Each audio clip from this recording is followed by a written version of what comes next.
The Last Man by Mary W. Shelley, read and published by Audiobook Library. If you enjoy audiobooks, consider subscribing and turning on notifications to stay updated. Feel free to like the video if you're enjoying it and share your thoughts or audiobook suggestions in the comments. Chapter 1. I am the native of a sea-surrounded nook, a cloud-enshadowed land, which, when the surface of the globe, with its shoreless ocean and trackless continents, presents itself to my mind, appears only as an inconsiderable speck in the immense whole, and yet, when balanced in the scale of mental power, far outweighed countries of larger extent and more numerous population.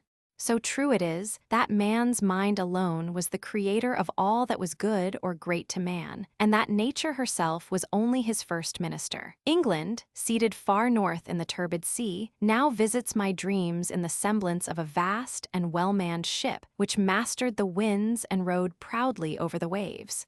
In my boyish days, she was the universe to me, when I stood on my native hills and saw plain and mountain stretch out to the utmost limits of my vision, speckled by the dwellings of my countrymen, and subdued to fertility by their labors. The earth's very center was fixed for me in that spot, and the rest of her orb was as a fable to have forgotten, which would have cost neither my imagination nor understanding an effort. My fortunes have been, from the beginning, an exemplification of the power that mutability may possess over the varied tenor of man's life. With regard to myself, this came almost by inheritance.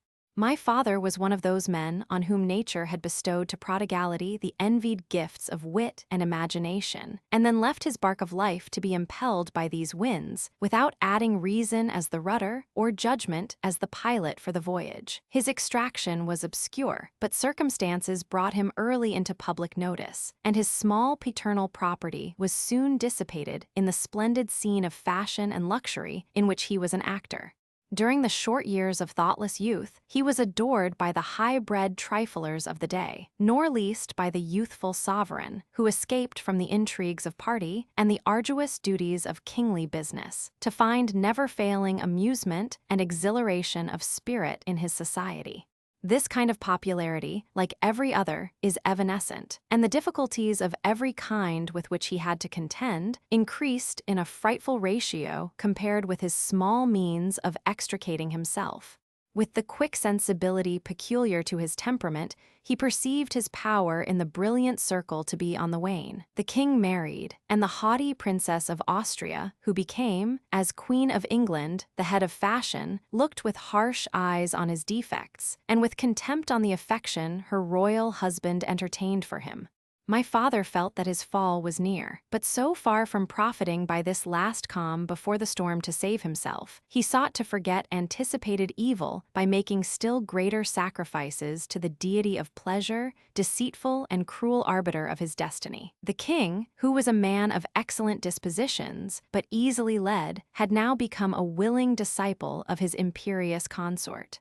He was induced to look with extreme disapprobation, and at last with distaste, on my father's imprudence and follies. It is true that his presence dissipated these clouds. His warm-hearted frankness, brilliant sallies, and confiding demeanor were irresistible. It was only when at a distance, while still renewed tales of his errors were poured into his royal friend's ear, that he lost his influence. The Queen's dexterous management was employed to prolong these absences and gather together accusations. At length, the king was brought to see in him a source of perpetual disquiet, knowing that he should pay for the short-lived pleasure of his society by tedious homilies and more painful narrations of excesses, the truth of which he could not disprove. The result was that he would make one more attempt to reclaim him, and in case of ill success, cast him off forever. Such a scene must have been one of deepest interest and high-wrought passion. A powerful king, conspicuous for a goodness which had heretofore made him meek, and now lofty in his admonitions, with alternate entreaty and reproof, besought his friend to attend to his real interests, resolutely to avoid those fascinations which in fact were fast deserting him, and to spend his great powers on a worthy field, in which he, his sovereign, would be his prop, his stay, and his pioneer. With sincerity and fervor he gave the required promise. As a pledge of continued favor, he received from his royal master a sum of money to defray pressing debts, and enable him to enter under good auspices his new career. That very night, while yet full of gratitude and good resolves, this whole sum, and its amount doubled, was lost at the gaming table. In his desire to repair his first losses, my father risked double stakes, and thus incurred a debt of honor he was wholly unable to pay. Ashamed to apply again to the king, he turned his back upon London, its false delights and clinging miseries, and, with poverty for his sole companion, buried himself in solitude among the hills and lakes of Cumberland. His wit, his bon mots, the record of his personal attractions, fascinating manners, and social talents were long remembered and repeated from mouth to mouth. The king lamented his absence. He loved to repeat his sayings, relate the adventures they had had together, and exalt his talents, but here ended his reminiscence. Meanwhile my father, forgotten, could not forget. He repined for the loss of what was more necessary to him than air or food, the excitements of pleasure, the admiration of the noble, the luxurious and polished living of the great. A nervous fever was the consequence, during which he was nursed by the daughter of a poor cottager, under whose roof he lodged. She was lovely, gentle, and above all, kind to him, nor can it afford astonishment that the late idol of high-bred beauty should, even in a fallen state, appear a being of an elevated and wondrous nature to the lowly cottage girl. The attachment between them led to the ill-fated marriage, of which I was the offspring. Notwithstanding the tenderness and sweetness of my mother, her husband still deplored his degraded state. Unaccustomed to industry, he knew not in what way to contribute to the support of his increasing family. Sometimes he thought of applying to the king. Pride and shame for a while withheld him, and, before his necessities became so imperious as to compel him to some kind of exertion, he died. For one brief interval before this catastrophe, he looked forward to the future, and contemplated with anguish the desolate situation in which his wife and children would be left. His last effort was a letter to the king, full of touching eloquence and of occasional flashes of that brilliant spirit which was an integral part of him. He bequeathed his widow and orphans to the friendship of his royal master, and felt satisfied that, by this means, their prosperity was better assured in his death than in his life. This letter was enclosed to the care of a nobleman, who, he did not doubt, would perform the last and inexpensive office of placing it in the king's own hand. He died in debt, and his little property was seized immediately by his creditors. My mother, penniless and burthened with 2 children, waited week after week, and month after month, in sickening expectation of a reply which never came. She had no experience beyond her father's cottage, and the mansion of the lord of the manor was the chiefest type of grandeur she could conceive. During my father's life, she had been made familiar with the name of royalty and the courtly circle, but such things, ill according with her personal experience, appeared, after the loss of him who gave substance and reality to them, vague and fantastical. If, under any circumstances, she could have acquired sufficient courage to address the noble persons mentioned by her husband, the ill success of his own application caused her to banish the idea. She saw therefore no escape from dire penury. Perpetual care, joined to sorrow for the loss of the wondrous being, whom she continued to contemplate with ardent admiration, hard labor, and naturally delicate health, at length released her from the sad continuity of want and misery. The condition of her orphan children was peculiarly desolate. Her own father had been an emigrant from another part of the country, and had died long since. They had no one relation to take them by the hand. They were outcasts, paupers, unfriended beings, to whom the most scanty pittance was a matter of favor, and who were treated merely as children of peasants, yet poorer than the poorest, who, dying, had left them, a thankless bequest to the close-handed charity of the land. I, the elder of the 2, was 5 years old when my mother died. A remembrance of the discourses of my parents, and the communications which my mother endeavored to impress upon me concerning my father's friends, in slight hope that I might one day derive benefit from the knowledge, floated like an indistinct dream through my brain. I conceived that I was different and superior to my protectors and companions, but I knew not how or wherefore.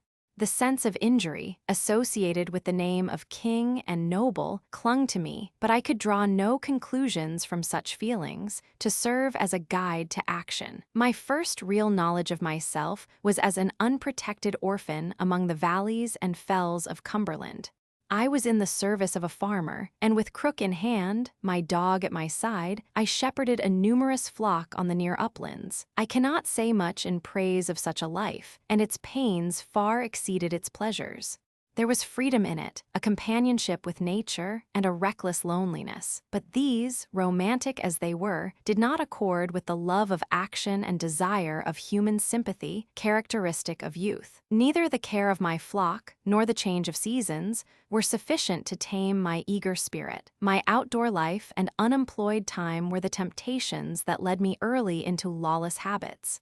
I associated with others friendless like myself. I formed them into a band. I was their chief and captain. All shepherd boys alike, while our flocks were spread over the pastures, we schemed and executed many a mischievous prank, which drew on us the anger and revenge of the rustics.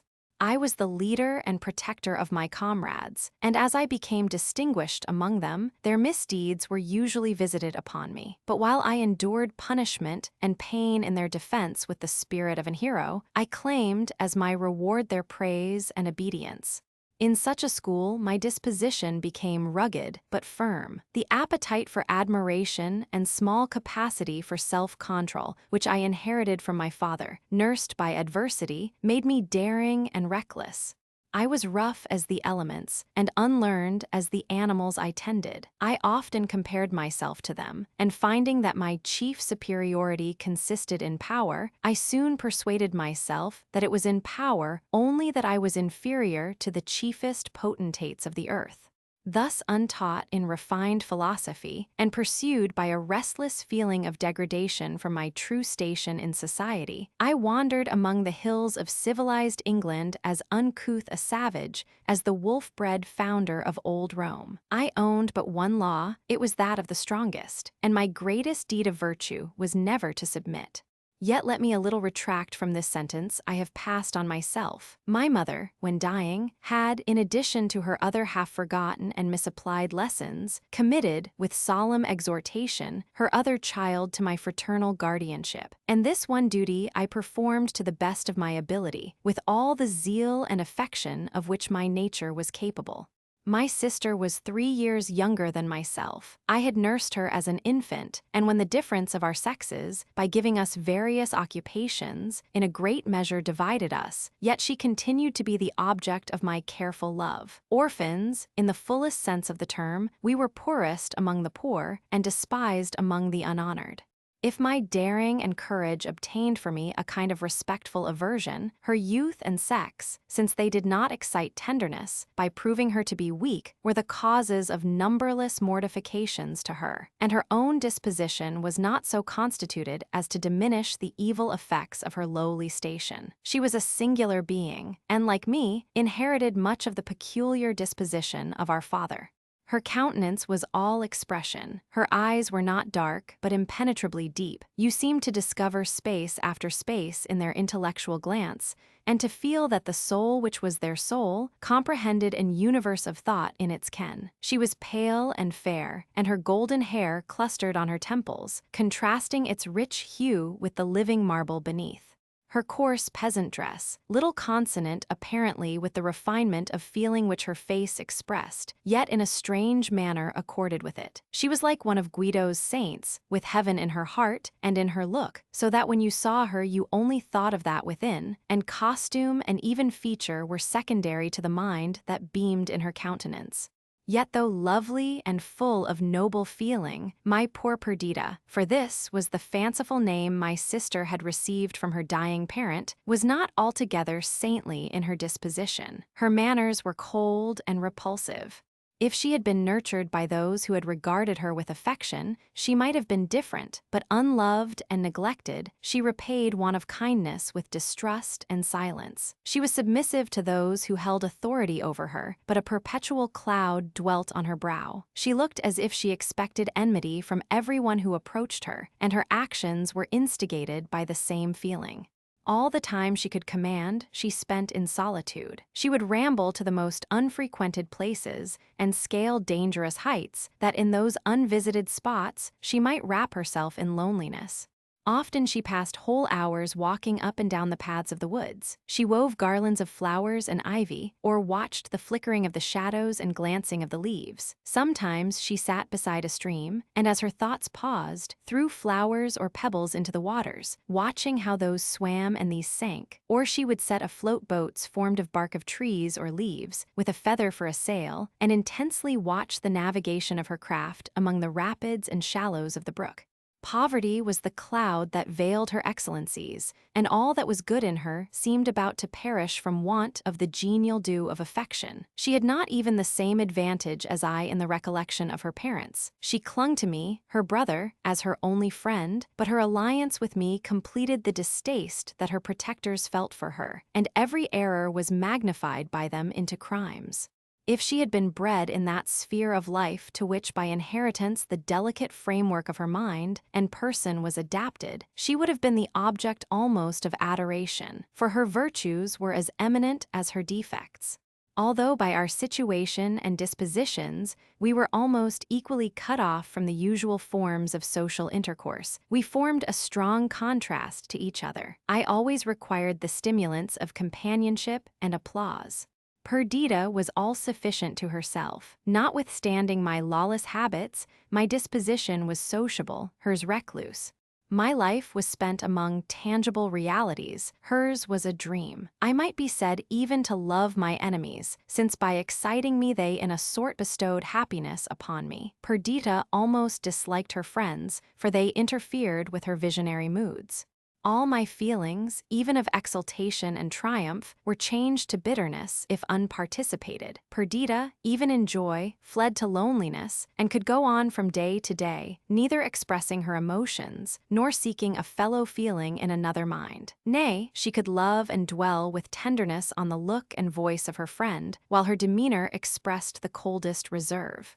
A sensation with her became a sentiment, and she never spoke until she had mingled her perceptions of outward objects with others which were the native growth of her own mind. She was like a fruitful soil that imbibed the airs and dews of heaven, and gave them forth again to light in loveliest forms of fruits and flowers. But then she was often dark and rugged as that soil, raked up, and new sown with unseen seed. She dwelt in a cottage whose trim grass plat sloped down to the waters of the lake of Ulswater. A beech wood stretched up the hill behind, and a purling brook, gently falling from the acclivity, ran through poplar-shaded banks into the lake. I lived with a farmer whose house was built higher up among the hills. A dark crag rose behind it, and exposed to the north, the snow lay in its crevices the summer through. Before dawn, I led my flock to the sheep walks and guarded them through the day. It was a life of toil, for rain and cold were more frequent than sunshine, but it was my pride to contemn the elements. My trusty dog watched the sheep as I slipped away to the rendezvous of my comrades, and thence to the accomplishment of our schemes. At noon, we met again, and we threw away in contempt our peasant fare, as we built our fireplace and kindled the cheering blaze destined to cook the game stolen from the neighboring preserves. Then came the tale of hairbreadth escapes, combats with dogs, ambush and flight, as gypsy-like we encompassed our pot. The search after a stray lamb, or the devices by which we elude or endeavored to elude punishment, filled up the hours of afternoon. In the evening my flock went to its fold, and I to my sister. It was seldom indeed that we escaped, to use an old-fashioned phrase, scot-free. Our dainty fare was often exchanged for blows and imprisonment. Once, when 13 years of age, I was sent for a month to the county jail. I came out, my morals unimproved, my hatred to my oppressors increased tenfold. Bread and water did not tame my blood, nor solitary confinement inspire me with gentle thoughts. I was angry, impatient, miserable. My only happy hours were those during which I devised schemes of revenge. These were perfected in my forced solitude, so that during the whole of the following season, and I was freed early in September, I never failed to provide excellent and plenteous fare for myself and my comrades. This was a glorious winter. The sharp frost and heavy snows tamed the animals and kept the country gentlemen by their firesides. We got more game than we could eat, and my faithful dog grew sleek upon our refuse. Thus years passed on, and years only added fresh love of freedom and contempt for all that was not as wild and rude as myself. At the age of 16, I had shot up in appearance to man's estate. I was tall and athletic. I was practiced to feats of strength and inured to the inclemency of the elements. My skin was embrowned by the sun. My step was firm with conscious power. I feared no man and loved none. In after life, I looked back with wonder to what I then was. How utterly worthless I should have become if I had pursued my lawless career. My life was like that of an animal, and my mind was in danger of degenerating into that which informs brute nature. Until now, my savage habits had done me no radical mischief. My physical powers had grown up and flourished under their influence, and my mind, undergoing the same discipline, was imbued with all the hardy virtues. But now my boasted independence was daily instigating me to acts of tyranny, and freedom was becoming licentiousness. I stood on the brink of manhood. Passions, strong as the trees of a forest, had already taken root within me and were about to shadow with their noxious overgrowth my path of life. I panted for enterprises beyond my childish exploits and formed distempered dreams of future action. I avoided my ancient comrades, and I soon lost them. They arrived at the age when they were sent to fulfill their destined situations in life, while I, an outcast, with none to lead or drive me forward, paused. The old began to point at me as an example, the young to wonder at me as a being distinct from themselves. I hated them and began, last and worst degradation, to hate myself. I clung to my ferocious habits, yet half despised them. I continued my war against civilization, and yet entertained a wish to belong to it. I revolved again and again all that I remembered my mother to have told me of my father's former life. I contemplated the few relics I possessed belonging to him, which spoke of greater refinement than could be found among the mountain cottages. But nothing in all this served as a guide to lead me to another and pleasanter way of life. My father had been connected with nobles, but all I knew of such connection was subsequent neglect. The name of the king, he to whom my dying father had addressed his latest prayers, and who had barbarously slighted them, was associated only with the ideas of unkindness, injustice, and consequent resentment. I was born for something greater than I was, and greater I would become. But greatness, at least to my distorted perceptions, was no necessary associate of goodness, and my wild thoughts were unchecked by moral considerations when they rioted in dreams of distinction. Thus I stood upon a pinnacle. A sea of evil rolled at my feet. I was about to precipitate myself into it and rush like a torrent over all obstructions to the object of my wishes, when a stranger influence came over the current of my fortunes and changed their boisterous course to what was in comparison like the gentle meanderings of a meadow-encircling streamlet. Chapter 2. I lived far from the busy haunts of men, and the rumor of wars or political changes came worn to a mere sound to our mountain abodes. England had been the scene of momentous struggles during my early boyhood. In the year 2073, the last of its kings, the ancient friend of my father, had abdicated in compliance with the gentle force of the remonstrances of his subjects, and a republic was instituted. Large estates were secured to the dethroned monarch and his family. He received the title of Earl of Windsor, and Windsor Castle, an ancient royalty, with its wide domains, were a part of his allotted wealth. He died soon after, leaving 2 children, a son and a daughter. The ex-queen, a princess of the House of Austria, had long impelled her husband to withstand the necessity of the times. She was haughty and fearless. She cherished a love of power and a bitter contempt for him who had despoiled himself of a kingdom. For her children's sake alone she consented to remain, shorn of regality, a member of the English Republic. When she became a widow, she turned all her thoughts to the educating her son Adrian, 2nd Earl of Windsor, so as to accomplish her ambitious ends, and with his mother's milk he imbibed, and was intended to grow up in the steady purpose of reacquiring his lost crown. Adrian was now 15 years of age. He was addicted to study and imbued beyond his years with learning and talent. Report said that he had already begun to thwart his mother's views and to entertain Republican principles.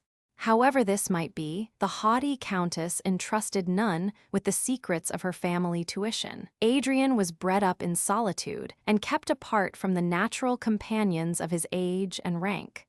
Some unknown circumstance now induced his mother to send him from under her immediate tutelage, and we heard that he was about to visit Cumberland. 1,000 tales were rife, explanatory of the Countess of Windsor's conduct, none true probably, but each day it became more certain that we should have the noble scion of the late regal house of England among us. There was a large estate with a mansion attached to it belonging to this family at Ulswater. A large park was one of its appendages, laid out with great taste and plentifully stocked with game. I had often made depredations on these preserves, and the neglected state of the property facilitated my incursions. When it was decided that the young Earl of Windsor should visit Cumberland, workmen arrived to put the house and grounds in order for his reception. The apartments were restored to their pristine splendor, and the park, all disrepairs restored, was guarded with unusual care. I was beyond measure disturbed by this intelligence. It roused all my dormant recollections, my suspended sentiments of injury, and gave rise to the new one of revenge. I could no longer attend to my occupations. All my plans and devices were forgotten. I seemed about to begin life anew, and that under no good auspices. The tug of war, I thought, was now to begin. He would come triumphantly to the district to which my parent had fled broken-hearted. He would find the ill-fated offspring, bequeathed with such vain confidence to his royal father miserable paupers. That he should know of our existence and treat us, near at hand, with the same contumely which his father had practiced in distance and absence, appeared to me the certain consequence of all that had gone before. Thus then I should meet this titled stripling, the son of my father's friend. He would be hedged in by servants. Nobles and the sons of nobles were his companions. All England rang with his name, and his coming, like a thunderstorm, was heard from far, while I, unlettered and unfashioned, should, if I came in contact with him, in the judgment of his courtly followers, bear evidence in my very person to the propriety of that ingratitude which had made me the degraded being I appeared. I watched the progress of the improvements and stood by the unlading wagons as various articles of luxury, brought from London, were taken forth and conveyed into the mansion. It was part of the ex-queen's plan to surround her son with princely magnificence. I beheld rich carpets and silken hangings, ornaments of gold, richly embossed metals, emblazoned furniture, and all the appendages of high rank arranged, so that nothing but what was regal in splendor should reach the eye of one of royal descent. I looked on these. I turned my gaze to my own mean dress. Whence sprung this difference? Whence but from ingratitude, from falsehood, from a dereliction on the part of the prince's father, of all noble sympathy and generous feeling. Doubtless, he also, whose blood received a mingling tide from his proud mother, he, the acknowledged focus of the kingdom's wealth and nobility, had been taught to repeat my father's name with disdain, and to scoff at my just claims to protection.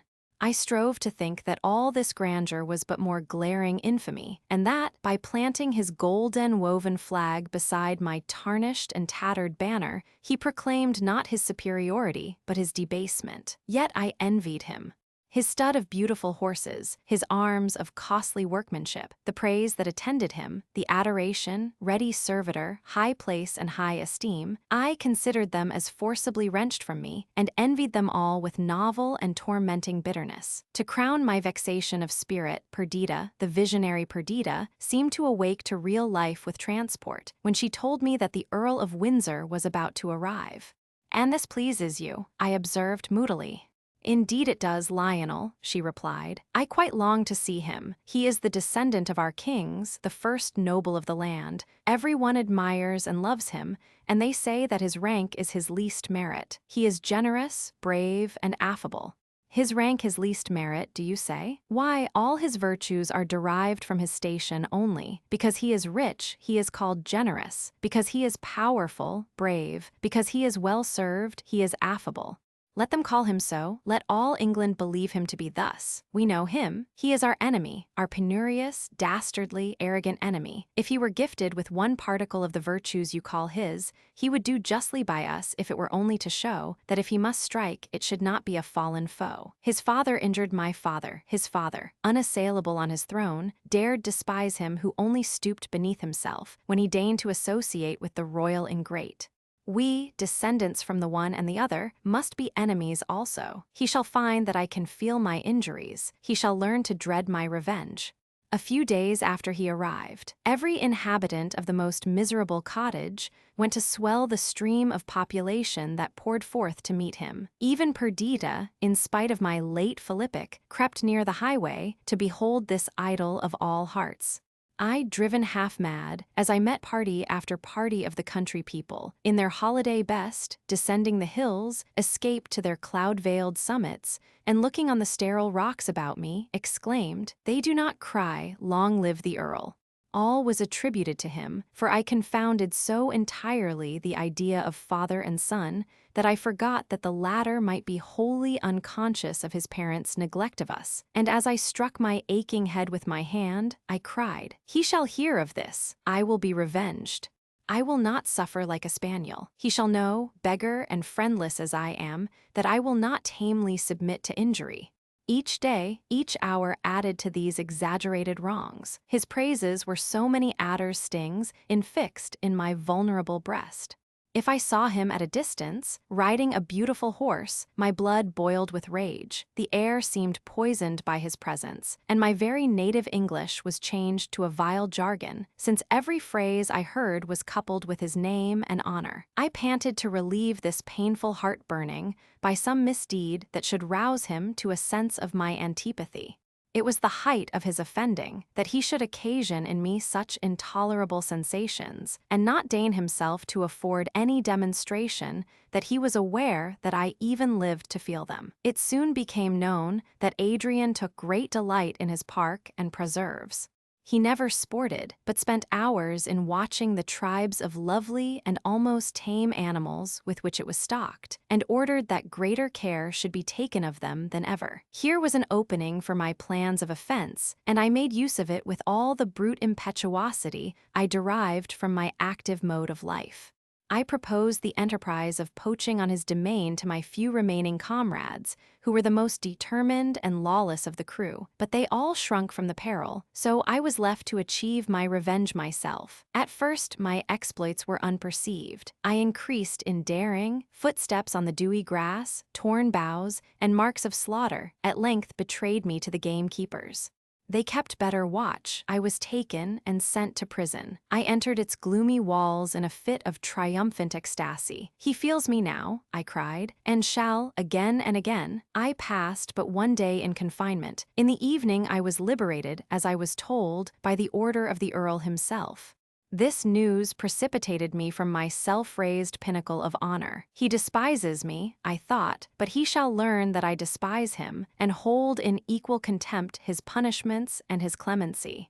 On the second night after my release, I was again taken by the gamekeepers, again imprisoned, and again released. And again, such was my pertinacity, did the fourth night find me in the forbidden park. The gamekeepers were more enraged than their lord by my obstinacy.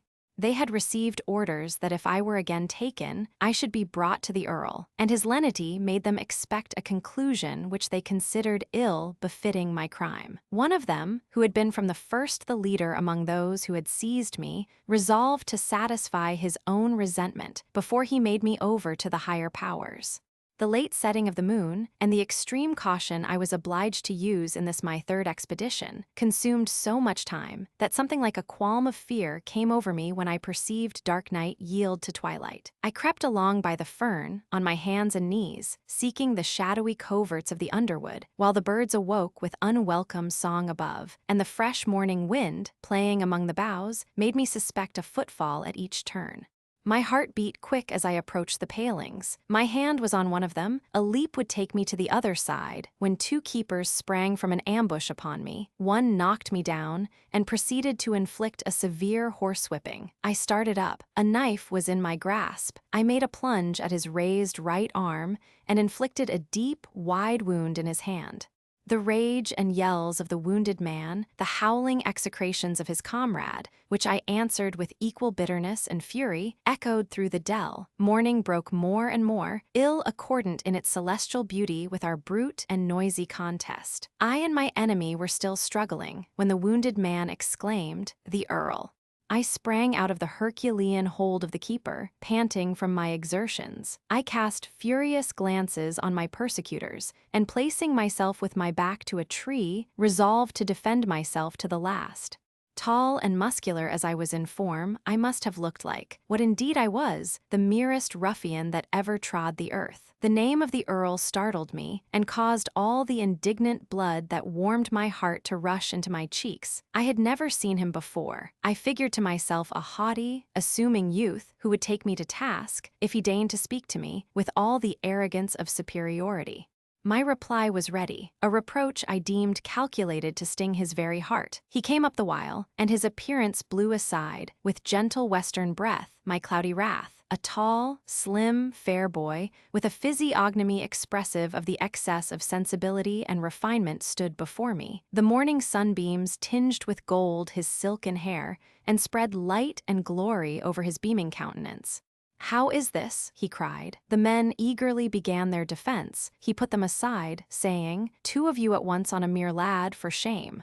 He came up to me. "Verney," he cried, "Lionel Verney, do we meet thus for the first time? We were born to be friends to each other, and though ill fortune has divided us, will you not acknowledge the hereditary bond of friendship which I trust will hereafter unite us?"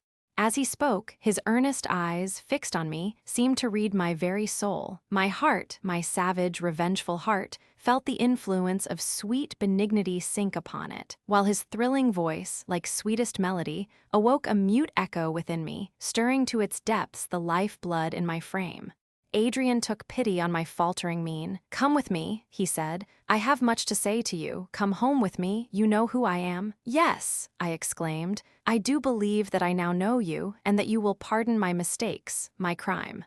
Adrian smiled gently, and after giving his orders to the gamekeepers, he came up to me. Putting his arm in mine, we walked together to the mansion. It was not his rank. After all that I have said, surely it will not be suspected that it was Adrian's rank, that from the first subdued my heart of hearts, and laid my entire spirit prostrate before him.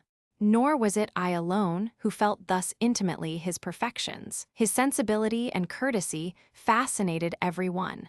His vivacity, intelligence, and active spirit of benevolence completed the conquest. Even at this early age, he was deep-read and imbued with the spirit of high philosophy.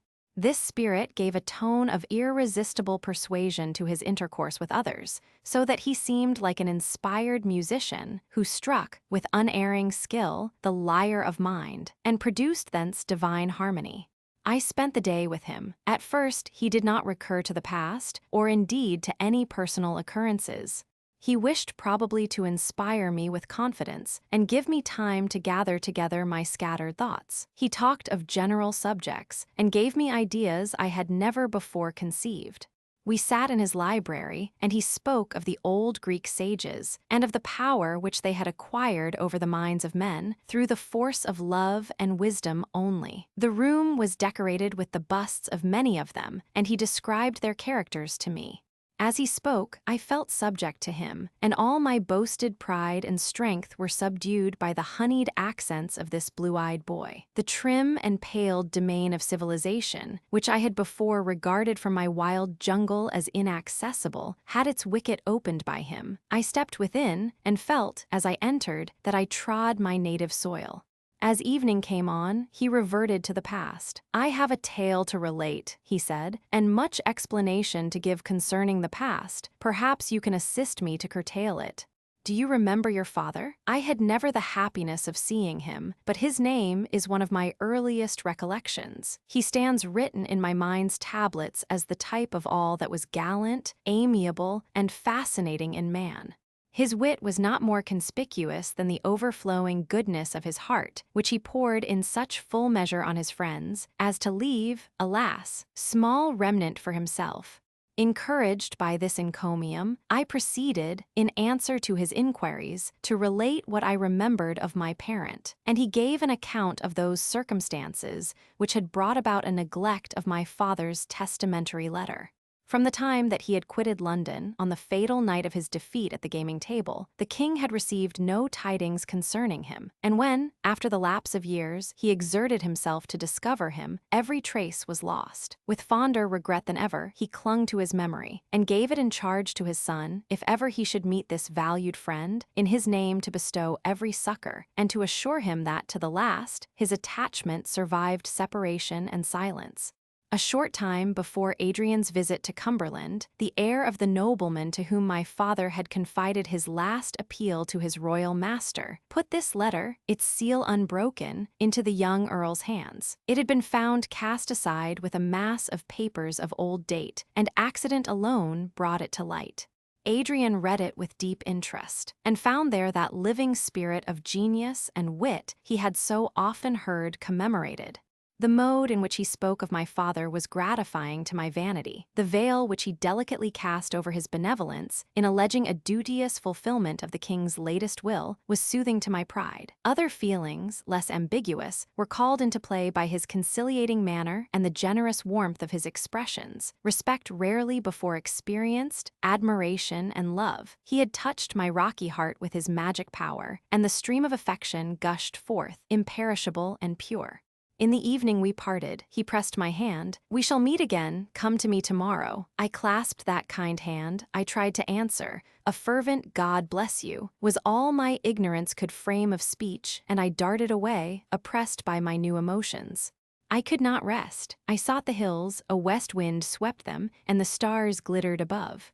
I ran on, careless of outward objects, but trying to master the struggling spirit within me by means of bodily fatigue. This, I thought, is power.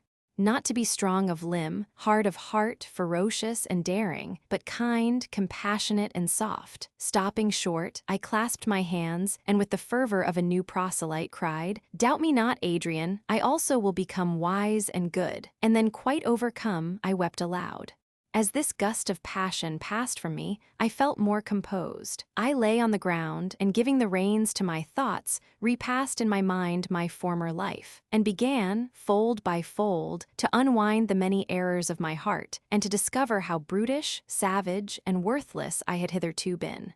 I could not, however, at that time feel remorse, for methought I was born anew. My soul threw off the burthen of past sin to commence a new career in innocence and love. Nothing harsh or rough remained to jar with the soft feelings which the transactions of the day had inspired. I was as a child lisping its devotions after its mother, and my plastic soul was remolded by a master hand, which I neither desired nor was able to resist. This was the first commencement of my friendship with Adrian, and I must commemorate this day as the most fortunate of my life. I now began to be human. I was admitted within that sacred boundary, which divides the intellectual and moral nature of man from that which characterizes animals. My best feelings were called into play to give fitting responses to the generosity, wisdom, and amenity of my new friend. He, with a noble goodness all his own, took infinite delight in bestowing to prodigality the treasures of his mind, and fortune on the long-neglected son of his father's friend, the offspring of that gifted being whose excellencies and talents he had heard commemorated from infancy. After his abdication, the late king had retreated from the sphere of politics, yet his domestic circle afforded him small content.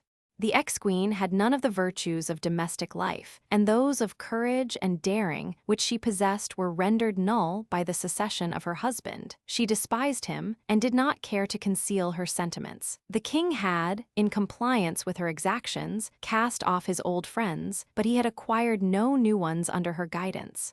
In this dearth of sympathy, he had recourse to his almost infant son, and the early development of talent and sensibility rendered Adrian no unfitting depository of his father's confidence.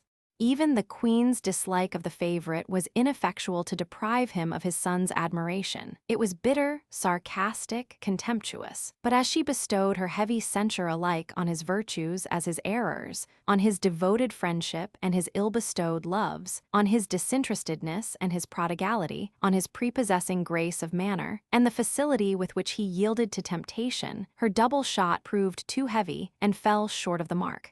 It was not strange, therefore, that when he heard of the existence of the offspring of this celebrated person, he should have formed the plan of bestowing on them all the advantages his rank made him rich to afford. When he found me a vagabond shepherd of the hills, a poacher, an unlettered savage, still his kindness did not fail. In addition to the opinion he entertained that his father was to a degree culpable of neglect towards us, and that he was bound to every possible reparation, he was pleased to say that under all my ruggedness there glimmered forth an elevation of spirit which could be distinguished from mere animal courage, and that I inherited a similarity of countenance to my father, which gave proof that all his virtues and talents had not died with him.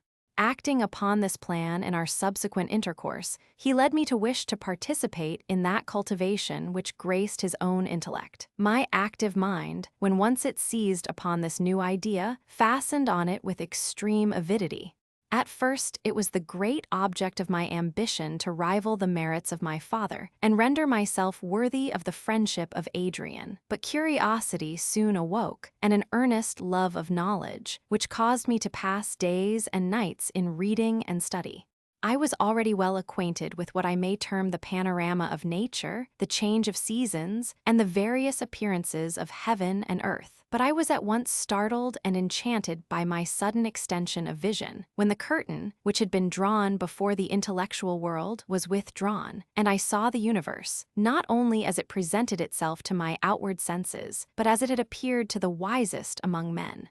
Poetry and its creations, philosophy and its researches and classifications, alike awoke the sleeping ideas in my mind and gave me new ones. I felt as the sailor, who from the topmast first discovered the shore of America, and like him, I hastened to tell my companions of my discoveries in unknown regions. But I was unable to excite in any breast the same craving appetite for knowledge that existed in mine. Even Perdita was unable to understand me.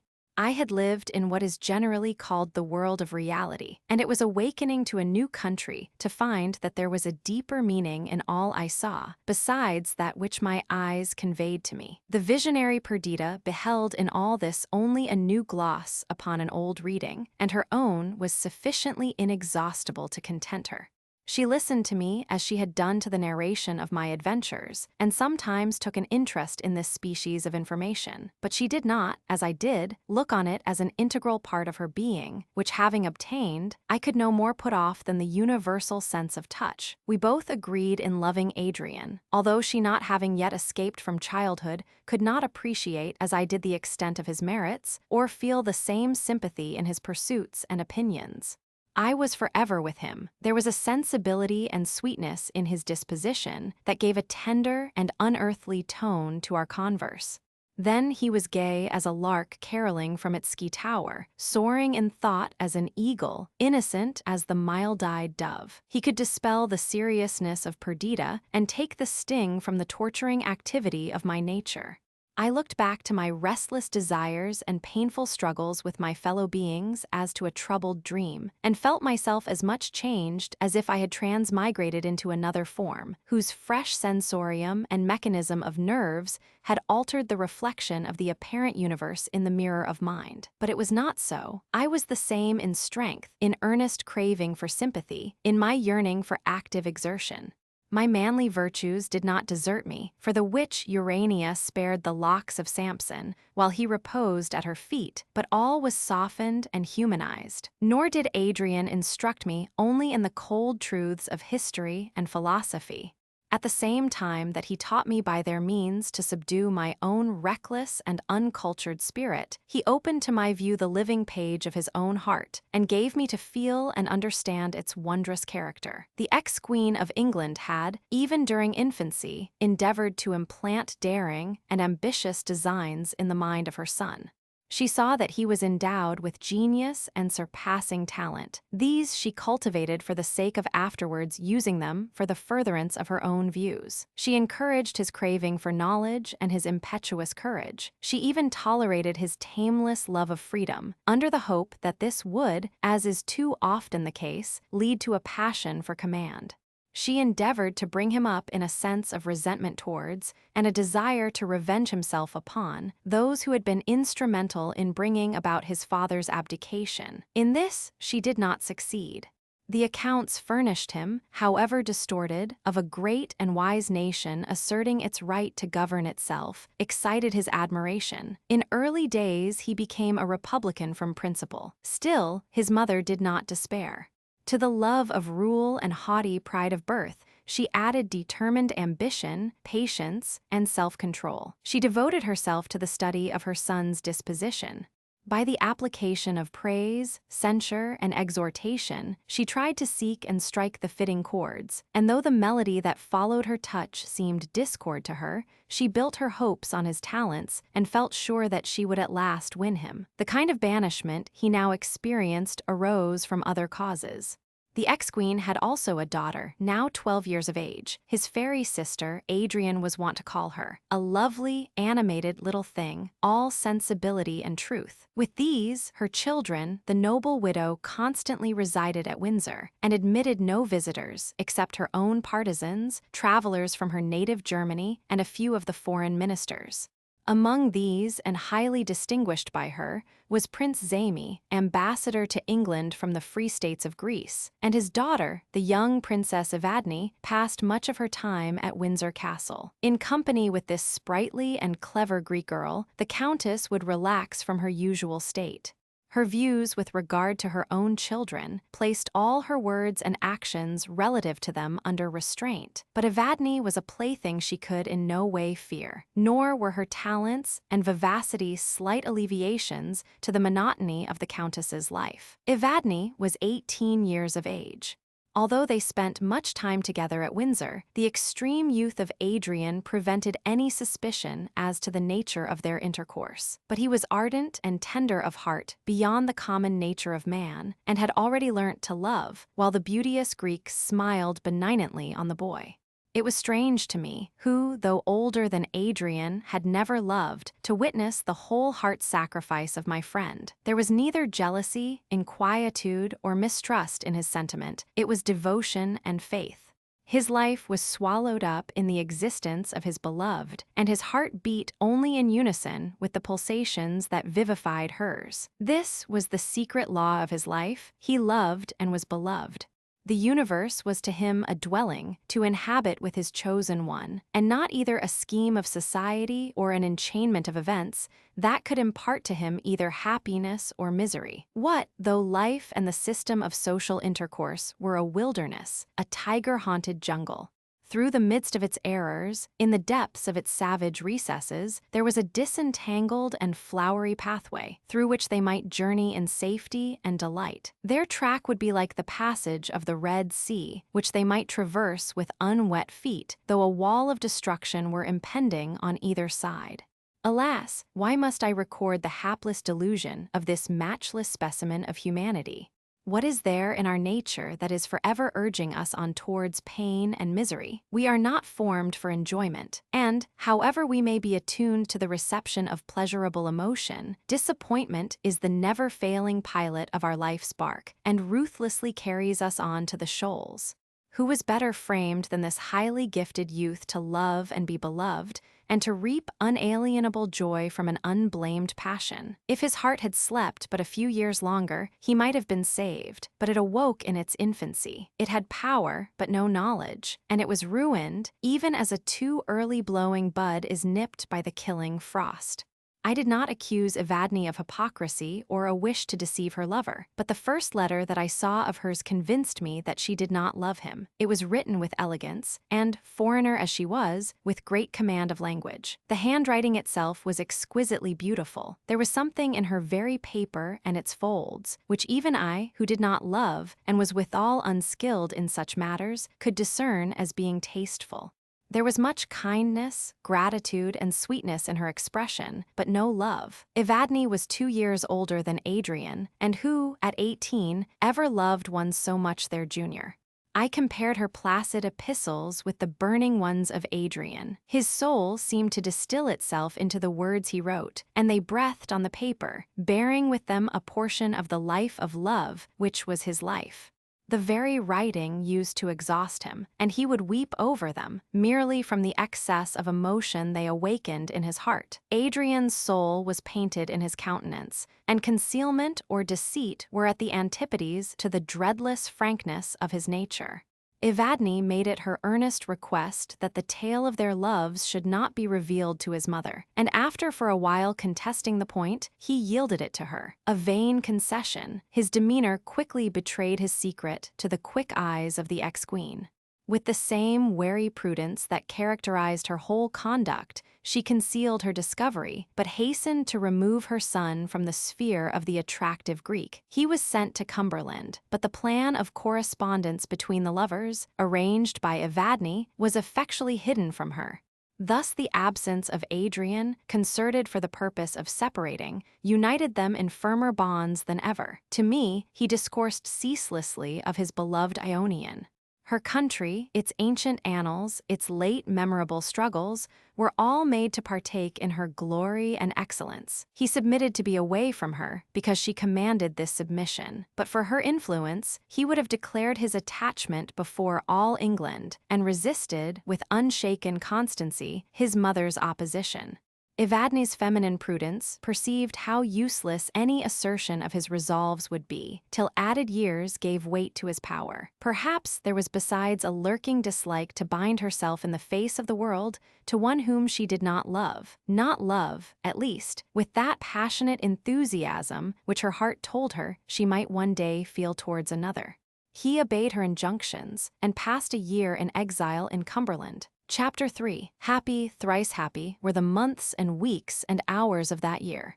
Friendship, hand in hand with admiration, tenderness, and respect, built a bower of delight in my heart, late rough as an untrod wild in America, as the homeless wind or herbless sea. Insatiate thirst for knowledge and boundless affection for Adrian combined to keep both my heart and understanding occupied, and I was consequently happy.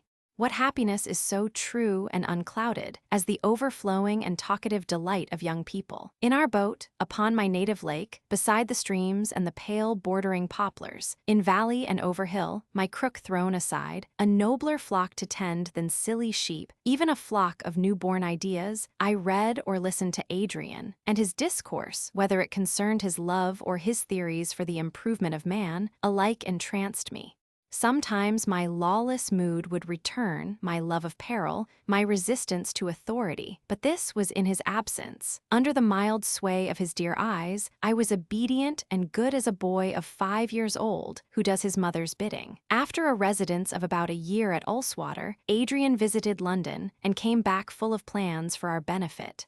"You must begin life," he said. "You are 17, and longer delay would render the necessary apprenticeship more and more irksome." He foresaw that his own life would be one of struggle, and I must partake his labors with him.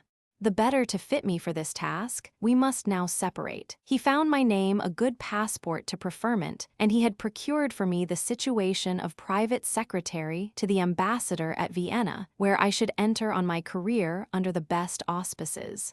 In 2 years, I should return to my country, with a name well known and a reputation already founded. And Perdita was to become the pupil, friend, and younger sister of Evadne. With his usual thoughtfulness, he had provided for her independence in this situation. How refuse the offers of this generous friend? I did not wish to refuse them, but in my heart of hearts, I made a vow to devote life, knowledge, and power, all of which, inasmuch as they were of any value, he had bestowed on me, all my capacities and hopes, to him alone I would devote. Thus I promised myself, as I journeyed towards my destination with roused and ardent expectation of the fulfillment of all that in boyhood we promise ourselves of power and enjoyment in maturity. Methought the time was now arrived, when, childish occupations laid aside, I should enter into life. Even in the Elysian fields, Virgil describes the souls of the happy as eager to drink of the wave, which was to restore them to this mortal coil. The young are seldom in Elysium, for their desires, outstripping possibility, leave them as poor as a moneyless debtor. We are told by the wisest philosophers of the dangers of the world, the deceits of men, and the treason of our own hearts, but not the less fearlessly does each put off his frail bark from the port, spread the sail, and strain his oar to attain the multitudinous streams of the sea of life. How few in youth's prime moor their vessels on the golden sands and collect the painted shells that strew them.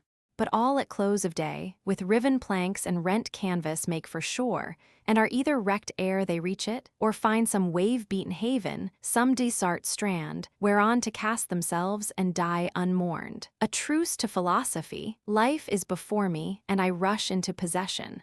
Hope, glory, love, and blameless ambition are my guides, and my soul knows no dread. What has been, though sweet, is gone. The present is good only because it is about to change, and the to come is all my own.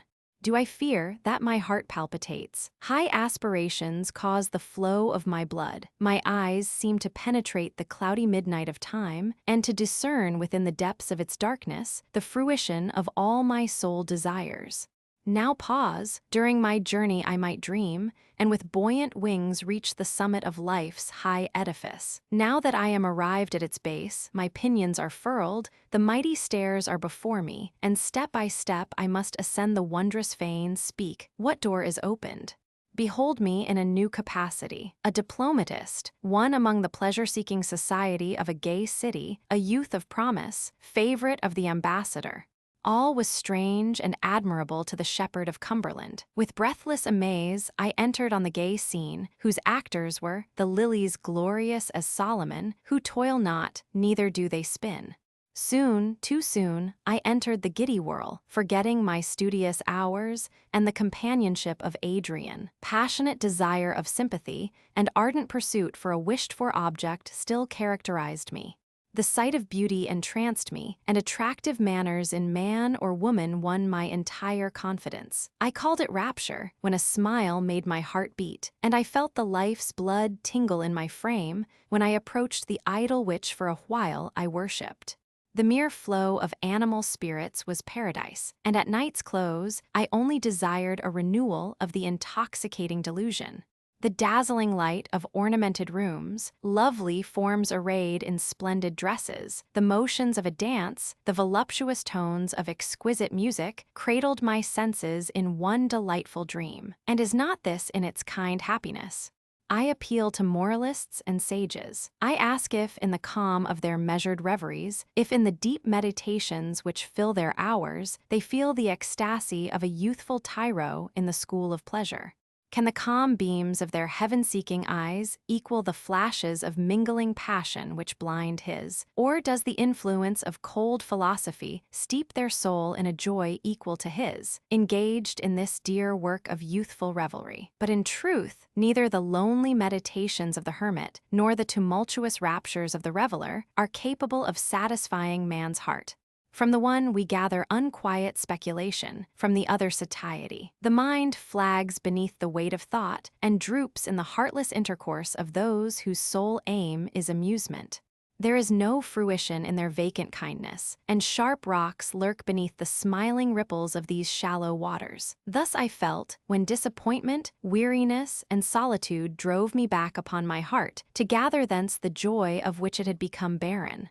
My flagging spirits asked for something to speak to the affections, and not finding it, I drooped. Thus, notwithstanding the thoughtless delight that waited on its commencement, the impression I have of my life at Vienna is melancholy. Goethe has said that in youth we cannot be happy unless we love. I did not love, but I was devoured by a restless wish to be something to others. I became the victim of ingratitude and cold coquetry. Then I desponded and imagined that my discontent gave me a right to hate the world. I receded to solitude. I had recourse to my books, and my desire again to enjoy the society of Adrian became a burning thirst. Emulation, that in its excess almost assumed the venomous properties of envy, gave a sting to these feelings. At this period, the name and exploits of one of my countrymen filled the world with admiration. Relations of what he had done, conjectures concerning his future actions, were the never-failing topics of the hour. I was not angry on my own account, but I felt as if the praises which this idol received were leaves torn from laurels destined for Adrian. But I must enter into some account of this darling of fame, this favorite of the wonder-loving world. Lord Raymond was the sole remnant of a noble but impoverished family.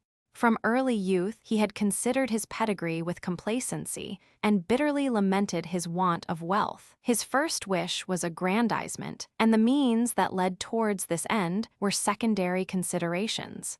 Haughty, yet trembling to every demonstration of respect, ambitious, but too proud to show his ambition, willing to achieve honor, yet a votary of pleasure, he entered upon life. He was met on the threshold by some insult, real or imaginary, some repulse, where he least expected it, some disappointment, hard for his pride to bear.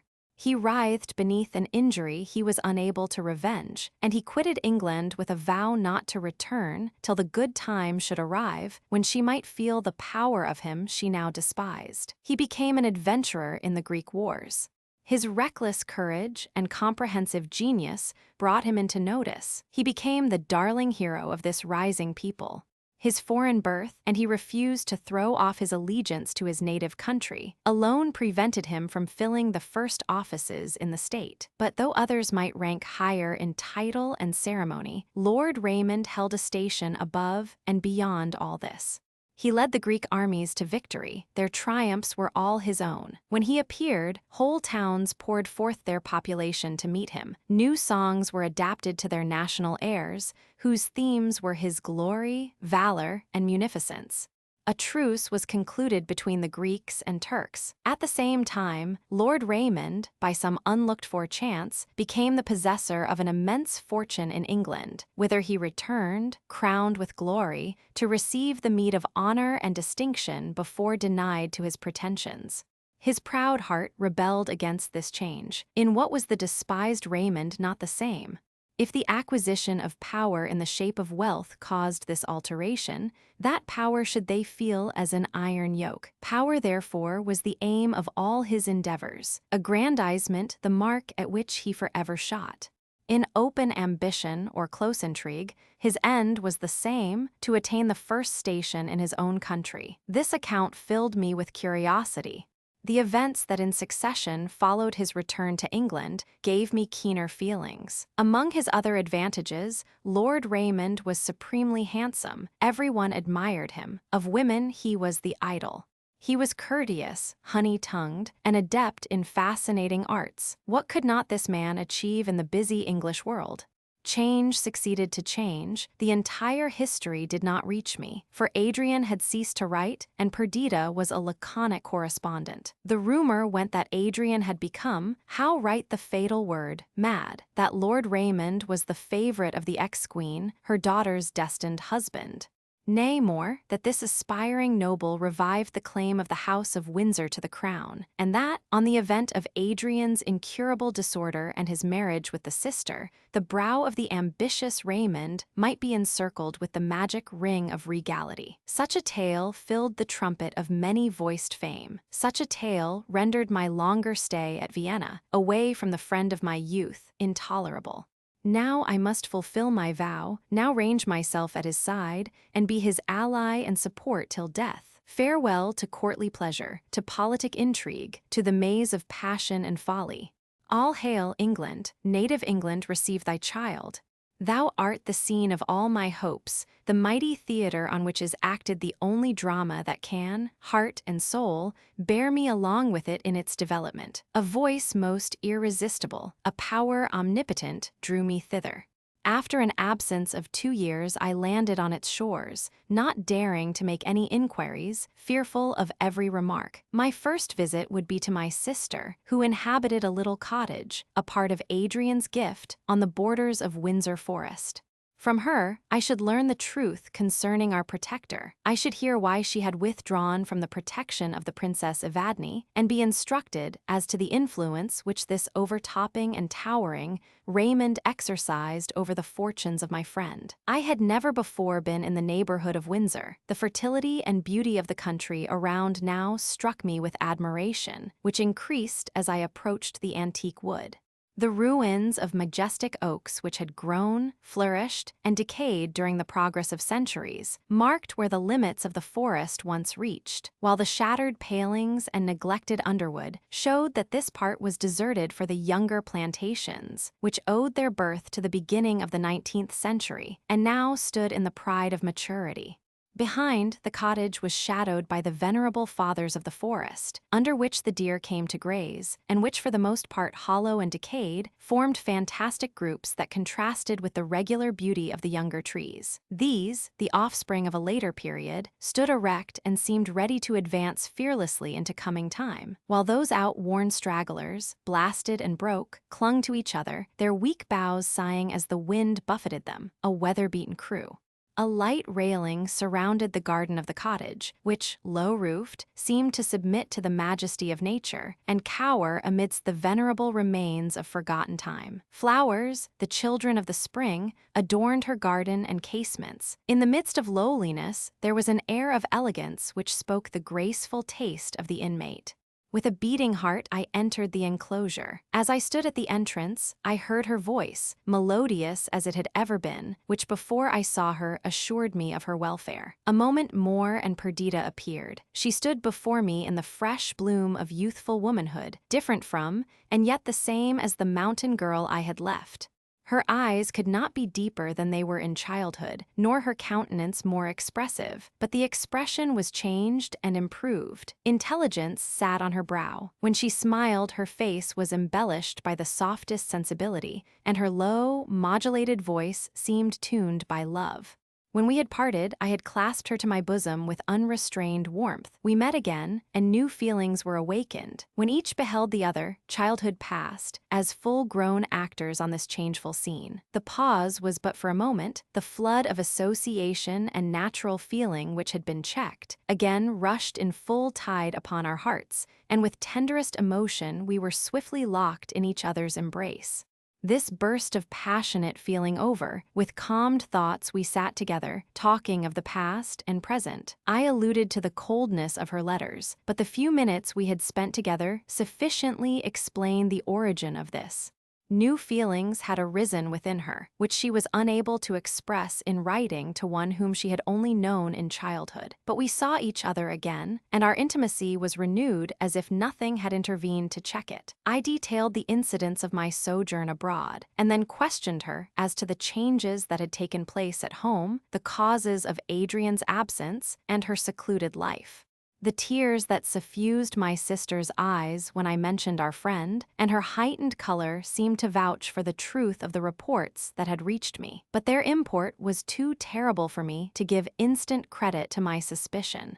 Was there indeed anarchy in the sublime universe of Adrian's thoughts? Did madness scatter the well-appointed legions? And was he no longer the lord of his own soul? Beloved friend, this ill world was no clime for your gentle spirit. You delivered up its governance to false humanity, which stripped it of its leaves ere winter time, and laid bare its quivering life to the evil ministration of roughest winds. Have those gentle eyes, those channels of the soul, lost their meaning, or do they only in their glare disclose the horrible tale of its aberrations? Does that voice no longer discourse excellent music? Horrible, most horrible. I veil my eyes in terror of the change, and gushing tears bear witness to my sympathy for this unimaginable ruin.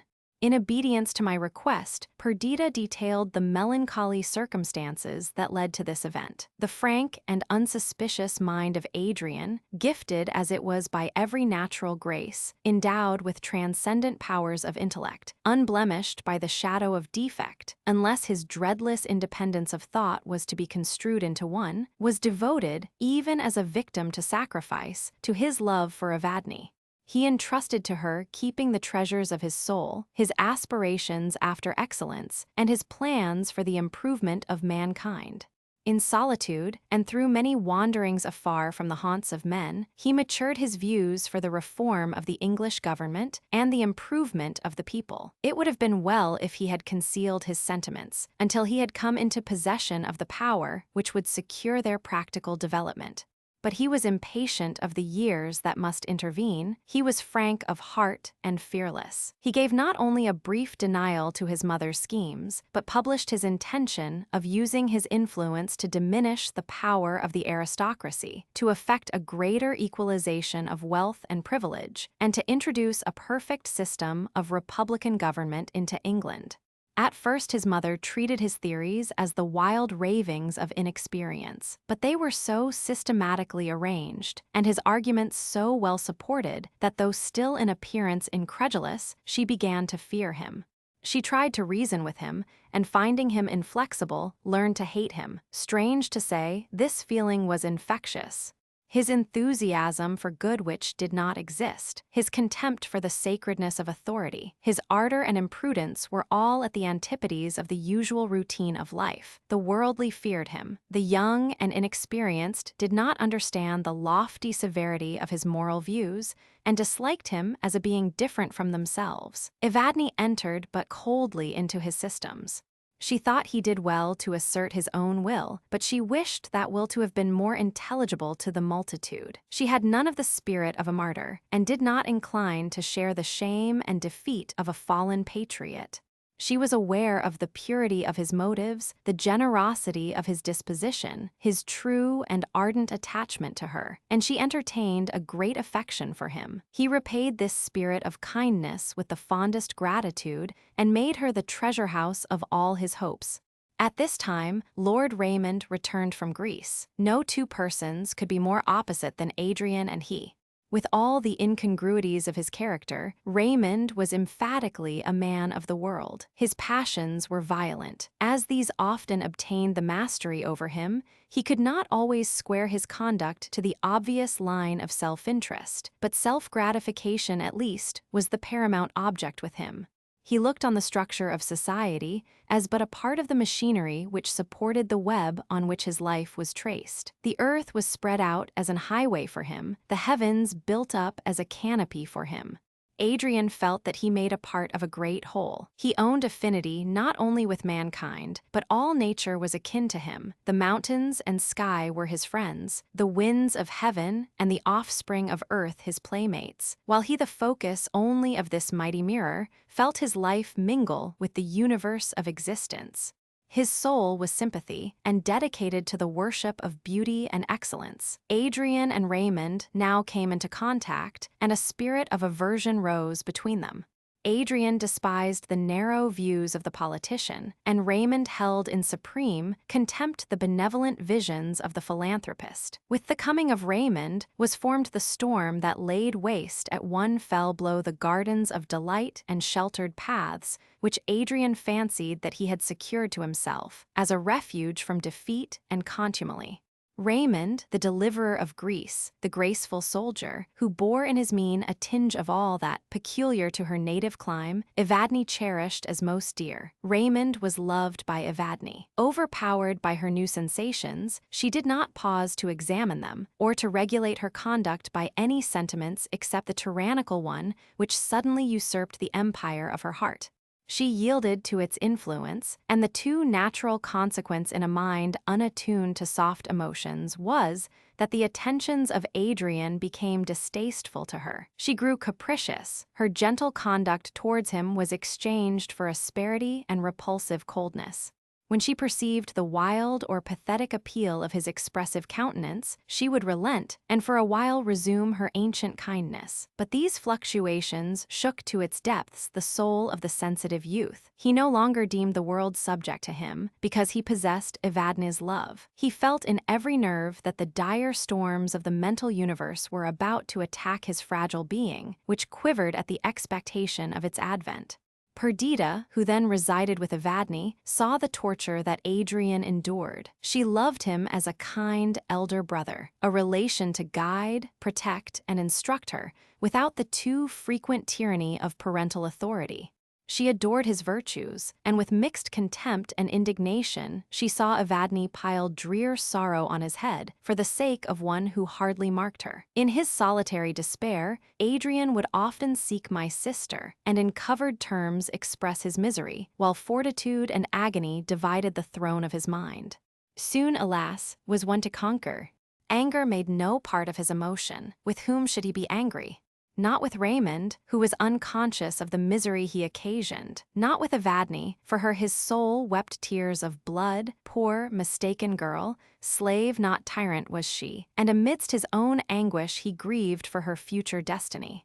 While there is life, there is action and change. We go on, each thought linked to the one which was its parent, each act to a previous act. No joy or sorrow dies barren of progeny, which forever generated and generating weaves the chain that make our life. Undia lama a atro dia y isilama, y enkadina lanto alanto, y pina a pina. Truly disappointment is the guardian deity of human life. She sits at the threshold of unborn time and marshals the events as they come forth. Once my heart sat lightly in my bosom, all the beauty of the world was doubly beautiful, irradiated by the sunlight shed from my own soul. Oh, wherefore are love and ruin forever joined in this our mortal dream? So that when we make our hearts a lair for that gently seeming beast, its companion enters with it and pitilessly lays waste what might have been an home and a shelter. By degrees, his health was shaken by his misery, and then his intellect yielded to the same tyranny. His manners grew wild, he was sometimes ferocious, sometimes absorbed in speechless melancholy. Suddenly, Evadne quitted London for Paris. He followed, and overtook her when the vessel was about to sail. None knew what passed between them, but Perdita had never seen him since. He lived in seclusion, no one knew where, attended by such persons as his mother selected for that purpose. Chapter 4. The next day, Lord Raymond called at Perdita's cottage, on his way to Windsor Castle. My sister's heightened color and sparkling eyes half revealed her secret to me. He was perfectly self-possessed. He accosted us both with courtesy, seemed immediately to enter into our feelings, and to make one with us. I scanned his physiognomy, which varied as he spoke, yet was beautiful in every change. The usual expression of his eyes was soft, though at times he could make them even glare with ferocity. His complexion was colorless, and every trait spoke predominate self-will. His smile was pleasing, though disdain too often curled his lips, lips which to female eyes were the very throne of beauty and love. His voice, usually gentle, often startled you by a sharp discordant note, which showed that his usual low tone was rather the work of study than nature. Thus full of contradictions, unbending yet haughty, gentle yet fierce, tender and again neglectful, he by some strange art found easy entrance to the admiration and affection of women, now caressing and now tyrannizing over them according to his mood, but in every change a despot. At the present time, Raymond evidently wished to appear amiable. Wit, hilarity, and deep observation were mingled in his talk, rendering every sentence that he uttered as a flash of light. He soon conquered my latent distaste. I endeavored to watch him and Perdita, and to keep in mind everything I had heard to his disadvantage. But all appeared so ingenuous, and all was so fascinating, that I forgot everything except the pleasure his society afforded me. Under the idea of initiating me in the scene of English politics and society, of which I was soon to become a part, he narrated a number of anecdotes and sketched many characters. His discourse, rich and varied, flowed on, pervading all my senses with pleasure. But for one thing he would have been completely triumphant. He alluded to Adrian and spoke of him with that disparagement that the worldly wise always attach to enthusiasm. He perceived the cloud gathering and tried to dissipate it, but the strength of my feelings would not permit me to pass thus lightly over this sacred subject. So I said emphatically, "Permit me to remark that I am devotedly attached to the Earl of Windsor. He is my best friend and benefactor. I reverence his goodness, I accord with his opinions, and bitterly lament his present, and I trust temporary, illness. That illness, from its peculiarity, makes it painful to me beyond words to hear him mentioned, unless in terms of respect and affection." Raymond replied, but there was nothing conciliatory in his reply. I saw that in his heart he despised those dedicated to any but worldly idols. "Every man," he said, "dreams about something, love, honor, and pleasure. You dream of friendship and devote yourself to a maniac. Well, if that be your vocation, doubtless you are in the right to follow it." Some reflection seemed to sting him, and the spasm of pain that for a moment convulsed his countenance checked my indignation. "Happy are dreamers," he continued, "so that they be not awakened. What I could dream, but broad and garish day, is the element in which I live. The dazzling glare of reality inverts the scene for me. Even the ghost of friendship has departed, and love," he broke off, nor could I guess whether the disdain that curled his lip was directed against the passion, or against himself for being its slave. This account may be taken as a sample of my intercourse with Lord Raymond. I became intimate with him, and each day afforded me occasion to admire more and more his powerful and versatile talents. That, together with his eloquence, which was graceful and witty, and his wealth now immense, caused him to be feared, loved, and hated beyond any other man in England. To my inexperience, we at first appeared on the eve of a civil war. Each party was violent, acrimonious, and unyielding. Parliament was divided by 3 factions: aristocrats, democrats, and royalists. After Adrian's declared predilection to the republican form of government, the latter party had nearly died away, chiefless, guideless. But when Lord Raymond came forward as its leader, it revived with redoubled force. Some were royalists from prejudice and ancient affection, and there were many moderately inclined who feared alike the capricious tyranny of the popular party and the unbending despotism of the aristocrats. More than a third of the members ranged themselves under Raymond, and their number was perpetually increasing. The aristocrats built their hopes on their preponderant wealth and influence, the reformers on the force of the nation itself. The debates were violent, more violent the discourses held by each knot of politicians as they assembled to arrange their measures.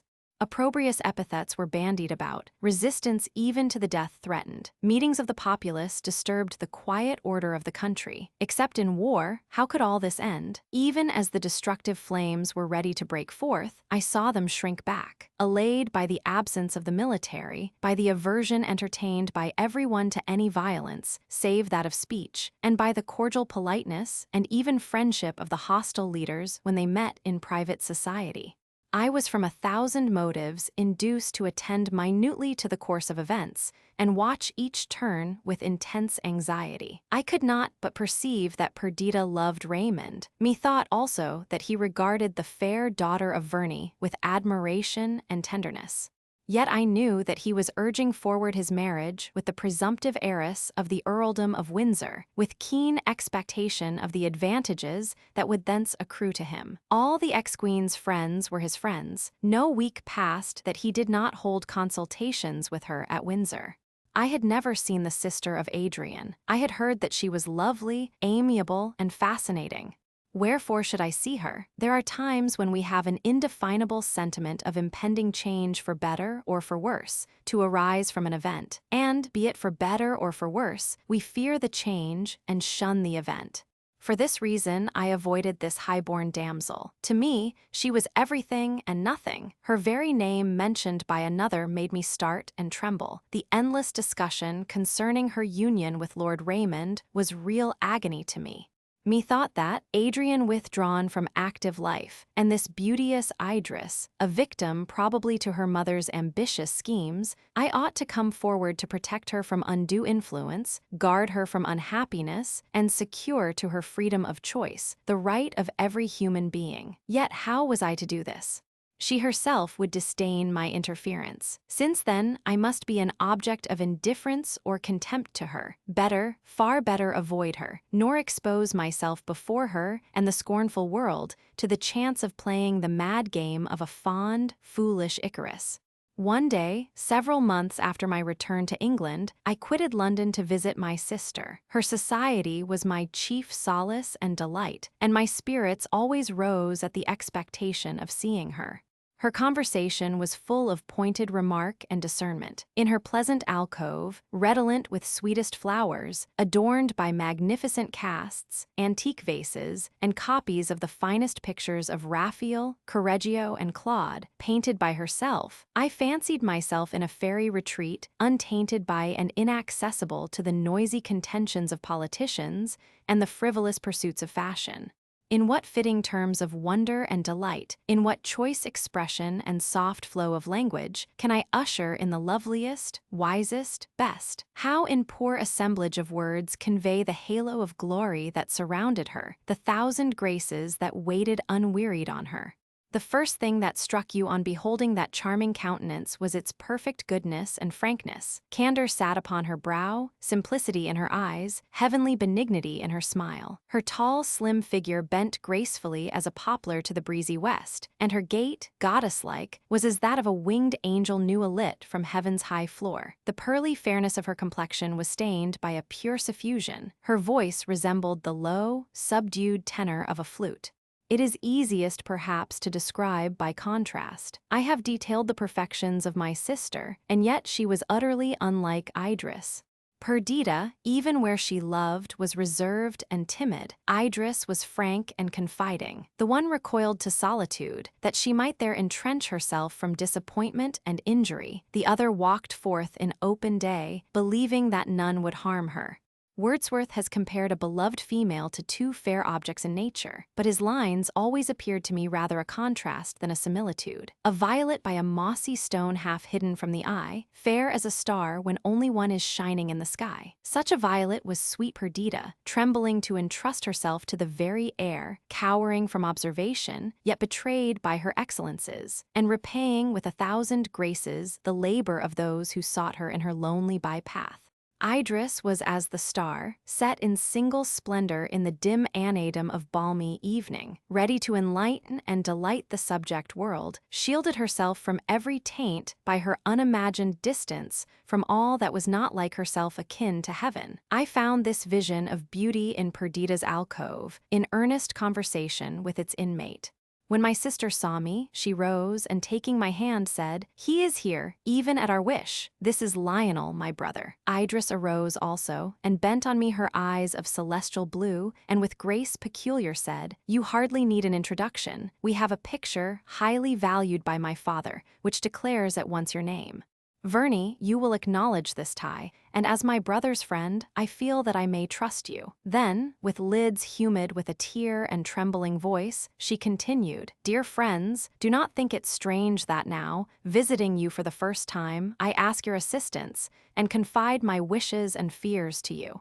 To you alone do I dare speak. I have heard you commended by impartial spectators. You are my brother's friends, therefore you must be mine. What can I say? If you refuse to aid me, I am lost indeed." She cast up her eyes, while wonder held her auditors mute. Then, as if carried away by her feelings, she cried, "My brother! Beloved, ill-fated Adrian, how speak of your misfortunes? Doubtless you have both heard the current tale, perhaps believed the slander, but he is not mad. Were an angel from the foot of God's throne to assert it, never, never would I believe it. He is wronged, betrayed, imprisoned. Save him. Verney, you must do this. Seek him out in whatever part of the island he is immured. Find him, rescue him from his persecutors, restore him to himself, to me. On the wide earth I have none to love but only him." Her earnest appeal, so sweetly and passionately expressed, filled me with wonder and sympathy, and when she added, with thrilling voice and look, "Do you consent to undertake this enterprise?" I vowed, with energy and truth, to devote myself in life and death to the restoration and welfare of Adrian. We then conversed on the plan I should pursue and discussed the probable means of discovering his residence. While we were in earnest discourse, Lord Raymond entered unannounced. I saw Perdita tremble and grow deadly pale, and the cheeks of Idris glow with purest blushes. He must have been astonished at our conclave, disturbed by it, I should have thought, but nothing of this appeared. He saluted my companions and addressed me with a cordial greeting. Idris appeared suspended for a moment, and then with extreme sweetness she said, "Lord Raymond, I confide in your goodness and honor." Smiling haughtily, he bent his head and replied with emphasis, "Do you indeed confide, Lady Idris?" She endeavored to read his thought, and then answered with dignity, "As you please. It is certainly best not to compromise oneself by any concealment." "Pardon me," he replied, "if I have offended. Whether you trust me or not, rely on my doing my utmost to further your wishes, whatever they may be." Idris smiled her thanks and rose to take leave. Lord Raymond requested permission to accompany her to Windsor Castle, to which she consented, and they quitted the cottage together. My sister and I were left, truly like two fools, who fancied that they had obtained a golden treasure, till daylight showed it to be lead to silly, luckless flies, who had played in sunbeams and were caught in a spider's web. I leaned against the casement and watched those two glorious creatures till they disappeared in the forest glades, and then I turned. Perdita had not moved, her eyes fixed on the ground, her cheeks pale, her very lips white, motionless and rigid, every feature stamped by woe. She sat.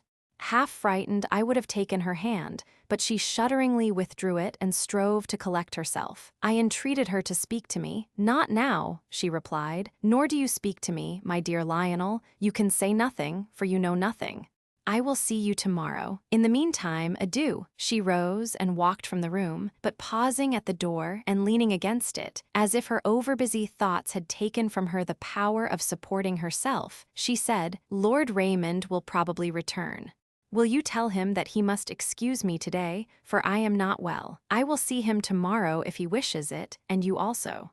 You had better return to London with him. You can there make the inquiries agreed upon concerning the Earl of Windsor and visit me again tomorrow before you proceed on your journey. Till then, farewell." She spoke falteringly and concluded with a heavy sigh. I gave my assent to her request, and she left me. I felt as if, from the order of the systematic world, I had plunged into chaos, obscure, contrary, unintelligible. That Raymond should marry Idris was more than ever intolerable. Yet my passion, though a giant from its birth, was too strange, wild, and impracticable for me to feel at once the misery I perceived in Perdita. How should I act? She had not confided in me. I could not demand an explanation from Raymond without the hazard of betraying what was perhaps her most treasured secret. I would obtain the truth from her the following day, in the meantime, but while I was occupied by multiplying reflections, Lord Raymond returned. He asked for my sister, and I delivered her message. After musing on it for a moment, he asked me if I were about to return to London, and if I would accompany him. I consented.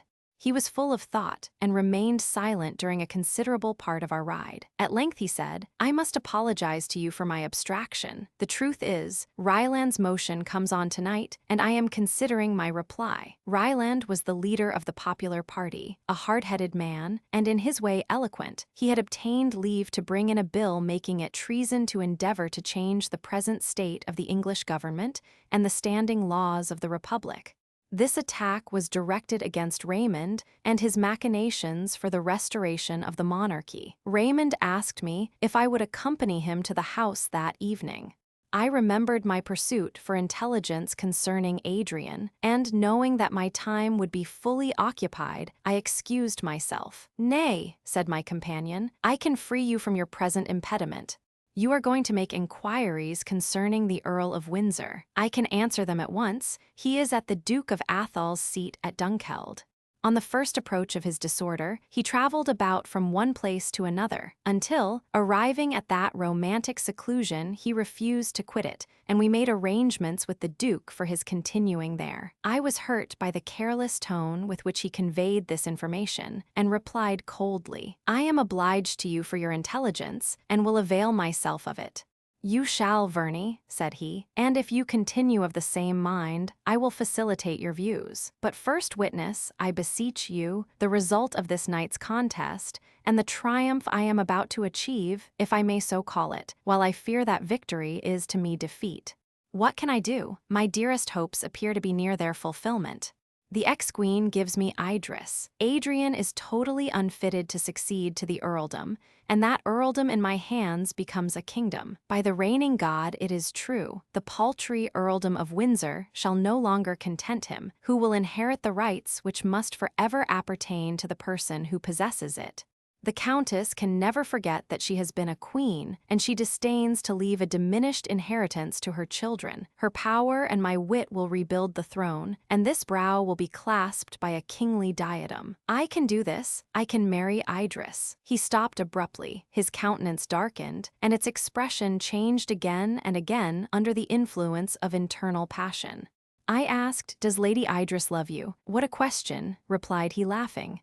"She will, of course, as I shall her, when we are married." "You begin late," said I, ironically. "Marriage is usually considered the grave, and not the cradle of love. So you are about to love her, but do not already. Do not catechize me, Lionel. I will do my duty by her, be assured. Love, I must steel my heart against that, expel it from its tower of strength, barricade it out. The fountain of love must cease to play, its waters be dried up, and all passionate thoughts attendant on it die. That is to say, the love which would rule me, not that which I rule. Idris is a gentle, pretty, sweet little girl. It is impossible not to have an affection for her, and I have a very sincere one. Only do not speak of love, love, the tyrant and the tyrant queller. Love, until now my conqueror, now my slave, the hungry fire, the untamable beast, the fanged snake. No, no, I will have nothing to do with that love. Tell me, Lionel, do you consent that I should marry this young lady?" He bent his keen eyes upon me, and my uncontrollable heart swelled in my bosom. I replied in a calm voice, but how far from calm was the thought imaged by my still words? "Never. I can never consent that Lady Idris should be united to one who does not love her, because you love her yourself. Your lordship might have spared that taunt. I do not, dare not love her. At least," he continued haughtily, "she does not love you. I would not marry a reigning sovereign were I not sure that her heart was free. But oh, Lionel, a kingdom is a word of might, and gently sounding are the terms that compose the style of royalty. Were not the mightiest men of the olden times kings? Alexander was a king. Solomon, the wisest of men, was a king. Napoleon was a king. Caesar died in his attempt to become one, and Cromwell, the Puritan and king-killer, aspired to regality. The father of Adrian yielded up the already broken scepter of England, but I will rear the fallen plant, join its dismembered frame, and exalt it above all the flowers of the field. You need not wonder that I freely discover Adrian's abode. Do not suppose that I am wicked or foolish enough to found my purposed sovereignty on a fraud, and one so easily discovered as the truth or falsehood of the Earl's insanity. I am just come from him. Before I decided on my marriage with Idris, I resolved to see him myself again, and to judge of the probability of his recovery. He is irrecoverably mad." I gasped for breath. "I will not detail to you," continued Raymond, "the melancholy particulars. You shall see him and judge for yourself, although I fear this visit, useless to him, will be insufferably painful to you. It has weighed on my spirits ever since. Excellent and gentle as he is even in the downfall of his reason, I do not worship him as you do, but I would give all my hopes of a crown and my right hand to boot to see him restored to himself." His voice expressed the deepest compassion. "Thou most unaccountable being," I cried, "whither will thy actions tend, in all this maze of purpose in which thou seemest lost? Whither indeed? To a crown, a golden begemmed crown, I hope. And yet I dare not trust, and though I dream of a crown and wake for one, ever and anon a busy devil whispers to me that it is but a fool's cap that I seek, and that were I wise, I should trample on it, and take in its stead that which is worth all the crowns of the East and presidentships of the West. And what is that? If I do make it my choice, then you shall know. At present I dare not speak, even think of it." Again he was silent, and after a pause turned to me laughingly. when scorn did not inspire his mirth, when it was genuine gaiety that painted his features with a joyous expression, his beauty became supereminent, divine. "Verney," said he, "my first act when I become King of England will be to unite with the Greeks, take Constantinople, and subdue all Asia. I intend to be a warrior, a conqueror. Napoleon's name shall veil to mine, and enthusiasts, instead of visiting his rocky grave and exalting the merits of the fallen, shall adore my majesty and magnify my illustrious achievements." I listened to Raymond with intense interest. Could I be other than all ear to one who seemed to govern the whole earth in his grasping imagination, and who only quailed when he attempted to rule himself? Then, on his word and will depended my own happiness, the fate of all dear to me. I endeavored to divine the concealed meaning of his words. Perdita's name was not mentioned, yet I could not doubt that love for her caused the vacillation of purpose that he exhibited. And who was so worthy of love as my noble-minded sister? Who deserved the hand of this self-exalted king more than she whose glance belonged to a queen of nations? Who loved him as he did her, notwithstanding that disappointment quelled her passion, and ambition held strong combat with his. We went together to the house in the evening. Raymond, while he knew that his plans and prospects were to be discussed and decided during the expected debate, was gay and careless, and hum, like that of 10,000 hives of swarming bees, stunned us as we entered the coffee-room. Knots of politicians were assembled with anxious brows and loud or deep voices. The aristocratical party, the richest and most influential men in England, appeared less agitated than the others, for the question was to be discussed without their interference. Near the fire was Ryland and his supporters. Ryland was a man of obscure birth and of immense wealth, inherited from his father, who had been a manufacturer. He had witnessed, when a young man, the abdication of the king and the amalgamation of the two houses of Lords and Commons. He had sympathized with these popular encroachments, and it had been the business of his life to consolidate and increase them. Since then, the influence of the landed proprietors had augmented, and at first Ryland was not sorry to observe the machinations of Lord Raymond, which drew off many of his opponent's partisans. But the thing was now going too far. The poorer nobility hailed the return of sovereignty as an event which would restore them to their power and rights, now lost. The half-extinct spirit of royalty roused itself in the minds of men, and they, willing slaves, self-constituted subjects, were ready to bend their necks to the yoke. Some erect and manly spirits still remained, pillars of state, but the word republic had grown stale to the vulgar ear, and many, the event would prove whether it was a majority, pined for the tinsel and show of royalty.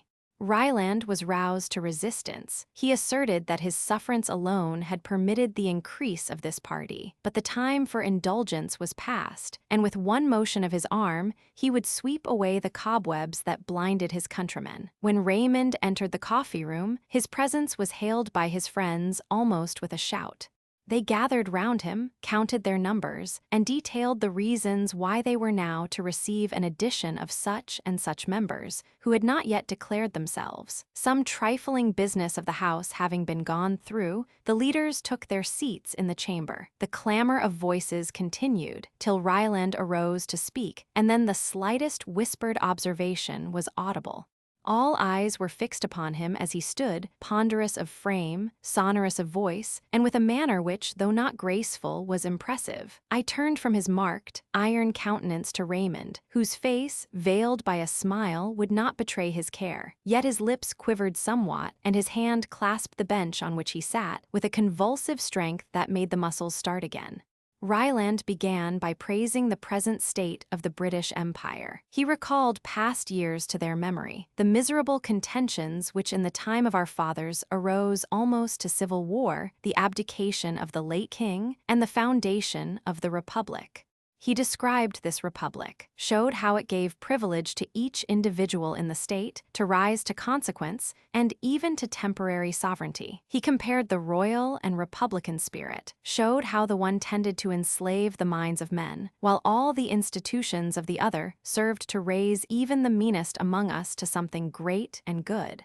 He showed how England had become powerful, and its inhabitants valiant and wise, by means of the freedom they enjoyed. As he spoke, every heart swelled with pride, and every cheek glowed with delight to remember that each one there was English, and that each supported and contributed to the happy state of things now commemorated. Ryland's fervor increased, his eyes lighted up, his voice assumed the tone of passion. There was one man, he continued, who wished to alter all this, and bring us back to our days of impotence and contention. One man who would dare arrogate the honor which was due to all who claimed England as their birthplace, and set his name and style above the name and style of his country. I saw at this juncture that Raymond changed color. His eyes were withdrawn from the orator and cast on the ground. The listeners turned from one to the other, but in the meantime the speaker's voice filled their ears. The thunder of his denunciations influenced their senses. The very boldness of his language gave him weight. Each knew that he spoke truth, a truth known but not acknowledged. He tore from reality the mask with which she had been clothed, and the purposes of Raymond, which before had crept around, ensnaring by stealth, now stood a hunted stag, even at bay, as all perceived who watched the irrepressible changes of his countenance. Ryland ended by moving that any attempt to re-erect the kingly power should be declared treason, and he a traitor who should endeavor to change the present form of government. Cheers and loud acclamations followed the close of his speech. After his motion had been seconded, Lord Raymond rose, his countenance bland, his voice softly melodious, his manner soothing. His grace and sweetness came like the mild breathing of a flute after the loud, organ-like voice of his adversary. He rose, he said, to speak in favor of the honorable member's motion, with one slight amendment subjoined.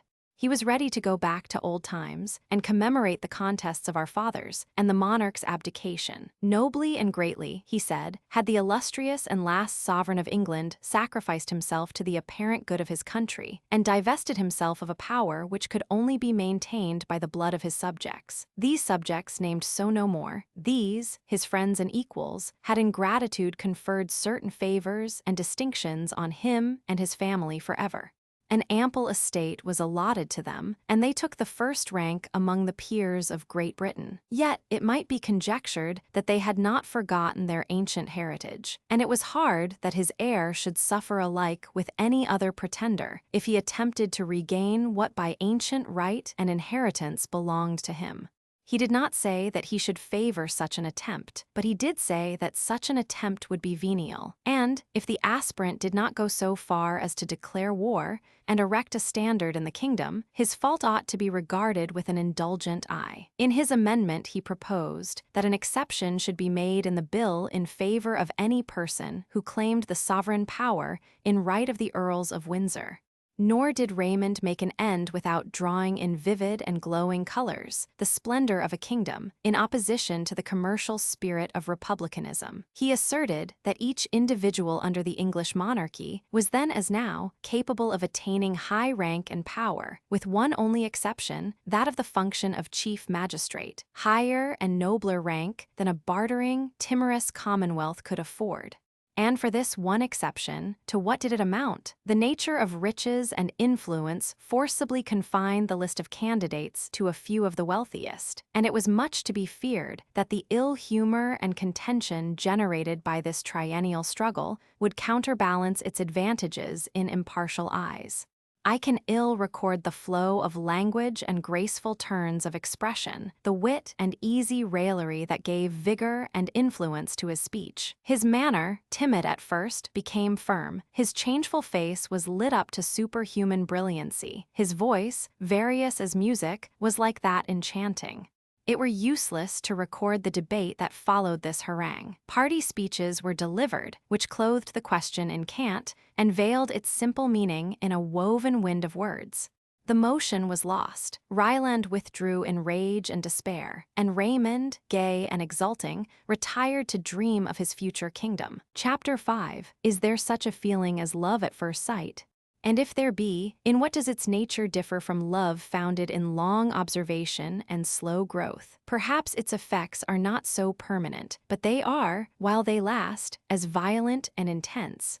We walk the pathless mazes of society, vacant of joy, till we hold this clue, leading us through that labyrinth to paradise. Our nature dim, like to an unlighted torch, sleeps in formless blank till the fire attain it, this life of life, this light to moon, and glory to the sun.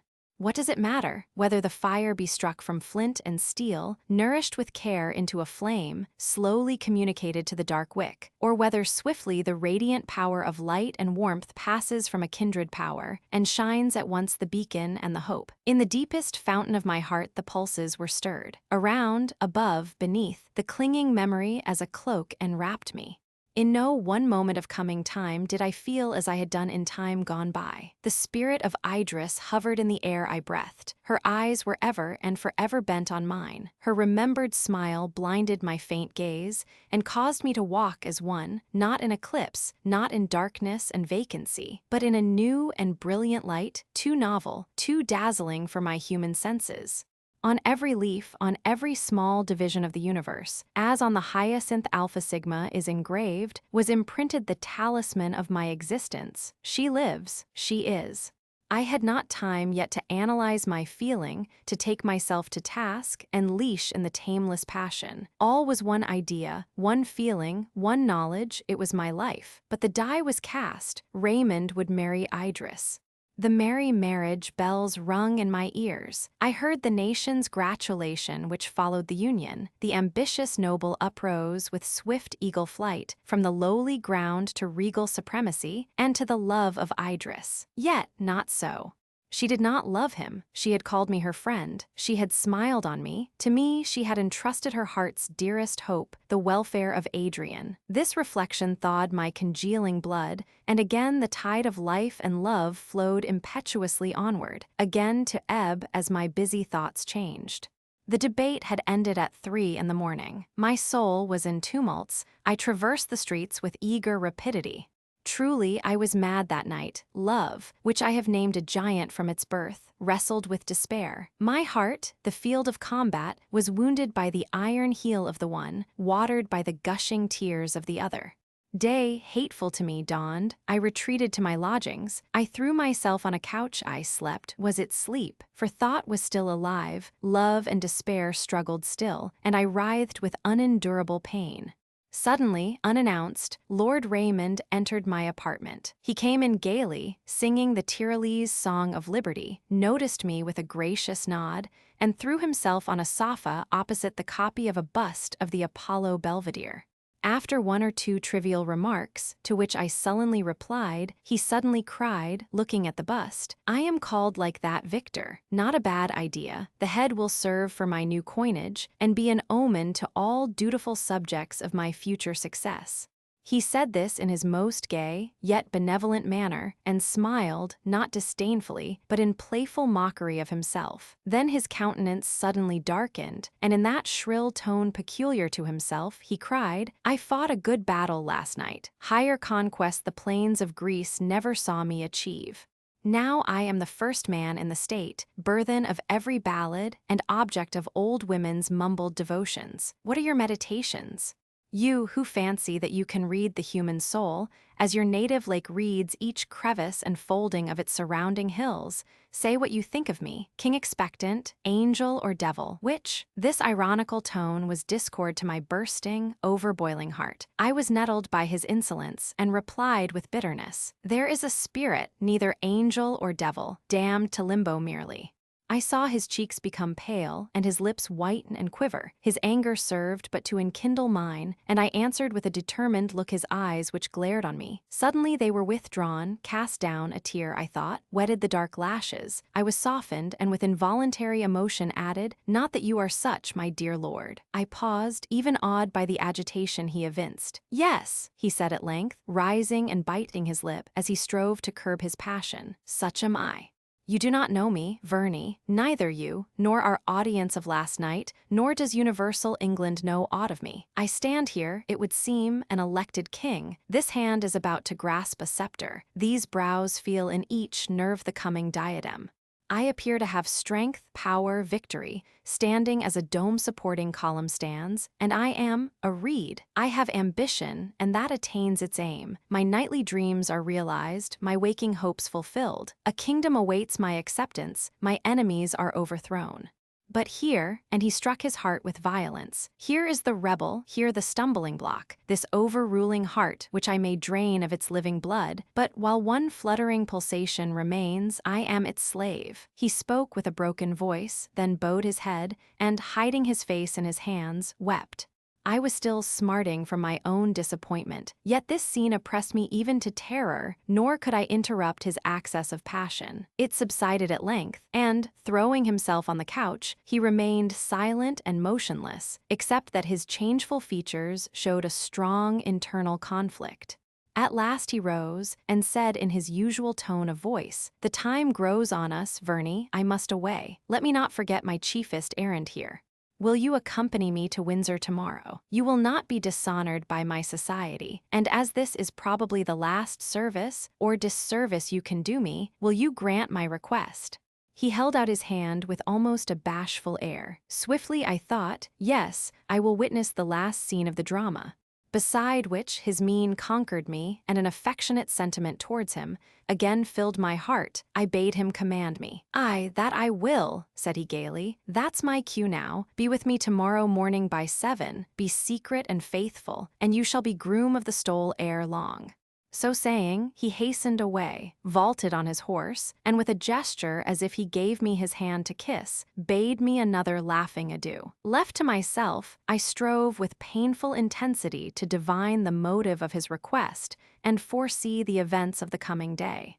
The hours passed on unperceived. My head ached with thought, the nerves seemed teeming with the over-full fraught. I clasped my burning brow, as if my fevered hand could medicine its pain. I was punctual to the appointed hour on the following day, and found Lord Raymond waiting for me. We got into his carriage, and proceeded towards Windsor. I had tutored myself, and was resolved by no outward sign to disclose my internal agitation. "What a mistake Ryland made," said Raymond, "when he thought to overpower me the other night. He spoke well, very well. Such an harangue would have succeeded better addressed to me singly than to the fools and knaves assembled yonder. Had I been alone, I should have listened to him with a wish to hear reason, but when he endeavored to vanquish me in my own territory, with my own weapons, he put me on my mettle, and the event was such as all might have expected." I smiled incredulously, and replied, "I am of Ryland's way of thinking, and will, if you please, repeat all his arguments. We shall see how far you will be induced by them to change the royal for the patriotic style." "The repetition would be useless," said Raymond, "since I well remember them, and have many others, self-suggested, which speak with unanswerable persuasion." He did not explain himself, nor did I make any remark on his reply.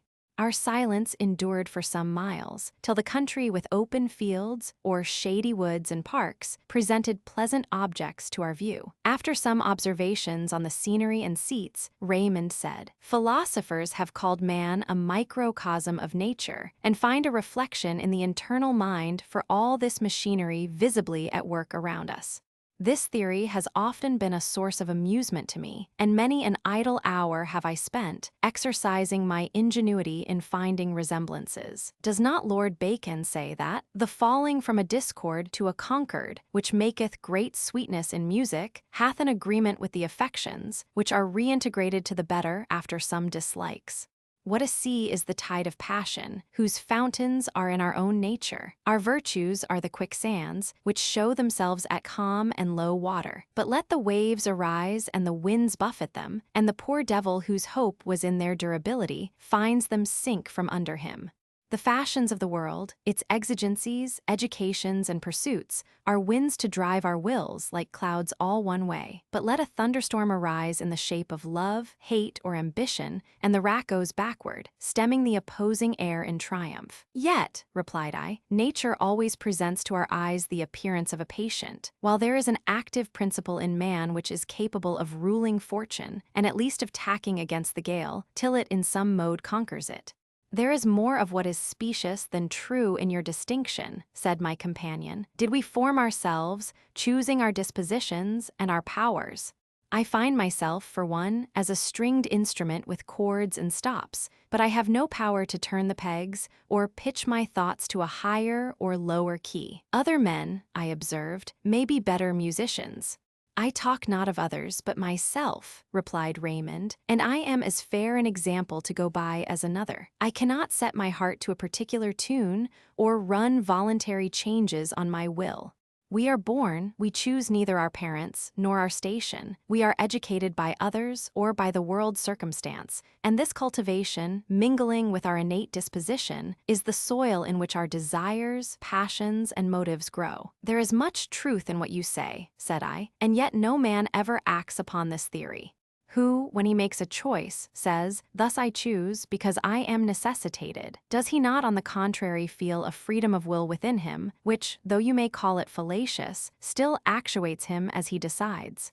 Exactly so, replied Raymond, another link of the breakless chain. Were I now to commit an act which would annihilate my hopes, and pluck the regal garment from my mortal limbs, to clothe them in ordinary weeds, would this, think you, be an act of free will on my part? As we talked thus, I perceived that we were not going the ordinary road to Windsor, but through Inglefield Green towards Bishopgate Heath. I began to divine that Idris was not the object of our journey, but that I was brought to witness the scene that was to decide the fate of Raymond and of Perdita. Raymond had evidently vacillated during his journey, and irresolution was marked in every gesture as we entered Perdita's cottage. I watched him curiously, determined that, if this hesitation should continue, I would assist Perdita to overcome herself, and teach her to disdain the wavering love of him, who balanced between the possession of a crown, and of her, whose excellence and affection transcended the worth of a kingdom. We found her in her flower-adorned alcove. She was reading the newspaper report of the debate in Parliament that apparently doomed her to hopelessness. That heart-sinking feeling was painted in her sunk eyes and spiritless attitude. A cloud was on her beauty, and frequent sighs were tokens of her distress. This sight had an instantaneous effect on Raymond. His eyes beamed with tenderness, and remorse clothed his manners with earnestness and truth. He sat beside her, and, taking the paper from her hand, said, "Not a word more shall my sweet Perdita read of this contention of madmen and fools. I must not permit you to be acquainted with the extent of my delusion, lest you despise me, although, believe me, a wish to appear before you, not vanquished, but as a conqueror, inspired me during my wordy war." Perdita looked at him like one amazed. Her expressive countenance shone for a moment with tenderness. To see him only was happiness.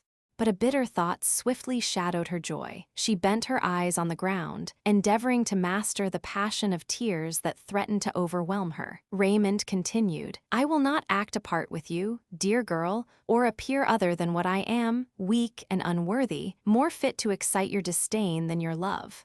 Yet you do love me. I feel and know that you do, and thence I draw my most cherished hopes. If pride guided you, or even reason, you might well reject me.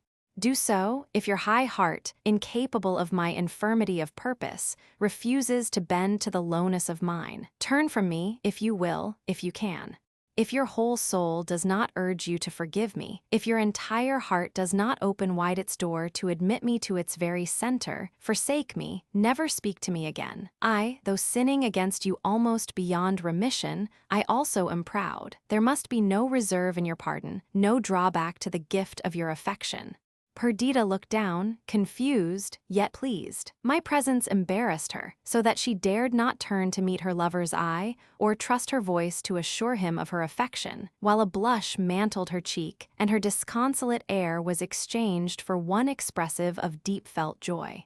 Raymond encircled her waist with his arm and continued, "I do not deny that I have balanced between you and the highest hope that mortal men can entertain, but I do so no longer. Take me, mold me to your will, possess my heart and soul to all eternity. If you refuse to contribute to my happiness, I quit England tonight and will never set foot in it again. Lionel, you hear, witness for me. Persuade your sister to forgive the injury I have done her. Persuade her to be mine." "There needs no persuasion," said the blushing Perdita, "except your own dear promises and my ready heart, which whispers to me that they are true." That same evening we all three walked together in the forest, and with the garrulity which happiness inspires, they detailed to me the history of their loves. It was pleasant to see the haughty Raymond and reserved Perdita changed through happy love into prattling, playful children, both losing their characteristic dignity in the fullness of mutual contentment. I rambled away from them. If the rapture of assured sympathy was theirs, I enjoyed that of restored hope. I looked on the regal towers of Windsor. High is the wall, and strong the barrier that separate me from my star of beauty. But not impassable, she will not be his. A few more years dwell in thy native garden, sweet flower, till I by toil and time acquire a right to gather thee. Despair not, nor bid me despair. What must I do now? First I must seek Adrian and restore him to her. Patience, gentleness, and untired affection shall recall him, if it be true, as Raymond says, that he is mad. Energy and courage shall rescue him, if he be unjustly imprisoned. After the lovers again joined me, we supped together in the alcove. Truly it was a fairy's supper, for though the air was perfumed by the scent of fruits and wine, we none of us either ate or drank. Even the beauty of the night was unobserved. Their ecstasy could not be increased by outward objects, and I was wrapped in reverie. At about midnight Raymond and I took leave of my sister to return to town. He was all gaiety, scraps of songs fell from his lips, every thought of his mind, every object about us, gleamed under the sunshine of his mirth. He accused me of melancholy, of ill humor and envy. "Not so," said I, "though I confess that my thoughts are not occupied as pleasantly as yours are. You promised to facilitate my visit to Adrian. I conjure you to perform your promise. I cannot linger here. I long to soothe, perhaps to cure the malady of my first and best friend. I shall immediately depart for Dunkeld." "Thou bird of night," replied Raymond, "what an eclipse do you throw across my bright thoughts, forcing me to call to mind that melancholy ruin which stands in mental desolation, more irreparable than a fragment of a carved column in a weed-grown field. You dream that you can restore him. Daedalus never wound so inextricable an error round.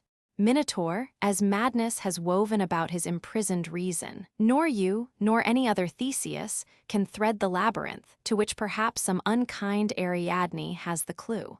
You allude to Evadne Zamy, but she is not in England, and were she, said Raymond, I would not advise her seeing him.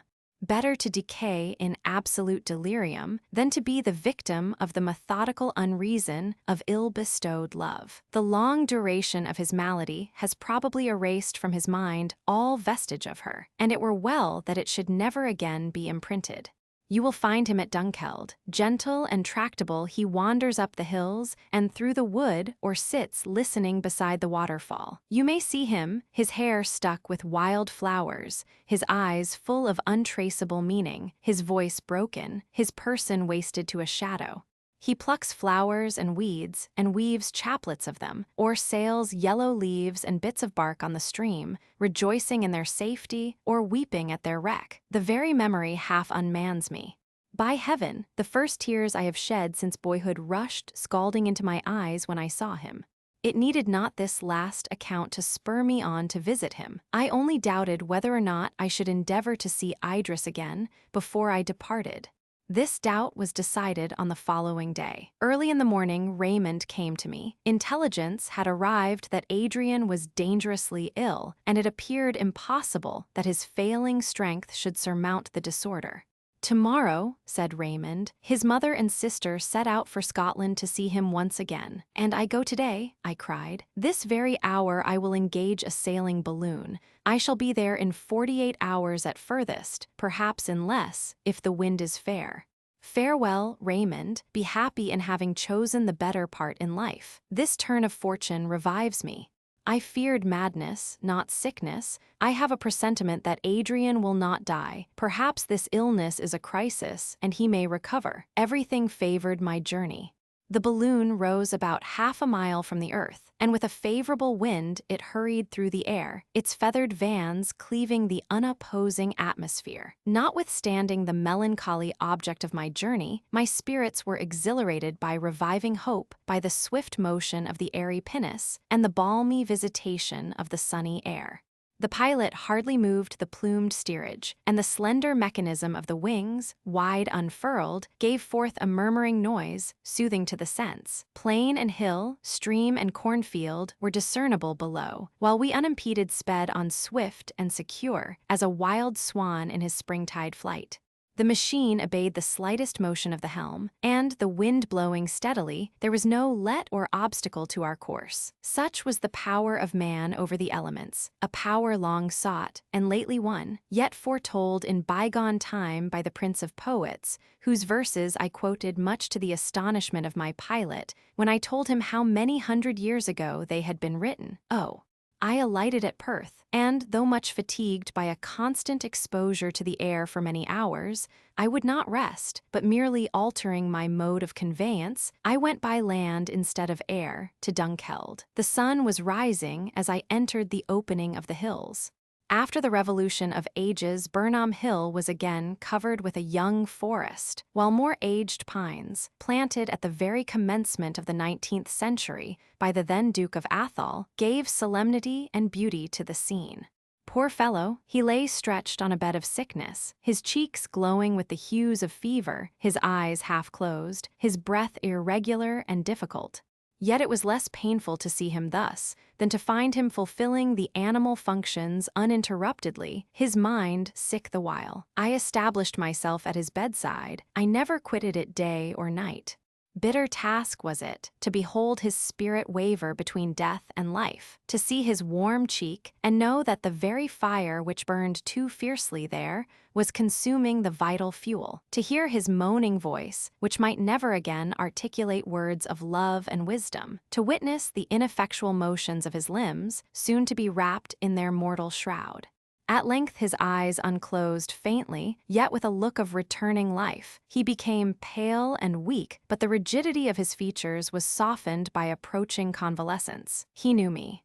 What a brimful cup of joyful agony it was, when his face first gleamed with the glance of recognition, when he pressed my hand, now more fevered than his own, and when he pronounced my name. No trace of his past insanity remained to dash my joy with sorrow. This same evening, his mother and sister arrived. The Countess of Windsor was by nature full of energetic feeling, but she had very seldom in her life permitted the concentrated emotions of her heart to show themselves on her features. The studied immovability of her countenance, her slow, equable manner, and soft but unmelodious voice were a mask, hiding her fiery passions and the impatience of her disposition. She did not in the least resemble either of her children. Her black and sparkling eye, lit up by pride, was totally unlike the blue luster and frank, benignant expression of either Adrian or Idris. There was something grand and majestic in her motions, but nothing persuasive, nothing amiable. Tall, thin, and straight, her face still handsome, her raven hair hardly tinged with gray, her forehead arched and beautiful, had not the eyebrows been somewhat scattered. It was impossible not to be struck by her, almost to fear her.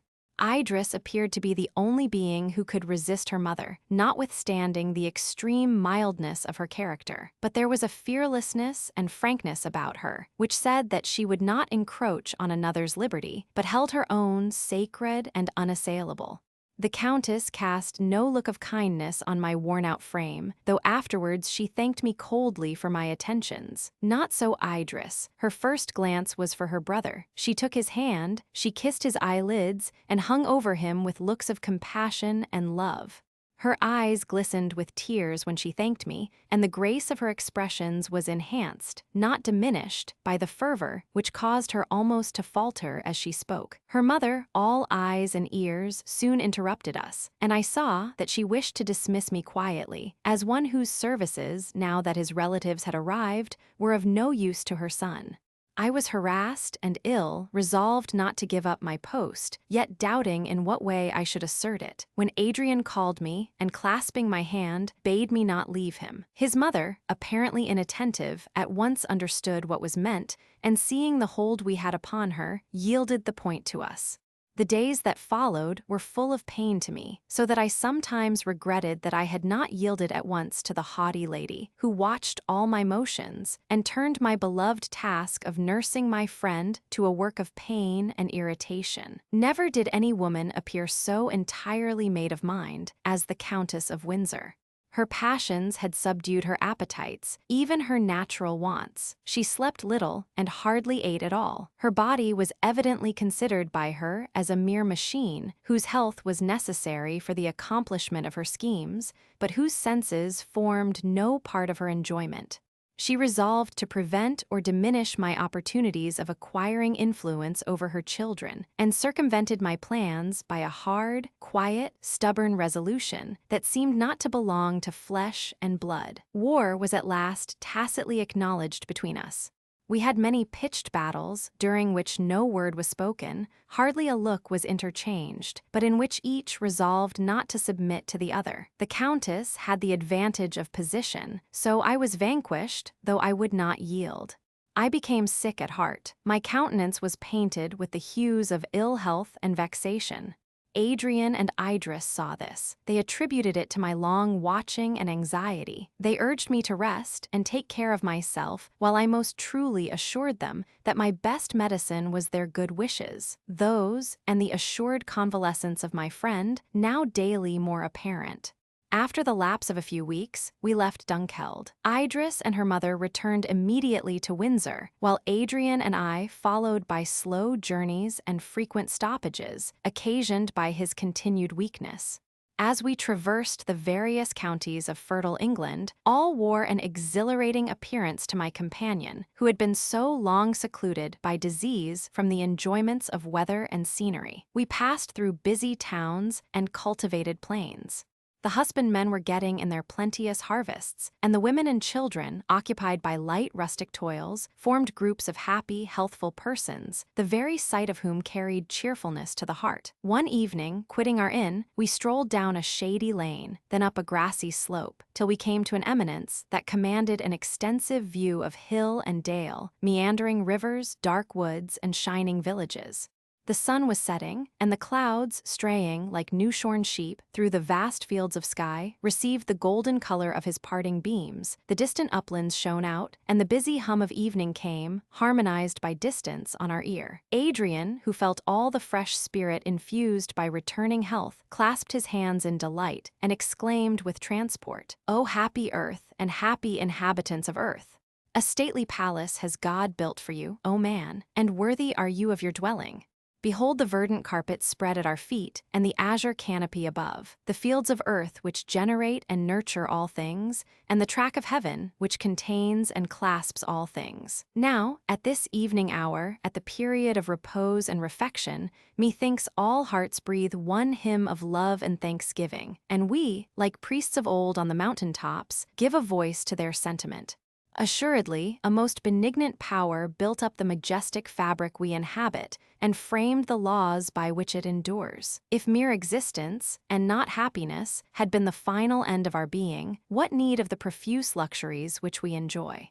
Why should our dwelling place be so lovely, and why should the instincts of nature minister pleasurable sensations? The very sustaining of our animal machine is made delightful, and our sustenance, the fruits of the field, is painted with transcendent hues, endued with grateful odors, and palatable to our taste. Why should this be, if he were not good? We need houses to protect us from the seasons, and behold the materials with which we are provided, the growth of trees with their adornment of leaves, while rocks of stone piled above the plains variegate the prospect with their pleasant irregularity. Nor are outward objects alone the receptacles of the spirit of good. Look into the mind of man, where wisdom reigns enthroned, where imagination, the painter, sits, with his pencil dipped in hues lovelier than those of sunset, adorning familiar life with glowing tints. What a noble boon, worthy the giver, is the imagination. It takes from reality its leaden hue. It envelopes all thought and sensation in a radiant veil, and with an hand of beauty beckons us from the sterile seas of life to her gardens and bowers and glades of bliss. And is not love a gift of the divinity? Love, and her child, hope, which can bestow wealth on poverty, strength on the weak, and happiness on the sorrowing. My lot has not been fortunate. I have consorted long with grief, entered the gloomy labyrinth of madness, and emerged but half alive. Yet I thank God that I have lived. I thank God that I have beheld his throne, the heavens, and earth, his footstool. I am glad that I have seen the changes of his day, to behold the sun, fountain of light, and the gentle pilgrim moon, to have seen the fire-bearing flowers of the sky and the flowery stars of earth, to have witnessed the sowing and the harvest. I am glad that I have loved and have experienced sympathetic joy and sorrow with my fellow creatures. I am glad now to feel the current of thought flow through my mind, as the blood through the articulations of my frame. Mere existence is pleasure, and I thank God that I live. And all ye happy nurslings of Mother Earth, do ye not echo my words? Ye who are linked by the affectionate ties of nature, companions, friends, lovers, fathers who toil with joy for their offspring, women who, while gazing on the living forms of their children, forget the pains of maternity, children who neither toil nor spin, but love and are loved. Oh, that death and sickness were banished from our earthly home, that hatred, tyranny, and fear could no longer make their lair in the human heart, that each man might find a brother in his fellow, and a nest of repose amid the wide plains of his inheritance, that the source of tears were dry, and that lips might no longer form expressions of sorrow. Sleeping thus under the beneficent eye of heaven, can evil visit thee, O earth, or grief cradle to their graves thy luckless children? Whisper it not, let the demons hear and rejoice. The choice is with us. Let us will it, and our habitation becomes a paradise. For the will of man is omnipotent, blunting the arrows of death, soothing the bed of disease, and wiping away the tears of agony. And what is each human being worth, if he do not put forth his strength to aid his fellow creatures? My soul is a fading spark, my nature frail as a spent wave, but I dedicate all of intellect and strength that remains to me to that one work, and take upon me the task, as far as I am able, of bestowing blessings on my fellow men.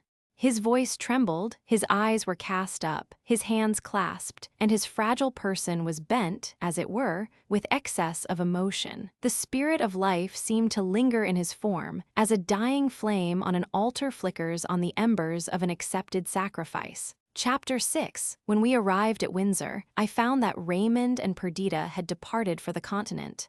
I took possession of my sister's cottage, and blessed myself that I lived within view of Windsor Castle. It was a curious fact that at this period, when by the marriage of Perdita I was allied to one of the richest individuals in England, and was bound by the most intimate friendship to its chiefest noble, I experienced the greatest excess of poverty that I had ever known. My knowledge of the worldly principles of Lord Raymond would have ever prevented me from applying to him, however deep my distress might have been. It was in vain that I repeated to myself with regard to Adrian that his purse was open to me. That one in soul, as we were, our fortunes ought also to be common. I could never, while with him, think of his bounty as a remedy to my poverty, and I even put aside hastily his offers of supplies, assuring him of a falsehood that I needed them not. How could I say to this generous being, maintain me in idleness? You who have dedicated your powers of mind and fortune to the benefit of your species, shall you so misdirect your exertions as to support in uselessness the strong, healthy, and capable? And yet I dared not request him to use his influence that I might obtain an honorable provision for myself, for then I should have been obliged to leave Windsor. I hovered forever around the walls of its castle, beneath its enshadowing thickets. My sole companions were my books and my loving thoughts. I studied the wisdom of the ancients, and gazed on the happy walls that sheltered the beloved of my soul. My mind was nevertheless idle. I pored over the poetry of old times. I studied the metaphysics of Plato and Berkeley. I read the histories of Greece and Rome and of England's former periods, and I watched the movements of the lady of my heart. At night, I could see her shadow on the walls of her apartment. By day, I viewed her in her flower garden or riding in the park with her usual companions. Methought the charm would be broken if I were seen, but I heard the music of her voice and was happy. I gave to each heroine of whom I read her beauty and matchless excellences. Such was Antigone, when she guided the blind Oedipus to the grove of the Eumenides and discharged the funeral rites of Polynices. Such was Miranda in the unvisited cave of Prospero, such Haidee on the sands of the Ionian island. I was mad with excess of passionate devotion, but pride, tameless as fire, invested my nature and prevented me from betraying myself by word or look. In the meantime, while I thus pampered myself with rich mental repasts, a peasant would have disdained my scanty fare, which I sometimes robbed from the squirrels of the forest. I was, I own, often tempted to recur to the lawless feats of my boyhood and knock down the almost tame pheasants that perched upon the trees and bent their bright eyes on me. But at this period, the whole scheme of my existence was about to change. The orphan and neglected son of Verney was on the eve of being linked to the mechanism of society by a golden chain and to enter into all the duties and affections of life. Miracles were to be wrought in my favor, the machine of social life pushed with vast effort backward. Attend, O reader, while I narrate this tale of wonders. One day, as Adrian and Idris were riding through the forest, with their mother and accustomed companions, Idris, drawing her brother aside from the rest of the cavalcade, suddenly asked him what had become of his friend, Lionel Verney. "Even from this spot," replied Adrian, pointing to my sister's cottage, "you can see his dwelling." "Indeed," said Idris, "and why, if he be so near, does he not come to see us and make one of our society?" "I often visit him," replied Adrian, "but you may easily guess the motives, which prevent him from coming where his presence may annoy anyone among us." "I do guess them," said Idris, "and such as they are, I would not venture to combat them.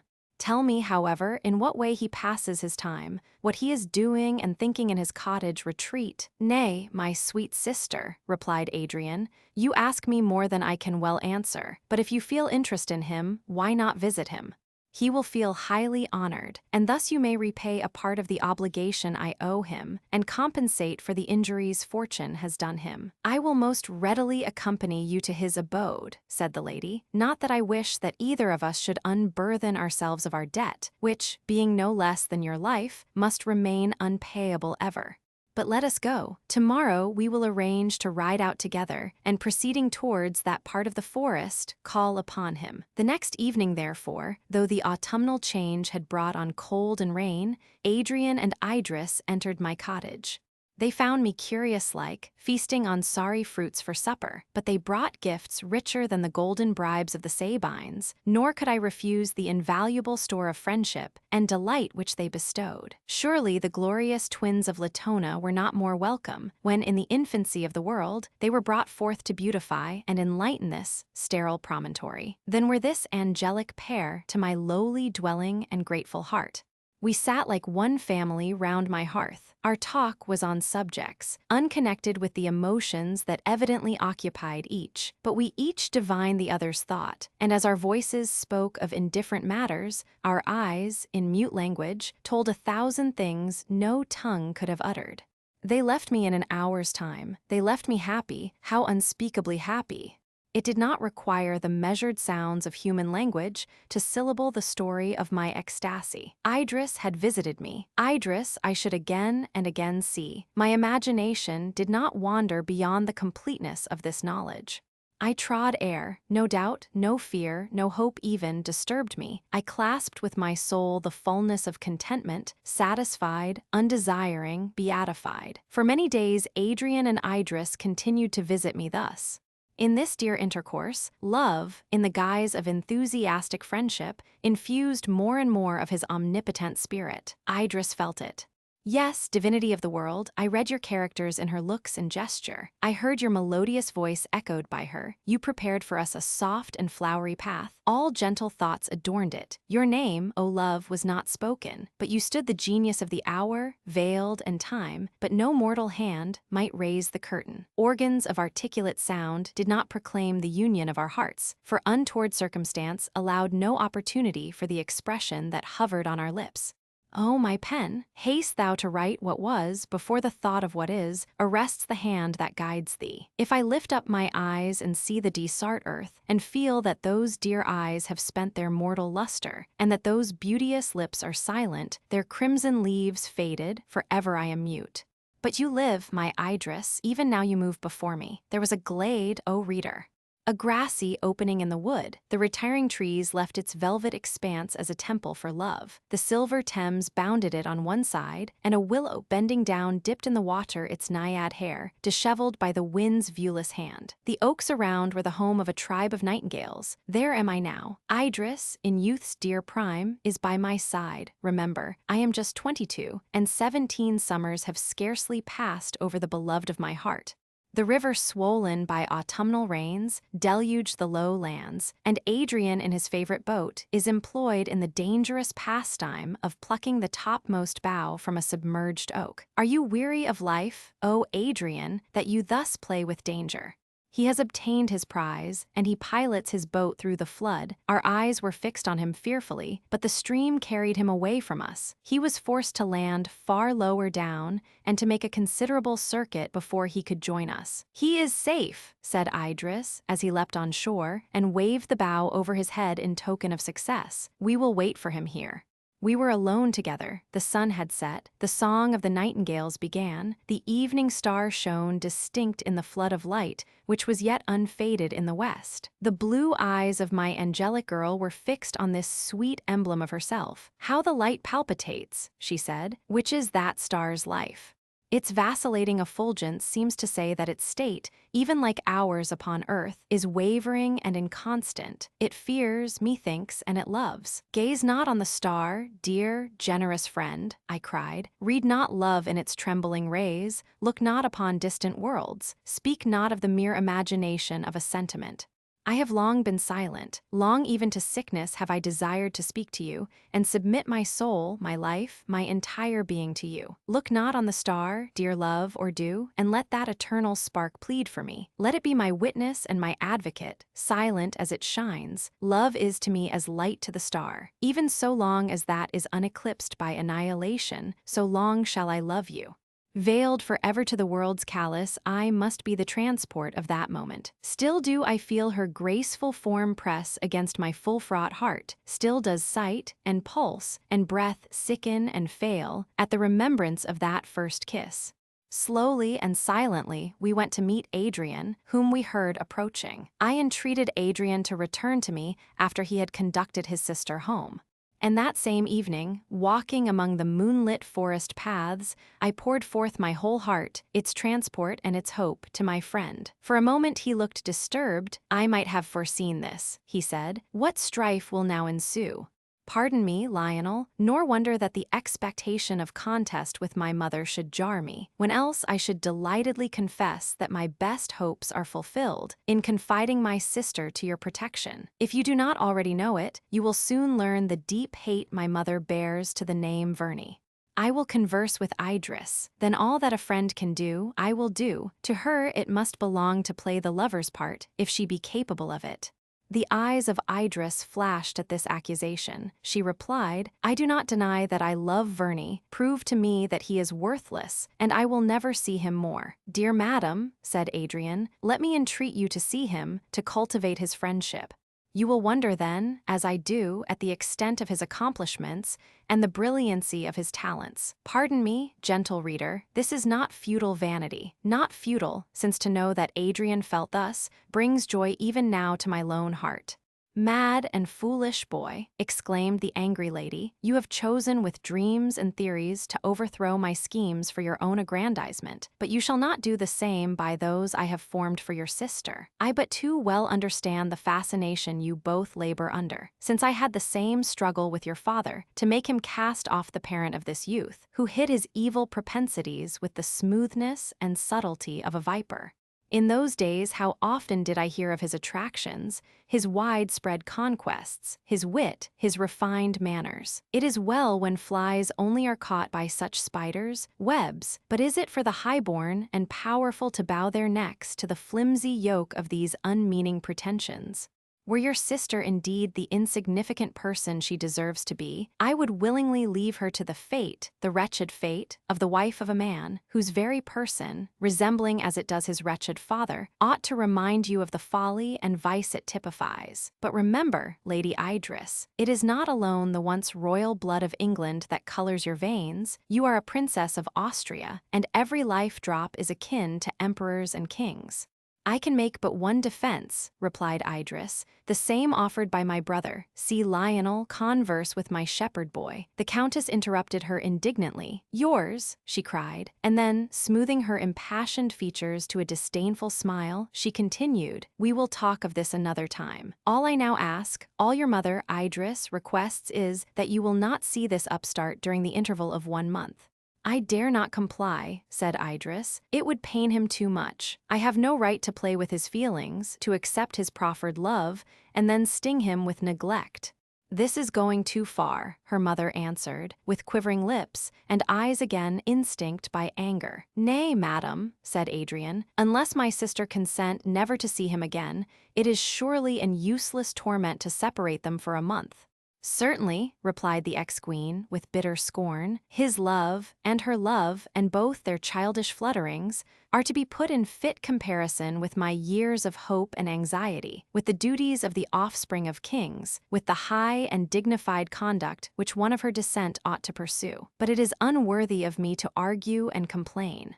Perhaps you will have the goodness to promise me not to marry during that interval." This was asked only half ironically, and Idris wondered why her mother should extort from her a solemn vow not to do what she had never dreamed of doing, but the promise was required and given.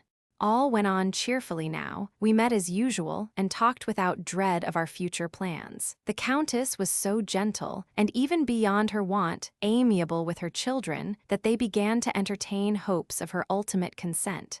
She was too unlike them, too utterly alien to their tastes, for them to find delight in her society or in the prospect of its continuance, but it gave them pleasure to see her conciliating and kind. Once even, Adrian ventured to propose her receiving me. She refused with a smile, reminding him that for the present his sister had promised to be patient. One day, after the lapse of nearly a month, Adrian received a letter from a friend in London, requesting his immediate presence for the furtherance of some important object. Guileless himself, Adrian feared no deceit. I rode with him as far as Staines. He was in high spirits, and since I could not see Idris during his absence, he promised a speedy return. His gaiety, which was extreme, had the strange effect of awakening in me contrary feelings. A presentiment of evil hung over me. I loitered on my return. I counted the hours that must elapse before I saw Idris again. Wherefore should this be? What evil might not happen in the meantime? Might not her mother take advantage of Adrian's absence to urge her beyond her sufferance, perhaps to entrap her? I resolved, let what would befall, to see and converse with her the following day. This determination soothed me. "Tomorrow, loveliest and best, hope and joy of my life, tomorrow I will see thee, fool, to dream of a moment's delay." I went to rest.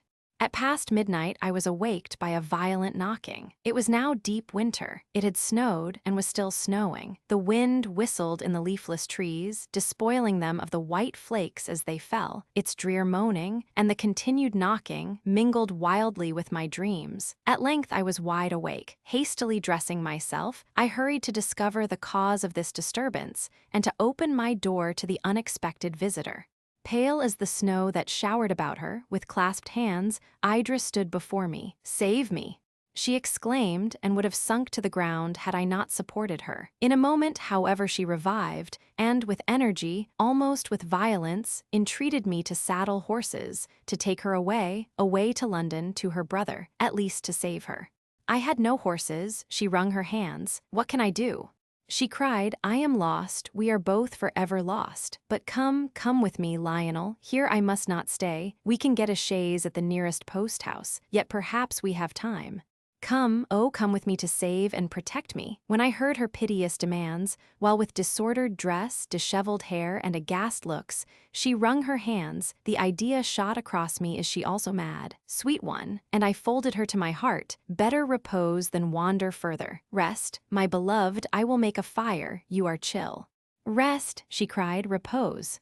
You rave, Lionel. If you delay, we are lost. Come, I pray you, unless you would cast me off forever.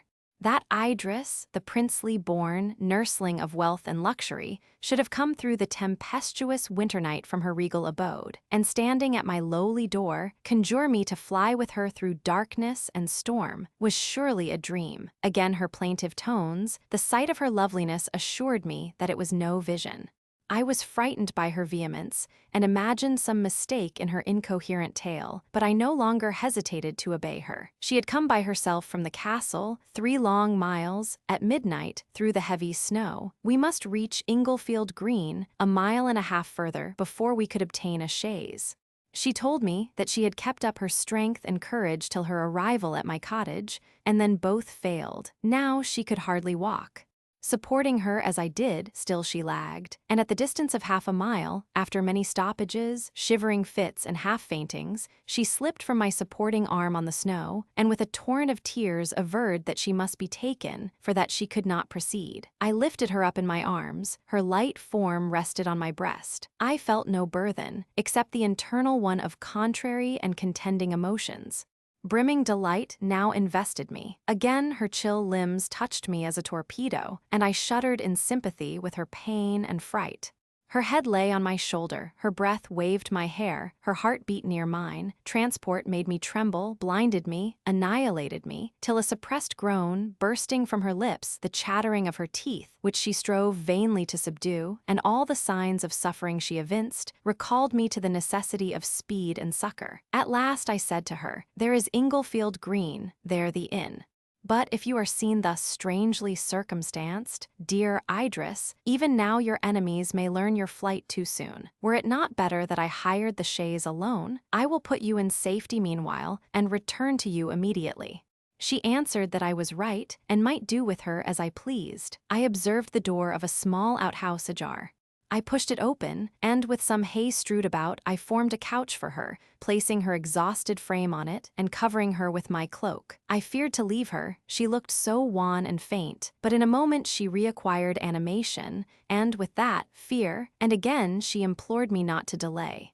To call up the people of the inn, and obtain a conveyance and horses, even though I harnessed them myself, was the work of many minutes, each freighted with the weight of ages. I caused the chaise to advance a little, waited till the people of the inn had retired, and then made the postboy draw up the carriage to the spot where Idris, impatient, and now somewhat recovered, stood waiting for me.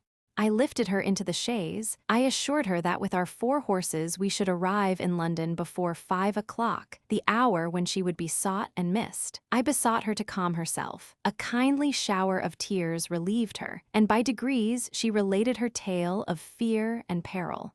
That same night after Adrian's departure, her mother had warmly expostulated with her on the subject of her attachment to me. Every motive, every threat, every angry taunt was urged in vain.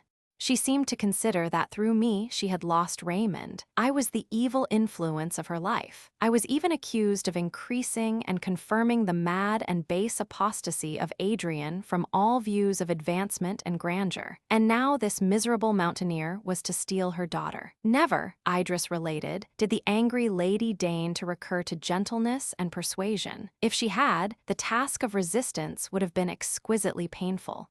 As it was, the sweet girl's generous nature was roused to defend and ally herself with my despised cause. Her mother ended with a look of contempt and covert triumph, which for a moment awakened the suspicions of Idris.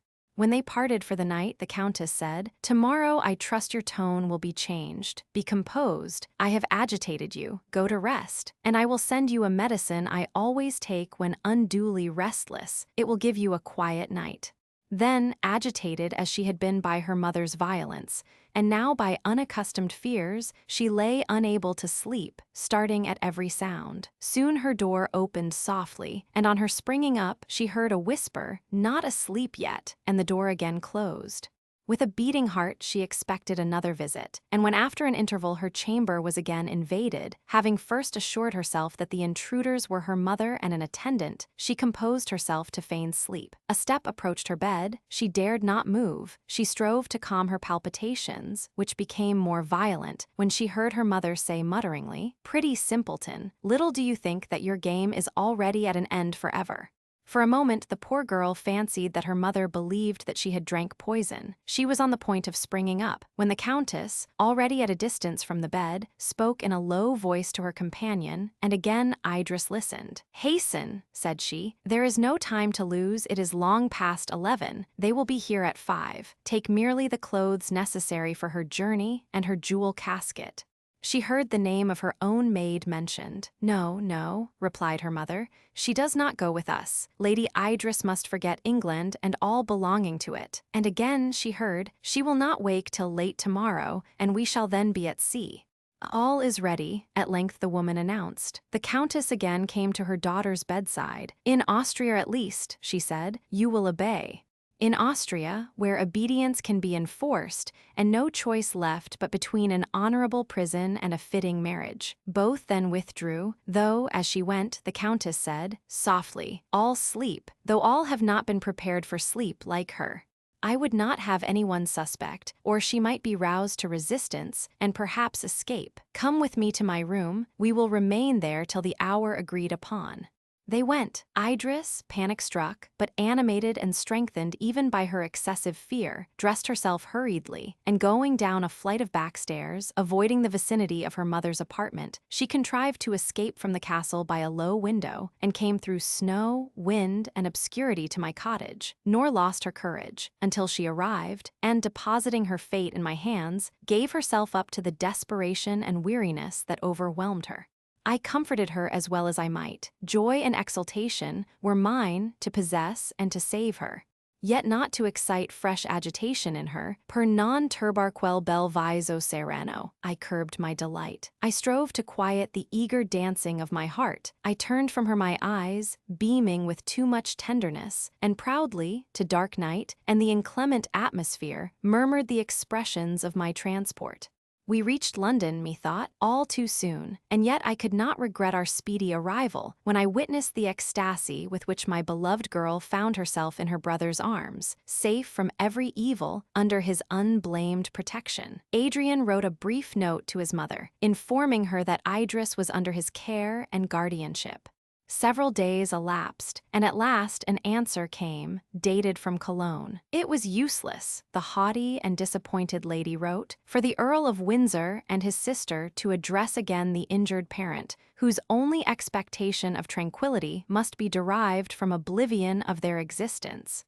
Her desires had been blasted, her schemes overthrown. She did not complain. In her brother's court she would find, not compensation for their disobedience, filial unkindness admitted of none, but such a state of things and mode of life as might best reconcile her to her fate.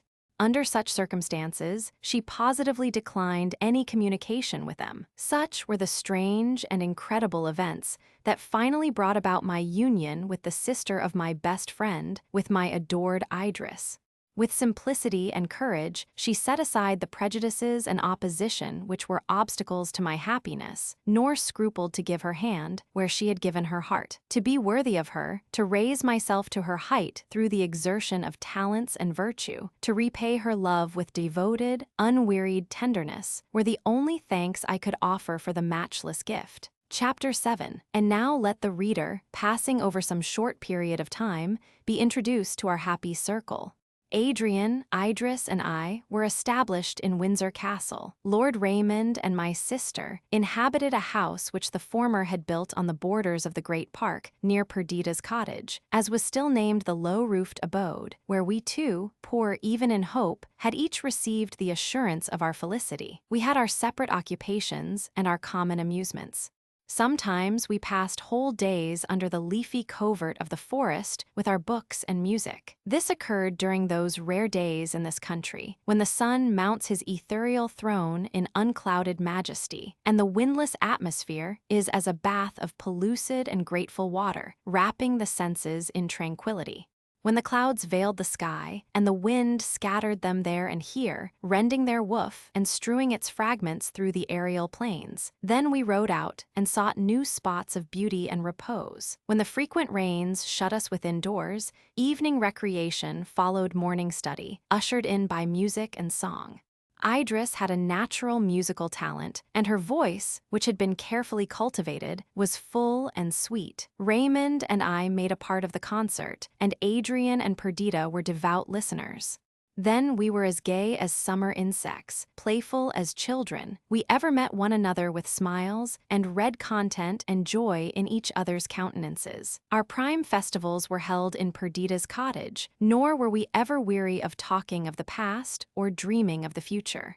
Jealousy and disquiet were unknown among us, nor did a fear or hope of change ever disturb our tranquility. Others said, "We might be happy." We said, "We are."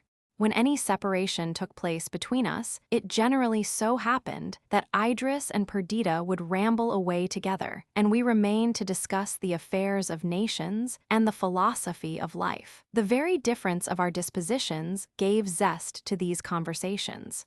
Adrian had the superiority in learning and eloquence, but Raymond possessed a quick penetration and a practical knowledge of life, which usually displayed itself in opposition to Adrian and thus kept up the ball of discussion. At other times, we made excursions of many days' duration and crossed the country to visit any spot noted for beauty or historical association. Sometimes we went up to London and entered into the amusements of the busy throng. Sometimes our retreat was invaded by visitors from among them. This change made us only the more sensible to the delights of the intimate intercourse of our own circle, the tranquility of our divine forest, and our happy evenings in the halls of our beloved castle. The disposition of Idris was peculiarly frank, soft, and affectionate. Her temper was unalterably sweet, and although firm and resolute on any point that touched her heart, she was yielding to those she loved. The nature of Perdita was less perfect, but tenderness and happiness improved her temper and softened her natural reserve. Her understanding was clear and comprehensive, her imagination vivid. She was sincere, generous, and reasonable. Adrian, the matchless brother of my soul, the sensitive and excellent Adrian, loving all and beloved by all, yet seemed destined not to find the half of himself, which was to complete his happiness. He often left us, and wandered by himself in the woods, or sailed in his little skiff, his books his only companions. He was often the gayest of our party, at the same time that he was the only one visited by fits of despondency. His slender frame seemed overcharged with the weight of life, and his soul appeared rather to inhabit his body than unite with it. I was hardly more devoted to my Idris than to her brother, and she loved him as her teacher, her friend, the benefactor who had secured to her the fulfillment of her dearest wishes. Raymond, the ambitious, restless Raymond, reposed midway on the great highroad of life, and was content to give up all his schemes of sovereignty and fame to make one of us, the flowers of the field. His kingdom was the heart of Perdita, his subjects her thoughts. By her he was loved, respected as a superior being, obeyed, waited on. No office, no devotion, no watching was irksome to her, as it regarded him. She would sit apart from us and watch him. She would weep for joy to think that he was hers. She erected a temple for him in the depth of her being, and each faculty was a priestess vowed to his service. Sometimes she might be wayward and capricious, but her repentance was bitter, her return entire, and even this inequality of temper suited him who was not formed by nature to float idly down the stream of life. During the first year of their marriage, Perdita presented Raymond with a lovely girl. It was curious to trace in this miniature model the very traits of its father. The same half-disdainful lips and smile of triumph, the same intelligent eyes, the same brow and chestnut hair. Her very hands and taper fingers resembled his. How very dear she was to Perdita. In progress of time, I also became a father, and our little darlings, our playthings and delights, called forth 1,000 new and delicious feelings. Years passed thus, even years. Each month brought forth its successor, each year one like to that gone by. Truly, our lives were a living comment on that beautiful sentiment of Plutarch, that our souls have a natural inclination to love, being born as much to love as to feel, to reason, to understand and remember. We talked of change and active pursuits, but still remained at Windsor, incapable of violating the charm that attached us to our secluded life. Periamo aver qui tutto il ben raccolto ci fra mortali in più part si rimbra. Now also that our children gave us occupation, we found excuses for our idleness, in the idea of bringing them up to a more splendid career. At length our tranquillity was disturbed, and the course of events, which for 5 years had flowed on in hushing tranquillity, was broken by breakers and obstacles that woke us from our pleasant dream. A new Lord Protector of England was to be chosen, and, at Raymond's request, we removed to London, to witness, and even take a part in the election. If Raymond had been united to Idris, this post had been his stepping stone to higher dignity, and his desire for power and fame had been crowned with fullest measure. He had exchanged a scepter for a lute, a kingdom for Perdita.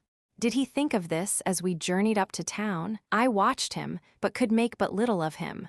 He was particularly gay, playing with his child, and turning to sport every word that was uttered. Perhaps he did this because he saw a cloud upon Perdita's brow. She tried to rouse herself, but her eyes every now and then filled with tears, and she looked wistfully on Raymond and her girl, as if fearful that some evil would betide them, and so she felt.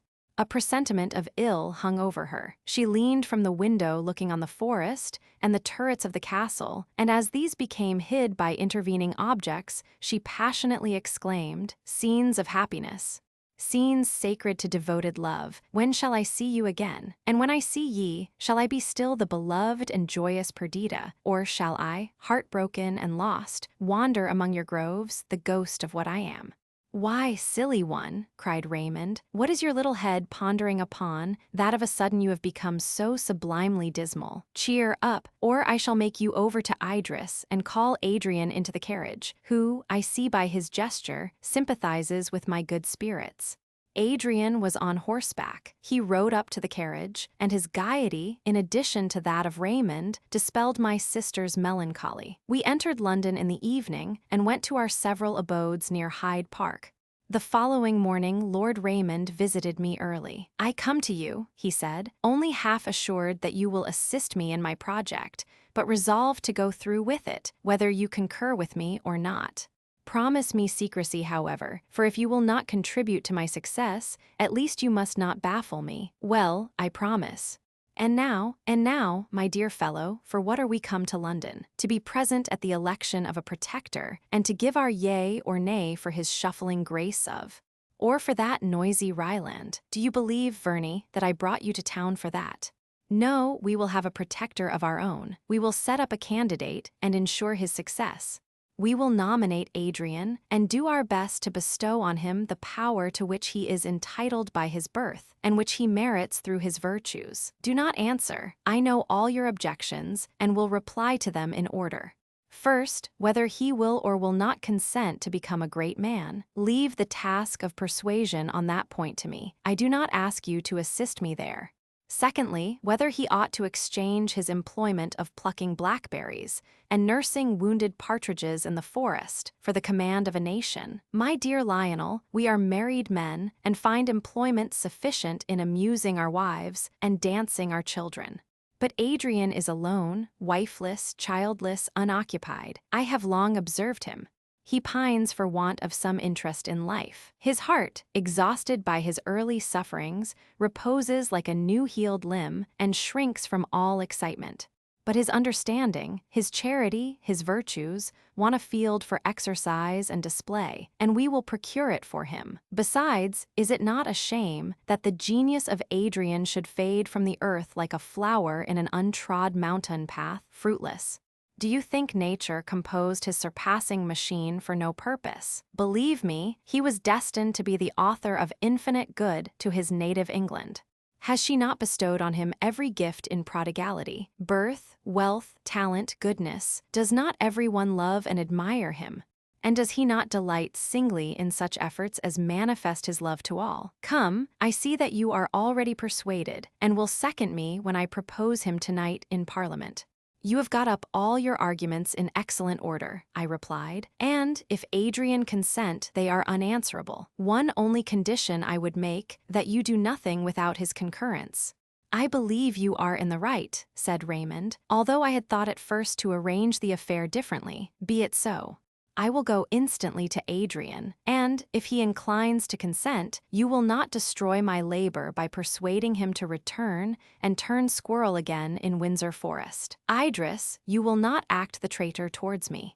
Trust me, replied she, I will preserve a strict neutrality. For my part, said I am too well convinced of the worth of our friend, and the rich harvest of benefits that all England would reap from his protectorship, to deprive my countrymen of such a blessing, if he consent to bestow it on them. In the evening, Adrian visited us. Do you cabal also against me, said he, laughing, and will you make common cause with Raymond in dragging a poor visionary from the clouds to surround him with the fireworks and blasts of earthly grandeur instead of heavenly rays and airs? I thought you knew me better. I do know you better, I replied, than to think that you would be happy in such a situation. But the good you would do to others may be an inducement, since the time is probably arrived when you can put your theories into practice, and you may bring about such reformation and change as will conduce to that perfect system of government which you delight to portray. But do not you see, Lionel, the drift of our noble friend, a drift, perhaps, unknown to himself, but apparent to me? Lord Raymond was never born to be a drone in the hive, and to find content in our pastoral life. He thinks that he ought to be satisfied. He imagines that his present situation precludes the possibility of aggrandizement. He does not, therefore, even in his own heart, plan change for himself. But do you not see that, under the idea of exalting me, he is chalking out a new path for himself, a path of action from which he has long wandered? Let us assist him. He, the noble, the warlike, the great in every quality that can adorn the mind and person of man. He is fitted to be the protector of England. If we propose him, he will assuredly be elected, and will find, in the functions of that high office, scope for the towering powers of his mind. Even Perdita will rejoice. Perdita, in whom ambition was a covered fire until she married Raymond, which event was for a time the fulfillment of her hopes. Perdita will rejoice in the glory and advancement of her lord, and, coyly and prettily, not be discontented with her share. In the meantime, we, the wise of the land, will return to our castle, and, Cincinnatus-like, take to our usual labors, until our friend shall require our presence and assistance here. The more Adrian reasoned upon this scheme, the more feasible it appeared. His own determination never to enter into public life was insurmountable, and the delicacy of his health was a sufficient argument against it. The next step was to induce Raymond to confess his secret wishes for dignity and fame. He entered while we were speaking. The way in which Adrian had received his project for setting him up as a candidate for the protectorship, and his replies, had already awakened in his mind the view of the subject which we were now discussing. His countenance and manner betrayed irresolution and anxiety, but the anxiety arose from a fear that we should not prosecute or not succeed in our idea, and his irresolution from a doubt whether we should risk a defeat. A few words from us decided him, and hope and joy sparkled in his eyes. The idea of embarking in a career, so congenial to his early habits and cherished wishes, made him as before energetic and bold. We discussed his chances, the merits of the other candidates, and the dispositions of the voters. After all, we miscalculated. Raymond had lost much of his popularity, and was deserted by his peculiar partisans.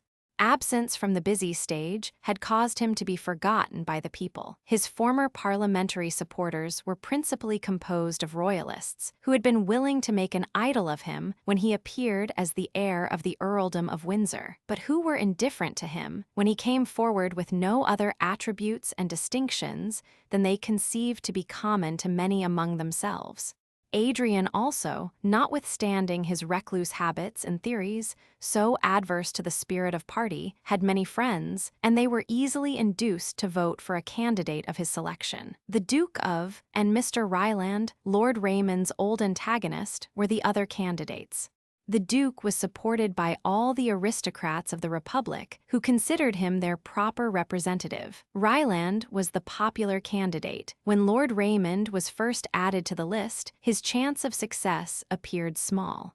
We retired from the debate which had followed on his nomination. We, his nominators, mortified, he dispirited to excess. Perdita reproached us bitterly.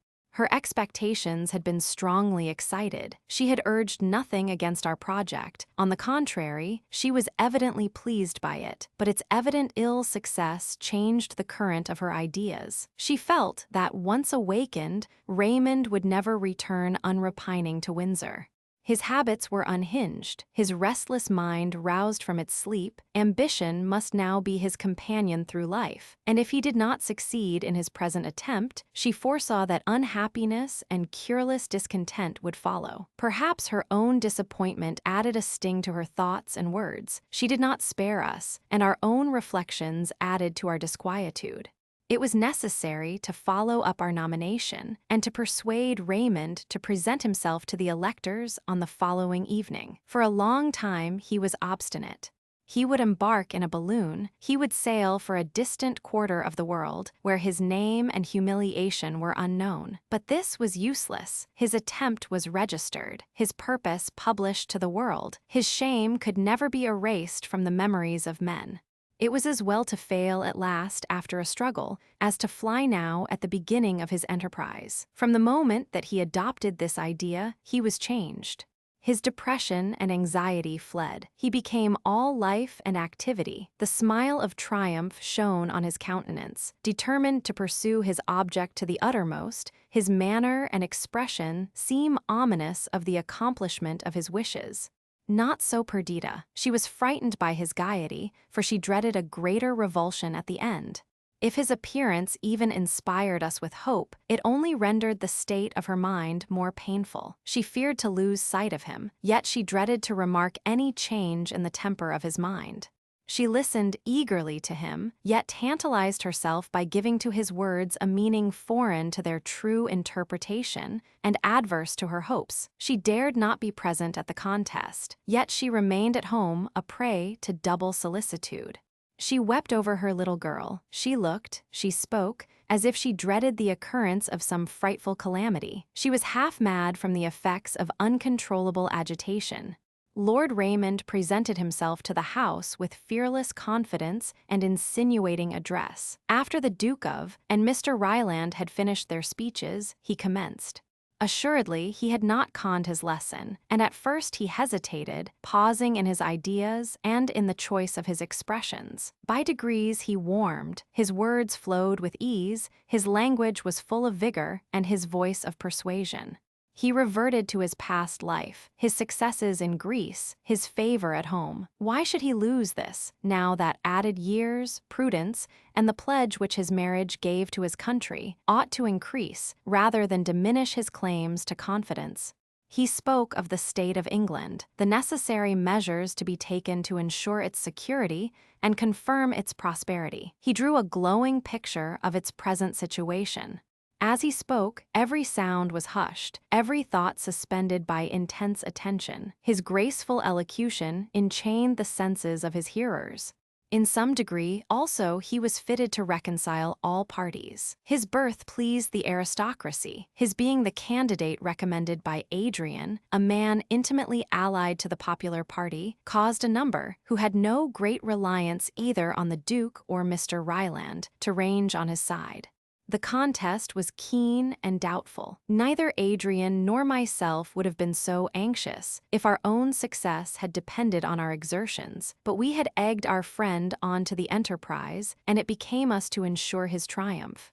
Idris, who entertained the highest opinion of his abilities, was warmly interested in the event, and my poor sister, who dared not hope and to whom fear was misery, was plunged into a fever of disquietude. Day after day passed while we discussed our projects for the evening, and each night was occupied by debates which offered no conclusion.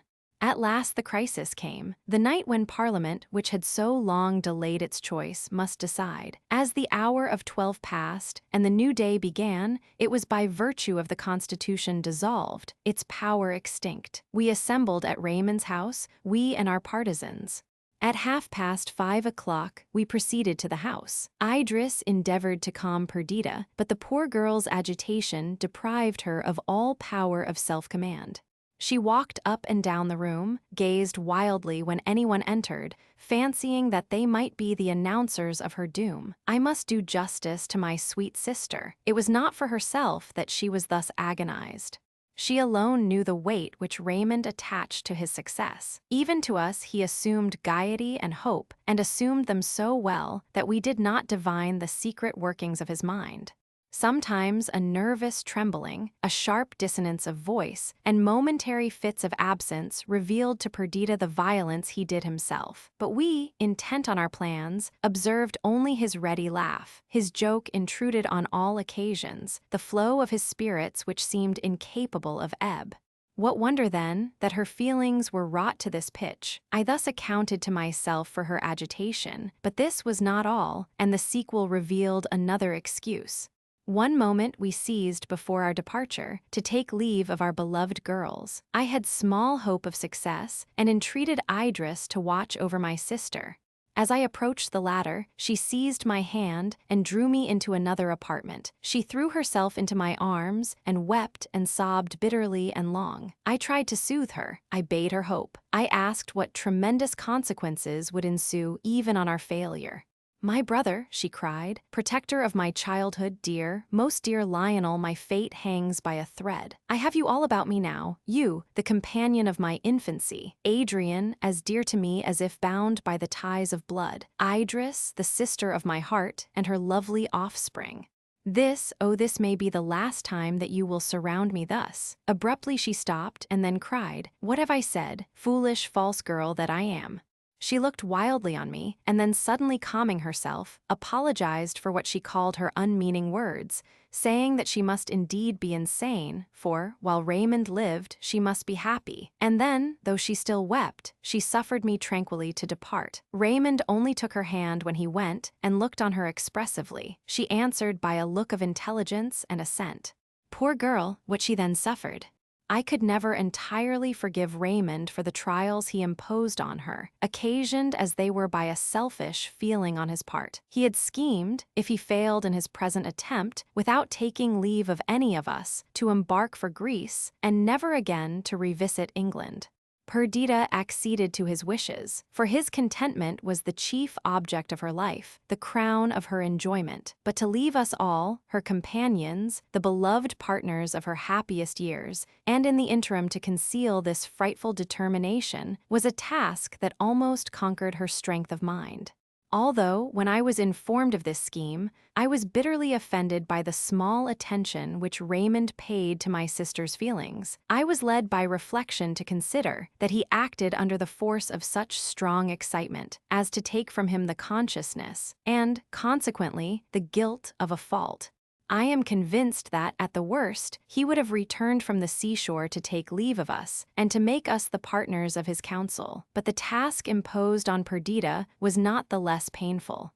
He had extorted from her a vow of secrecy, and her part of the drama, since it was to be performed alone, was the most agonizing that could be devised. But to return to my narrative. The debates had hitherto been long and loud. They had often been protracted merely for the sake of delay. But now each seemed fearful lest the fatal moment should pass, while the choice was yet undecided. Unwanted silence reigned in the house, the members spoke in whispers, and the ordinary business was transacted with celerity and quietness. During the first stage of the election, the Duke of had been thrown out. The question therefore lay between Lord Raymond and Mr. Ryland.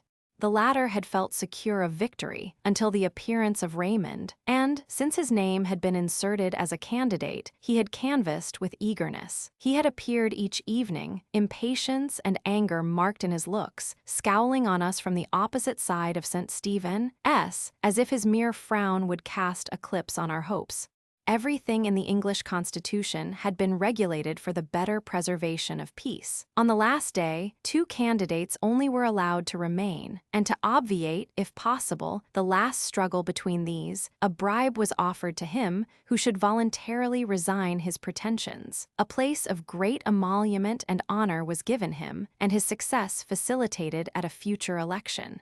Strange to say, however, no instance had yet occurred where either candidate had had recourse to this expedient. In consequence, the law had become obsolete, nor had been referred to by any of us in our discussions. To our extreme surprise, when it was moved that we should resolve ourselves into a committee for the election of the Lord Protector, the member who had nominated Ryland rose and informed us that this candidate had resigned his pretensions. His information was at first received with silence. A confused murmur succeeded, and when the chairman declared Lord Raymond duly chosen, it amounted to a shout of applause and victory. It seemed as if, far from any dread of defeat, even if Mr. Ryland had not resigned, every voice would have been united in favor of our candidate. In fact, now that the idea of contest was dismissed, all hearts returned to their former respect and admiration of our accomplished friend. Each felt that England had never seen a protector so capable of fulfilling the arduous duties of that high office. One voice made of many voices resounded through the chamber. It syllabled the name of Raymond. He entered. I was on one of the highest seats and saw him walk up the passage to the table of the speaker. The native modesty of his disposition conquered the joy of his triumph. He looked round timidly. A mist seemed before his eyes. Adrian, who was beside me, hastened to him, and jumping down the benches, was at his side in a moment. His appearance reanimated our friend, and when he came to speak and act, his hesitation vanished, and he shone out supreme in majesty and victory. The former protector tendered him the oaths and presented him with the insignia of office, performing the ceremonies of installation. The House then dissolved. The chief members of the state crowded round the new magistrate and conducted him to the Palace of Government. Adrian suddenly vanished, and by the time that Raymond's supporters were reduced to our intimate friends merely, returned leading Idris to congratulate her friend on his success. But where was Perdita? In securing solicitously an unobserved retreat in case of failure, Raymond had forgotten to arrange the mode by which she was to hear of his success, and she had been too much agitated to revert to this circumstance. When Idris entered, so far had Raymond forgotten himself that he asked for my sister. One word, which told of her mysterious disappearance, recalled him. Adrian, it is true, had already gone to seek the fugitive, imagining that her tameless anxiety had led her to the purlieus of the house, and that some sinister event detained her. But Raymond, without explaining himself, suddenly quitted us, and in another moment we heard him gallop down the street, in spite of the wind and rain that scattered tempest over the earth. We did not know how far he had to go, and soon separated, supposing that in a short time he would return to the palace with Perdita, and that they would not be sorry to find themselves alone. Perdita had arrived with her child at Dartford, weeping and inconsolable. She directed everything to be prepared for the continuance of their journey, and placing her lovely sleeping charge on a bed, passed several hours in acute suffering. Sometimes she observed the war of elements, thinking that they also declared against her, and listened to the pattering of the rain in gloomy despair. Sometimes she hung over her child, tracing her resemblance to the father, and fearful lest in after life she should display the same passions and uncontrollable impulses that rendered him unhappy. Again, with a gush of pride and delight, she marked in the features of her little girl the same smile of beauty that often irradiated Raymond's countenance. The sight of it soothed her. She thought of the treasure she possessed in the affections of her lord, of his accomplishments surpassing those of his contemporaries, his genius, his devotion to her. Soon she thought that all she possessed in the world except him might well be spared, nay, given with delight, a propitiatory offering to secure the supreme good she retained in him. Soon she imagined that fate demanded this sacrifice from her, as a mark she was devoted to Raymond, and that it must be made with cheerfulness. She figured to herself their life in the Greek isle he had selected for their retreat, her task of soothing him, her cares for the beauteous Clara, her rides in his company, her dedication of herself to his consolation. The picture then presented itself to her in such glowing colors that she feared the reverse, and a life of magnificence and power in London, where Raymond would no longer be hers only, nor she the sole source of happiness to him. So far as she merely was concerned, she began to hope for defeat, and it was only on his account that her feelings vacillated as she heard him gallop into the courtyard of the inn. That he should come to her alone, wedded by the storm, careless of everything except speed, what else could it mean than that, vanquished and solitary, they were to take their way from native England, the scene of shame, and hide themselves in the myrtle groves of the Grecian Isles. In a moment she was in his arms.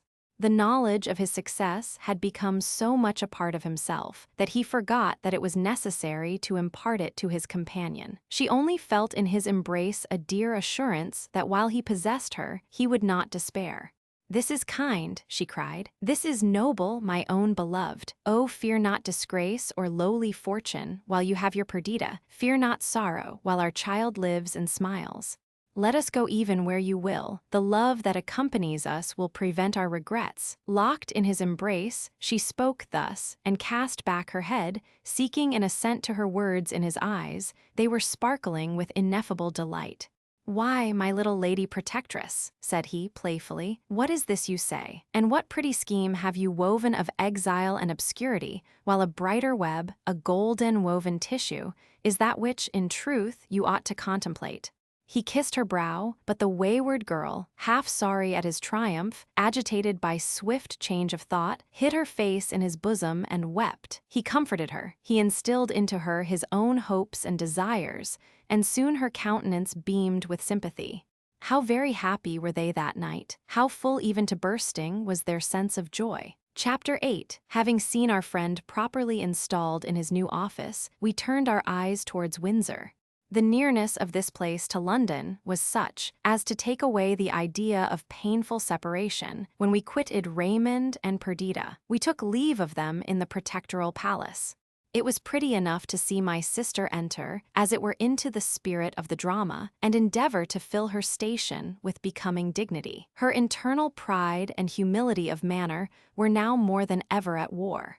Her timidity was not artificial, but arose from that fear of not being properly appreciated, that slight estimation of the neglect of the world, which also characterized Raymond. But then Perdita thought more constantly of others than he, and part of her bashfulness arose from a wish to take from those around her a sense of inferiority, a feeling which never crossed her mind.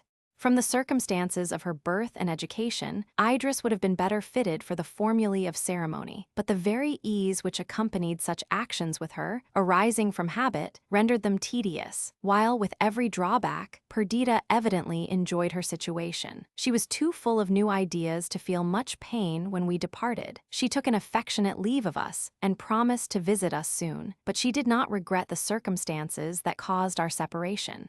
The spirits of Raymond were unbounded. He did not know what to do with his new got power. His head was full of plans. He had as yet decided on none, but he promised himself, his friends, and the world that the era of his protectorship should be signalized by some act of surpassing glory. Thus, we talked of them, and moralized, as with diminished numbers we returned to Windsor Castle. We felt extreme delight at our escape from political turmoil and sought our solitude with redoubled zest. We did not want for occupation, but my eager disposition was now turned to the field of intellectual exertion only, and hard study I found to be an excellent medicine to allay a fever of spirit with which in indolence I should doubtless have been assailed. Perdita had permitted us to take Clara back with us to Windsor, and she and my 2 lovely infants were perpetual sources of interest and amusement. The only circumstance that disturbed our peace was the health of Adrian. It evidently declined, without any symptom which could lead us to suspect his disease, unless indeed his brightened eyes, animated look, and flustering cheeks made us dread consumption, but he was without pain or fear. He betook himself to books with ardor, and reposed from study in the society he best loved, that of his sister and myself. Sometimes he went up to London to visit Raymond and watch the progress of events. Clara often accompanied him in these excursions, partly that she might see her parents, partly because Adrian delighted in the prattle and intelligent looks of this lovely child. Meanwhile, all went on well in London. The new elections were finished, Parliament met, and Raymond was occupied in 1,000 beneficial schemes. Canals, aqueducts, bridges, stately buildings, and various edifices for public utility were entered upon. He was continually surrounded by projectors and projects, which were to render England one scene of fertility and magnificence. The state of poverty was to be abolished. Men were to be transported from place to place almost with the same facility as the princes Hussein, Ali, and Ahmed in the Arabian Nights. Nor did this seem extravagant. The arts of life and the discoveries of science had augmented in a ratio which left all calculation behind. Food sprung up, so to say, spontaneously. Machines existed to supply with facility every want of the population. An evil direction still survived, and men were not happy, not because they could not, but because they would not rouse themselves to vanquish self-raised obstacles. Raymond was to inspire them with his beneficial will, and the mechanism of society, once systematized according to faultless rules, would never again swerve into disorder. For these hopes, he abandoned his long-cherished ambition of being enregistered in the annals of nations as a successful warrior. Laying aside his sword, peace, and its enduring glories became his aim. The title he coveted was that of the benefactor of his country. Among other works of art in which he was engaged, he had projected the erection of a national gallery for statues and pictures. He possessed many himself, which he designed to present to the Republic, and, as the edifice was to be the great ornament of his protectorship, he was very fastidious in his choice of the plan on which it would be built. Hundreds were brought to him and rejected. He sent even to Italy and Greece for drawings, but as the design was to be characterized by originality as well as by perfect beauty, his endeavors were for a time without avail. At length a drawing came, with an address where communications might be sent, and no artist's name affixed. The design was new and elegant, but faulty, so faulty that although drawn with the hand and eye of taste, it was evidently the work of one who was not an architect. Raymond contemplated it with delight. The more he gazed, the more pleased he was, and yet the errors multiplied under inspection. He wrote to the address given, desiring to see the draftsman, that such alterations might be made, as should be suggested in a consultation between him and the original conceiver. A Greek came, a middle-aged man, with some intelligence of manner, but with so commonplace a physiognomy that Raymond could scarcely believe that he was the designer. He acknowledged that he was not an architect, but the idea of the building had struck him, though he had sent it without the smallest hope of its being accepted. He was a man of few words. Raymond questioned him, but his reserved answers soon made him turn from the man to the drawing. He pointed out the errors and the alterations that he wished to be made. He offered the Greek a pencil that he might correct the sketch on the spot. This was refused by his visitor, who said that he perfectly understood and would work at it at home. At length Raymond suffered him to depart. The next day he returned. The design had been redrawn, but many defects still remained, and several of the instructions given had been misunderstood. "Come," said Raymond, "I yielded to you yesterday. Now comply with my request, take the pencil." The Greek took it, but he handled it in no artist-like way. At length he said, "I must confess to you, my lord, that I did not make this drawing. It is impossible for you to see the real designer. Your instructions must pass through me." Condescend therefore to have patience with my ignorance, and to explain your wishes to me. In time I am certain that you will be satisfied." Raymond questioned vainly. The mysterious Greek would say no more. Would an architect be permitted to see the artist? This also was refused.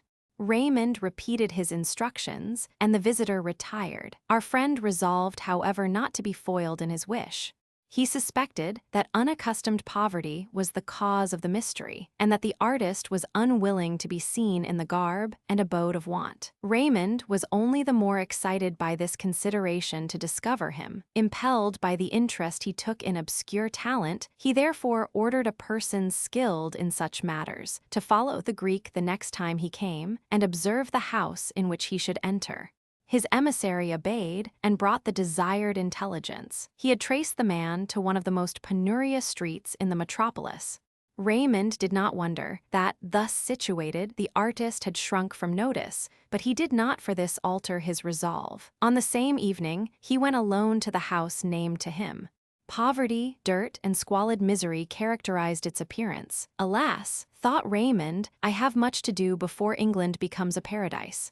He knocked. The door was opened by a string from above. The broken, wretched staircase was immediately before him, but no person appeared. He knocked again, vainly, and then, impatient of further delay, he ascended the dark, creaking stairs. His main wish, more particularly now that he witnessed the abject dwelling of the artist, was to relieve one, possessed of talent, but depressed by want. He pictured to himself a youth whose eyes sparkled with genius, whose person was attenuated by famine. He half feared to displease him, but he trusted that his generous kindness would be administered so delicately as not to excite repulse. What human heart is shut to kindness? And though poverty, in its excess, might render the sufferer unapt to submit to the supposed degradation of a benefit, the zeal of the benefactor must at last relax him into thankfulness. These thoughts encouraged Raymond as he stood at the door of the highest room of the house. After trying vainly to enter the other apartments, he perceived just within the threshold of this one a pair of small Turkish slippers. The door was ajar, but all was silent within. It was probable that the inmate was absent, but secure that he had found the right person, our adventurous protector was tempted to enter, to leave a purse on the table, and silently depart. In pursuance of this idea, he pushed open the door gently, but the room was inhabited. Raymond had never visited the dwellings of want, and the scene that now presented itself struck him to the heart. The floor was sunk in many places, the walls ragged and bare, the ceiling weather-stained. A tattered bed stood in the corner. There were but 2 chairs in the room, and a rough broken table, on which was a light in a tin candlestick. Yet in the midst of such drear and heart-sickening poverty, there was an air of order and cleanliness that surprised him. The thought was fleeting, for his attention was instantly drawn towards the inhabitant of this wretched abode. It was a female. She sat at the table. One small hand shaded her eyes from the candle, the other held a pencil. Her looks were fixed on a drawing before her, which Raymond recognized as the design presented to him. Her whole appearance awakened his deepest interest. Her dark hair was braided and twined in thick knots like the head-dress of a Grecian statue. Her garb was mean, but her attitude might have been selected as a model of grace. Raymond had a confused remembrance that he had seen such a form before. He walked across the room. She did not raise her eyes, merely asking in Romaic, "Who is there?" "A friend," replied Raymond in the same dialect. She looked up wondering, and he saw that it was Evadne's Amy.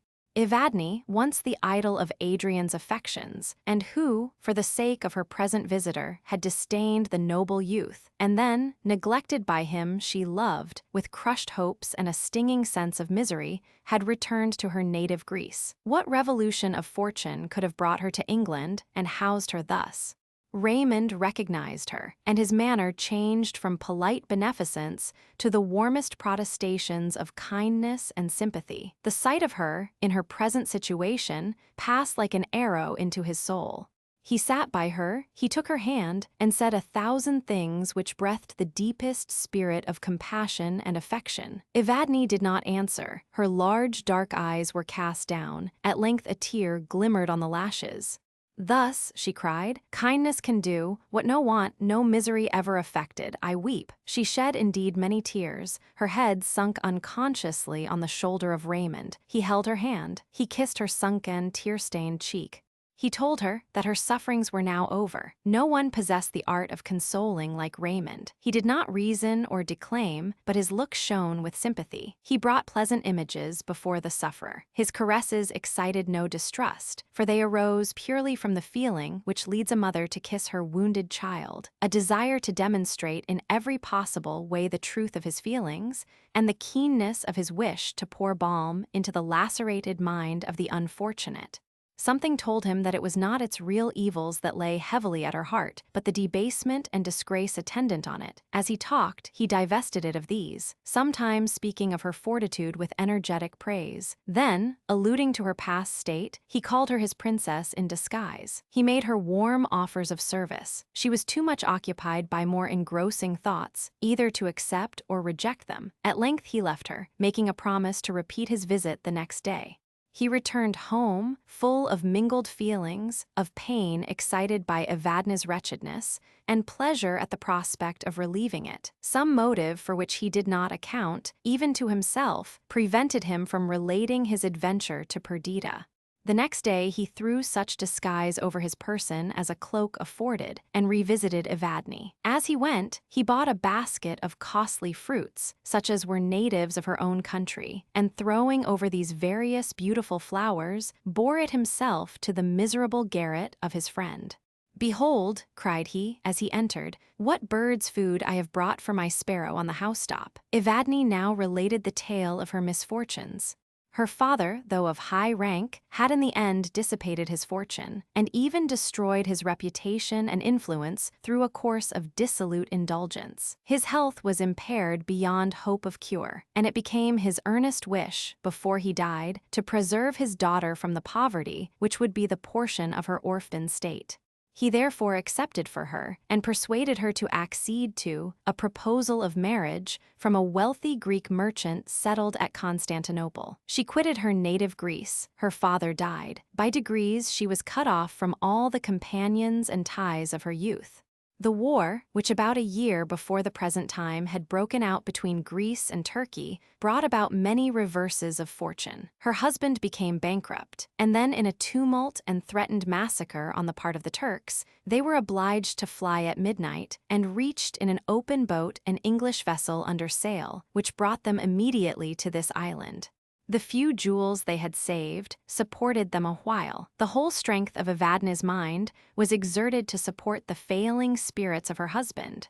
Loss of property, hopelessness as to his future prospects, the inoccupation to which poverty condemned him, combined to reduce him to a state bordering on insanity. 5 months after their arrival in England, he committed suicide. "You will ask me," continued Evadne, "what I have done since, why I have not applied for succor to the rich Greeks resident here, why I have not returned to my native country. My answer to these questions must needs appear to you unsatisfactory, yet they have sufficed to lead me on, day after day, enduring every wretchedness, rather than by such means to seek relief. Shall the daughter of the noble, though prodigal Zamy, appear a beggar before her compeers or inferiors? Superiors she had none. Shall I bow my head before them, and with servile gesture sell my nobility for life? Had I a child or any tie to bind me to existence, I might descend to this. But as it is, the world has been to me a harsh stepmother. Fain would I leave the abode she seems to grudge, and in the grave forget my pride, my struggles, my despair. This may seem madness to you, yet you also have pride and resolution. Do not then wonder that my pride is tameless, my resolution unalterable." Having thus finished her tale, and given such an account as she deemed fit of the motives of her abstaining from all endeavor to obtain aid from her countrymen, Evadne paused. Yet she seemed to have more to say, to which she was unable to give words. In the meantime, Raymond was eloquent. His desire of restoring his lovely friend to her rank in society and to her lost prosperity animated him, and he poured forth with energy all his wishes and intentions on that subject. But he was checked. Evadne exacted a promise that he should conceal from all her friends her existence in England. "The relatives of the Earl of Windsor," said she haughtily, "doubtless think that I injured him. Perhaps the Earl himself would be the first to acquit me, but probably I do not deserve acquittal. I acted then, as I ever must, from impulse. This abode of penury may at least prove the disinterestedness of my conduct. No matter, I do not wish to plead my cause before any of them, not even before your lordship, had you not first discovered me. The tenor of my actions will prove that I had rather die than be a mark for scorn. Behold the proud Evadne in her tatters. Look on the beggar princess. There is aspic venom in the thought. Promise me that my secret shall not be violated by you." Raymond promised, but then a new discussion ensued. Evadne required another engagement on his part, that he would not without her concurrence enter into any project for her benefit, nor himself offer relief. "Do not degrade me in my own eyes," she said. "Poverty has long been my nurse. Hard-visaged she is, but honest. If dishonor, or what I conceive to be dishonor, come near me, I am lost." Raymond adduced many arguments and fervent persuasions to overcome her feeling, but she remained unconvinced, and, agitated by the discussion, she wildly and passionately made a solemn vow to fly and hide herself where he never could discover her, where famine would soon bring death to conclude her woes if he persisted in his to her disgracing offers. She could support herself, she said. And then she showed him how, by executing various designs and paintings, she earned a pittance for her support. Raymond yielded for the present. He felt assured, after he had for a while humored her self-will, that in the end, friendship and reason would gain the day. But the feelings that actuated Evadne were rooted in the depths of her being, and were such in their growth as he had no means of understanding. Evadne loved Raymond. He was the hero of her imagination, the image carved by love in the unchanged texture of her heart. 7 years ago, in her youthful prime, she had become attached to him. He had served her country against the Turks. He had in her own land acquired that military glory peculiarly dear to the Greeks, since they were still obliged inch by inch to fight for their security. Yet when he returned thence, and first appeared in public life in England, her love did not purchase his, which then vacillated between Perdita and a crown. While he was yet undecided, she had quitted England. The news of his marriage reached her, and her hopes, poorly nurtured blossoms, withered and fell. The glory of life was gone for her. The roseate halo of love, which had imbued every object with its own color, faded. She was content to take life as it was, and to make the best of leaden-colored reality. She married, and carrying her restless energy of character with her into new scenes, she turned her thoughts to ambition and aimed at the title and power of Princess of Wallachia, while her patriotic feelings were soothed by the idea of the good she might do her country when her husband should be chief of this principality. She lived to find ambition as unreal a delusion as love. Her intrigues with Russia for the furtherance of her object excited the jealousy of the Porte and the animosity of the Greek government. She was considered a traitor by both. The ruin of her husband followed. They avoided death by a timely flight, and she fell from the height of her desires to penury in England. Much of this tale she concealed from Raymond, nor did she confess that repulse and denial as to a criminal convicted of the worst of crimes, that of bringing the scythe of foreign despotism to cut away the new springing liberties of her country, would have followed her application to any among the Greeks. She knew that she was the cause of her husband's utter ruin, and she strung herself to bear the consequences. The reproaches which agony extorted, or worse, cureless, uncomplaining depression, when his mind was sunk in a torpor, not the less painful because it was silent and moveless. She reproached herself with the crime of his death. Guilt and its punishments appeared to surround her. In vain she endeavored to allay remorse by the memory of her real integrity. The rest of the world, and she among them, judged of her actions by their consequences. She prayed for her husband's soul. She conjured the Supreme to place on her head the crime of his self-destruction. She vowed to live to expiate his fault. In the midst of such wretchedness as must soon have destroyed her, one thought only was matter of consolation. She lived in the same country, breathed the same air as Raymond. His name as protector was the burthen of every tongue, his achievements, projects, and magnificence, the argument of every story. Nothing is so precious to a woman's heart as the glory and excellence of him she loves. Thus, in every horror, Evadne reveled in his fame and prosperity. While her husband lived, this feeling was regarded by her as a crime, repressed, repented of. When he died, the tide of love resumed its ancient flow, it deluged her soul with its tumultuous waves, and she gave herself up a prey to its uncontrollable power. But never, oh, never, should he see her in her degraded state. Never should he behold her fallen, as she deemed, from her pride of beauty, the poverty-stricken inhabitant of a garret, with a name which had become a reproach and a weight of guilt on her soul. But though impenetrably veiled from him, his public office permitted her to become acquainted with all his actions, his daily course of life, even his conversation. She allowed herself one luxury. She saw the newspapers every day and feasted on the praise and actions of the protector. Not that this indulgence was devoid of accompanying grief. Perdita's name was forever joined with his. Their conjugal felicity was celebrated even by the authentic testimony of facts. They were continually together, nor could the unfortunate Evadne read the monosyllable that designated his name without, at the same time, being presented with the image of her who was the faithful companion of all his labors and pleasures. They, their excellencies, met her eyes in each line, mingling an evil potion that poisoned her very blood. It was in the newspaper that she saw the advertisement for the design for a national gallery.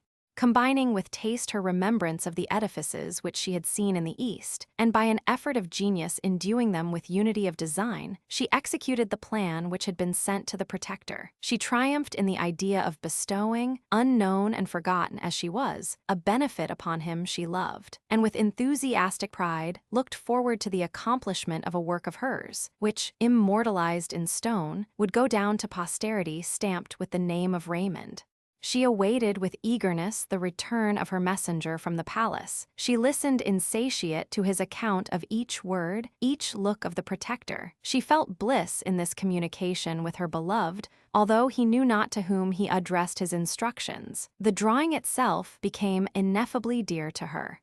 He had seen it and praised it. It was again retouched by her. Each stroke of her pencil was as a chord of thrilling music, and bore to her the idea of a temple raised to celebrate the deepest and most unutterable emotions of her soul. These contemplations engaged her, when the voice of Raymond first struck her ear, a voice, once heard, never to be forgotten. She mastered her gush of feelings, and welcomed him with quiet gentleness. Pride and tenderness now struggled, and at length made a compromise together. She would see Raymond, since destiny had led him to her, and her constancy and devotion must merit his friendship. But her rights with regard to him, and her cherished independence, should not be injured by the idea of interest, or the intervention of the complicated feelings attendant on pecuniary obligation, and the relative situations of the benefactor and benefited. Her mind was of uncommon strength. She could subdue her sensible wants to her mental wishes, and suffer cold, hunger, and misery, rather than concede to fortune a contested point. Alas, that in human nature such a pitch of mental discipline and disdainful negligence of nature itself should not have been allied to the extreme of moral excellence. But the resolution that permitted her to resist the pains of privation sprung from the too great energy of her passions, and the concentrated self-will of which this was a sign was destined to destroy even the very idol, to preserve whose respect she submitted to this detail of wretchedness. Their intercourse continued. By degrees, Evadne related to her friend the whole of her story, the stain her name had received in Greece, the weight of sin which had accrued to her from the death of her husband.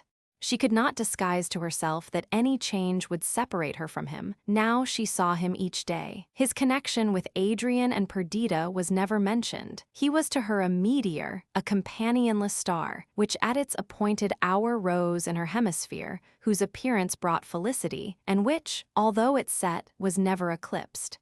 He came each day to her abode of penury, and his presence transformed it to a temple redolent with sweets, radiant with heaven's own light. He partook of her delirium. They built a wall between them and the world. Without, 1,000 harpies raved, remorse and misery, expecting the destined moment for their invasion.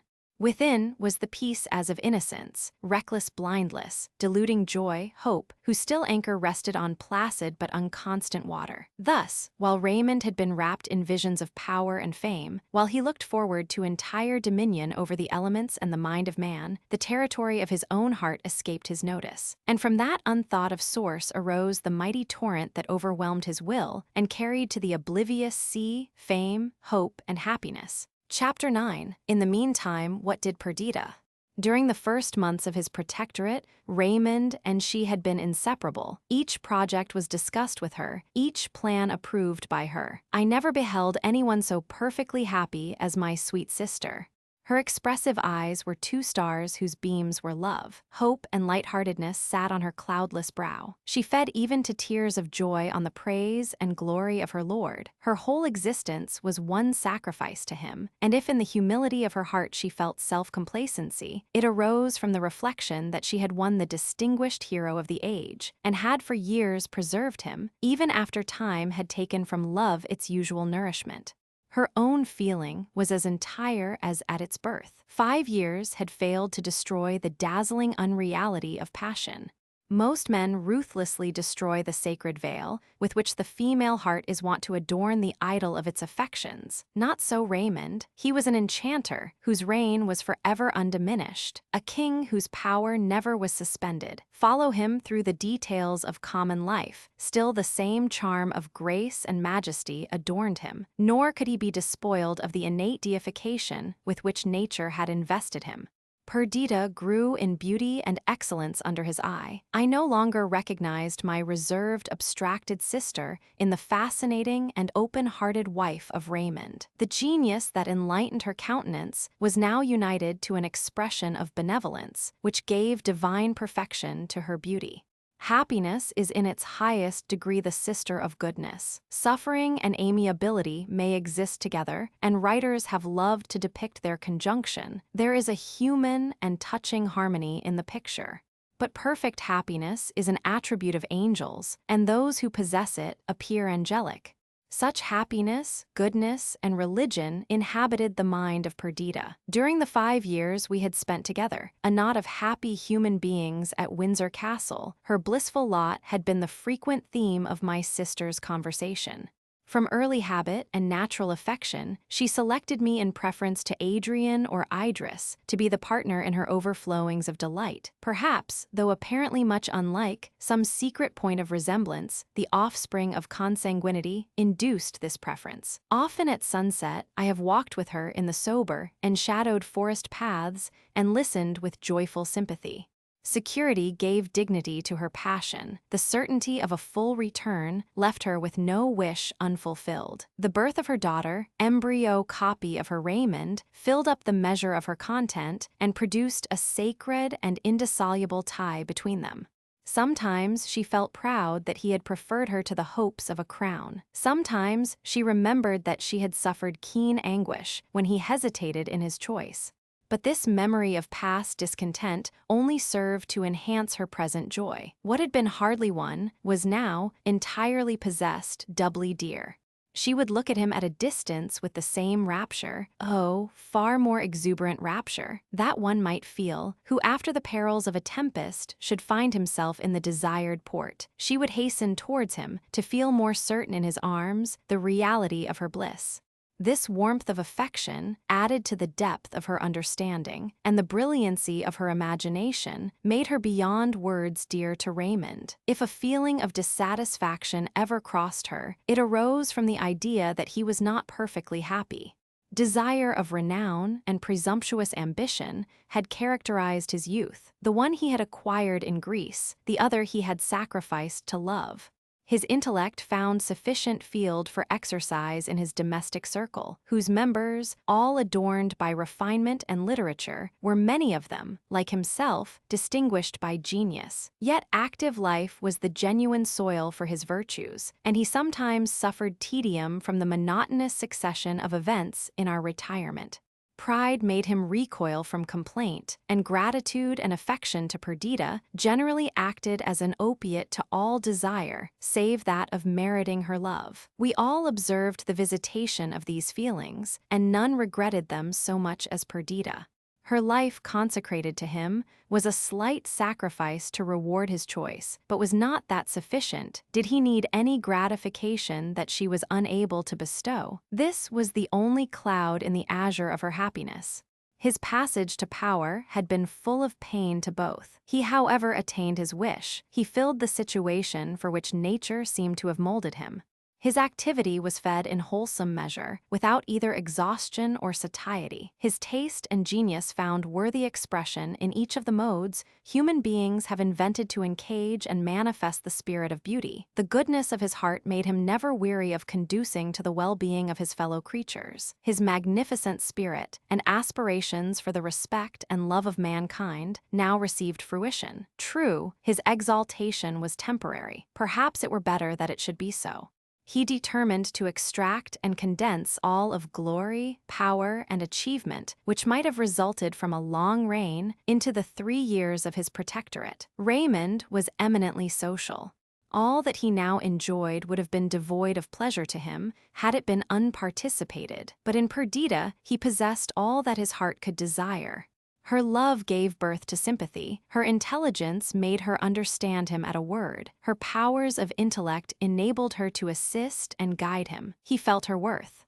During the early years of their union, the inequality of her temper, and yet unsubdued self-will which tarnished her character, had been a slight drawback to the fullness of his sentiment. Now that unchanged serenity and gentle compliance were added to her other qualifications, his respect equaled his love. Years added to the strictness of their union. They did not now guess at and totter on the pathway, divining the mode to please, hoping, yet fearing the continuance of bliss. 5 years gave a sober certainty to their emotions, though it did not rob them of their ethereal nature. It had given them a child, but it had not detracted from the personal attractions of my sister. Timidity, which in her had almost amounted to awkwardness, was exchanged for a graceful decision of manner. Frankness, instead of reserve, characterized her physiognomy, and her voice was attuned to thrilling softness. She was now 23, in the pride of womanhood, fulfilling the precious duties of wife and mother, possessed of all her heart had ever coveted. Raymond was 10 years older. To his previous beauty, noble mien, and commanding aspect, he now added gentlest benevolence, winning tenderness, graceful and unwearied attention to the wishes of another. The first secret that had existed between them was the visits of Raymond to Evadne. He had been struck by the fortitude and beauty of the ill-fated Greek, and when her constant tenderness towards him unfolded itself, he asked with astonishment by what act of his he had merited this passionate and unrequited love. She was for a while the sole object of his reveries, and Perdita became aware that his thoughts and time were bestowed on a subject unparticipated by her. My sister was by nature destitute of the common feelings of anxious, petulant jealousy. The treasure which she possessed in the affections of Raymond was more necessary to her being than the life-blood that animated her veins, more truly than Othello, she might say, to be once in doubt, is once to be resolved. On the present occasion, she did not suspect any alienation of affection, but she conjectured that some circumstance connected with his high place had occasioned this mystery. She was startled and pained. She began to count the long days and months and years which must elapse before he would be restored to a private station and unreservedly to her. She was not content that, even for a time, he should practice concealment with her. She often repined, but her trust in the singleness of his affection was undisturbed, and when they were together, unchecked by fear, she opened her heart to the fullest delight. Time went on. Raymond, stopping midway in his wild career, paused suddenly to think of consequences. Two results presented themselves in the view he took of the future: that his intercourse with Evadne should continue a secret to, or that finally it should be discovered by Perdita. The destitute condition and highly wrought feelings of his friend prevented him from adverting to the possibility of exiling himself from her. In the first event, he had bidden an eternal farewell to open-hearted converse and entire sympathy with the companion of his life. The veil must be thicker than that invented by Turkish jealousy, the wall higher than the unscalable tower of Vathek, which should conceal from her the workings of his heart and hide from her view the secret of his actions. This idea was intolerably painful to him. Frankness and social feelings were the essence of Raymond's nature. Without them, his qualities became commonplace. Without these to spread glory over his intercourse with Perdita, his vaunted exchange of a throne for her love was as weak and empty as the rainbow hues which vanish when the sun is down. But there was no remedy. Genius, devotion, and courage, the adornments of his mind, and the energies of his soul, all exerted to their uttermost stretch, could not roll back one hair's breadth the wheel of time's chariot. That which had been was written with the adamantine pen of reality on the everlasting volume of the past. Nor could agony and tears suffice to wash out one iota from the act fulfilled. But this was the best side of the question. What if circumstance should lead Perdita to suspect, and suspecting to be resolved? The fibers of his frame became relaxed, and cold dew stood on his forehead at this idea. Many men may scoff at his dread, but he read the future, and the peace of Perdita was too dear to him, her speechless agony too certain, and too fearful not to unman him. His course was speedily decided upon. If the worst befell, if she learnt the truth, he would neither stand her reproaches or the anguish of her altered looks. He would forsake her, England, his friends, the scenes of his youth, the hopes of coming time. He would seek another country, and in other scenes begin life again. Having resolved on this, he became calmer. He endeavored to guide with prudence the steeds of destiny through the devious road which he had chosen, and bent all his efforts the better to conceal what he could not alter. The perfect confidence that subsisted between Perdita and him rendered every communication common between them. They opened each other's letters, even as, until now, the inmost fold of the heart of each was disclosed to the other. A letter came unawares, Perdita read it. Had it contained confirmation, she must have been annihilated. As it was, trembling, cold, and pale, she sought Raymond. He was alone, examining some petitions lately presented. She entered silently, sat on a sofa opposite to him, and gazed on him with a look of such despair that wildest shrieks and dire moans would have been tame exhibitions of misery, compared to the living incarnation of the thing itself exhibited by her. At first he did not take his eyes from the papers. When he raised them, he was struck by the wretchedness manifest on her altered cheek. For a moment he forgot his own acts and fears, and asked with consternation, "Dearest girl, what is the matter? What has happened?" "Nothing," she replied at first. "And yet not so," she continued, hurrying on in her speech. "You have secrets, Raymond. Where have you been lately? Whom have you seen? What do you conceal from me? Why am I banished from your confidence? Yet this is not it. I do not intend to entrap you with questions. One will suffice. Am I completely a wretch?" With trembling hand she gave him the paper, and sat white and motionless looking at him while he read it. He recognized the handwriting of Evadne, and the color mounted in his cheeks. With lightning speed, he conceived the contents of the letter. All was now cast on one die. Falsehood and artifice were trifles in comparison with the impending ruin. He would either entirely dispel Perdita's suspicions or quit her forever. "My dear girl," he said, "I have been to blame, but you must pardon me. I was in the wrong to commence a system of concealment, but I did it for the sake of sparing you pain, and each day has rendered it more difficult for me to alter my plan. Besides, I was instigated by delicacy towards the unhappy writer of these few lines." Perdita gasped. "Well," she cried, "well, go on. That is all this paper tells all. I am placed in the most difficult circumstances. I have done my best, though perhaps I have done wrong. My love for you is inviolate." Perdita shook her head doubtingly. "It cannot be," she cried. "I know that it is not." You would deceive me, but I will not be deceived. I have lost you myself my life. Do you not believe me? Said Raymond haughtily. To believe you, she exclaimed, I would give up all and expire with joy, so that in death I could feel that you were true, but that cannot be. Perdita, continued Raymond, you do not see the precipice on which you stand. You may believe that I did not enter on my present line of conduct without reluctance and pain. I knew that it was possible that your suspicions might be excited, but I trusted that my simple word would cause them to disappear. I built my hope on your confidence. Do you think that I will be questioned, and my replies disdainfully set aside? Do you think that I will be suspected, perhaps watched, cross-questioned, and disbelieved? I am not yet fallen so low. My honor is not yet so tarnished. You have loved me, I adored you. But all human sentiments come to an end. Let our affection expire, but let it not be exchanged for distrust and recrimination. Heretofore we have been friends, lovers, let us not become enemies, mutual spies. I cannot live the object of suspicion, you cannot believe me, let us part. Exactly so, cried Perdita, I knew that it would come to this. Are we not already parted?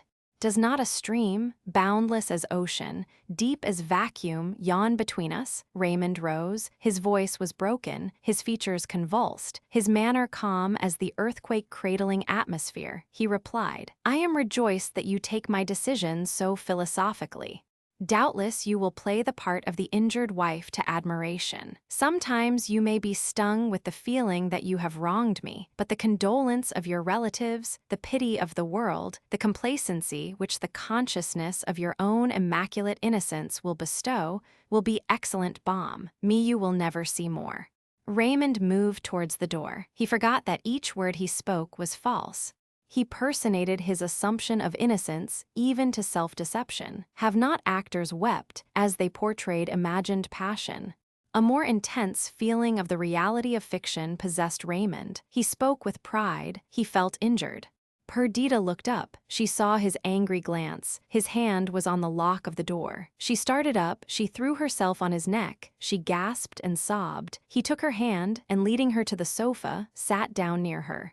Her head fell on his shoulder. She trembled. Alternate changes of fire and ice ran through her limbs. Observing her emotion, he spoke with softened accents. The blow is given. I will not part from you in anger. I owe you too much. I owe you 6 years of unalloyed happiness, but they are past. I will not live the mark of suspicion, the object of jealousy. I love you too well. In an eternal separation, only can either of us hope for dignity and propriety of action. We shall not then be degraded from our true characters.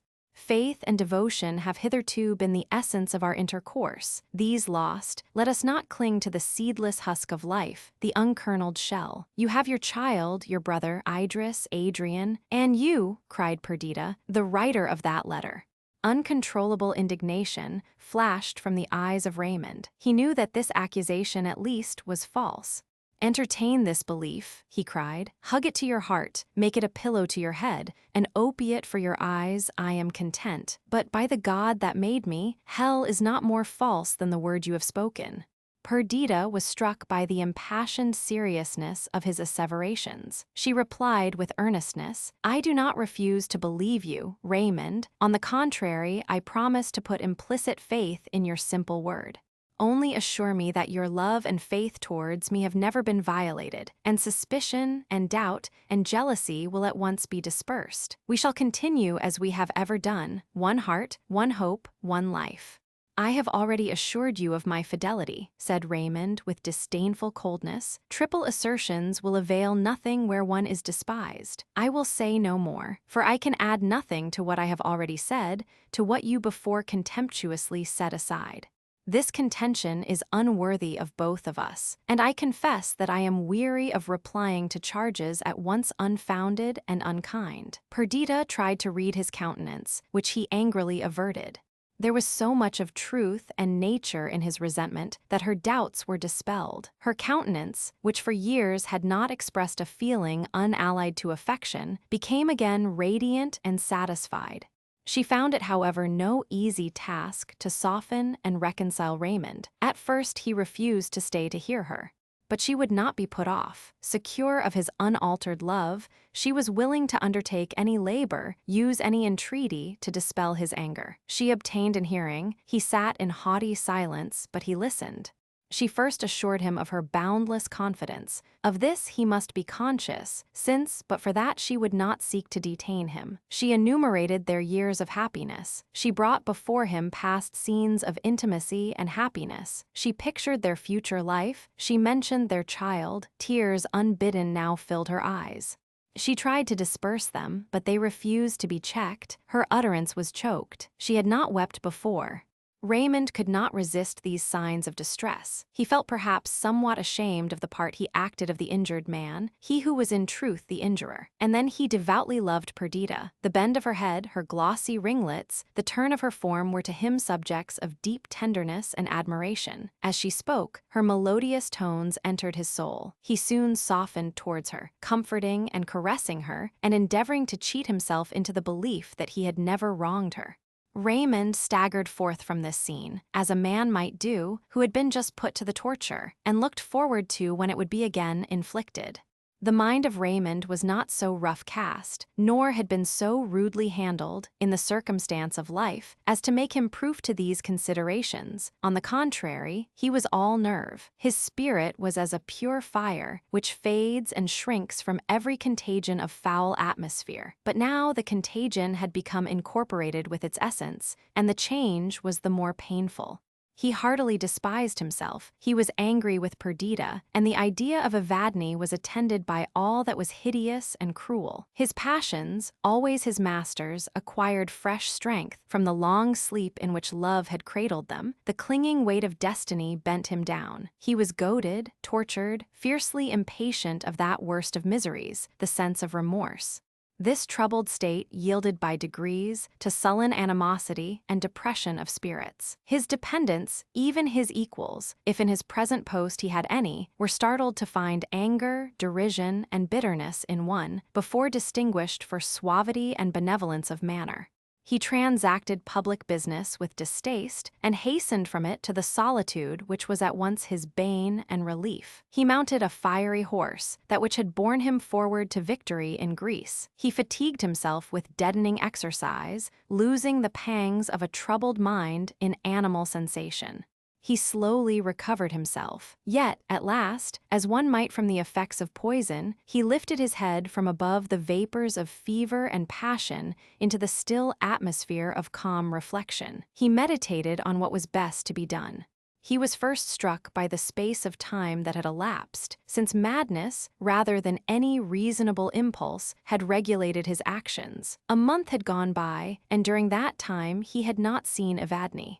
Her power, which was linked to few of the enduring emotions of his heart, had greatly decayed. He was no longer her slave, no longer her lover. He would never see her more, and by the completeness of his return, deserve the confidence of Perdita. Yet, as he thus determined, fancy conjured up the miserable abode of the Greek girl, an abode which from noble and lofty principle she had refused to exchange for one of greater luxury.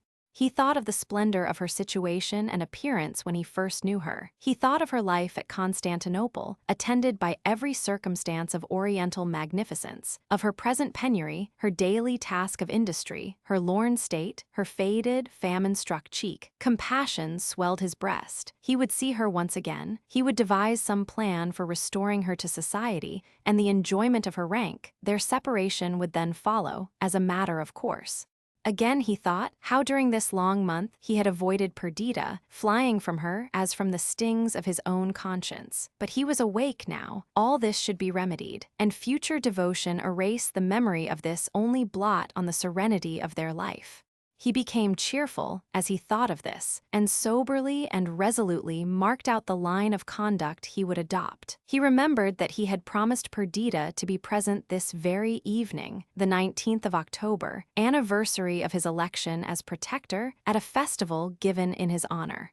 Good augury should this festival be of the happiness of future years. First, he would look in on Evadne. He would not stay, but he owed her some account, some compensation for his long and unannounced absence. And then to Perdita, to the forgotten world, to the duties of society, the splendor of rank, the enjoyment of power. After the scenes sketched in the preceding pages, Perdita had contemplated an entire change in the manners and conduct of Raymond. She expected freedom of communication and a return to those habits of affectionate intercourse which had formed the delight of her life. But Raymond did not join her in any of her avocations. He transacted the business of the day apart from her. He went out, she knew not whither. The pain inflicted by this disappointment was tormenting and keen. She looked on it as a deceitful dream and tried to throw off the consciousness of it, but like the shirt of Nessus, it clung to her very flesh and ate with sharp agony into her vital principle. She possessed that, though such an assertion may appear a paradox, which belongs to few, a capacity of happiness. Her delicate organization and creative imagination rendered her peculiarly susceptible of pleasurable emotion. The overflowing warmth of her heart, by making love a plant of deep root and stately growth, had attuned her whole soul to the reception of happiness, when she found in Raymond all that could adorn love and satisfy her imagination. The same peculiarities of character rendered her sorrows agonies, her fancy magnified them, her sensibility made her forever open to their renewed impression. Love envenomed the heart-piercing sting. There was neither submission, patience, nor self-abandonment in her grief. She fought with it, struggled beneath it, and rendered every pang more sharp by resistance. Again and again, the idea recurred that he loved another. She did him justice. She believed that he felt a tender affection for her, but give a paltry prize to him who in some life-pending lottery has calculated on the possession of tens of thousands, and it will disappoint him more than a blank. The affection and amity of a Raymond might be inestimable, but beyond that affection, embosomed deeper than friendship, was the indivisible treasure of love. Take the sum in its completeness, and no arithmetic can calculate its price. Take from it the smallest portion, give it but the name of parts, separate it into degrees and sections, and like the magician's coin, the valueless gold of the mine is turned to vilest substance. There is a meaning in the eye of love, a cadence in its voice, an irradiation in its smile, the talisman of whose enchantments one only can possess. Its spirit is elemental, its essence single, its divinity an unit. Perdita was sensible of the failing of the tide that fed her life. Unable to support the slow withering of her hopes, she suddenly formed a plan, resolving to terminate at once the period of misery, and to bring to an happy conclusion the late disastrous events. The anniversary was at hand of the exaltation of Raymond to the office of protector, and it was customary to celebrate this day by a splendid festival. A variety of feelings urged Perdita to shed double magnificence over the scene. Yet, as she arrayed herself for the evening gala, she wondered herself at the pains she took to render sumptuous the celebration of an event which appeared to her the beginning of her sufferings. Woe befall the day, she thought, woe, tears, and mourning betide the hour, that gave Raymond another hope than love, another wish than my devotion, and thrice joyful the moment when he shall be restored to me. God knows, I put my trust in his vows, and believe his asserted faith, but for that, I would not seek what I am now resolved to attain. Shall 2 years more be thus passed, each day adding to our alienation, each act being another stone piled on the barrier which separates us? No, my Raymond, my only beloved, sole possession of Perdita. This night, this splendid assembly, these sumptuous apartments, and this adornment of your tearful girl, are all united to celebrate your abdication. Once for me, you relinquished the prospect of a crown. That was in days of early love, when I could only hold out the hope, not the assurance of happiness. Now you have the experience of all that I can give, the heart's devotion, taintless love, and unhesitating subjection to you. You must choose between these and your protectorate. This, proud noble, is your last night.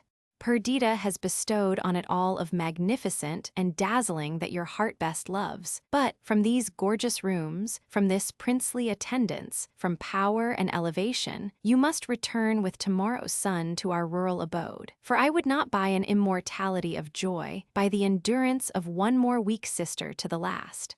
Her cheek was flushed by the expectation of struggle. Her eyes sparkled with the hope of triumph. Having cast her fate upon a die, and feeling secure of winning, she, whom I have named as bearing the stamp of Queen of Nations on her noble brow, now rose superior to humanity, and seemed in calm power to arrest with her finger the wheel of destiny. She had never before looked so supremely lovely. We, the Arcadian shepherds of the tale, had intended to be present at this festivity, but Perdita wrote to entreat us not to come, or to absent ourselves from Windsor, for she, though she did not reveal her scheme to us, resolved the next morning to return with Raymond to our dear circle, there to renew a course of life in which she had found entire felicity. Late in the evening, she entered the apartments appropriated to the festival. Raymond had quitted the palace the night before. He had promised to grace the assembly, but he had not yet returned. Still, she felt sure that he would come at last, and the wider the breach might appear at this crisis, the more secure she was of closing it forever. It was, as I said, the 19th of October. The autumn was far advanced and dreary.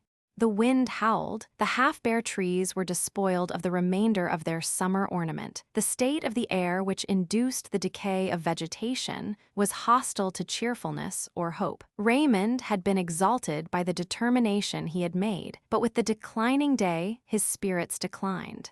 First, he was to visit Evadne, and then to hasten to the palace of the Protectorate. As he walked through the wretched streets in the neighborhood of the luckless Greek's abode, his heart smote him for the whole course of his conduct towards her. First, his having entered into any engagement that should permit her to remain in such a state of degradation, and then, after a short wild dream, having left her to drear solitude, anxious conjecture, and bitter, still, disappointed expectation. What had she done the while? How supported his absence and neglect? Light grew dim in these close streets, and when the well-known door was opened, the staircase was shrouded in perfect night. He groped his way up, he entered the garret, he found Evadne stretched speechless, almost lifeless on her wretched bed. He called for the people of the house, but could learn nothing from them, except that they knew nothing. Her story was plain to him, plain and distinct as the remorse and horror that darted their fangs into him. When she found herself forsaken by him, she lost the heart to pursue her usual avocations. Pride forbade every application to him. Famine was welcomed as the kind porter to the gates of death, within whose opening folds she should now, without sin, quickly repose. No creature came near her, as her strength failed. If she died, where could there be found on record a murderer, whose cruel act might compare with his? What fiend more wanton in his mischief? What damned soul more worthy of perdition? But he was not reserved for this agony of self-reproach. He sent for medical assistance. The hours passed, spun by suspense into ages. The darkness of the long autumnal night yielded to day before her life was secure. He had her then removed to a more commodious dwelling, and hovered about her, again and again to assure himself that she was safe. In the midst of his greatest suspense and fear as to the event, he remembered the festival given in his honor by Perdita. In his honor, then, when misery and death were affixing indelible disgrace to his name, honor to him whose crimes deserved a scaffold. This was the worst mockery. Still Perdita would expect him. He wrote a few incoherent words on a scrap of paper, testifying that he was well, and bade the woman of the house take it to the palace, and deliver it into the hands of the wife of the Lord Protector. The woman, who did not know him, contemptuously asked how he thought she should gain admittance, particularly on a festal night, to that lady's presence. Raymond gave her his ring to ensure the respect of the menials. Thus, while Perdita was entertaining her guests, and anxiously awaiting the arrival of her lord, his ring was brought her, and she was told that a poor woman had a note to deliver to her from its wearer.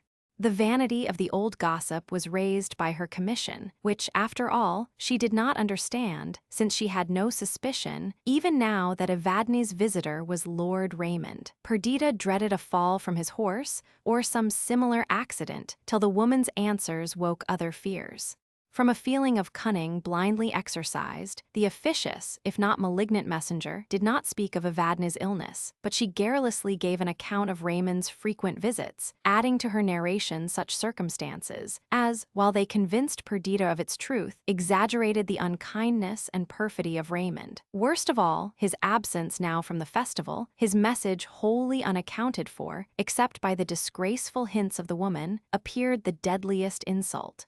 Again she looked at the ring. It was a small ruby, almost heart-shaped, which she had herself given him. She looked at the handwriting, which she could not mistake, and repeated to herself the words, "Do not, I charge you, I entreat you, permit your guests to wonder at my absence," the while the old crone going on with her talk filled her ear with a strange medley of truth and falsehood. At length Perdita dismissed her. The poor girl returned to the assembly, where her presence had not been missed. She glided into a recess somewhat obscured, and leaning against an ornamental column there placed, tried to recover herself. Her faculties were palsied. She gazed on some flowers that stood near in a carved vase. That morning she had arranged them. They were rare and lovely plants. Even now, all aghast as she was, she observed their brilliant colors and starry shapes. "Divine infoliations of the spirit of beauty," she exclaimed. "Ye droop not, neither do ye mourn. The despair that clasps my heart has not spread contagion over you. Why am I not a partner of your insensibility, a sharer in your calm?" She paused. "To my task," she continued mentally. "My guests must not perceive the reality, either as it regards him or me. I obey. They shall not, though I die the moment they are gone. They shall behold the antipodes of what is real, for I will appear to live, while I am dead." It required all her self-command to suppress the gush of tears self-pity caused at this idea. After many struggles, she succeeded and turned to join the company. All her efforts were now directed to the dissembling her internal conflict. She had to play the part of a courteous hostess, to attend to all, to shine the focus of enjoyment and grace. She had to do this, while in deep woe she sighed for loneliness, and would gladly have exchanged her crowded rooms for dark forest depths or a drear, night-enshadowed heath. But she became gay. She could not keep in the medium, nor be, as was usual with her, placidly content. Everyone remarked her exhilaration of spirits. As all actions appear graceful in the eye of rank, her guests surrounded her applaudingly, although there was a sharpness in her laugh and an abruptness in her sallies which might have betrayed her secret to an attentive observer. Her only consolation during the violence which she did herself was to watch the motions of an illuminated clock and internally count the moments which must elapse before she could be alone. At length, the rooms began to thin. Mocking her own desires, she rallied her guests on their early departure. One by one they left her. At length, she pressed the hand of her last visitor. "How cold and damp your hand is," said her friend. "You are over-fatigued, pray hasten to rest." Perdita smiled faintly. Her guest left her. The carriage rolling down the street assured the final departure. Then, as if pursued by an enemy, as if wings had been at her feet, she flew to her own apartment. She dismissed her attendants. She locked the doors. She threw herself wildly on the floor. She bit her lips even to blood to suppress her shrieks, and lay long a prey to the vulture of despair, striving not to think, while multitudinous ideas made a home of her heart. She stood before a large mirror. She gazed on her reflected image, her light and graceful dress, the jewels that studded her hair and encircled her beauteous arms and neck, her small feet shod in satin, her profuse and glossy tresses. All were to her clouded brow and woebegone countenance like a gorgeous frame to a dark tempest-portraying picture. "Vase am I," she thought, "vase brimful of despair's direst essence. Farewell, Perdita, farewell, poor girl. Never again will you see yourself thus. Luxury and wealth are no longer yours. In the excess of your poverty you may envy the homeless beggar. Most truly am I without a home." I live on a barren desert, which, wide and interminable, brings forth neither fruit or flower. In the midst is a solitary rock, to which thou, Perdita, art chained, and thou seest the dreary level stretch far away. She threw open her window, which looked on the palace garden. Light and darkness were struggling together, and the orient was streaked by roseate and golden rays. One star only trembled in the depth of the kindling atmosphere. The morning air blowing freshly over the dewy plants rushed into the heated room. All things go on, thought Perdita. All things proceed, decay, and perish. When noontide has passed, and the weary day has driven her team to their western stalls, the fires of heaven rise from the east. Moving in their accustomed path, they ascend and descend the ski hill. When their course is fulfilled, the dial begins to cast westward an uncertain shadow. The eyelids of day are opened, and birds and flowers, the startled vegetation, and fresh breeze awaken. The sun at length appears, and in majestic procession climbs the capital of heaven. All proceeds, changes, and dies, except the sense of misery in my bursting heart. Aye, all proceeds and changes. What wonder then that love has journeyed on to its setting, and that the Lord of my life has changed? We call the supernal lights fixed, yet they wander about yonder plain, and if I look again where I looked an hour ago, the face of the eternal heavens is altered. The silly moon and inconstant planets vary nightly their erratic dance. The sun itself, sovereign of the sky, ever and anon deserts his throne, and leaves his dominion to night and winter.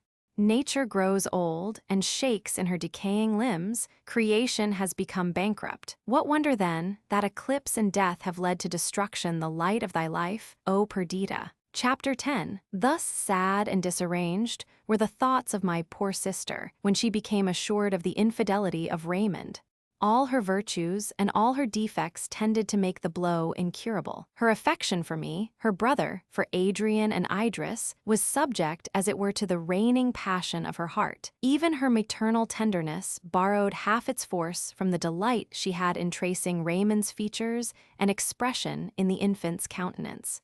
She had been reserved and even stern in childhood, but love had softened the asperities of her character, and her union with Raymond had caused her talents and affections to unfold themselves. The one betrayed and the other lost, she in some degree returned to her ancient disposition. She had been proud of having won and preserved him, but another had won him from her, and her exultation was as cold as a water-quenched ember. We, in our retirement, remained long in ignorance of her misfortune. Soon after the festival, she had sent for her child, and then she seemed to have forgotten us. Adrian observed a change during a visit that he afterward paid them, but he could not tell its extent or divine the cause. They still appeared in public together and lived under the same roof. Raymond was as usual courteous, though there was, on occasions, an unbidden haughtiness or painful abruptness in his manners, which startled his gentle friend. His brow was not clouded, but disdain sat on his lips, and his voice was harsh. Perdita was all kindness and attention to her lord, but she was silent and beyond words sad. She had grown thin and pale, and her eyes often filled with tears. Sometimes she looked at Raymond, as if to say that it should be so. At others her countenance expressed, "I will still do all I can to make you happy." But Adrian read with uncertain aim the character of her face, and might mistake. Clara was always with her, and she seemed most at ease when, in an obscure corner, she could sit holding her child's hand, silent and lonely. Still, Adrian was unable to guess the truth. He entreated them to visit us at Windsor, and they promised to come during the following month. It was May before they arrived. The season had decked the forest trees with leaves and its paths with 1,000 flowers. We had notice of their intention the day before, and, early in the morning, Perdita arrived with her daughter. Raymond would follow soon, she said. He had been detained by business. According to Adrian's account, I had expected to find her sad, but on the contrary, she appeared in the highest spirits. True, she had grown thin, her eyes were somewhat hollow, and her cheeks sunk, though tinged by a bright glow.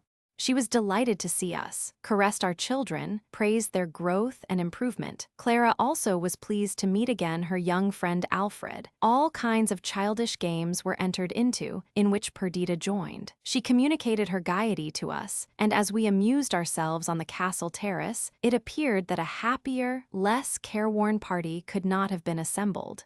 "This is better, Mamma," said Clara, "than being in that dismal London, where you often cry and never laugh as you do now." "Silence, little foolish thing," replied her mother, "and remember anyone that mentions London is sent to Coventry for an hour." Soon after, Raymond arrived. He did not join as usual in the playful spirit of the rest, but, entering into conversation with Adrian and myself, by degrees we seceded from our companions, and Idris and Perdita only remained with the children. Raymond talked of his new buildings, of his plan for an establishment for the better education of the poor. As usual, Adrian and he entered into argument, and the time slipped away unperceived. We assembled again towards evening, and Perdita insisted on our having recourse to music. She wanted, she said, to give us a specimen of her new accomplishment, for since she had been in London, she had applied herself to music, and sang, without much power, but with a great deal of sweetness. We were not permitted by her to select any but light-hearted melodies, and all the operas of Mozart were called into service, that we might choose the most exhilarating of his airs. Among the other transcendent attributes of Mozart's music, it possesses more than any other that of appearing to come from the heart. You enter into the passions expressed by him, and are transported with grief, joy, anger, or confusion, as he, our soul's master, chooses to inspire. Soon after, Idris, who was at the harp, turned to that passionate and sorrowful air in Figaro, Porgy, Amor, Qualch Ristoro, in which the deserted countess laments the change of the faithless Almaviva. The soul of tender sorrow is breathed forth in this strain, and the sweet voice of Idris, sustained by the mournful chords of her instrument, added to the expression of the words.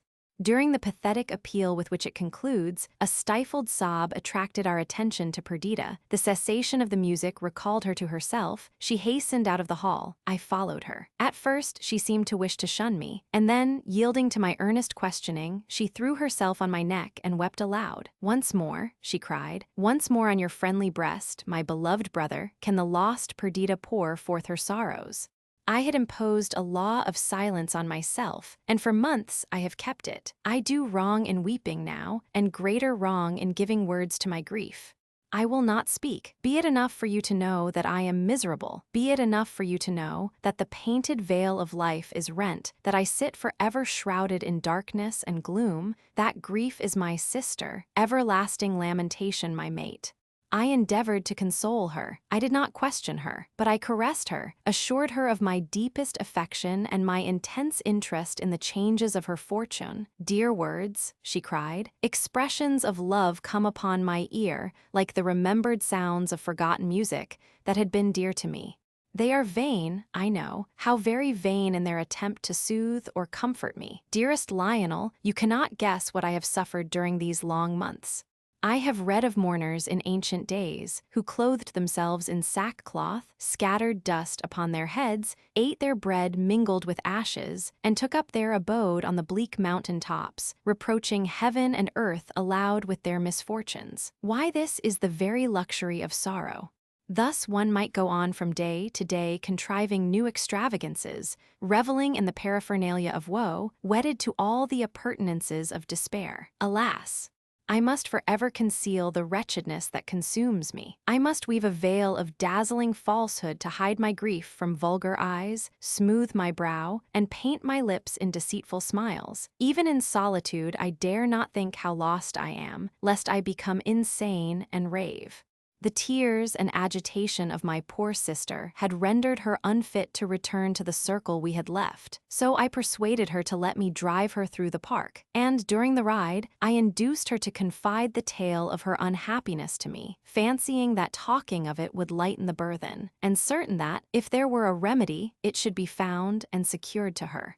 Sometimes she reproached herself for taking too bitterly to heart that which many would esteem an imaginary evil, but this was no subject for reason. And, ignorant as she was of the motives and true conduct of Raymond, things assumed for her even a worse appearance than the reality warranted. He was seldom at the palace, never but when he was assured that his public duties would prevent his remaining alone with Perdita. They seldom addressed each other, shunning explanation, each fearing any communication the other might make. Suddenly, however, the manners of Raymond changed. He appeared to desire to find opportunities of bringing about a return to kindness and intimacy with my sister. The tide of love towards her appeared to flow again. He could never forget how once he had been devoted to her, making her the shrine and storehouse wherein to place every thought and every sentiment. Shame seemed to hold him back, yet he evidently wished to establish a renewal of confidence and affection. From the moment Perdita had sufficiently recovered herself to form any plan of action, she had laid one down, which now she prepared to follow. She received these tokens of returning love with gentleness. She did not shun his company, but she endeavored to place a barrier in the way of familiar intercourse or painful discussion, which mingled pride and shame prevented Raymond from surmounting. He began at last to show signs of angry impatience, and Perdita became aware that the system she had adopted could not continue. She must explain herself to him. She could not summon courage to speak. She wrote thus: "Read this letter with patience, I entreat you. It will contain no reproaches."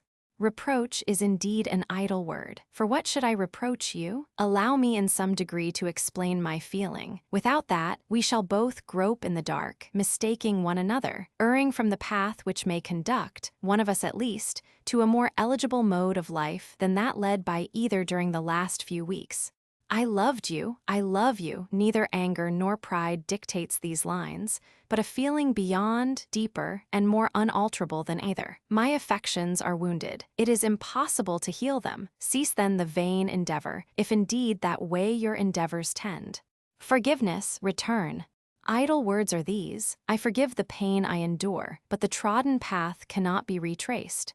Common affection might have been satisfied with common usages. I believed that you read my heart and knew its devotion, its unalienable fidelity towards you.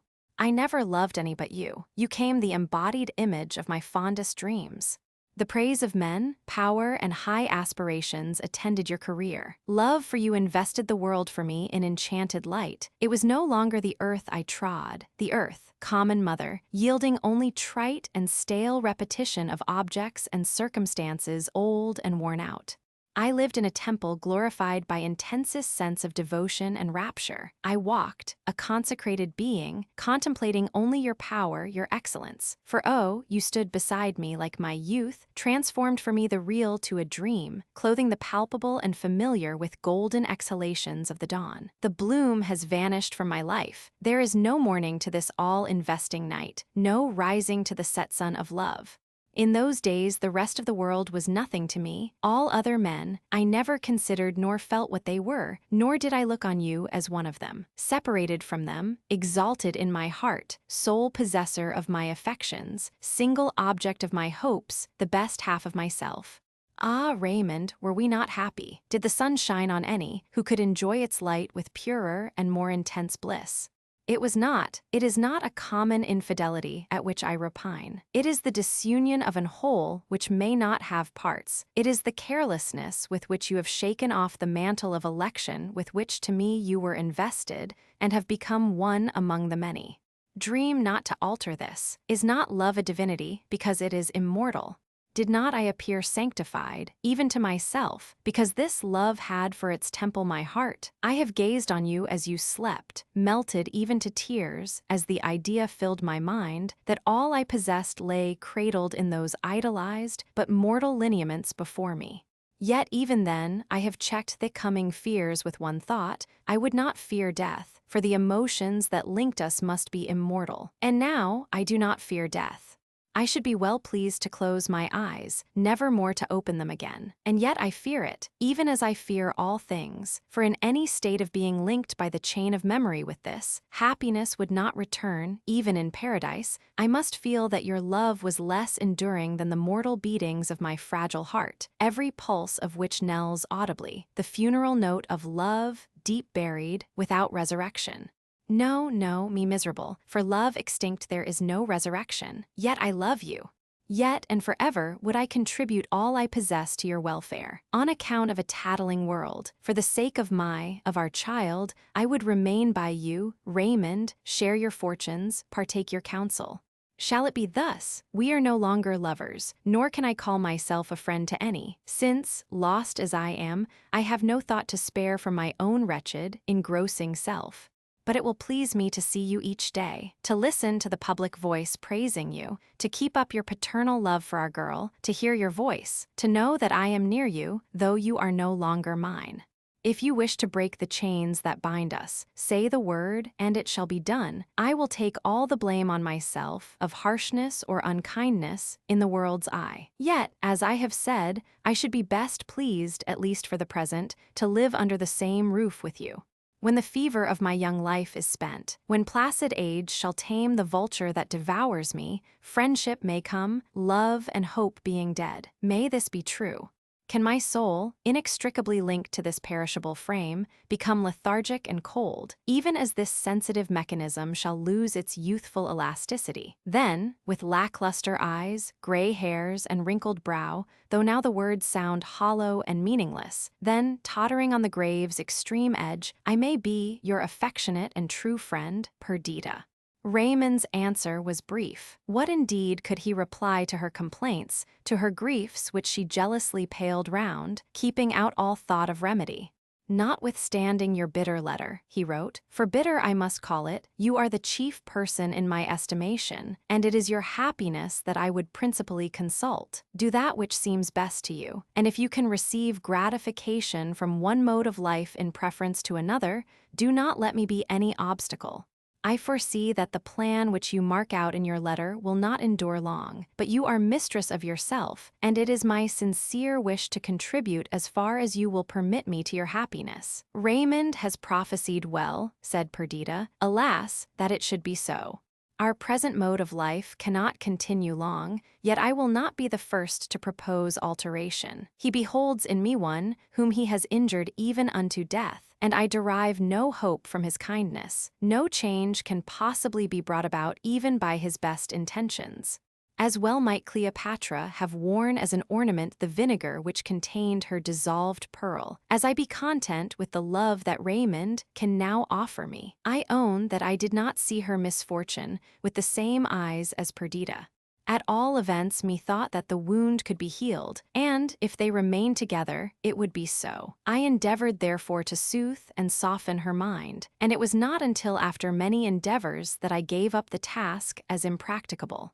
Perdita listened to me impatiently and answered with some asperity. Do you think that any of your arguments are new to me, or that my own burning wishes and intense anguish have not suggested them all 1,000 times, with far more eagerness and subtlety than you can put into them?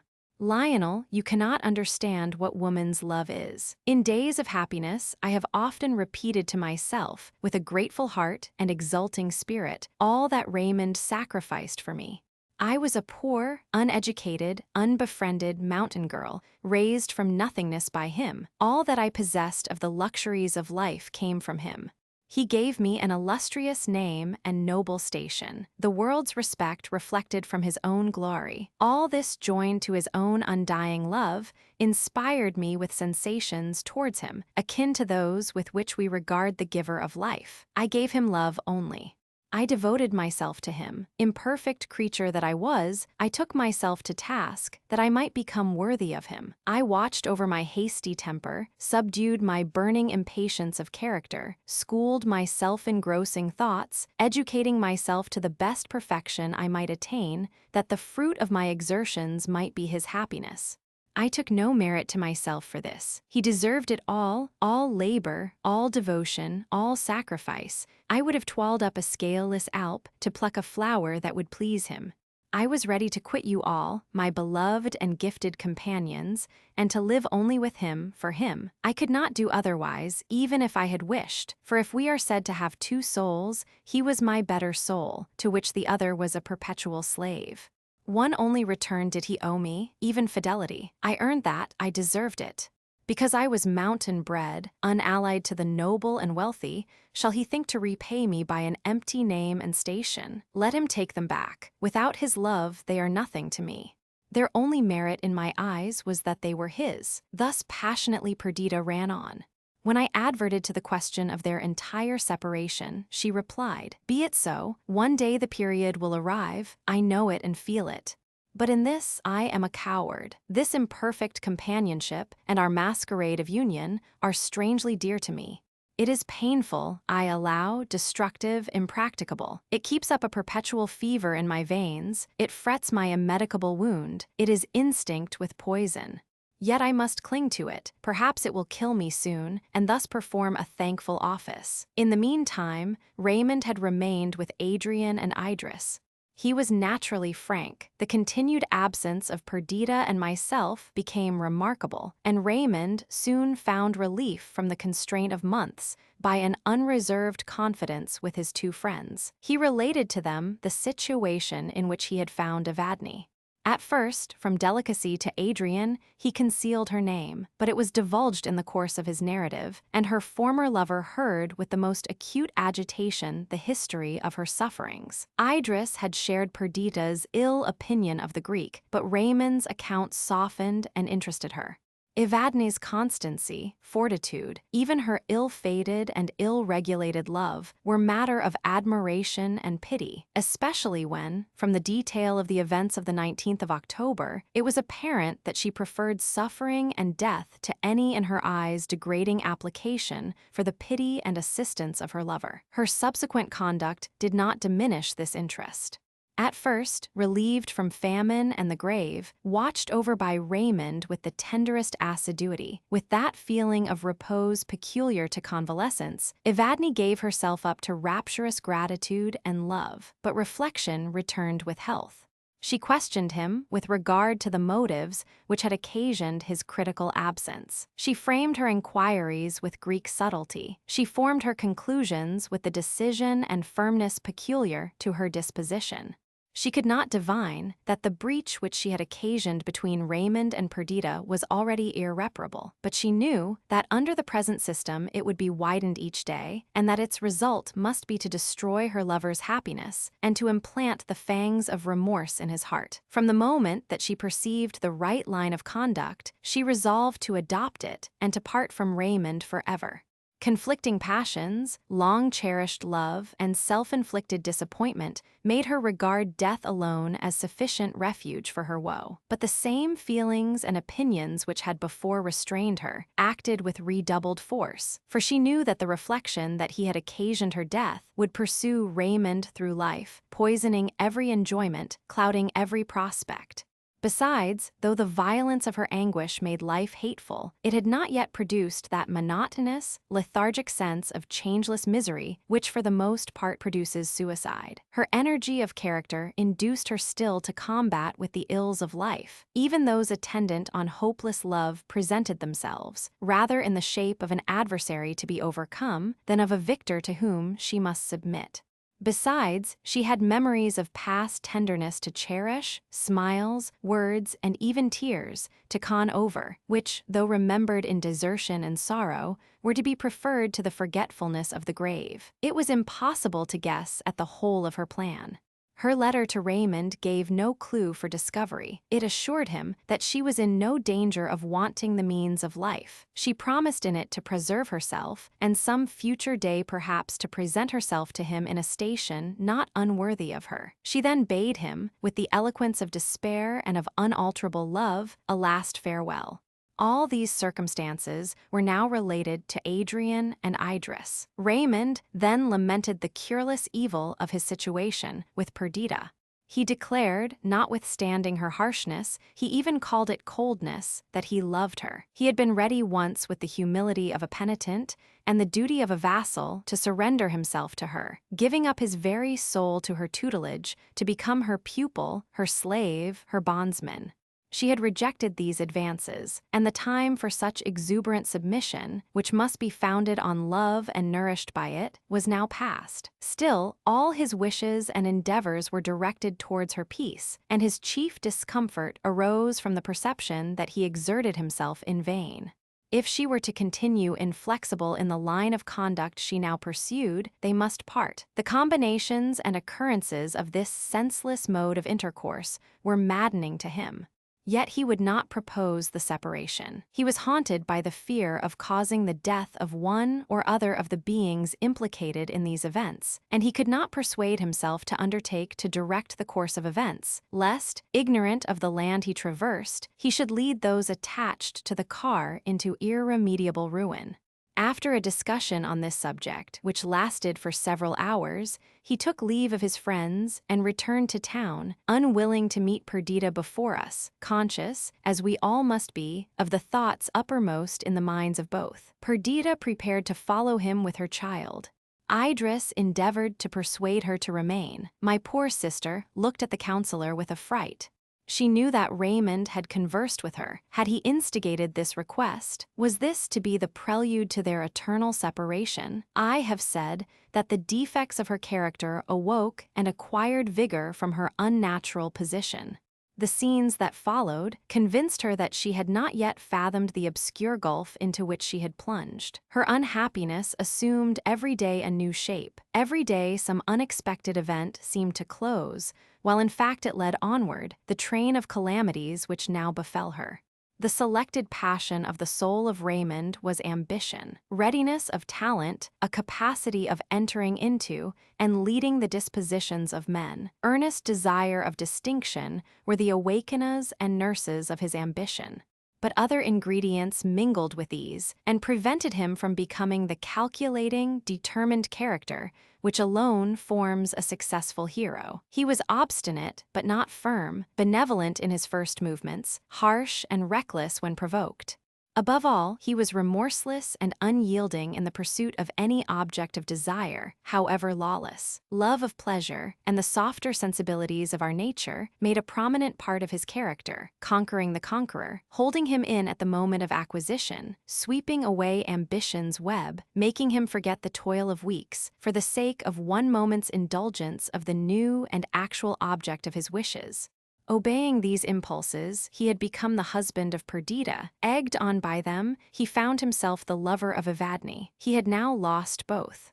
He had neither the ennobling self-gratulation, which constancy inspires, to console him, nor the voluptuous sense of abandonment to a forbidden, but intoxicating passion. His heart was exhausted by the recent events. His enjoyment of life was destroyed by the resentment of Perdita and the flight of Evadne, and the inflexibility of the former set the last seal upon the annihilation of his hopes. As long as their disunion remained a secret, he cherished an expectation of reawakening past tenderness in her bosom. Now that we were all made acquainted with these occurrences, and that Perdita, by declaring her resolves to others, in a manner pledged herself to their accomplishment, he gave up the idea of reunion as futile, and sought only, since he was unable to influence her to change, to reconcile himself to the present state of things. Debasement of character is the certain follower of such pursuits. Yet this consequence would not have been immediately remarkable if Raymond had continued to apply himself to the execution of his plans for the public benefit and the fulfilling his duties as protector.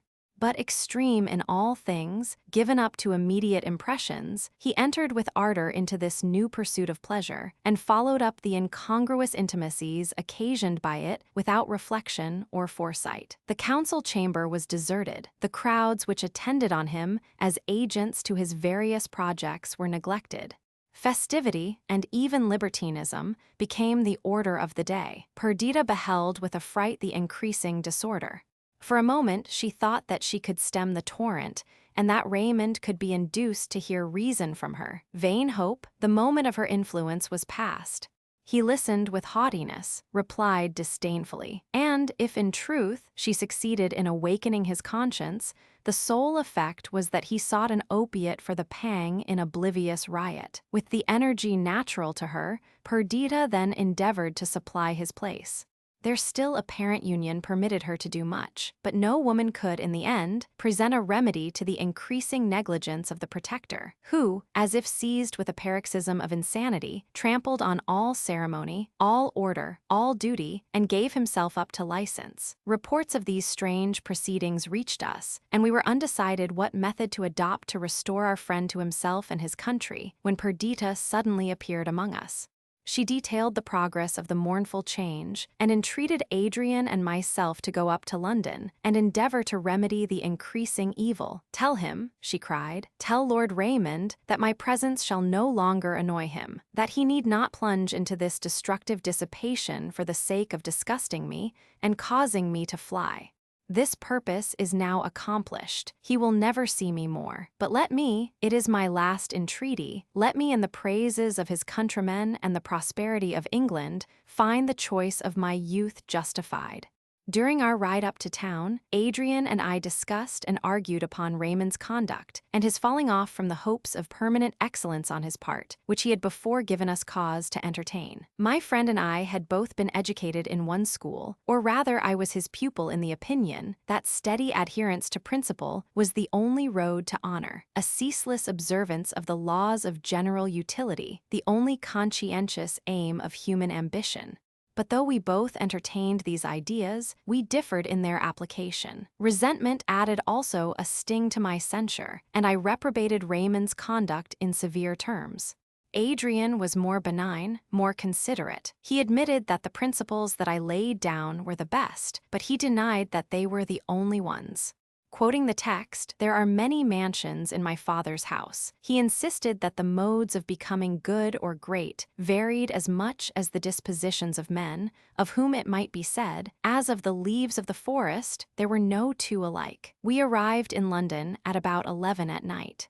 We conjectured, notwithstanding what we had heard, that we should find Raymond in St. Stephen-s. Thither we sped. The chamber was full, but there was no protector, and there was an austere discontent manifest on the countenances of the leaders, and a whispering and busy tattle among the underlings, not less ominous. We hastened to the palace of the Protectorate. We found Raymond in his dining room with 6 others. The bottle was being pushed about merrily and had made considerable inroads on the understanding of 1 or 2. He who sat near Raymond was telling a story, which convulsed the rest with laughter. Raymond sat among them, though while he entered into the spirit of the hour, his natural dignity never forsook him. He was gay, playful, fascinating, but never did he overstep the modesty of nature or the respect due to himself in his wildest sallies. Yet I own that, considering the task which Raymond had taken on himself as protector of England, and the cares to which it became him to attend, I was exceedingly provoked to observe the worthless fellows on whom his time was wasted, and the jovial, if not drunken spirit which seemed on the point of robbing him of his better self. I stood watching the scene, while Adrian flitted like a shadow in among them, and, by a word and look of sobriety, endeavored to restore order in the assembly. Raymond expressed himself delighted to see him, declaring that he should make one in the festivity of the night. This action of Adrian provoked me. I was indignant that he should sit at the same table with the companions of Raymond, men of abandoned characters, or rather without any, the refuse of high-bred luxury, the disgrace of their country.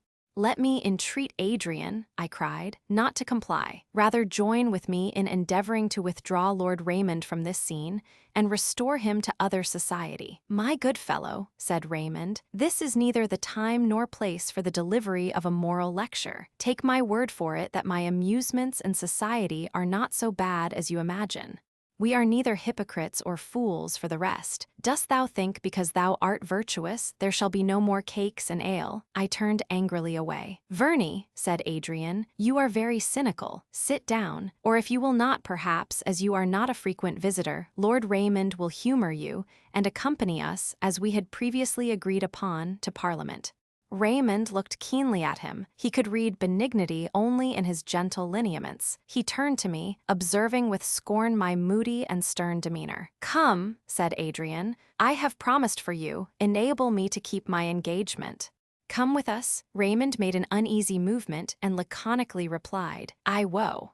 The party in the meantime had broken up. They looked at the pictures, strolled into the other apartments, talked of billiards, and one by one vanished. Raymond strode angrily up and down the room. I stood ready to receive and reply to his reproaches.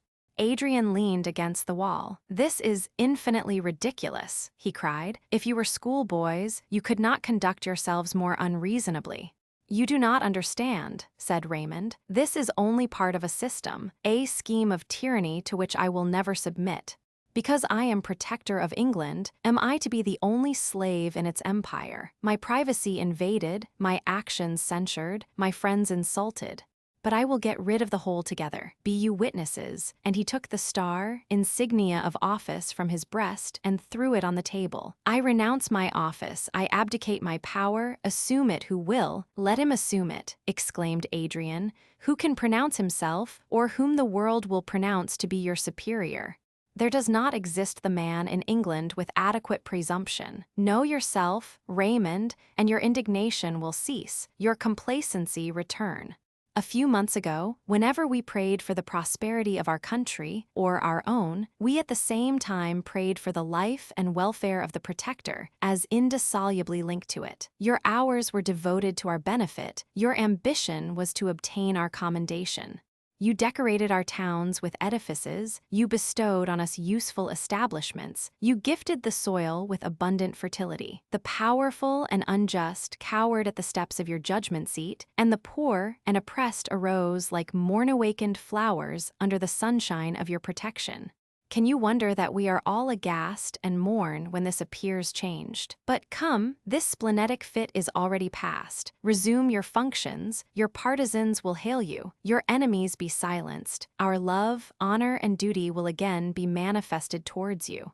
Master yourself, Raymond, and the world is subject to you. All this would be very good sense if addressed to another, replied Raymond moodily. Convalesce yourself, and you, the first peer of the land, may become its sovereign. You the good, the wise, the just, may rule all hearts. But I perceive, too soon for my own happiness, too late for England's good, that I undertook a task to which I am unequal. I cannot rule myself. My passions are my masters, my smallest impulse my tyrant. Do you think that I renounced the protectorate, and I have renounced it in a fit of spleen? By the God that lives, I swear never to take up that bauble again, never again to burthen myself with the weight of care and misery, of which that is the visible sign. Once I desired to be a king. It was in the heyday of youth, in the pride of boyish folly. I knew myself when I renounced it. I renounced it to gain, no matter what, for that also I have lost. For many months I have submitted to this mock majesty, this solemn jest. I am its dupe no longer. I will be free. I have lost that which adorned and dignified my life, that which linked me to other men. Again I am a solitary man, and I will become again, as in my early years, a wanderer, a soldier of fortune. My friends, for Verney, I feel that you are my friend, do not endeavor to shake my resolve. Perdita, wedded to an imagination, careless of what is behind the veil, whose character is in truth faulty and vile, Perdita has renounced me. This was to be the color, love, and confidence the substance of our existence. But we must live and not act our lives. Pursuing the shadow, I lost the reality. Now I renounce both. Adrian, I am about to return to Greece, to become again a soldier, perhaps a conqueror. Will you accompany me? You will behold new scenes, see a new people, witness the mighty struggle there going forward between civilization and barbarism. Behold, and perhaps direct the efforts of a young and vigorous population for liberty and order. Come with me. I have expected you. I waited for this moment. All is prepared. Will you accompany me? I will, replied Adrian, immediately. Tomorrow, if you will. Reflect. I cried. Wherefore? Asked Raymond. My dear fellow, I have done nothing else than reflect on this step the livelong summer, and be assured that Adrian has condensed an age of reflection into this little moment. Do not talk of reflection. From this moment I abjure it. This is my only happy moment during a long interval of time. I must go, Lionel, the gods will it, and I must. Do not endeavor to deprive me of my companion, the outcast's friend. One word more concerning unkind, unjust Perdita. For a time, I thought that, by watching a complying moment, fostering the still warm ashes, I might relume in her the flame of love. It is more cold within her than a fire left by gypsies in wintertime, the spent embers crowned by a pyramid of snow. Then, in endeavoring to do violence to my own disposition, I made all worse than before. Still, I think, that time, and even absence, may restore her to me. Remember that I love her still, that my dearest hope is that she will again be mine. I know, though she does not, how false the veil is which she has spread over the reality. Do not endeavor to rend this deceptive covering, but by degrees withdraw it. Present her with a mirror in which she may know herself, and when she is an adept in that necessary but difficult science, she will wonder at her present mistake and hasten to restore to me what is by right mine, her forgiveness, her kind thoughts, her love. Chapter 11. After these events, it was long before we were able to attain any degree of composure. A moral tempest had wrecked our richly freighted vessel, and we, remnants of the diminished crew, were aghast at the losses and changes which we had undergone. Deeper grief oppressed Perdita. In spite of resentment, by day and night she figured to herself the toils and dangers of the wanderers. Raymond absent, struggling with difficulties, lost to the power and rank of the protectorate, exposed to the perils of war, became an object of anxious interest. Not that she felt any inclination to recall him, if recall must imply a return to their former union. Such return she felt to be impossible, and while she believed it to be thus, and with anguish regretted that so it should be, she continued angry and impatient with him, who occasioned her misery. These perplexities and regrets caused her to bathe her pillow with nightly tears, and to reduce her in person and in mind to the shadow of what she had been. She sought solitude, and avoided us when in gaiety and unrestrained affection we met in a family circle. Lonely musings, interminable wanderings, and solemn music were her only pastimes. She neglected even her child. Shutting her heart against all tenderness, she grew reserved towards me, her first and fast friend.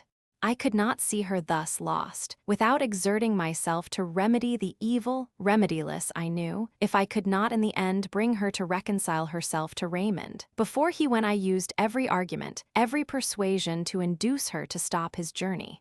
She answered the one with a gush of tears, telling me that to be persuaded, life and the goods of life were a cheap exchange. It was not will that she wanted, but the capacity. Again and again she declared it were as easy to enchain the sea, to put reins on the wind's viewless courses, as for her to take truth for falsehood, deceit for honesty, heartless communion for sincere, confiding love. She answered my reasonings more briefly, declaring with disdain that the reason was hers, and until I could persuade her that the past could be unacted, that maturity could go back to the cradle, and that all that was could become as though it had never been, it was useless to assure her that no real change had taken place in her fate. And thus, with stern pride, she suffered him to go, though her very heartstrings cracked at the fulfilling of the act, which rent from her all that made life valuable. To change the scene for her, and even for ourselves, all unhinged by the cloud that had come over us, I persuaded my 2 remaining companions that it were better that we should absent ourselves for a time from Windsor. We visited the north of England, my native Ulswater, and lingered in scenes dear from 1,000 associations.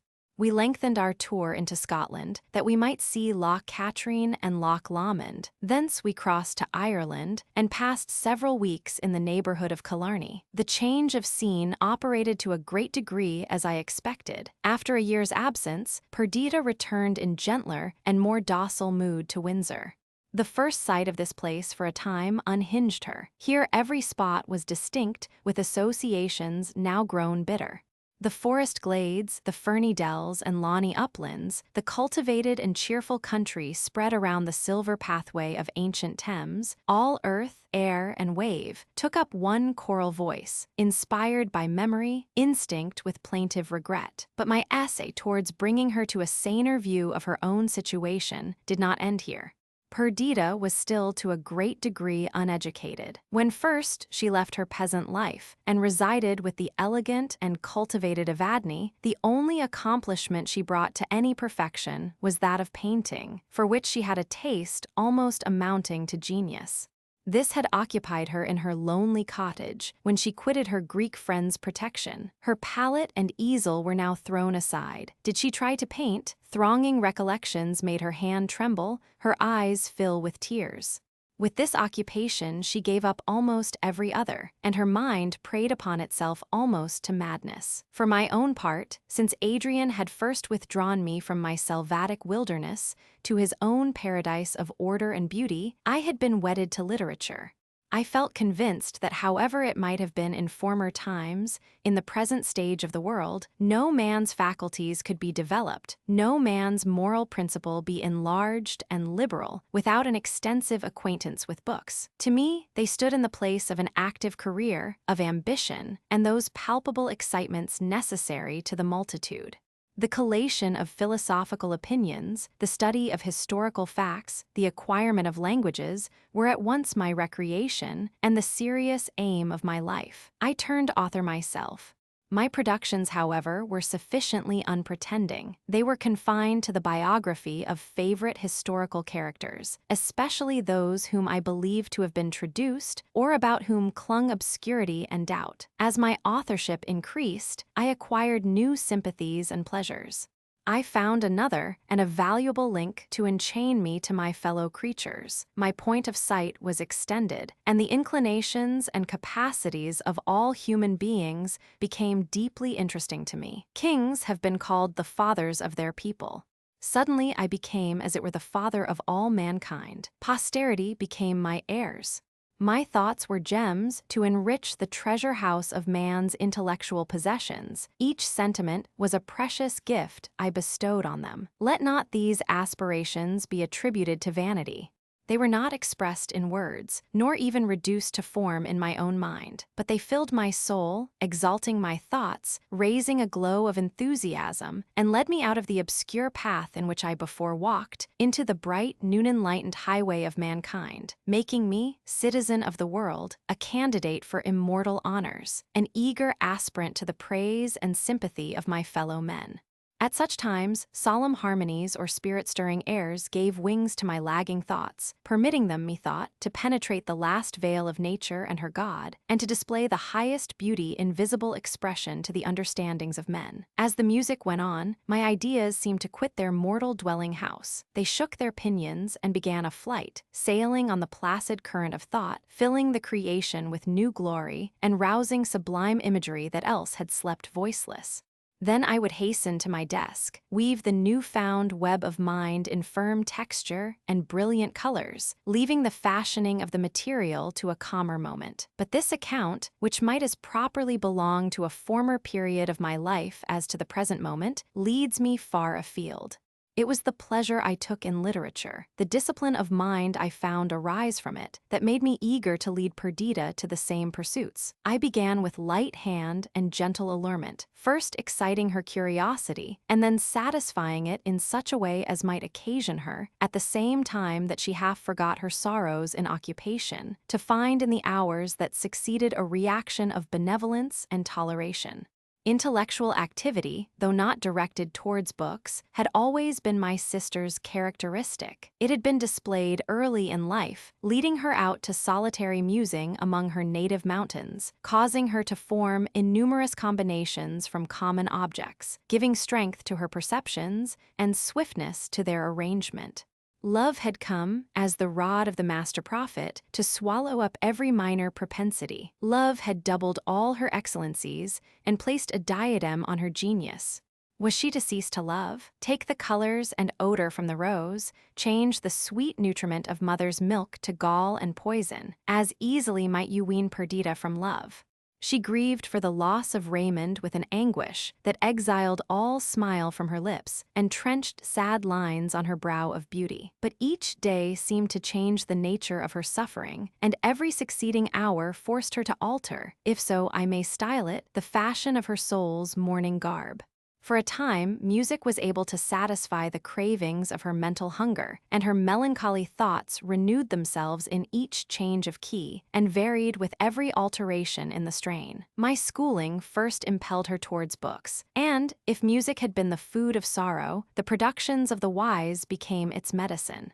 The acquisition of unknown languages was too tedious an occupation for one who referred every expression to the universe within, and read not, as many do, for the mere sake of filling up time, but who was still questioning herself and her author, molding every idea in 1,000 ways, ardently desirous for the discovery of truth in every sentence. She sought to improve her understanding. Mechanically, her heart and dispositions became soft and gentle under this benign discipline.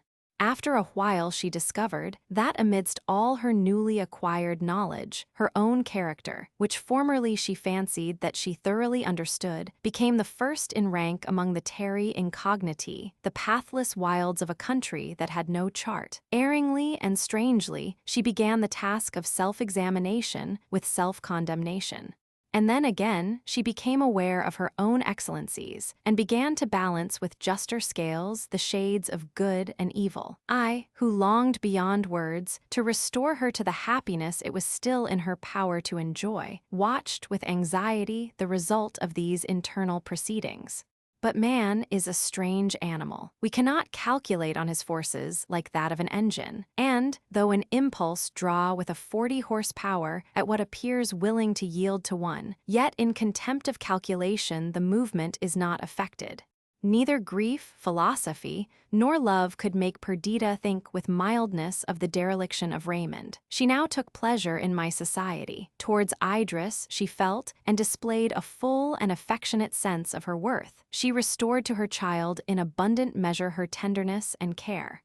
But I could discover, amidst all her repinings, deep resentment towards Raymond and an unfading sense of injury that plucked from me my hope when I appeared nearest to its fulfillment. Among other painful restrictions, she has occasioned it to become a law among us never to mention Raymond's name before her.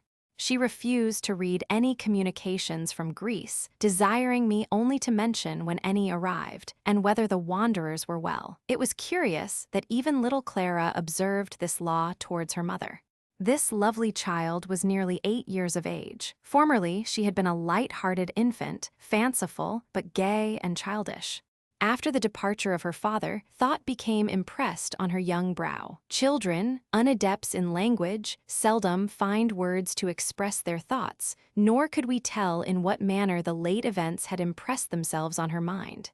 But certainly she had made deep observations while she noted in silence the changes that passed around her. She never mentioned her father to Perdita. She appeared half afraid when she spoke of him to me, and though I tried to draw her out on the subject, and to dispel the gloom that hung about her ideas concerning him, I could not succeed. Yet each foreign post day she watched for the arrival of letters, knew the postmark, and watched me as I read. I found her often poring over the article of Greek intelligence in the newspaper. There is no more painful sight than that of untimely care in children, and it was particularly observable in one whose disposition had heretofore been mirthful. I sometimes expostulated with Perdita on the subject of her reserve, but she rejected my counsels, while her daughter's sensibility excited in her a tenderness still more passionate. After the lapse of more than a year, Adrian returned from Greece. When our exiles had first arrived, a truce was in existence between the Turks and Greeks, a truce that was as sleep to the mortal frame, signal of renewed activity on waking.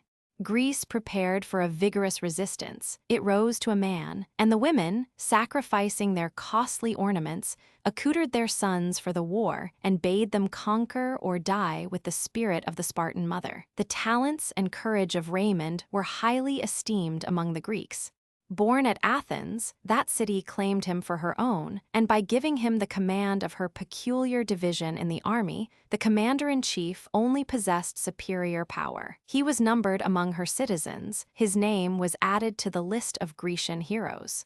His judgment, activity, and consummate bravery justified their choice. The Earl of Windsor became a volunteer under his friend. "It is well," said Adrian, "to prate of war in these pleasant shades, and with much ill-spent oil make a show of joy, because many thousand of our fellow creatures leave with pain this sweet air and natal earth. I shall not be suspected of being averse to the Greek cause. I know and feel its necessity. It is beyond every other a good cause. I have defended it with my sword, and was willing that my spirit should be breathed out in its defense. Freedom is of more worth than life, and the Greeks do well to defend their privilege unto death. But let us not deceive ourselves.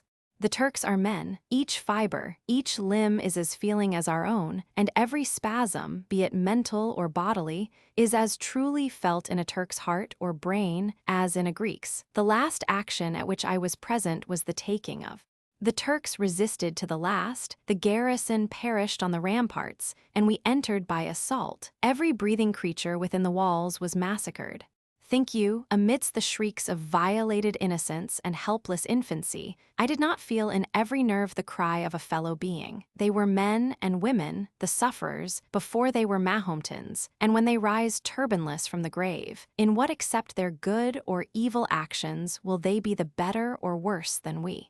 2 soldiers contended for a girl, whose rich dress and extreme beauty excited the brutal appetites of these wretches, who, perhaps good men among their families, were changed by the fury of the moment into incarnated evils. An old man, with a silver beard, decrepit and bald, he might be her grandfather, interposed to save her. The battle axe of one of them clove his skull. I rushed to her defense, but rage made them blind and deaf. They did not distinguish my Christian garb or heed my words. Words were blunt weapons then, for while war cried havoc, and murder gave fit echo, how could I turn back the tide of ills, relieving wrong with mild accost of soothing eloquence? One of the fellows, enraged at my interference, struck me with his bayonet in the side, and I fell senseless. This wound will probably shorten my life, having shattered a frame weak of itself, but I am content to die. I have learnt in Greece that one man, more or less, is of small import, while human bodies remain to fill up the thinned ranks of the soldiery, and that the identity of an individual may be overlooked, so that the muster roll contain its full numbers. All this has a different effect upon Raymond. He is able to contemplate the ideal of war, while I am sensible only to its realities. He is a soldier, a general. He can influence the bloodthirsty war dogs, while I resist their propensities vainly. The cause is simple. Burke has said that, in all bodies those who would lead must also, in a considerable degree, follow. I cannot follow, for I do not sympathize in their dreams of massacre and glory. To follow, and to lead in such a career, is the natural bent of Raymond's mind. He is always successful, and bids fair, at the same time that he acquires high name and station for himself, to secure liberty, probably extended empire, to the Greeks. Perdita's mind was not softened by this account. He, she thought, can be great and happy without me. Would that I also had a career. Would that I could freight some untried bark with all my hopes, energies, and desires, and launch it forth into the ocean of life, bound for some attainable point, with ambition or pleasure at the helm. But adverse winds detain me on shore. Like Ulysses, I sit at the water's edge and weep. But my nerveless hands can neither fell the trees nor smooth the planks. Under the influence of these melancholy thoughts, she became more than ever in love with sorrow.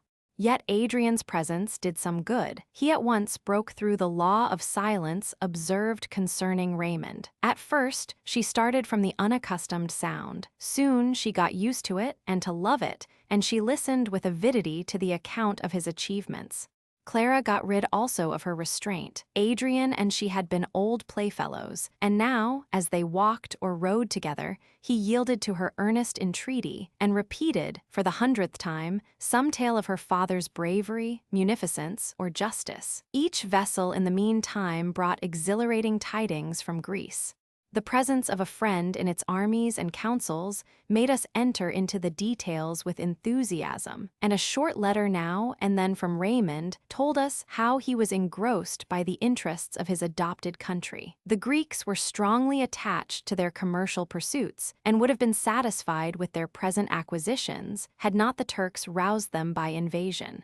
The patriots were victorious, a spirit of conquest was instilled, and already they looked on Constantinople as their own. Raymond rose perpetually in their estimation, but one man held a superior command to him in their armies.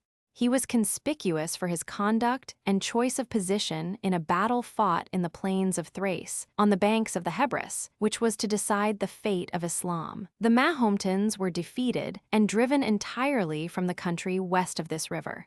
The battle was sanguinary, the loss of the Turks apparently irreparable. The Greeks, in losing one man, forgot the nameless crowd strewed upon the bloody field, and they ceased to value themselves on a victory, which cost them Raymond. At the Battle of Macri, he had led the charge of cavalry and pursued the fugitives even to the banks of the Hebrus. His favorite horse was found grazing by the margin of the tranquil river. It became a question whether he had fallen among the unrecognized, but no broken ornament or stained trapping betrayed his fate. It was suspected that the Turks, finding themselves possessed of so illustrious a captive, resolved to satisfy their cruelty rather than their avarice, and fearful of the interference of England, had come to the determination of concealing forever the cold-blooded murder of the soldier they most hated and feared in the squadrons of their enemy. Raymond was not forgotten in England.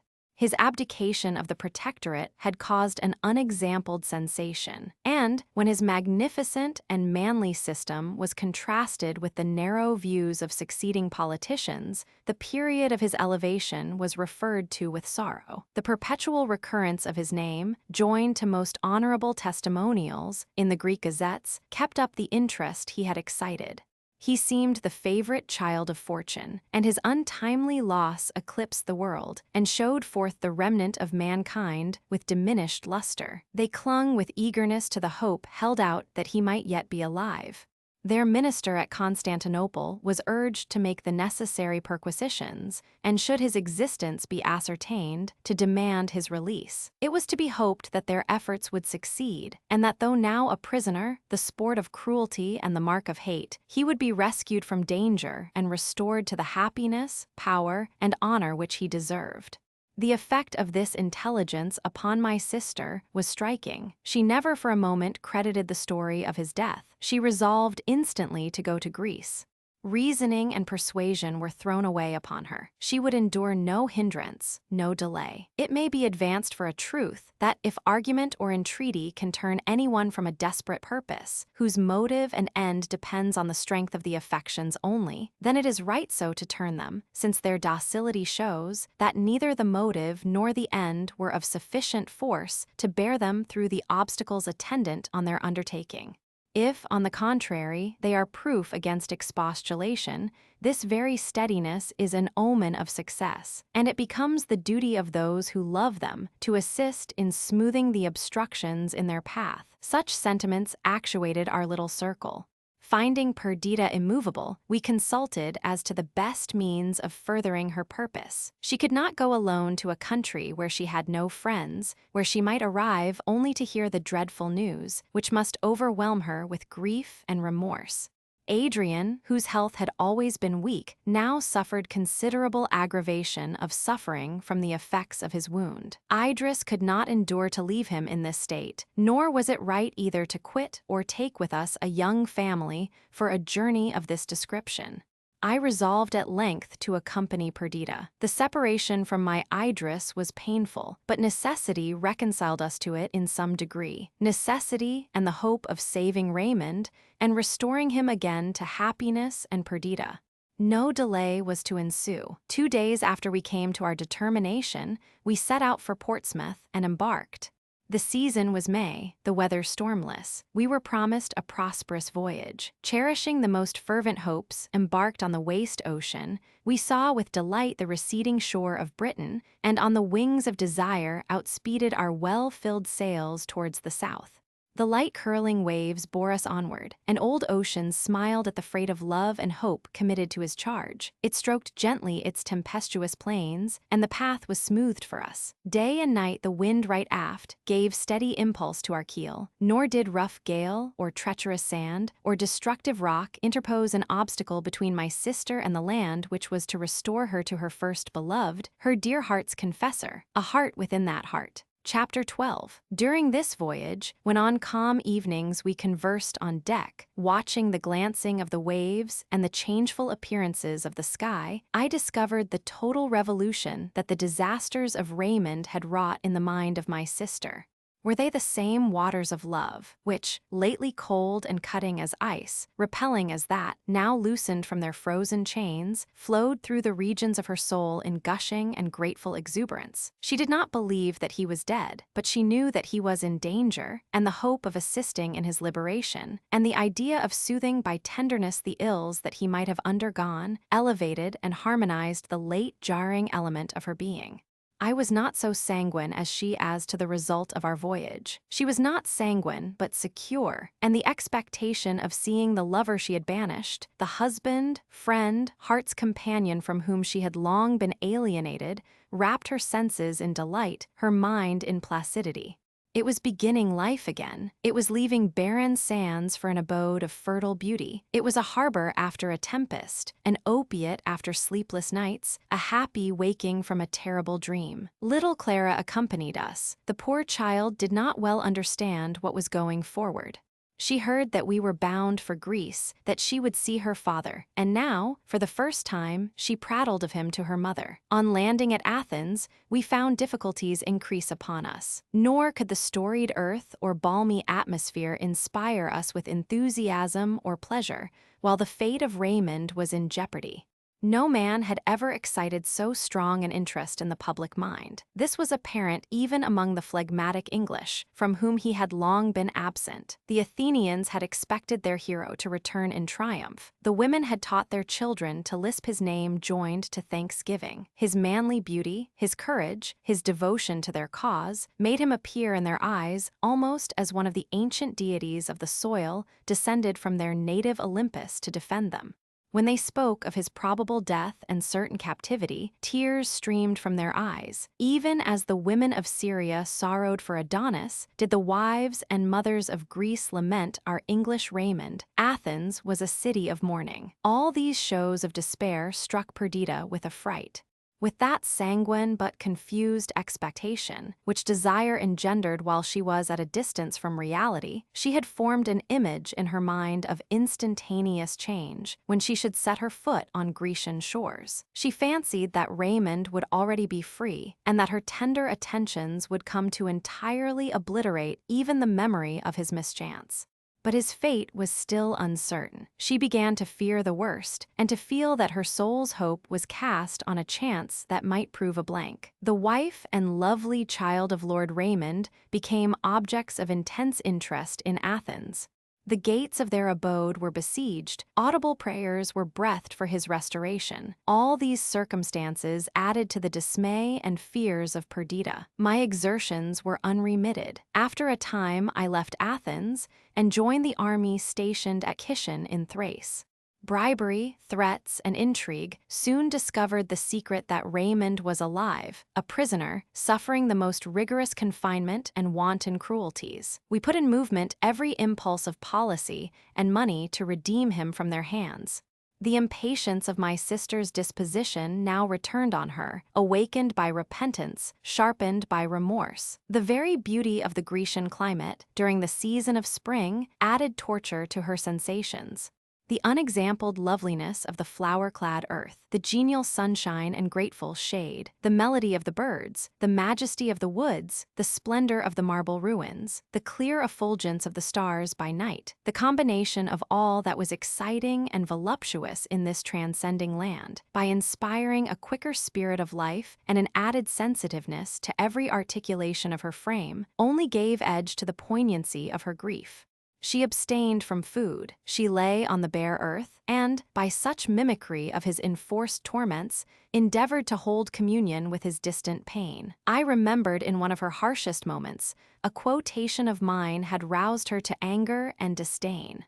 "Perdita," I had said, "someday you will discover that you have done wrong and again casting Raymond on the thorns of life. When disappointment has sullied his beauty, when a soldier's hardships have bent his manly form, and loneliness made even triumph bitter to him, then you will repent, and regret for the irreparable change will move in hearts all rocky now, the late remorse of love."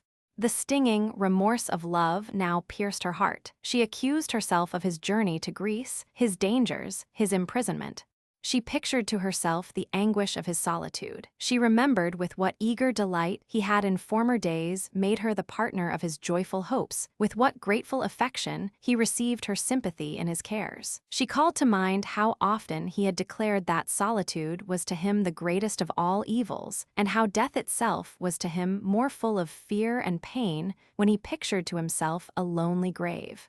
"My best girl," he had said, "relieves me from these fantasies. United to her, cherished in her dear heart, never again shall I know the misery of finding myself alone.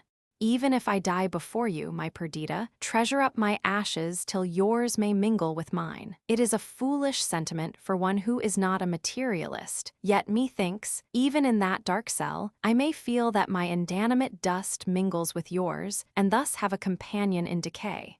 In her resentful mood, these expressions had been remembered with acrimony and disdain. They visited her in her softened hour, taking sleep from her eyes, all hope of rest from her uneasy mind. 2 months passed thus, when at last we obtained a promise of Raymond's release.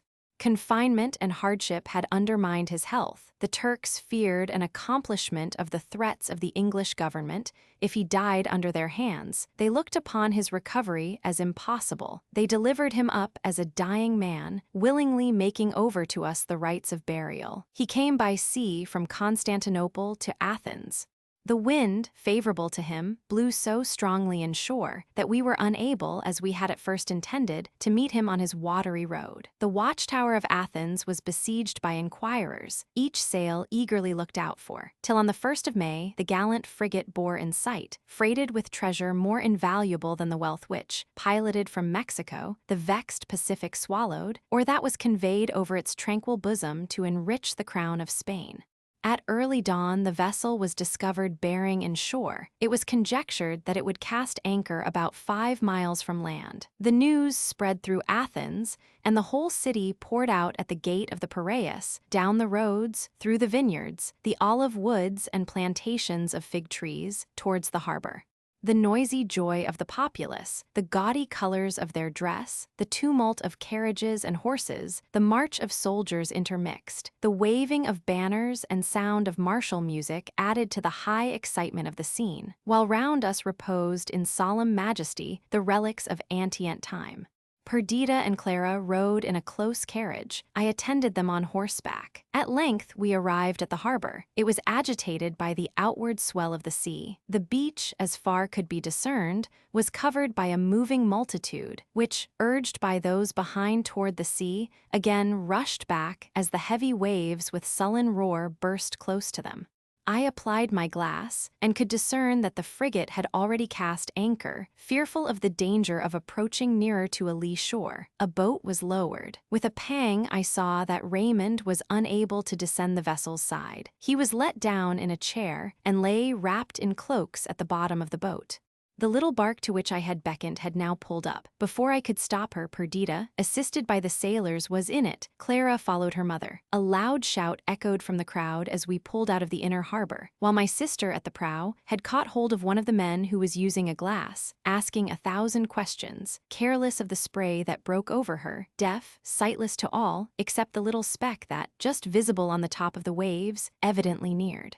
Trembling, I was unable to continue to look through the glass with which I had watched the motion of the crew when the frigate's boat had first been launched. We rapidly drew near, so that at length the number and forms of those within could be discerned. Its dark sides grew big, and the splash of its oars became audible. I could distinguish the languid form of my friend as he half raised himself at our approach. Perdita's questions had ceased. She leaned on my arm, panting with emotions too acute for tears. Our men pulled alongside the other boat. As a last effort, my sister mustered her strength, her firmness. She stepped from one boat to the other, and then with a shriek she sprang towards Raymond, knelt at his side, and gluing her lips to the hand she seized, her face shrouded by her long hair, gave herself up to tears. Raymond had somewhat raised himself at our approach, but it was with difficulty that he exerted himself even thus much. With sunken cheek and hollow eyes, pale and gaunt, how could I recognize the beloved of Perdita? I continued awestruck and mute. He looked smilingly on the poor girl. The smile was his. A day of sunshine falling on a dark valley displays its before hidden characteristics. And now this smile, the same with which he first spoke love to Perdita, with which he had welcomed the protectorate, playing on his altered countenance, made me in my heart's core feel that this was Raymond.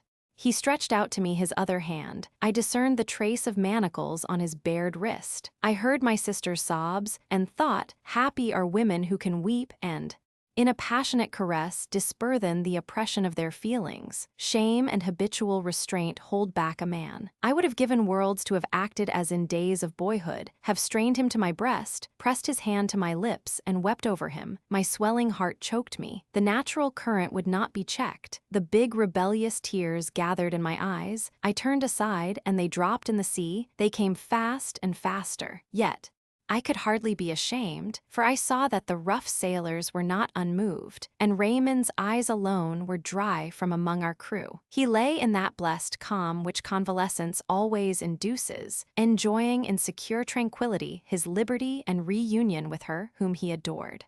Perdita at length subdued her burst of passion and rose. She looked round for Clara. The child, frightened, not recognizing her father and neglected by us, had crept to the other end of the boat. She came at her mother's call. Perdita presented her to Raymond. Her first words were, "Beloved, embrace our child." "Come hither, sweet one," said her father. "Do you not know me?" She knew his voice, and cast herself in his arms with half-bashful but uncontrollable emotion. Perceiving the weakness of Raymond, I was afraid of ill consequences from the pressure of the crowd on his landing, but they were awed as I had been at the change of his appearance. The music died away, the shouts abruptly ended, the soldiers had cleared a space in which a carriage was drawn up. The sound of the waves was left behind, that of the multitude continued at intervals, suppressed and hoarse.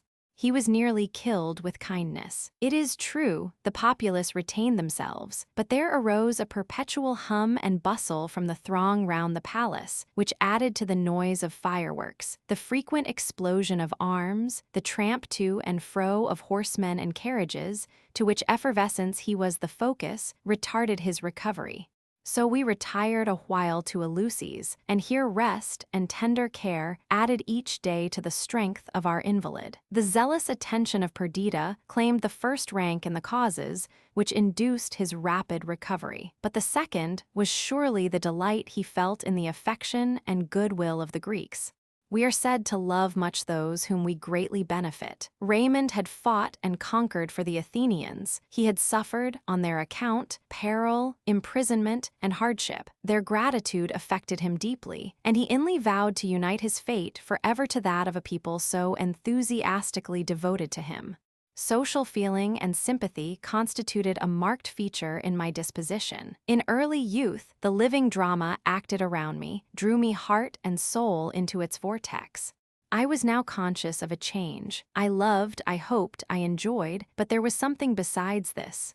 I was inquisitive as to the internal principles of action of those around me, anxious to read their thoughts justly, and forever occupied in divining their inmost mind. All events, at the same time that they deeply interested me, arranged themselves in pictures before me. I gave the right place to every personage in the group, the just balance to every sentiment. This undercurrent of thought often soothed me amidst distress and even agony. It gave ideality to that, from which, taken in naked truth, the soul would have revolted. It bestowed pictorial colors on misery and disease, and not unfrequently relieved me from despair in deplorable changes. This faculty, or instinct, was now rused. I watched the reawakened devotion of my sister, Clara's timid but concentrated admiration of her father, and Raymond's appetite for renown and sensitiveness to the demonstrations of affection of the Athenians. Attentively perusing this animated volume, I was the less surprised at the tale I read on the new turned page. The Turkish army were at this time besieging Rodosto, and the Greeks, hastening their preparations and sending each day reinforcements, were on the eve of forcing the enemy to battle. Each people looked on the coming struggle as that which would be to a great degree decisive, as, in case of victory, the next step would be the siege of Constantinople by the Greeks. Raymond, being somewhat recovered, prepared to reassume his command in the army. Perdita did not oppose herself to his determination. She only stipulated to be permitted to accompany him. She had set down no rule of conduct for herself, but for her life she could not have opposed his slightest wish, or do other than acquiesce cheerfully in all his projects. One word, in truth, had alarmed her more than battles or sieges, during which she trusted Raymond's high command would exempt him from danger. That word, as yet it was not more to her, was plague. This enemy to the human race had begun early in June to raise its serpent head on the shores of the Nile. Parts of Asia, not usually subject to this evil, were infected. It was in Constantinople, but as each year that city experienced a like visitation, small attention was paid to those accounts, which declared more people to have died there already than usually made up the accustomed prey of the whole of the hotter months. However it might be, neither plague nor war could prevent Perdita from following her lord, or induce her to utter one objection to the plans which he proposed. To be near him, to be loved by him, to feel him again her own, was the limit of her desires. The object of her life was to do him pleasure. It had been so before, but with a difference. In past times, without thought or foresight she had made him happy, being so herself, and in any question of choice, consulted her own wishes, as being one with his. Now she sedulously put herself out of the question, sacrificing even her anxiety for his health and welfare to her resolve not to oppose any of his desires. Love of the Greek people, appetite for glory, and hatred of the barbarian government under which he had suffered even to the approach of death stimulated him. He wished to repay the kindness of the Athenians, to keep alive the splendid associations connected with his name, and to eradicate from Europe a power which, while every other nation advanced in civilization, stood still, a monument of antique barbarism. As soon as the health of Raymond was sufficiently re-established, he prepared to join the Grecian camp near Kishan, a town of some importance situated to the east of the Hebrus, in which Perdita and Clara were to remain until the event of the expected battle. We quitted Athens on the 2nd of June. Raymond had recovered from the gaunt and pallid looks of fever. If I no longer saw the fresh glow of youth on his matured countenance, if care had besieged his brow, and dug deep trenches in his beauty's field, if his hair, slightly mingled with gray, and his look, considerate even in its eagerness, gave signs of added years and past sufferings, yet there was something irresistibly affecting in the sight of one, lately snatched from the grave, renewing his career, untamed by sickness or disaster. The Athenians saw in him, not as heretofore, the heroic boy or desperate man who was ready to die for them, but the prudent commander, who for their sakes was careful of his life, and could make his own warrior propensities second to the scheme of conduct policy might point out. All Athens accompanied us for several miles. When he had landed a month ago, the noisy populace had been hushed by sorrow and fear, but this was a festival day to all. The air resounded with their shouts, their picturesque costume, and the gay colors of which it was composed flaunted in the sunshine. Their eager gestures and rapid utterance accorded with their wild appearance. Raymond was the theme of every tongue, the hope of each wife, mother or betrothed bride, whose husband, child, or lover, making a part of the Greek army, were to be conducted to victory by him. Notwithstanding the hazardous object of our journey, it was full of romantic interest as we passed through the valleys and over the hills of this divine country. Raymond was inspirited by the intense sensations of recovered health. He felt that in being general of the Athenians, he filled a post worthy of his ambition. And, in his hope of the conquest of Constantinople, he counted on an event which would be as a landmark in the waste of ages, an exploit unequaled in the annals of man. We arrived at Kishan on the 7th of July. The weather during our journey had been serene. Each day, before dawn, we left our night's encampment and watched the shadows as they retreated from hill and valley and the golden splendor of the sun's approach. The accompanying soldiers received, with national vivacity, enthusiastic pleasure from the sight of beautiful nature.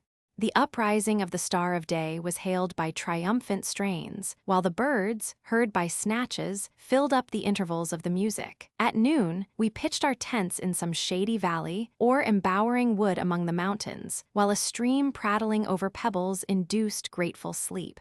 Our evening march, more calm, was yet more delightful than the morning restlessness of spirit. If the band played, involuntarily they chose airs of moderated passion. The farewell of love or lamented absence was followed and closed by some solemn hymn, which harmonized with the tranquil loveliness of evening and elevated the soul to grand and religious thought.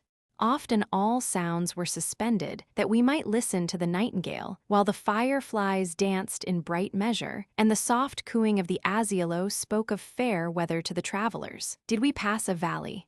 Soft shades encompassed us, and rocks tinged with beauteous hues. If we traversed a mountain, Greece, a living map, was spread beneath, her renowned pinnacles cleaving the ether, her rivers threading in silver line the fertile land.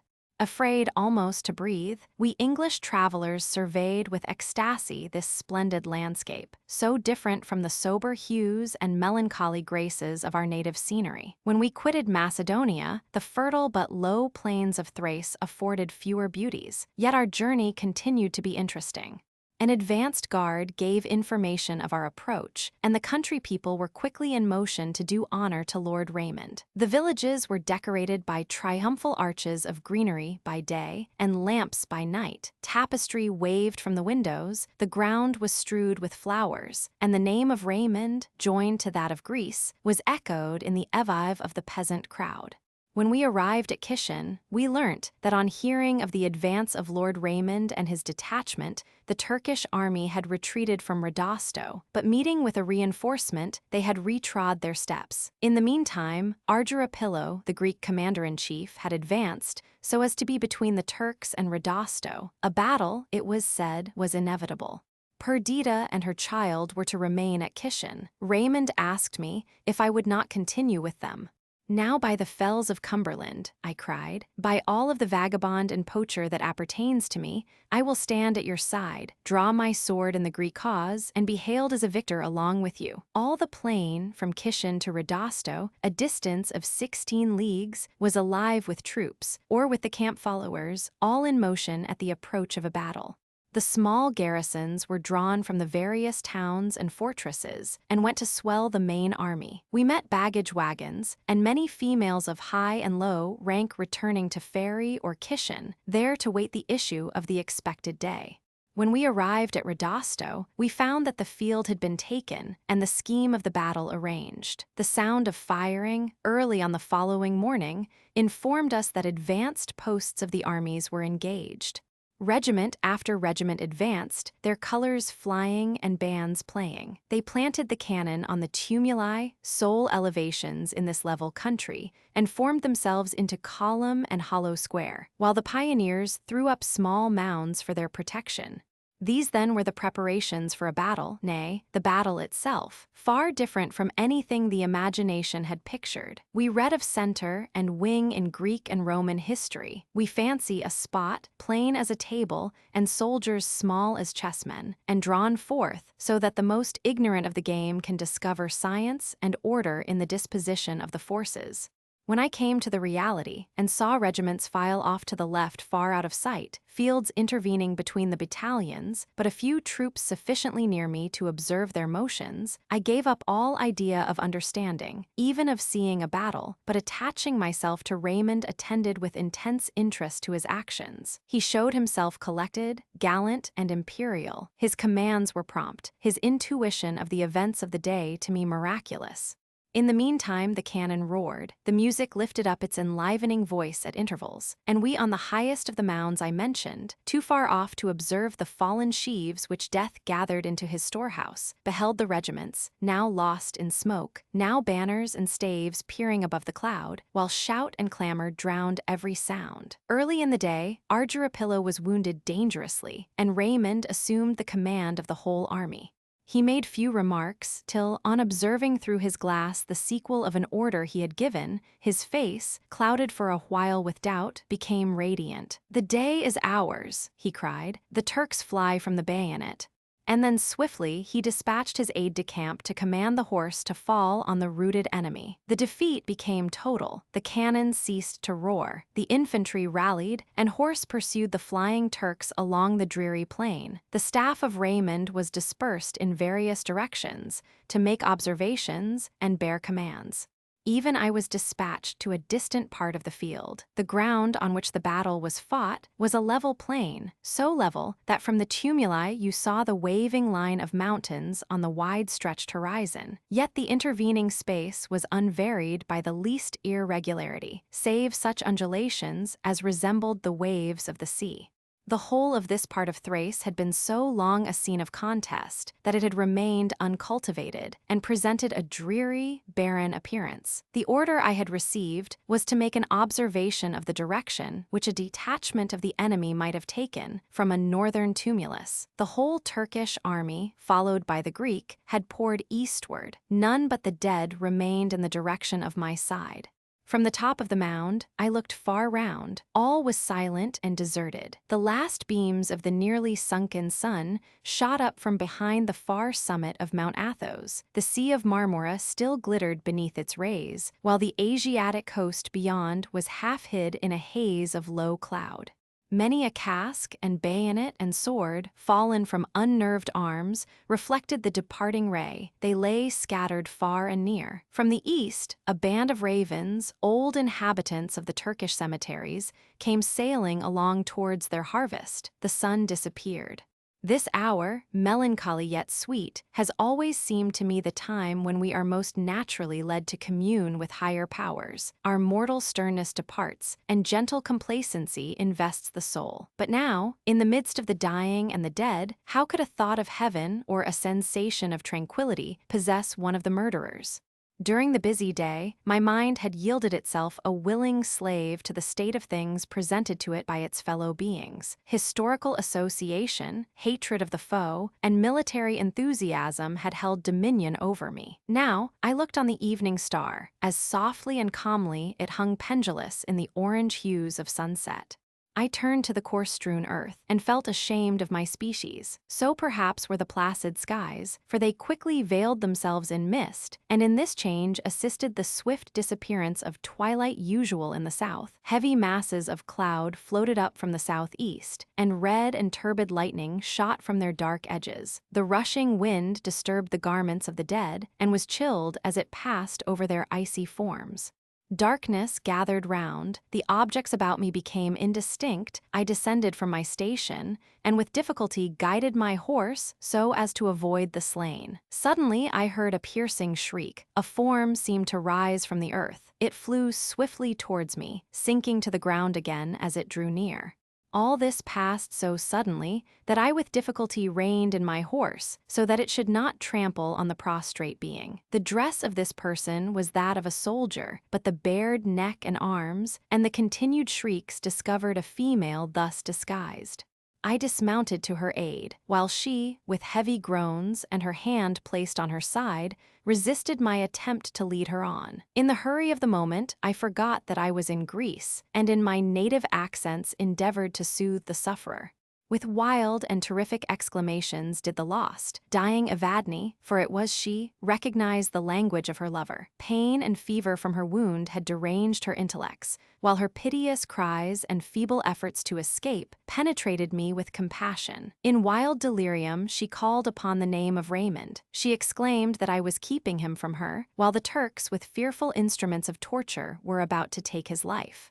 Then again she sadly lamented her hard fate, that a woman, with a woman's heart and sensibility, should be driven by hopeless love and vacant hopes to take up the trade of arms, and suffer beyond the endurance of man privation, labor, and pain, the while her dry, hot hand pressed mine, and her brow and lips burned with consuming fire.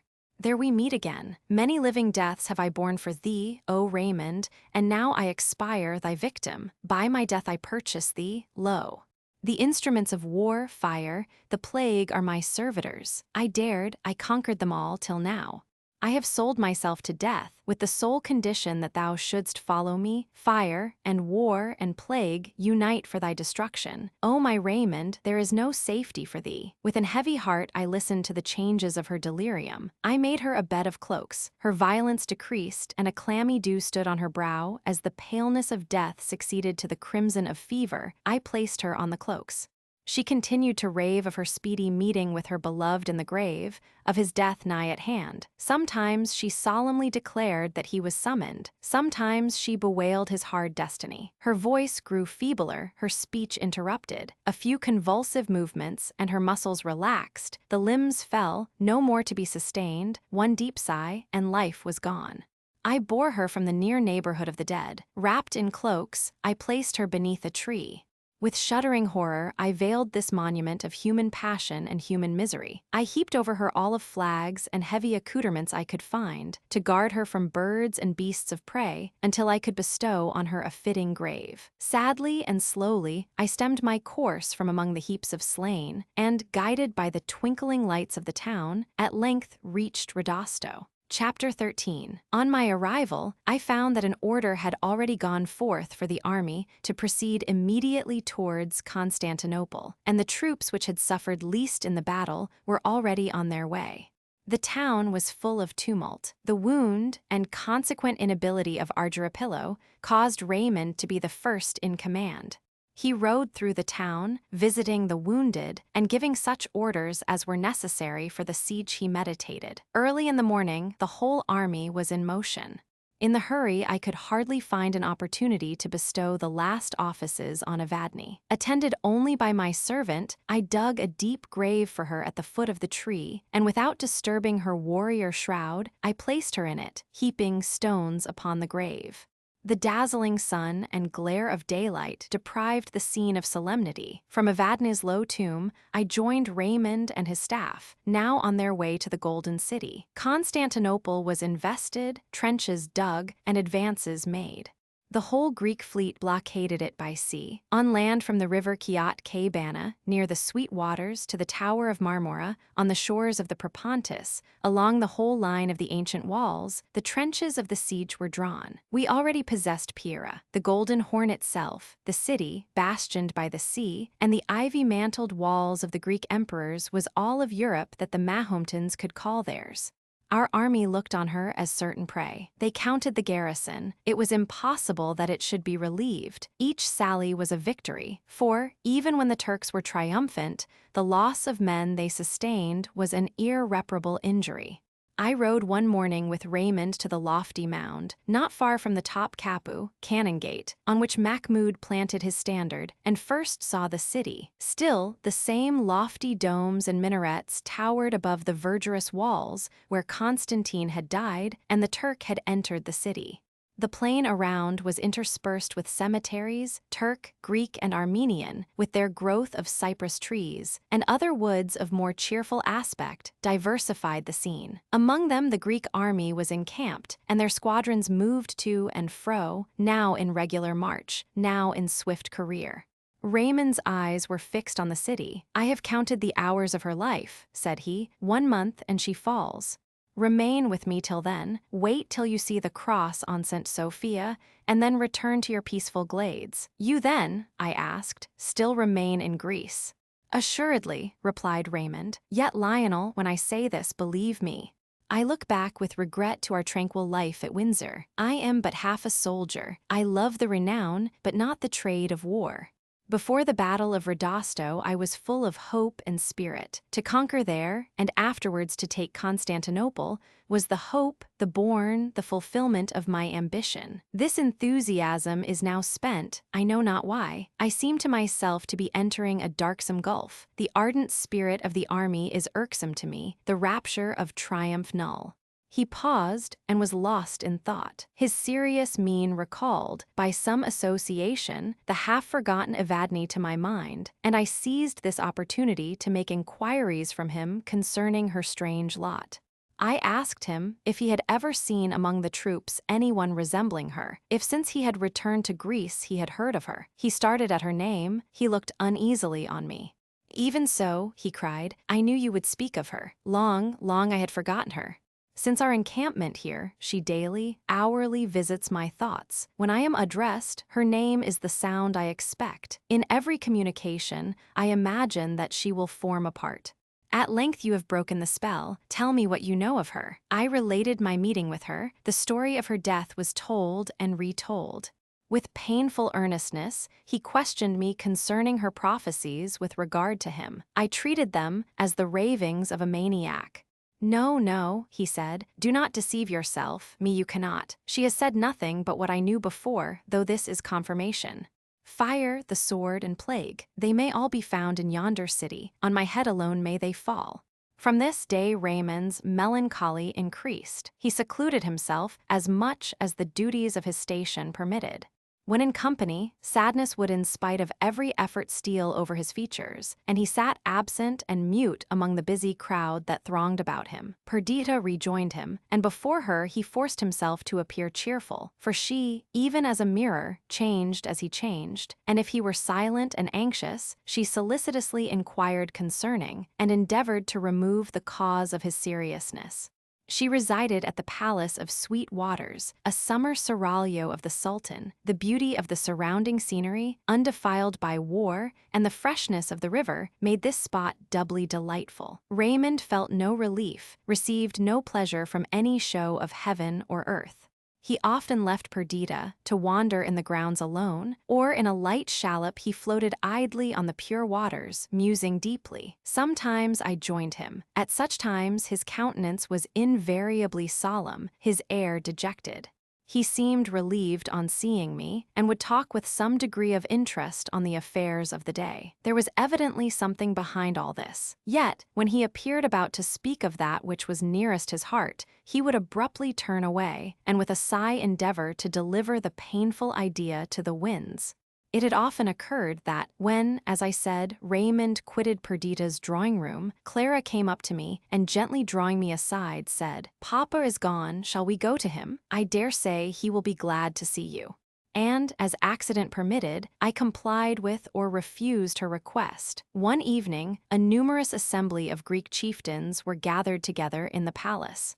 The intriguing Pally, the accomplished Karazza, the warlike Ypsilanti were among the principal. They talked of the events of the day, the skirmish at noon, the diminished numbers of the infidels, their defeat and flight. They contemplated, after a short interval of time, the capture of the Golden City. They endeavored to picture forth what would then happen, and spoke in lofty terms of the prosperity of Greece when Constantinople should become its capital. The conversation then reverted to Asiatic intelligence, and the ravages the plague made in its chief cities. Conjectures were hazarded as to the progress that disease might have made in the besieged city. Raymond had joined in the former part of the discussion. In lively terms, he demonstrated the extremities to which Constantinople was reduced, the wasted and haggard, though ferocious appearance of the troops. Famine and pestilence was at work for them, he observed, and the infidels would soon be obliged to take refuge in their only hope, submission. Suddenly, in the midst of his harangue, he broke off, as if stung by some painful thought. He rose uneasily, and I perceived him at length quit the hall, and through the long corridor seek the open air. He did not return, and soon Clara crept round to me, making the accustomed invitation. I consented to her request, and taking her little hand, followed Raymond. We found him just about to embark in his boat, and he readily agreed to receive us as companions. After the heats of the day, the cooling land breeze ruffled the river and filled our little sail. The city looked dark to the south, while numerous lights along the near shores, and the beautiful aspect of the banks reposing in placid night, the waters keenly reflecting the heavenly lights, gave to this beauteous river a dower of loveliness that might have characterized a retreat in paradise. Our single boatman attended to the sail, Raymond steered, Clara sat at his feet, clasping his knees with her arms and laying her head on them. Raymond began the conversation somewhat abruptly. "This, my friend, is probably the last time we shall have an opportunity of conversing freely. My plans are now in full operation, and my time will become more and more occupied. Besides, I wish at once to tell you my wishes and expectations, and then never again to revert to so painful a subject. First, I must thank you, Lionel, for having remained here at my request. Vanity first prompted me to ask you. Vanity, I call it. Yet even in this I see the hand of fate. Your presence will soon be necessary. You will become the last resource of Perdita, her protector and consoler. You will take her back to Windsor. Not without you, I said. You do not mean to separate again. Do not deceive yourself, replied Raymond. The separation at hand is one over which I have no control. Most near at hand is it. The days are already counted. May I trust you? For many days I have longed to disclose the mysterious presentiments that weigh on me, although I fear that you will ridicule them. Yet do not, my gentle friend, for all childish and unwise as they are, they have become a part of me, and I dare not expect to shake them off. Yet how can I expect you to sympathize with me? You are of this world, I am not. You hold forth your hand, it is even as a part of yourself, and you do not yet divide the feeling of identity from the mortal form that shapes forth Lionel. How then can you understand me? Earth is to me a tomb, the firmament a vault, shrouding mere corruption. Time is no more, for I have stepped within the threshold of eternity. Each man I meet appears a course, which will soon be deserted of its animating spark, on the eve of decay and corruption. Cauda piedra un pyramide levanta, y cauda flor construi un monumento, cauda edificio es un sepulcro altivo, cauda soldado un esclido vivo. His accent was mournful. He sighed deeply. A few months ago, he continued, I was thought to be dying, but life was strong within me. My affections were human, hope and love were the day stars of my life. Now they dream that the brows of the conqueror of the infidel faith are about to be encircled by triumphant laurel. They talk of honorable reward, of title, power, and wealth. All I ask of Greece is a grave. Let them raise a mound above my lifeless body, which may stand even when the dome of St. Sophia has fallen. Wherefore do I feel thus? At Rodosto I was full of hope, but when first I saw Constantinople, that feeling, with every other joyful one, departed. The last words of Evadne were the seal upon the warrant of my death. Yet I do not pretend to account for my mood by any particular event. All I can say is that it is so. The plague, I am told, is in Constantinople. Perhaps I have imbibed its effluvia. Perhaps disease is the real cause of my prognostications. It matters little why or wherefore I am affected. No power can avert the stroke, and the shadow of fate's uplifted hand already darkens me. To you, Lionel, I entrust your sister and her child. Never mention to her the fatal name of Evadne. She would doubly sorrow over the strange link that enchains me to her, making my spirit obey her dying voice, following her, as it is about to do, to the unknown country. I listened to him with wonder, but that his sad demeanor and solemn utterance assured me of the truth and intensity of his feelings, I should with light derision have attempted to dissipate his fears. Whatever I was about to reply was interrupted by the powerful emotions of Clara. Raymond had spoken, thoughtless of her presence, and she, poor child, heard with terror and faith the prophecy of his death. Her father was moved by her violent grief. He took her in his arms and soothed her, but his very soothings were solemn and fearful. Weep not, sweet child, said he, the coming death of one you have hardly known. I may die, but in death I can never forget or desert my own Clara. In after sorrow or joy, believe that you father's spirit is near to save or sympathize with you. Be proud of me and cherish your infant remembrance of me. Thus, sweetest, I shall not appear to die. One thing you must promise, not to speak to anyone but your uncle of the conversation you have just overheard.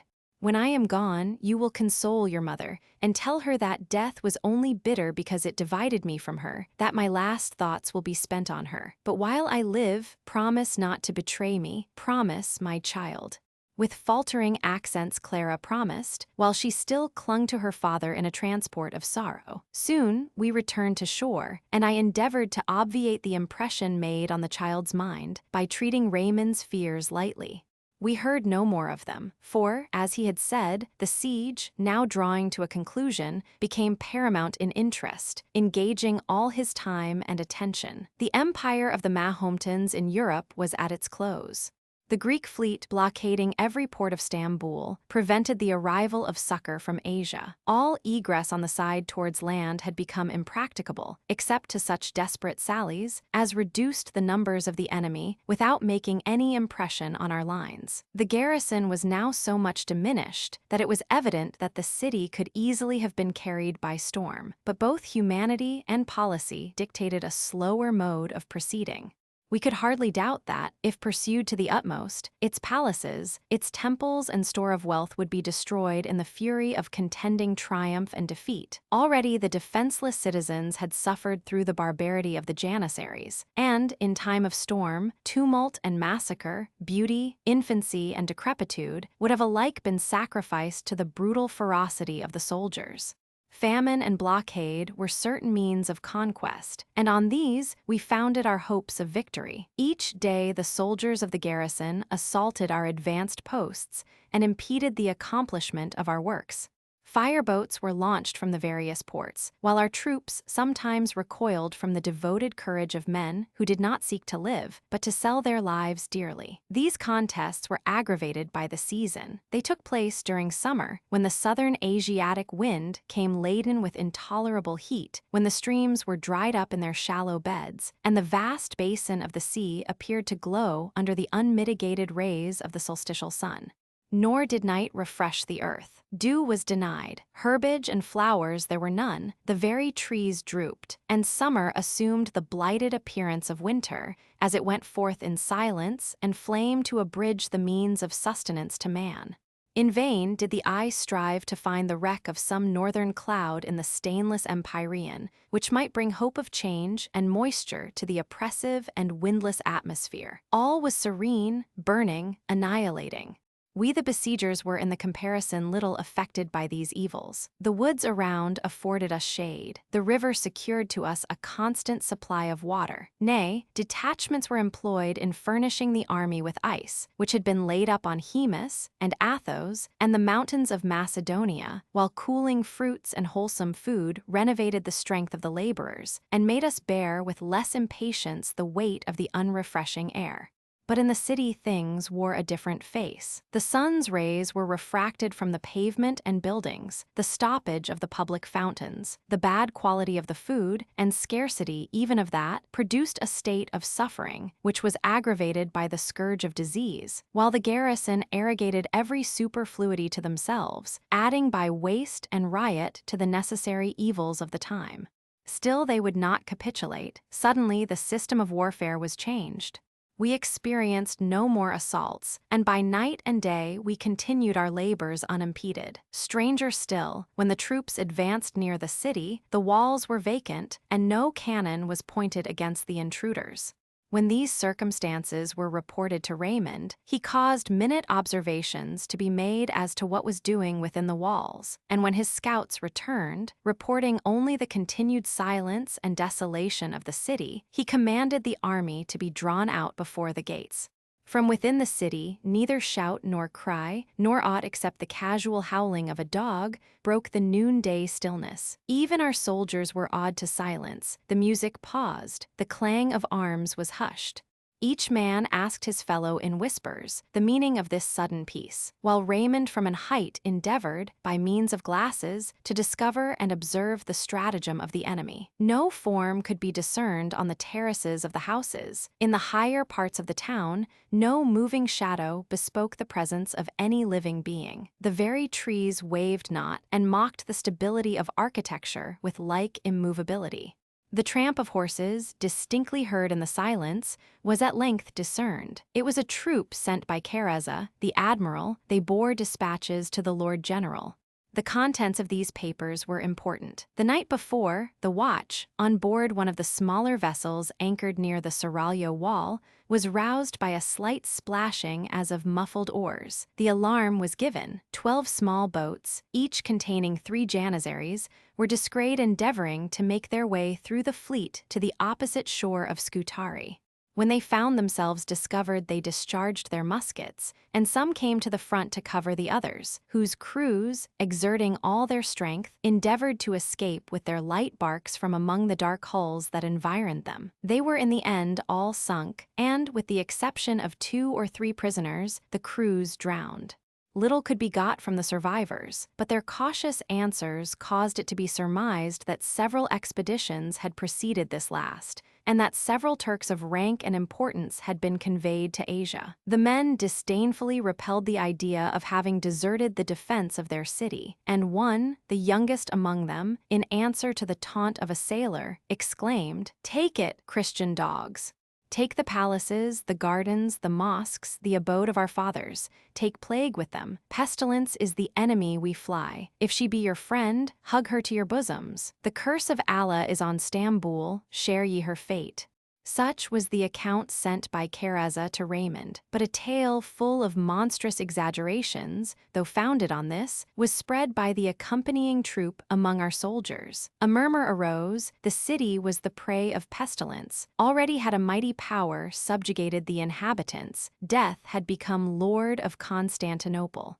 I have heard a picture described, wherein all the inhabitants of earth were drawn out in fear to stand the encounter of death. The feeble and decrepit fled, the warriors retreated, though they threatened even in flight.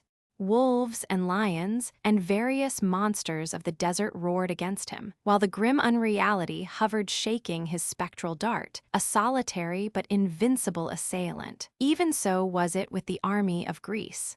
I am convinced that had the myriad troops of Asia come from over the Propontis and stood defenders of the Golden City, each and every Greek would have marched against the overwhelming numbers and have devoted himself with patriotic fury for his country. Raymond was actuated by far other feelings. He descended the hill with a face beaming with triumph, and pointing with his sword to the gates, commanded his troops to down with those barricades, the only obstacles now to completest victory.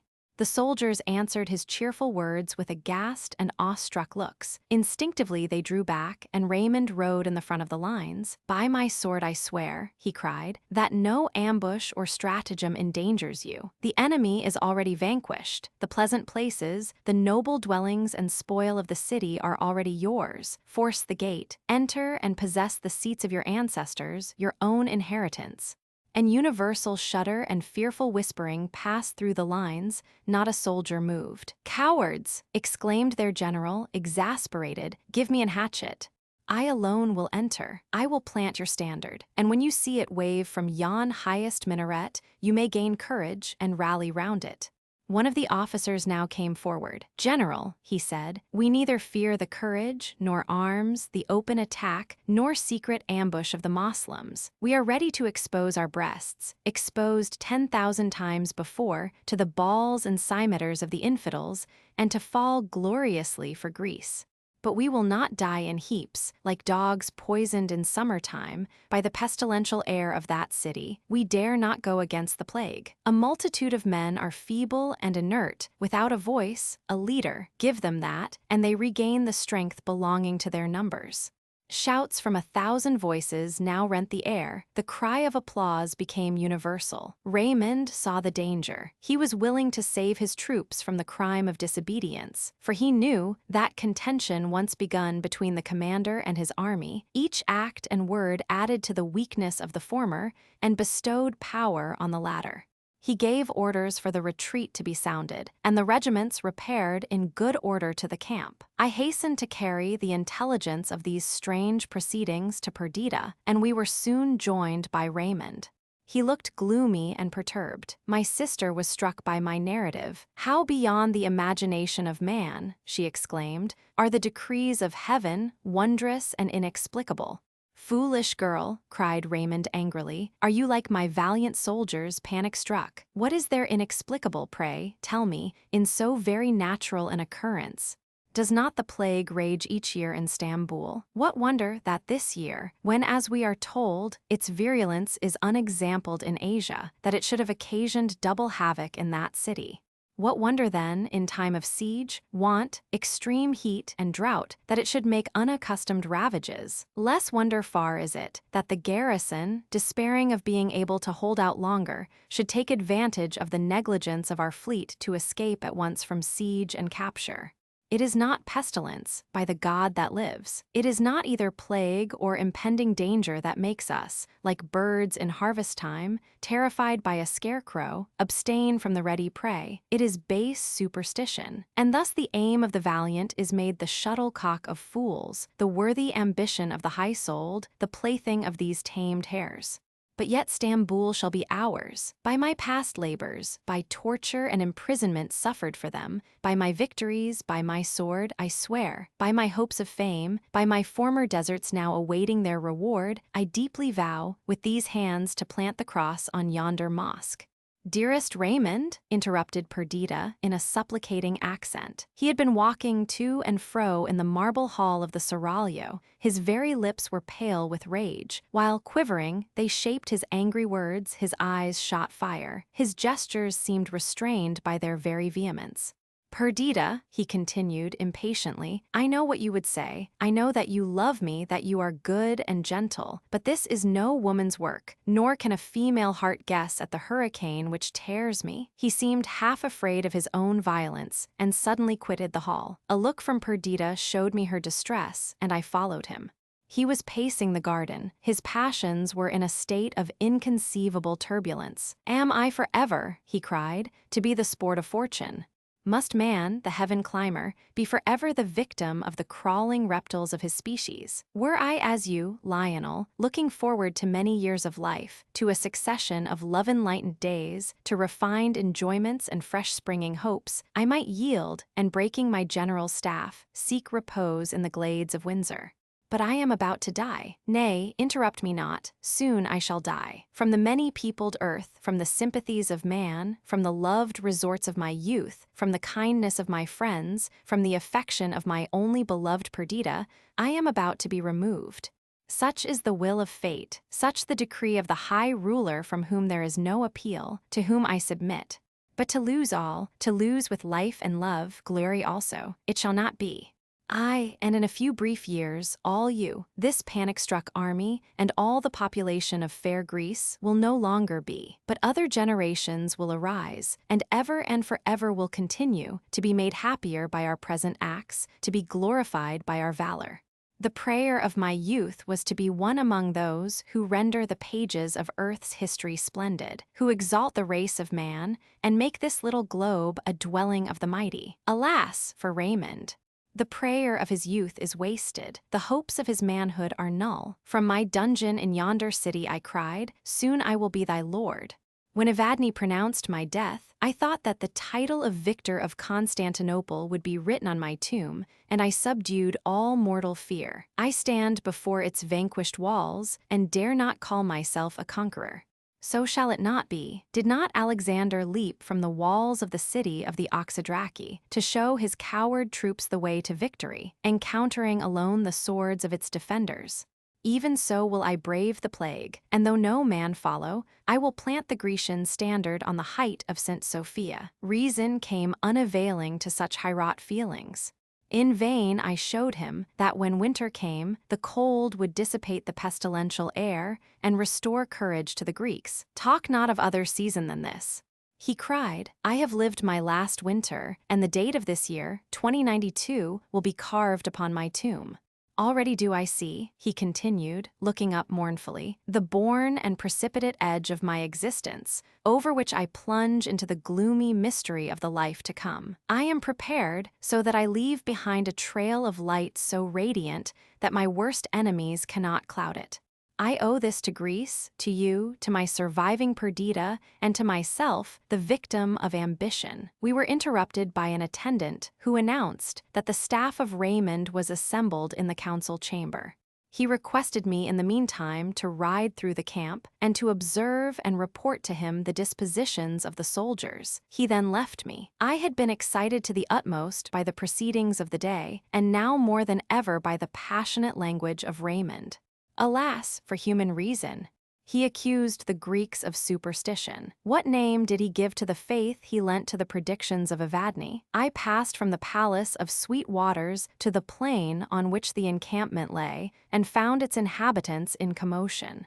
The arrival of several with fresh stories of marvels from the fleet, the exaggerations bestowed on what was already known, tales of old prophecies, of fearful histories of whole regions which had been laid waste during the present year by pestilence, alarmed and occupied the troops. Discipline was lost. The army disbanded itself.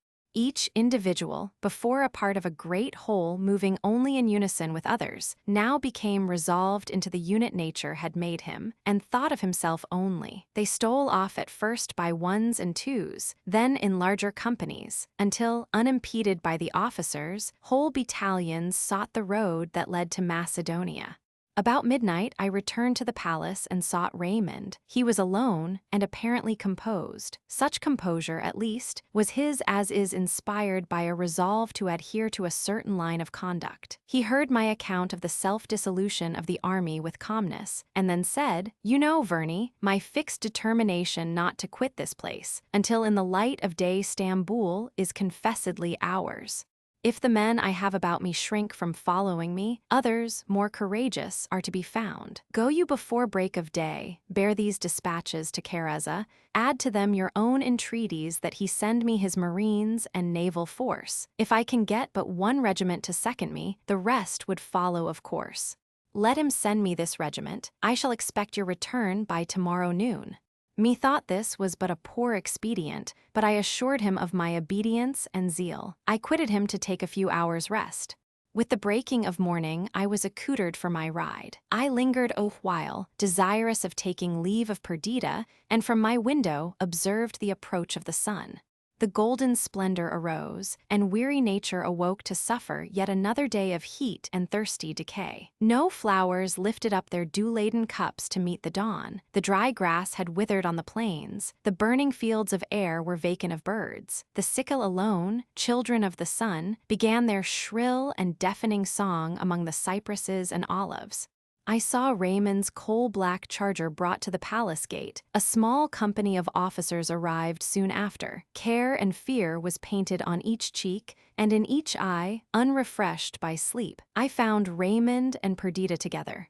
He was watching the rising sun, while with one arm he encircled his beloved's waist. She looked on him, the son of her life, with earnest gaze of mingled anxiety and tenderness. Raymond started angrily when he saw me.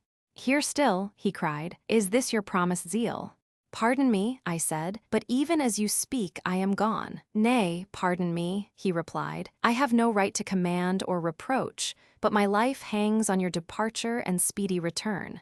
Farewell." His voice had recovered its bland tone, but a dark cloud still hung on his features. I would have delayed. I wished to recommend watchfulness to Perdita, but his presence restrained me. I had no pretense for my hesitation, and on his repeating his farewell, I clasped his outstretched hand. It was cold and clammy. "Take care of yourself, my dear lord," I said. "Nay," said Perdita, "that task shall be mine. Return speedily, Lionel." With an air of absence, he was playing with her auburn locks while she leaned on him. Twice I turned back, only to look again on this matchless pair. At last, with slow and heavy steps, I had paced out of the hall and sprung upon my horse. At that moment, Clara flew towards me. Clasping my knee, she cried, "Make haste back, uncle." "Dear uncle, I have such fearful dreams. I dare not tell my mother. Do not be long away." I assured her of my impatience to return, and then, with a small escort, rode along the plain towards the Tower of Marmora. I fulfilled my commission. I saw Careza. He was somewhat surprised. He would see, he said, what could be done, but it required time, and Raymond had ordered me to return by noon. It was impossible to effect anything in so short a time. I must stay till the next day, or come back, after having reported the present state of things to the general. My choice was easily made. A restlessness, a fear of what was about to betide, a doubt as to Raymond's purposes, urged me to return without delay to his quarters. Quitting the 7 Towers, I rode eastward towards the Sweet Waters. I took a circuitous path, principally for the sake of going to the top of the mount before mentioned, which commanded a view of the city. I had my glass with me. The city basked under the noonday sun, and the venerable walls formed its picturesque boundary. Immediately before me was the top Kapu, the gate near which Mahomet had made the breach by which he entered the city. Trees gigantic and aged grew near. Before the gate, I discerned a crowd of moving human figures. With intense curiosity, I lifted my glass to my eye. I saw Lord Raymond on his charger. A small company of officers had gathered about him, and behind was a promiscuous concourse of soldiers and subalterns, their discipline lost, their arms thrown aside. No music sounded, no banners streamed. The only flag among them was one which Raymond carried. He pointed with it to the gate of the city. The circle round him fell back. With angry gestures he leapt from his horse, and seizing a hatchet that hung from his saddlebow, went with the apparent intention of battering down the opposing gate. A few men came to aid him. Their numbers increased. Under their united blows the obstacle was vanquished, gate, portcullis, and fence were demolished, and the wide sunlit way, leading to the heart of the city, now lay open before them.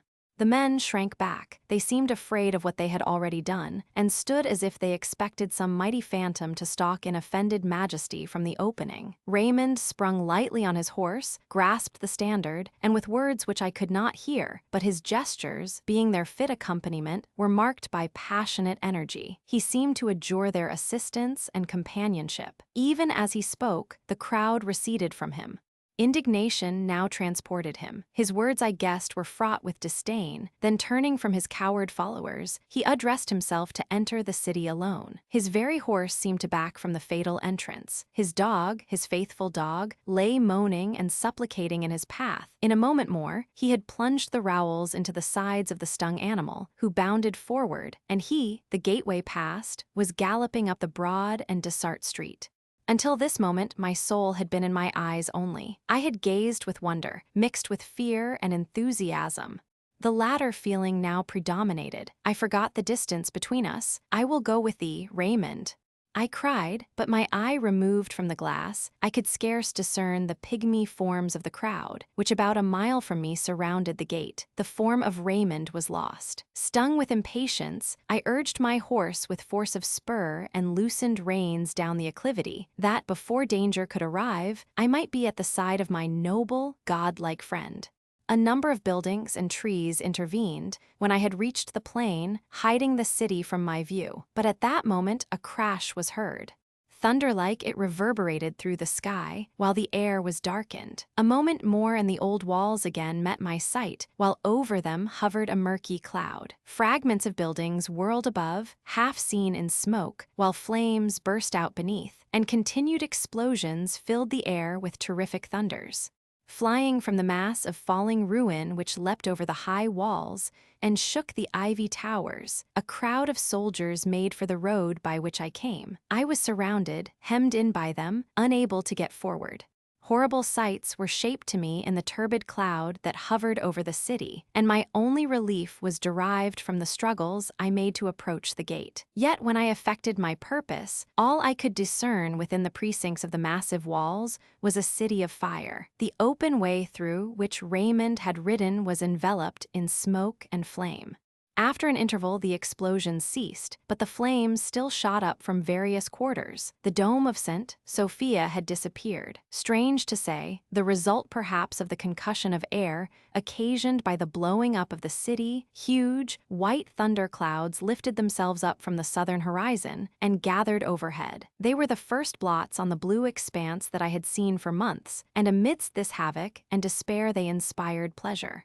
The vault above became obscured, lightning flashed from the heavy masses, followed instantaneously by crashing thunder. Then the big rain fell. The flames of the city bent beneath it, and the smoke and dust arising from the ruins was dissipated. I no sooner perceived an abatement of the flames than, hurried on by an irresistible impulse, I endeavored to penetrate the town. I could only do this on foot, as the mass of ruin was impracticable for a horse. I had never entered the city before, and its ways were unknown to me. The streets were blocked up, the ruins smoking. I climbed up one heap, only to view others in succession, and nothing told me where the center of the town might be, or towards what point Raymond might have directed his course.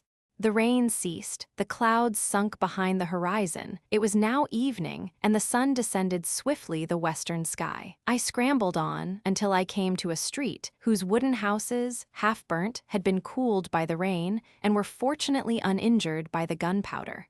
Up this I hurried, until now I had not seen a vestige of man. Yet none of the defaced human forms which I distinguished could be Raymond, so I turned my eyes away, while my heart sickened within me. I came to an open space. A mountain of ruin in the midst announced that some large mosque had occupied the space, and here, scattered about, I saw various articles of luxury and wealth, singed, destroyed, but showing what they had been in their ruin: jewels, strings of pearls, embroidered robes, rich furs, glittering tapestries, and oriental ornaments seemed to have been collected here in a pile destined for destruction, but the rain had stopped the havoc midway. Insurmountable heaps sometimes opposed themselves. The still burning fires scorched me. The sun set, the atmosphere grew dim, and the evening star no longer shone companionless. The glare of flames attested the progress of destruction, while, during mingled light and obscurity, the piles around me took gigantic proportions and weird shapes. For a moment, I could yield to the creative power of the imagination, and for a moment was soothed by the sublime fictions it presented to me. The beatings of my human heart drew me back to blank reality. Where, in this wilderness of death, art thou, O Raymond, ornament of England, deliverer of Greece, hero of unwritten story? Where in this burning chaos are thy dear relics strewed? I called aloud for him, through the darkness of night, over the scorching ruins of fallen Constantinople. His name was heard. No voice replied, echo even was mute. I was overcome by weariness, the solitude depressed my spirits. The sultry air impregnated with dust, the heat and smoke of burning palaces, palsied my limbs. Hunger suddenly came acutely upon me. The excitement which had hitherto sustained me was lost. As a building, whose props are loosened, and whose foundations rock, totters and falls, so when enthusiasm and hope deserted me, did my strength fail. I sat on the sole remaining step of an edifice, which even in its downfall, was huge and magnificent. A few broken walls, not dislodged by gunpowder, stood in fantastic groups, and a flame glimmered at intervals on the summit of the pile. For a time hunger and sleep contended, till the constellations reeled before my eyes and then were lost. I strove to rise, but my heavy lids closed, my limbs overwearied, claimed repose. I rested my head on the stone, I yielded to the grateful sensation of utter forgetfulness. And in that scene of desolation, on that night of despair, I slept. Chapter 14. The stars still shone brightly when I awoke, and Taurus high in the southern heaven showed that it was midnight. I awoke from disturbed dreams. Methought I had been invited to Timon's last feast. I came with keen appetite, the covers were removed, the hot water sent up its unsatisfying steams, while I fled before the anger of the host, who assumed the form of Raymond. While to my diseased fancy, the vessels hurled by him after me were surcharged with fetid vapor, and my friend's shape, altered by 1,000 distortions, expanded into a gigantic phantom, bearing on its brow the sign of pestilence. The growing shadow rose and rose, filling, and then seeming to endeavor to burst beyond, the adamantine vault that bent over, sustaining and enclosing the world. The nightmare became torture. With a strong effort I threw off sleep and recalled reason to her wonted functions. My first thought was Perdita. To her I must return, her I must support, drawing such food from despair as might best sustain her wounded heart, recalling her from the wild excesses of grief by the austere laws of duty and the soft tenderness of regret. The position of the stars was my only guide. I turned from the awful ruin of the Golden City and, after great exertion, succeeded in extricating myself from its enclosure. I met a company of soldiers outside the walls. I borrowed a horse from one of them and hastened to my sister. The appearance of the plain was changed during this short interval. The encampment was broken up. The relics of the disbanded army met in small companies here and there. Each face was clouded. Every gesture spoke astonishment and dismay. With an heavy heart, I entered the palace and stood fearful to advance, to speak, to look. In the midst of the hall was Perdita. She sat on the marble pavement, her head fallen on her bosom, her hair disheveled, her fingers twined busily one within the other. She was pale as marble, and every feature was contracted by agony. She perceived me and looked up inquiringly. Her half-glance of hope was misery. The words died before I could articulate them. I felt a ghastly smile wrinkle my lips. She understood my gesture. Again her head fell. Again her fingers worked restlessly. At last I recovered speech, but my voice terrified her. The hapless girl had understood my look, and for worlds she would not that the tale of her heavy misery should have been shaped out and confirmed by hard, irrevocable words. Nay, she seemed to wish to distract my thoughts from the subject. She rose from the floor. "Hush," she said, whisperingly. "After much weeping, Clara sleeps. We must not disturb her." She seated herself then on the same ottoman where I had left her in the morning, resting on the beating heart of her Raymond. I dared not approach her, but sat at a distant corner, watching her starting and nervous gestures. At length, in an abrupt manner, she asked, "Where is he?" "Oh, fear not," she continued. "Fear not that I should entertain hope. Yet tell me, have you found him?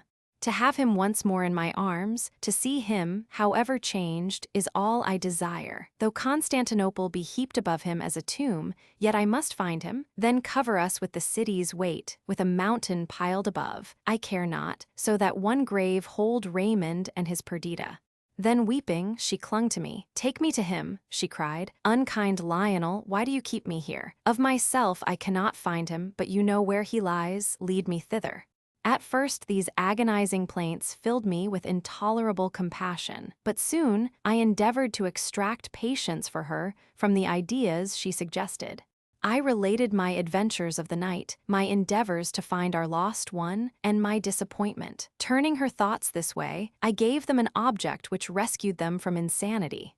With apparent calmness, she discussed with me the probable spot where he might be found, and planned the means we should use for that purpose. Then, hearing of my fatigue and abstinence, she herself brought me food.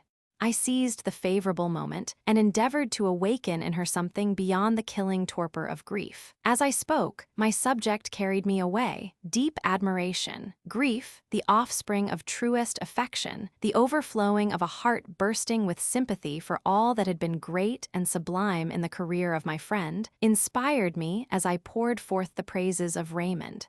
"Alas for us," I cried, "who have lost this latest honor of the world, beloved Raymond! He is gone to the nations of the dead. He has become one of those who render the dark abode of the obscure grave illustrious by dwelling there. He has journeyed on the road that leads to it, and joined the mighty of soul who went before him. When the world was in its infancy, death must have been terrible, and man left his friends and kindred to dwell, a solitary stranger, in an unknown country. But now, he who dies finds many companions gone before to prepare for his reception.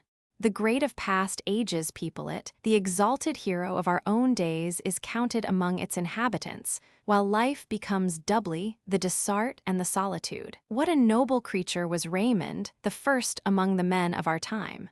By the grandeur of his conceptions, the graceful daring of his actions, by his wit and beauty, he won and ruled the minds of all. Of one only fault he might have been accused, but his death has cancelled that. I have heard him called inconstant of purpose, when he deserted, for the sake of love, the hope of sovereignty, and when he abdicated the protectorship of England, men blamed his infirmity of purpose. Now his death has crowned his life, and to the end of time it will be remembered that he devoted himself, a willing victim, to the glory of Greece. Such was his choice. He expected to die. He foresaw that he should leave this cheerful earth, the lightsome sky, and thy love, Perdita, yet he neither hesitated or turned back, going right onward to his mark of fame. While the earth lasts, his actions will be recorded with praise. Grecian maidens will in devotion strew flowers on his tomb, and make the air around it resonant with patriotic hymns, in which his name will find high record. I saw the features of Perdita soften, the sternness of grief yielded to tenderness. I continued, thus to honor him is the sacred duty of his survivors, to make his name even as an holy spot of ground, enclosing it from all hostile attacks by our praise, shedding on it the blossoms of love and regret, guarding it from decay, and bequeathing it untainted to posterity.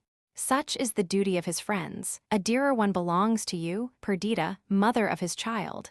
Do you remember in her infancy, with what transport you beheld Clara, recognizing in her the united being of yourself and Raymond, joying to view in this living temple a manifestation of your eternal loves? Even such is she still.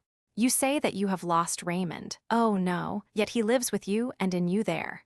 From him she sprung, flesh of his flesh, bone of his bone, and not, as heretofore, are you content to trace in her downy cheek and delicate limbs an affinity to Raymond, but in her enthusiastic affections, in the sweet qualities of her mind, you may still find him living, the good, the great, the beloved. Be it your care to foster this similarity, be it your care to render her worthy of him, so that, when she glory in her origin, she take not shame for what she is. I could perceive that, when I recalled my sister's thoughts to her duties in life, she did not listen with the same patience as before. She appeared to suspect a plan of consolation on my part, from which she, cherishing her newborn grief, revolted. You talk of the future, she said, while the present is all to me. Let me find the earthly dwelling of my beloved. Let us rescue that from common dust, so that in times to come men may point to the sacred tomb and name it his, then to other thoughts and a new course of life, or what else fate, in her cruel tyranny, may have marked out for me. After a short repose, I prepared to leave her, that I might endeavor to accomplish her wish. In the meantime, we were joined by Clara, whose pallid cheek and scared look showed the deep impression grief had made on her young mind. She seemed to be full of something to which she could not give words, but seizing an opportunity afforded by Perdita's absence, she preferred to me an earnest prayer that I would take her within view of the gate at which her father had entered Constantinople. She promised to commit no extravagance, to be docile, and immediately to return. I could not refuse, for Clara was not an ordinary child. Her sensibility and intelligence seemed already to have endowed her with the rights of womanhood. With her, therefore, before me on my horse, attended only by the servant who was to reconduct her, we rode to the top Capu. We found a party of soldiers gathered round it. They were listening.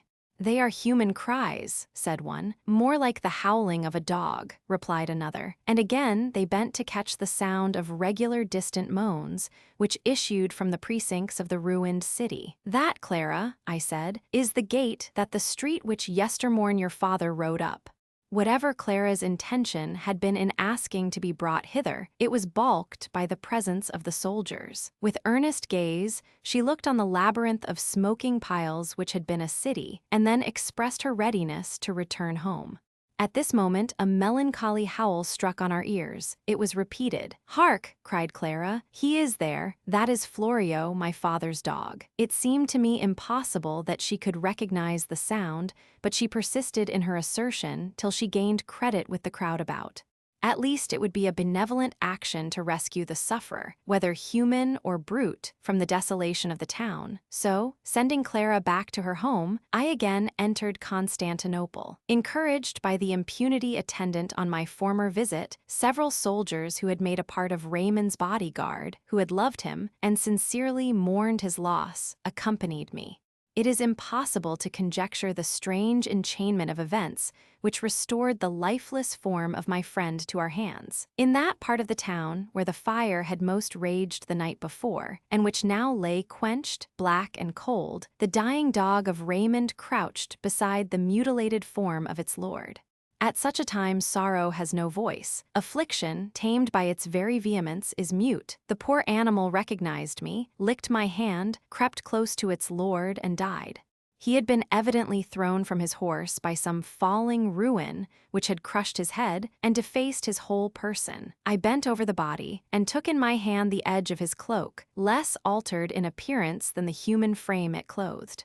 I pressed it to my lips, while the rough soldiers gathered around, mourning over this worthiest prey of death, as if regret and endless lamentation could re-illumine the extinguished spark, or call to its shattered prison house of flesh the liberated spirit.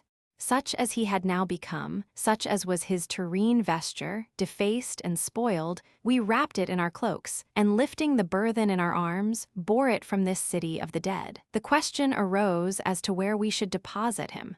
In our road to the palace, we passed through the Greek cemetery. Here, on a tablet of black marble, I caused him to be laid. The cypresses waved high above, their death-like gloom accorded with his state of nothingness. We cut branches of the funereal trees and placed them over him, and on these again his sword.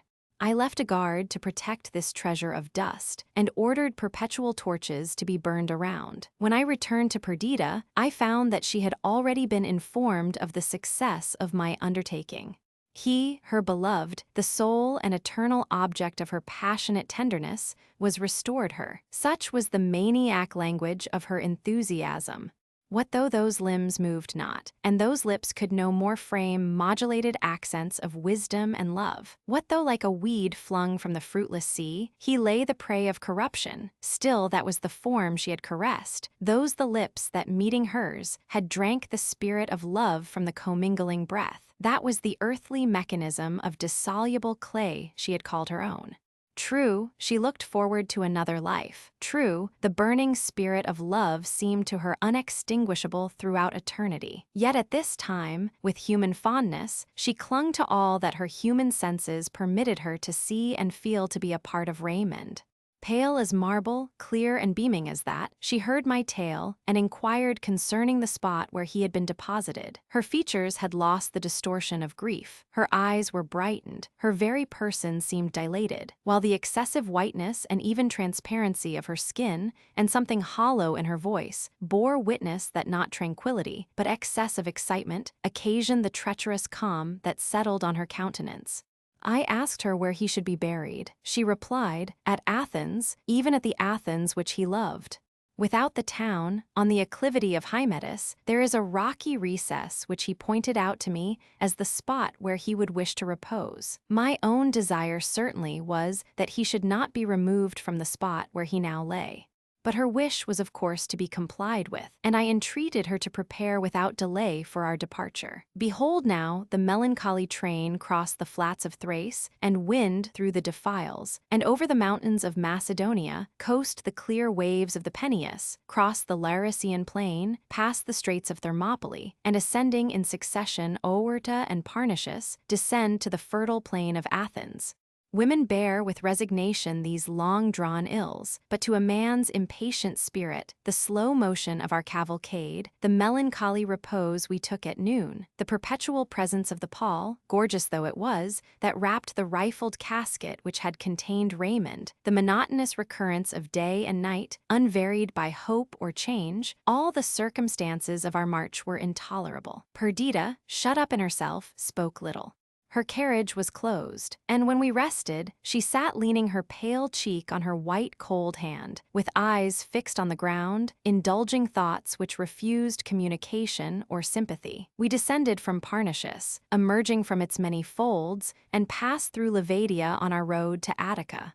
Perdita would not enter Athens, but reposing at Marathon on the night of our arrival, conducted me on the following day to the spot selected by her as the treasure house of Raymond's dear remains. It was in a recess near the head of the ravine to the south of Hymettus. The chasm, deep, black, and hoary, swept from the summit to the base. In the fissures of the rock myrtle underwood grew and wild thyme, the food of many nations of bees. Enormous crags protruded into the cleft, some beetling over, others rising perpendicularly from it. At the foot of this sublime chasm, a fertile laughing valley reached from sea to sea, and beyond was spread the blue Aegean, sprinkled with islands, the light waves glancing beneath the sun. Close to the spot on which we stood was a solitary rock, high and conical, which, divided on every side from the mountain, seemed a nature-hewn pyramid. With little labor, this block was reduced to a perfect shape. The narrow cell was scooped out beneath in which Raymond was placed, and a short inscription, carved in the living stone, recorded the name of its tenant, the cause and era of his death. Everything was accomplished with speed under my directions. I agreed to leave the finishing and guardianship of the tomb to the head of the religious establishment at Athens, and by the end of October prepared for my return to England. I mentioned this to Perdita. It was painful to appear to drag her from the last scene that spoke of her lost one, but to linger here was vain, and my very soul was sick with its yearning to rejoin my Idris and her babes. In reply, my sister requested me to accompany her the following evening to the tomb of Raymond. Some days had passed since I had visited the spot. "Did I not do right," said Perdita, "in having my loved one conveyed hither? Hereafter this will be the cynosure of Greece. In such a spot death loses half its terrors, and even the inanimate dust appears to partake of the spirit of beauty which hallows this region. Lionel, he sleeps there. That is the grave of Raymond, he whom in my youth I first loved, whom my heart accompanied in days of separation and anger, to whom I am now joined forever. Never, mark me, never will I leave this spot. Methinks his spirit remains here as well as that dust, which, uncommunicable though it be, is more precious in its nothingness than aught else widowed earth clasps to her sorrowing bosom. The myrtle bushes, the thyme, the little cyclamen, which peep from the fissures of the rock, all the produce of the place, bear affinity to him. The light that invests the hills participates in his essence, and sky and mountains, sea and valley, are imbued by the presence of his spirit. I will live and die here. Go you to England, Lionel, return to sweet Idris and dearest Adrian, return, and let my orphan girl be as a child of your own in your house. Look on me as dead, and truly if death be a mere change of state, I am dead. This is another world, from that which late I inhabited, from that which is now your home. Here I hold communion only with the has-been and to come.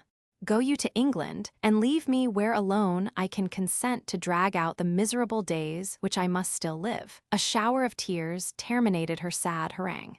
I had expected some extravagant proposition, and remained silent a while, collecting my thoughts that I might the better combat her fanciful scheme. "You cherish dreary thoughts, my dear Perdita," I said, "nor do I wonder that for a time your better reason should be influenced by passionate grief and a disturbed imagination.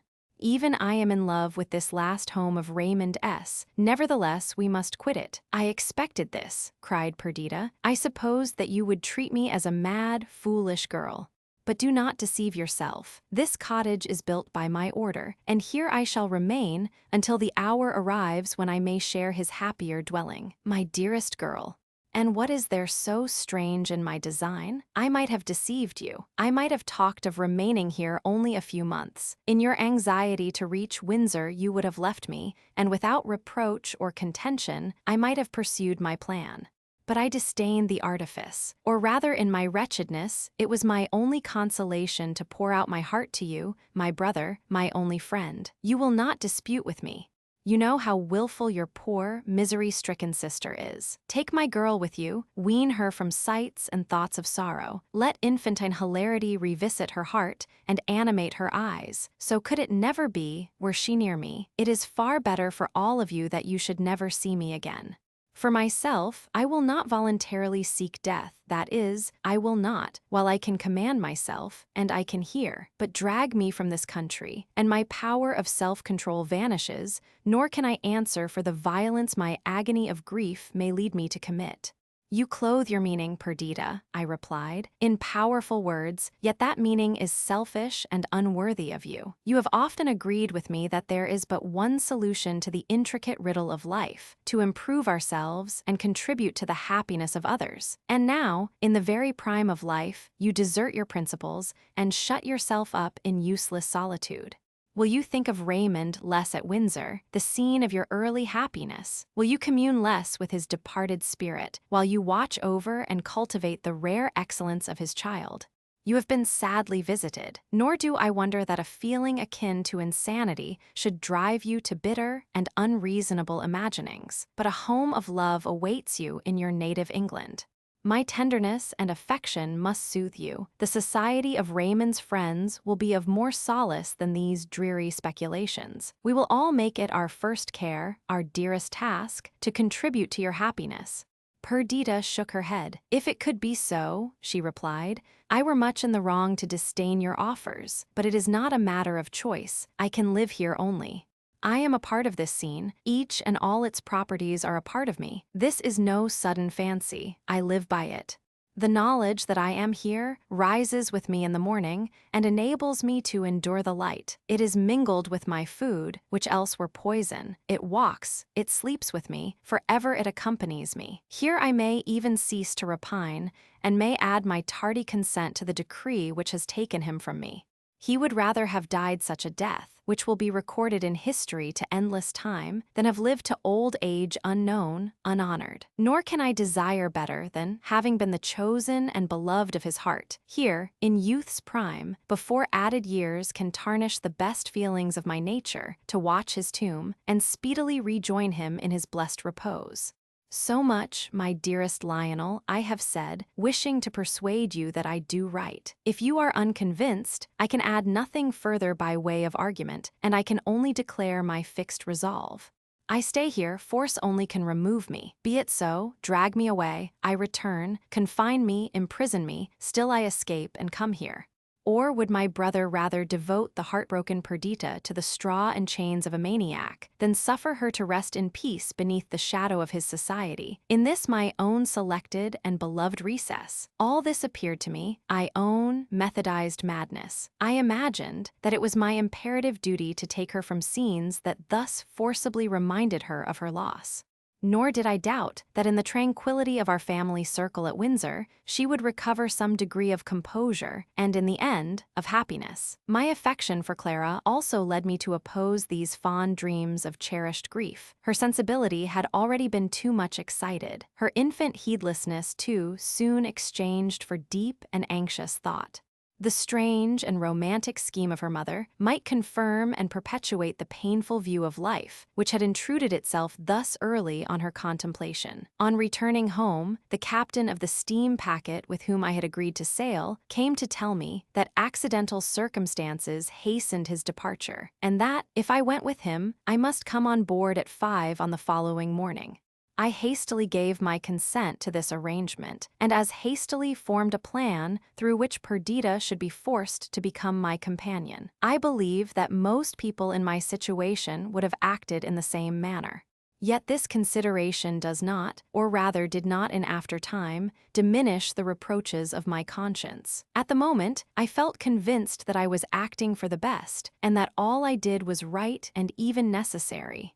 I sat with Perdita and soothed her by my seeming assent to her wild scheme. She received my concurrence with pleasure, and 1,000 times over thanked her deceiving, deceitful brother. As night came on, her spirits, enlivened by my unexpected concession, regained an almost forgotten vivacity. I pretended to be alarmed by the feverish glow in her cheek. I entreated her to take a composing draught. I poured out the medicine, which she took docilely from me. I watched her as she drank it. Falsehood and artifice are in themselves so hateful that, though I still thought I did right, a feeling of shame and guilt came painfully upon me. I left her, and soon heard that she slept soundly under the influence of the opiate I had administered. She was carried thus unconscious on board. The anchor weighed, and the wind being favorable, we stood far out to sea. With all the canvas spread, and the power of the engine to assist, we scudded swiftly and steadily through the chafed element. It was late in the day before Perdita awoke, and a longer time elapsed before recovering from the torpor occasioned by the laudanum, she perceived her change of situation. She started wildly from her couch and flew to the cabin window. The blue and troubled sea sped past the vessel and was spread shoreless around. The sky was covered by a wrack, which in its swift motion showed how speedily she was borne away. The creaking of the masts, the clang of the wheels, the tramp above, all persuaded her that she was already far from the shores of Greece. Where are we? She cried, "Where are we going?" The attendant whom I had stationed to watch her replied, "To England." "And my brother?" "Is on deck, madam." "Unkind, unkind," exclaimed the poor victim, as with a deep sigh she looked on the waste of waters. Then, without further remark, she threw herself on her couch, and closing her eyes remained motionless, so that but for the deep sighs that burst from her, it would have seemed that she slept. As soon as I heard that she had spoken, I sent Clara to her, that the sight of the lovely innocent might inspire gentle and affectionate thoughts. But neither the presence of her child, nor a subsequent visit from me, could rouse my sister. She looked on Clara with a countenance of woeful meaning, but she did not speak. When I appeared, she turned away, and in reply to my inquiries, only said, "You know not what you have done." I trusted that this sullenness betokened merely the struggle between disappointment and natural affection, and that in a few days she would be reconciled to her fate. When night came on, she begged that Clara might sleep in a separate cabin. Her servant, however, remained with her. About midnight she spoke to the latter, saying that she had had a bad dream, and bade her go to her daughter and bring word whether she rested quietly. The woman obeyed. The breeze that had flagged since sunset now rose again. I was on deck, enjoying our swift progress. The quiet was disturbed only by the rush of waters as they divided before the steady keel, the murmur of the moveless and full sails, the wind whistling in the shrouds, and the regular motion of the engine. The sea was gently agitated, now showing a white crest, and now resuming an uniform hue. The clouds had disappeared, and dark ether clipped the broad ocean, in which the constellations vainly sought their accustomed mirror. Our rate could not have been less than 8 knots. Suddenly I heard a splash in the sea. The sailors on watch rushed to the side of the vessel, with the cry, "Someone gone overboard." "It is not from deck," said the man at the helm. "Something has been thrown from the aft cabin." A call for the boat to be lowered was echoed from the deck. I rushed into my sister's cabin. It was empty. With sails abaft, the engine stopped. The vessel remained unwillingly stationary until, after an hour's search, my poor Perdita was brought on board. But no care could reanimate her, no medicine cause her dear eyes to open, and the blood to flow again from her pulseless heart. One clenched hand contained a slip of paper, on which was written, "To Athens." To ensure her removal thither, and prevent the irrecoverable loss of her body in the wide sea, she had had the precaution to fasten a long shawl round her waist, and again to the stanchions of the cabin window. She had drifted somewhat under the keel of the vessel, and her being out of sight occasioned the delay in finding her. And thus the ill-starred girl died a victim to my senseless rashness. Thus, in early day, she left us for the company of the dead, and preferred to share the rocky grave of Raymond, before the animated scene this cheerful earth afforded, and the society of loving friends. Thus, in her 29th year she died, having enjoyed some few years of the happiness of paradise, and sustaining a reverse to which her impatient spirit and affectionate disposition were unable to submit. As I marked the placid expression that had settled on her countenance in death, I felt, in spite of the pangs of remorse, in spite of heartrending regret, that it was better to die so, than to drag on long, miserable years of repining and inconsolable grief. Stress of weather drove us up the Adriatic Gulf, and, our vessel being hardly fitted to weather a storm, we took refuge in the port of Ancona. Here I met Giorgio Palli, the vice-admiral of the Greek fleet, a former friend and warm partisan of Raymond. I committed the remains of my lost Perdita to his care, for the purpose of having them transported to Hymettus, and placed in the cell her Raymond already occupied beneath the pyramid. This was all accomplished even as I wished. She reposed beside her beloved, and the tomb above was inscribed with the united names of Raymond and Perdita. I then came to a resolution of pursuing our journey to England overland. My own heart was racked by regrets and remorse. The apprehension that Raymond had departed forever, that his name, blended eternally with the past, must be erased from every anticipation of the future, had come slowly upon me. I had always admired his talents, his noble aspirations, his grand conceptions of the glory and majesty of his ambition, his utter want of mean passions, his fortitude and daring. In Greece, I had learnt to love him. His very waywardness and self-abandonment to the impulses of superstition attached me to him doubly. It might be weakness, but it was the antipodes of all that was groveling and selfish.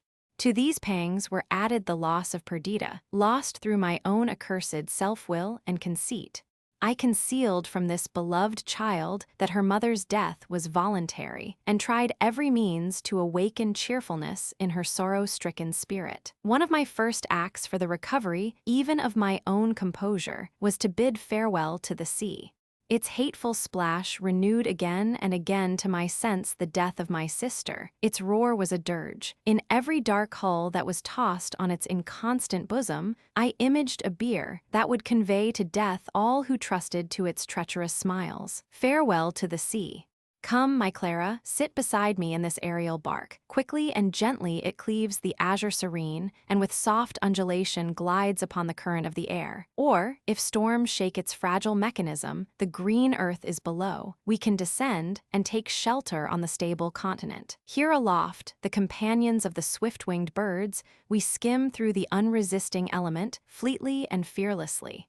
The light boat heaves not, nor is opposed by death-bearing waves. The ether opens before the prow, and the shadow of the globe that upholds it shelters us from the noonday sun. Beneath are the plains of Italy or the vast undulations of the wave-like Apennines. Fertility reposes in their many folds, and woods crown the summits. The free and happy peasant, unshackled by the Austrian, bears the double harvest to the garner, and the refined citizens rear without dread the long blighted tree of knowledge in this garden of the world. We were lifted above the Alpine peaks, and from their deep and brawling ravines entered the plain of fair France, and after an airy journey of 6 days, we landed at Deep, furled the feathered wings, and closed the silken globe of our little pinnace. A heavy rain made this mode of traveling now incommodious, so we embarked in a steam packet and after a short passage landed at Portsmouth. A strange story was rife here. A few days before, a tempest-struck vessel had appeared off the town. The hull was parched-looking and cracked, the sails rent, and bent in a careless, unseamanlike manner, the shrouds tangled and broken. She drifted towards the harbor and was stranded on the sands at the entrance. In the morning, the custom house officers, together with a crowd of idlers, visited her. One only of the crew appeared to have arrived with her. He had got to shore and had walked a few paces towards the town, and then, vanquished by malady and approaching death, had fallen on the inhospitable beach. He was found stiff, his hands clenched and pressed against his breast. His skin, nearly black, his matted hair and bristly beard were signs of a long, protracted misery. It was whispered that he had died of the plague. No one ventured on board the vessel, and strange sights were averred to be seen at night, walking the deck, and hanging on the masts and shrouds. She soon went to pieces. I was shewn where she had been, and saw her disjoined timbers tossed on the waves. The body of the man who had landed had been buried deep in the sands, and none could tell more than that the vessel was American-built, and that several months before the Fortunatas had sailed from Philadelphia, of which no tidings were afterwards received. Chapter 15. I returned to my family estate in the autumn of the year 2092. My heart had long been with them, and I felt sick with the hope and delight of seeing them again. The district which contained them appeared the abode of every kindly spirit. Happiness, love, and peace walked the forest paths and tempered the atmosphere. After all the agitation and sorrow I had endured in Greece, I sought Windsor, as the storm-driven bird does the nest in which it may fold its wings in tranquility. How unwise had the wanderers been, who had deserted its shelter, entangled themselves in the web of society, and entered on what men of the world call life, that labyrinth of evil, that scheme of mutual torture. To live, according to this sense of the word, we must not only observe and learn, we must also feel. We must not be mere spectators of action, we must act. We must not describe, but be subjects of description. Deep sorrow must have been the inmate of our bosoms. Fraud must have lain in wait for us. The artful must have deceived us. Sickening doubt and false hope must have checkered our days. Hilarity and joy, that lap the soul in ecstasy, must at times have possessed us. Who that knows what life is would pine for this feverish species of existence? I have lived. I have spent days and nights of festivity. I have joined in ambitious hopes and exulted in victory. Now, shut the door on the world and build high the wall that is to separate me from the troubled scene enacted within its precincts.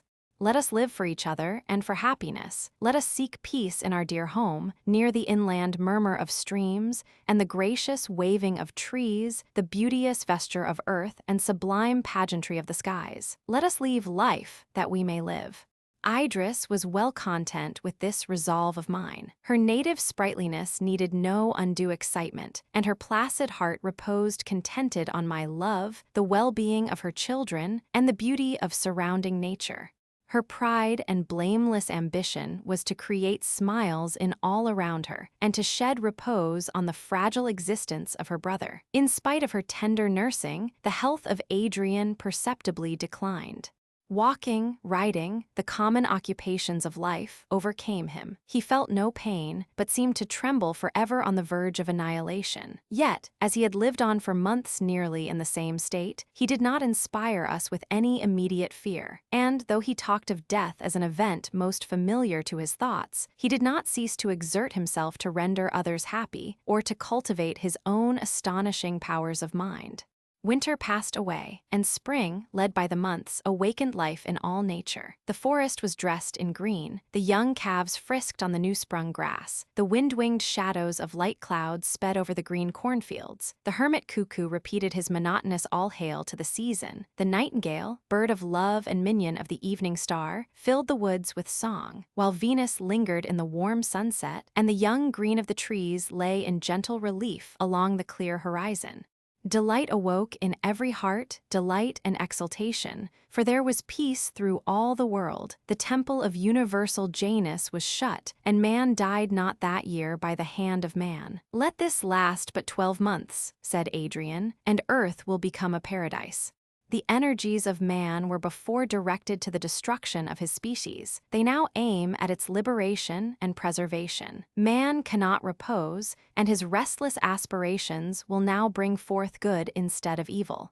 The favored countries of the South will throw off the iron yoke of servitude, poverty will quit us, and with that, sickness. What may not the forces, never before united, of liberty and peace achieve in this dwelling of man?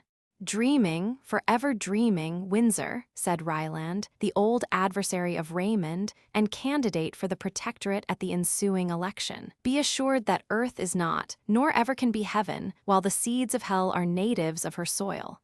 When the seasons have become equal, when the air breeds no disorders, when its surface is no longer liable to blights and droughts, then sickness will cease. When men's passions are dead, poverty will depart. When love is no longer akin to hate, then brotherhood will exist. We are very far from that state at present.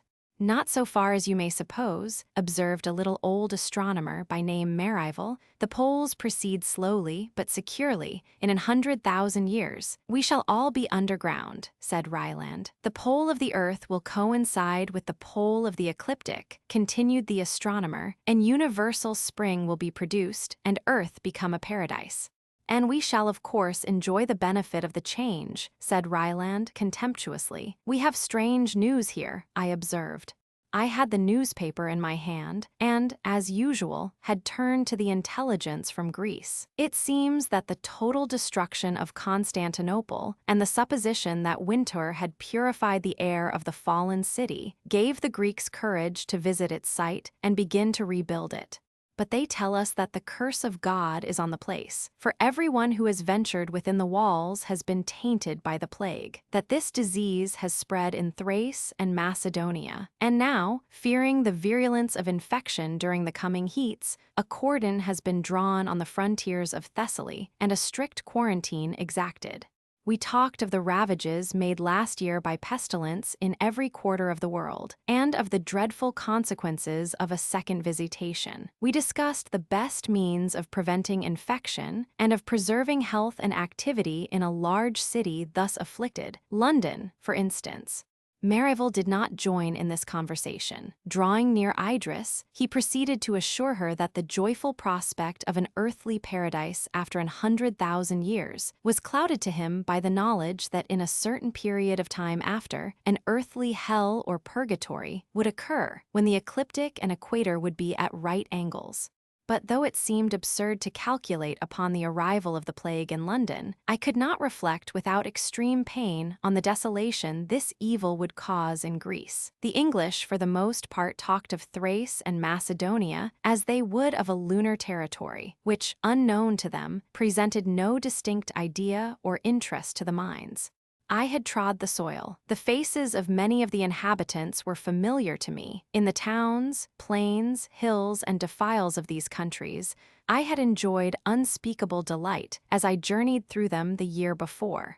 Some romantic village, some cottage or elegant abode there situated, inhabited by the lovely and the good, rose before my mental sight, and the question haunted me, is the plague there also? That same invincible monster, which hovered over and devoured Constantinople, that fiend more cruel than tempest, less tame than fire, is, alas, unchained in that beautiful country. These reflections would not allow me to rest.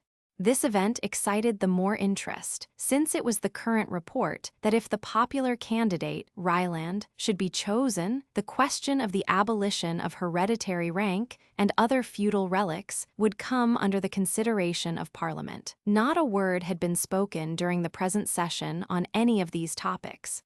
Everything would depend upon the choice of a protector and the elections of the ensuing year. Yet this very silence was awful, showing the deep weight attributed to the question, the fear of either party to hazard an ill-timed attack, and the expectation of a furious contention when it should begin. But although St. Stephen S. did not echo with the voice which filled each heart, the newspapers teemed with nothing else, and in private companies the conversation, however remotely begun, soon verged towards this central point, while voices were lowered and chairs drawn closer. The nobles did not hesitate to express their fear. The other party endeavored to treat the matter lightly. "Shame on the country," said Ryland, "to lay so much stress upon words and frippery. It is a question of nothing, of the new painting of carriage panels and the embroidery of footmen's coats. Yet could England indeed doff her lordly trappings and be content with the democratic style of America? Were the pride of ancestry, the patrician spirit, the gentle courtesies and refined pursuits, splendid attributes of rank, to be erased among us? We were told that this would not be the case, that we were by nature a poetical people, a nation easily duped by words, ready to array clouds in splendor and bestow honor on the dust. This spirit we could never lose, and it was to diffuse this concentrated spirit of birth that the new law was to be brought forward. We were assured that, when the name and title of Englishman was the sole patent of nobility, we should all be noble, that when no man born under English sway felt another his superior in rank, courtesy and refinement would become the birth, right of all our countrymen. Let not England be so far disgraced as to have it imagined that it can be without nobles, nature's true nobility, who bear their patent in their mien, who are from their cradle elevated above the rest of their species, because they are better than the rest. Among a race of independent and generous and well-educated men, in a country where the imagination is empress of men's minds, there needs be no fear that we should want a perpetual succession of the highborn and lordly. That party, however, could hardly yet be considered a minority in the kingdom, who extolled the ornament of the column, the Corinthian capital of polished society. They appealed to prejudices without number, to old attachments and young hopes, to the expectation of thousands who might one day become peers. They set up as a scarecrow, the specter of all that was sordid, mechanic, and base in the commercial republics. The plague had come to Athens. Hundreds of English residents returned to their own country. Raymond's beloved Athenians, the free, the noble people of the divinest town in Greece, fell like ripe corn before the merciless sickle of the adversary. Its pleasant places were deserted, its temples and palaces were converted into tombs, its energies, bent before towards the highest objects of human ambition, were now forced to converge to one point, the guarding against the innumerous arrows of the plague. At any other time, this disaster would have excited extreme compassion among us, but it was now passed over, while each mind was engaged by the coming controversy. It was not so with me, and the question of rank and right dwindled to insignificance in my eyes when I pictured the scene of suffering Athens. I heard of the death of only sons, of wives and husbands most devoted, of the rending of ties twisted with the heart's fibers, of friend losing friend, and young mothers mourning for their firstborn. And these moving incidents were grouped and painted in my mind by the knowledge of the persons, by my esteem and affection for the sufferers.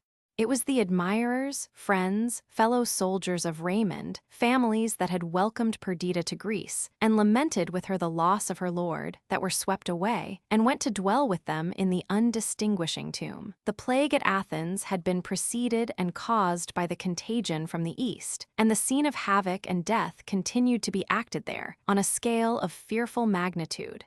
A hope that the visitation of the present year would prove the last kept up the spirits of the merchants connected with these countries, but the inhabitants were driven to despair or to a resignation which, arising from fanaticism, assumed the same dark hue. America had also received the taint, and, were it yellow fever or plague, the epidemic was gifted with a virulence before unfelt. The devastation was not confined to the towns, but spread throughout the country. The hunter died in the woods, the peasant in the cornfields, and the fisher on his native waters. A strange story was brought to us from the East, to which little credit would have been given, had not the fact been attested by a multitude of witnesses in various parts of the world. On the 21st of June, it was said that an hour before noon a black sun arose, an orb, the size of that luminary but dark, defined, whose beams were shadows, ascended from the west. In about an hour it had reached the meridian and eclipsed the bright parent of day. Night fell upon every country, night, sudden, rayless, entire. The stars came out, shedding their ineffectual glimmerings on the light-widowed earth. But soon the dim orb passed from over the sun and lingered down the eastern heaven. As it descended, its dusky rays crossed the brilliant ones of the sun and deadened or distorted them. The shadows of things assumed strange and ghastly shapes. The wild animals in the woods took fright at the unknown shapes figured on the ground. They fled they knew not whither, and the citizens were filled with greater dread at the convulsion which shook lions into civil streets. Birds, strong-winged eagles, suddenly blinded, fell in the marketplaces, while owls and bats showed themselves welcoming the early night. Gradually, the object of fear sank beneath the horizon, and to the last shot up shadowy beams into the otherwise radiant air. Such was the tale sent us from Asia, from the eastern extremity of Europe, and from Africa as far west as the Golden Coast. Whether this story were true or not, the effects were certain. Through Asia, from the banks of the Nile to the shores of the Caspian, from the Hellespont even to the Sea of Oman, a sudden panic was driven. The men filled the mosques. The women, veiled, hastened to the tombs and carried offerings to the dead, thus to preserve the living. The plague was forgotten in this new fear which the black sun had spread, and though the dead multiplied, and the streets of Ispahan, of Pekin, and of Delhi were strewed with pestilence-struck corpses, men passed on, gazing on the ominous sky, regardless of the death beneath their feet. The Christians sought their churches. Christian maidens, even at the Feast of Roses, clad in white with shining veils, sought in long procession the places consecrated to their religion, filling the air with their hymns, while ever and anon from the lips of some poor mourner in the crowd, a voice of wailing burst, and the rest looked up, fancying they could discern the sweeping wings of angels, who passed over the earth, lamenting the disasters about to fall on man. Even in Greece, the tale of the son of darkness increased the fears and despair of the dying multitude. Mecca had never before been so crowded with pilgrims, yet the Arabs neglected to pillage the caravans, but, humble and weaponless, they joined the procession, praying Mahomet to avert plague from their tents and deserts. I cannot describe the rapturous delight with which I turned from political brawls at home, and the physical evils of distant countries, to my own dear home, to the selected abode of goodness and love, to peace, and the interchange of every sacred sympathy. Had I never quitted Windsor, these emotions would not have been so intense, but I had in Greece been the prey of fear and deplorable change. In Greece, after a period of anxiety and sorrow, I had seen depart two, whose very names were the symbol of greatness and virtue. But such miseries could never intrude upon the domestic circle left to me, while, secluded in our beloved forest, we passed our lives in tranquility. Some small change indeed the progress of years brought here, and time, as it is wont, stamped the traces of mortality on our pleasures and expectations. Idris, the most affectionate wife, sister, and friend, was a tender and loving mother. The feeling was not with her, as with many, a pastime, it was a passion. We had had 3 children. One, the second in age, died while I was in Greece. This had dashed the triumphant and rapturous emotions of maternity with grief and fear. Before this event, the little beings, sprung from herself, the young heirs of her transient life, seemed to have a sure lease of existence. Now she dreaded that the pitiless destroyer might snatch her remaining darlings, as it had snatched their brother. The least illness caused throes of terror. She was miserable if she were at all absent from them. Her treasure of happiness she had garnered in their fragile being, and kept forever on the watch, lest the insidious thief should as before steal these valued gems. She had fortunately small cause for fear. Alfred, now 9 years old, was an upright, manly little fellow, with radiant brow, soft eyes, and gentle, though independent disposition. Our youngest was yet in infancy, but his downy cheek was sprinkled with the roses of health, and his unwearied vivacity filled our halls with innocent laughter. Clara had passed the age which, from its mute ignorance, was the source of the fears of Idris. Clara was dear to her, to all. There was so much intelligence combined with innocence, sensibility with forbearance, and seriousness with perfect good humor, a beauty so transcendent, united to such endearing simplicity, that she hung like a pearl in the shrine of our possessions, a treasure of wonder and excellence. At the beginning of winter our Alfred, now 9 years of age, first went to school at Eton. This appeared to him the primary step towards manhood, and he was proportionably pleased. Community of study and amusement developed the best parts of his character, his steady perseverance, generosity, and well-governed firmness. What deep and sacred emotions are excited in a father's bosom when he first becomes convinced that his love for his child is not a mere instinct, but worthily bestowed, and that others, less akin, participate his approbation. At this period, the termination of an animal's love for its offspring, the true affection of the human parent commences. We no longer look on this dearest part of ourselves as a tender plant which we must cherish, or a plaything for an idle hour. We build now on his intellectual faculties, we establish our hopes on his moral propensities. His weakness still imparts anxiety to this feeling, his ignorance prevents entire intimacy, but we begin to respect the future man and to endeavor to secure his esteem, even as if he were our equal. What can a parent have more at heart than the good opinion of his child? In all our transactions with him our honor must be inviolate, the integrity of our relations untainted. Fate and circumstance may, when he arrives at maturity, separate us forever, but, as his aegis in danger, his consolation in hardship, let the ardent youth forever bear with him through the rough path of life, love and honor for his parents. We had lived so long in the vicinity of Eton that its population of young folks was well known to us. Many of them had been Alfred's playmates before they became his school fellows. We now watched this youthful congregation with redoubled interest. We marked the difference of character among the boys and endeavored to read the future man in the stripling. There is nothing more lovely, to which the heart more yearns than a free-spirited boy, gentle, brave, and generous. Several of the Etonians had these characteristics. All were distinguished by a sense of honor and spirit of enterprise. In some, as they verged towards manhood, this degenerated into presumption. But the younger ones, lads a little older than our own, were conspicuous for their gallant and sweet dispositions. Here were the future governors of England, the men who, when our ardor was cold and our projects completed or destroyed forever, when our drama acted, we doffed the garb of the hour and assumed the uniform of age or of more equalizing death. Here were the beings who were to carry on the vast machine of society. Here were the lovers, husbands, fathers. Here the landlord, the politician, the soldier. Strange system, riddle of the Sphinx most awe-striking. That thus man remains, while we the individuals pass away. Willingly do I give place to thee, dear Alfred. Advance, offspring of tender love, child of our hopes, advance a soldier on the road to which I have been the pioneer. I will make way for thee. I have already put off the carelessness of childhood, the unlined brow and springy gait of early years, that they may adorn thee.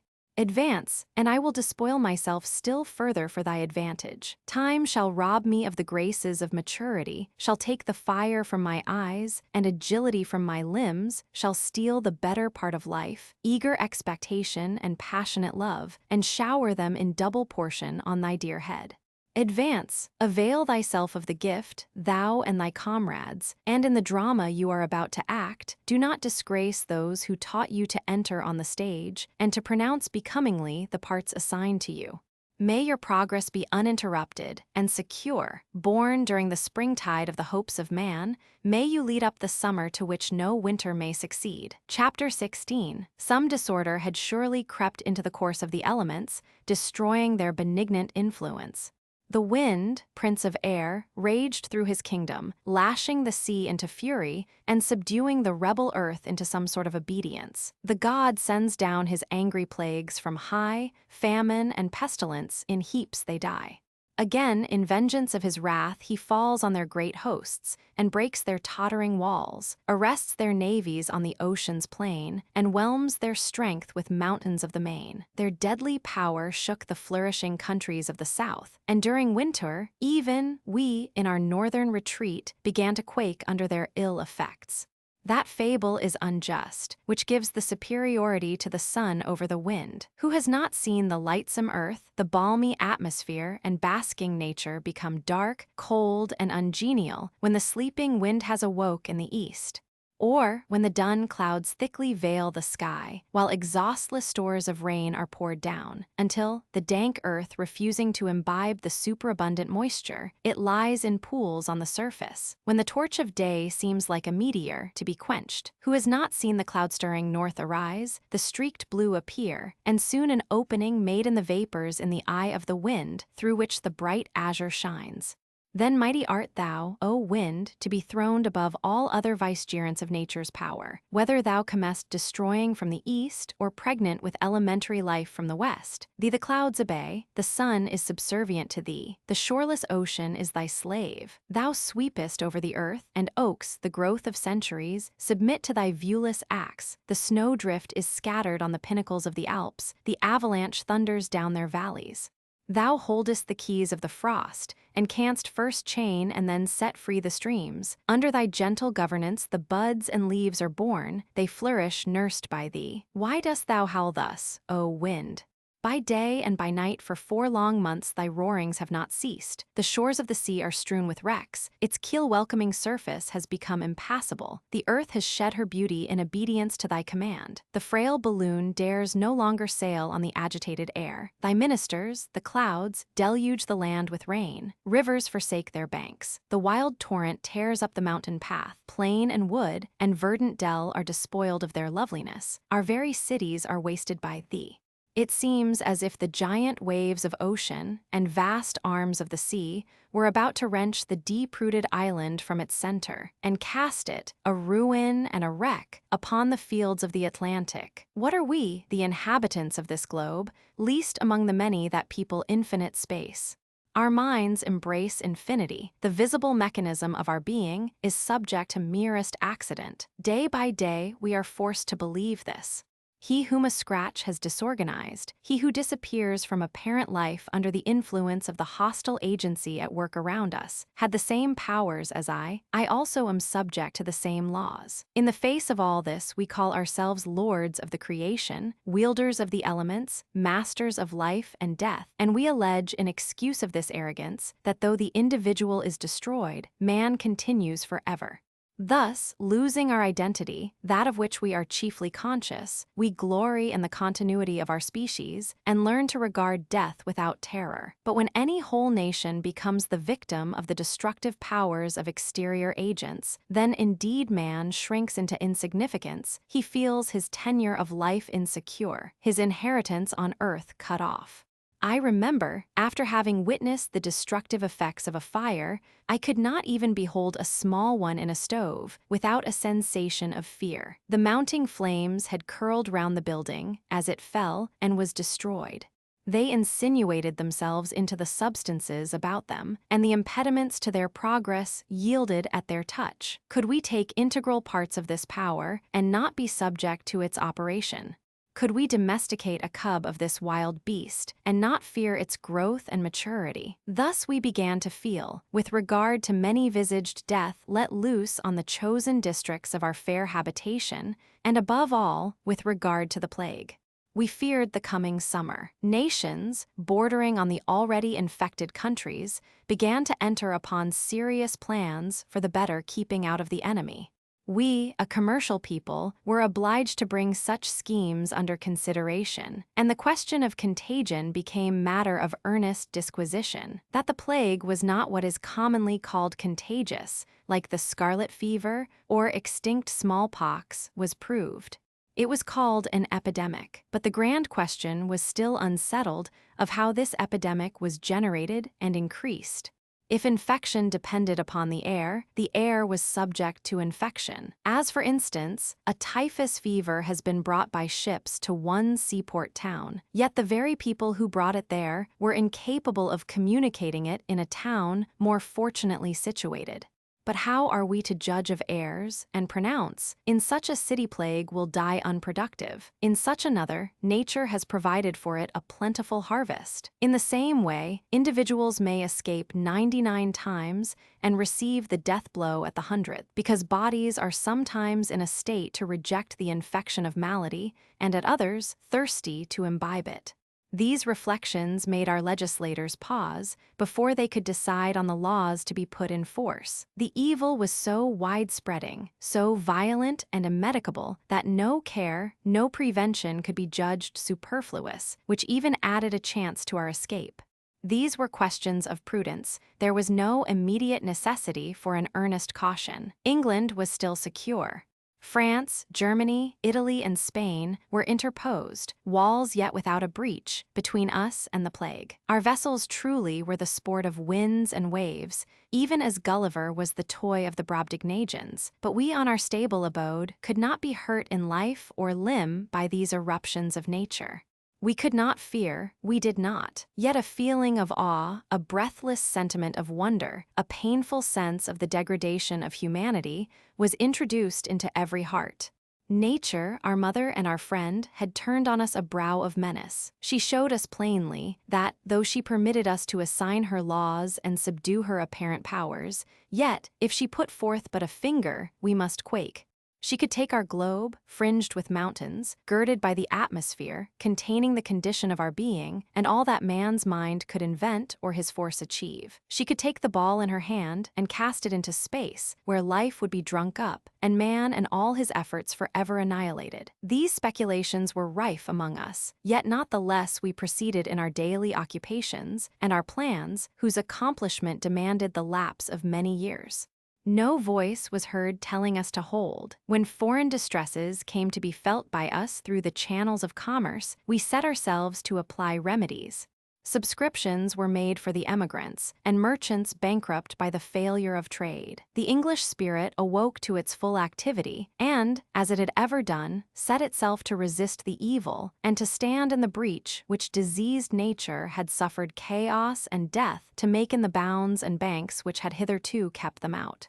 At the commencement of summer, we began to feel that the mischief which had taken place in distant countries was greater than we had at first suspected. Quito was destroyed by an earthquake. Mexico laid waste by the united effects of storm, pestilence, and famine. Crowds of emigrants inundated the west of Europe, and our island had become the refuge of thousands. In the meantime, Ryland had been chosen protector. He had sought this office with eagerness, under the idea of turning his whole forces to the suppression of the privileged orders of our community. His measures were thwarted, and his schemes interrupted by this new state of things. Many of the foreigners were utterly destitute, and their increasing numbers at length forbade a recourse to the usual modes of relief. Trade was stopped by the failure of the interchange of cargoes usual between us, and America, India, Egypt, and Greece. A sudden break was made in the routine of our lives. In vain, our protector and his partisans sought to conceal this truth. In vain, day after day, he appointed a period for the discussion of the new laws concerning hereditary rank and privilege. In vain, he endeavored to represent the evil as partial and temporary. Can it be true, each asked the other with wonder and dismay, that whole countries are laid waste, whole nations annihilated by these disorders in nature? The vast cities of America, the fertile plains of Hindustan, the crowded abodes of the Chinese, are menaced with utter ruin.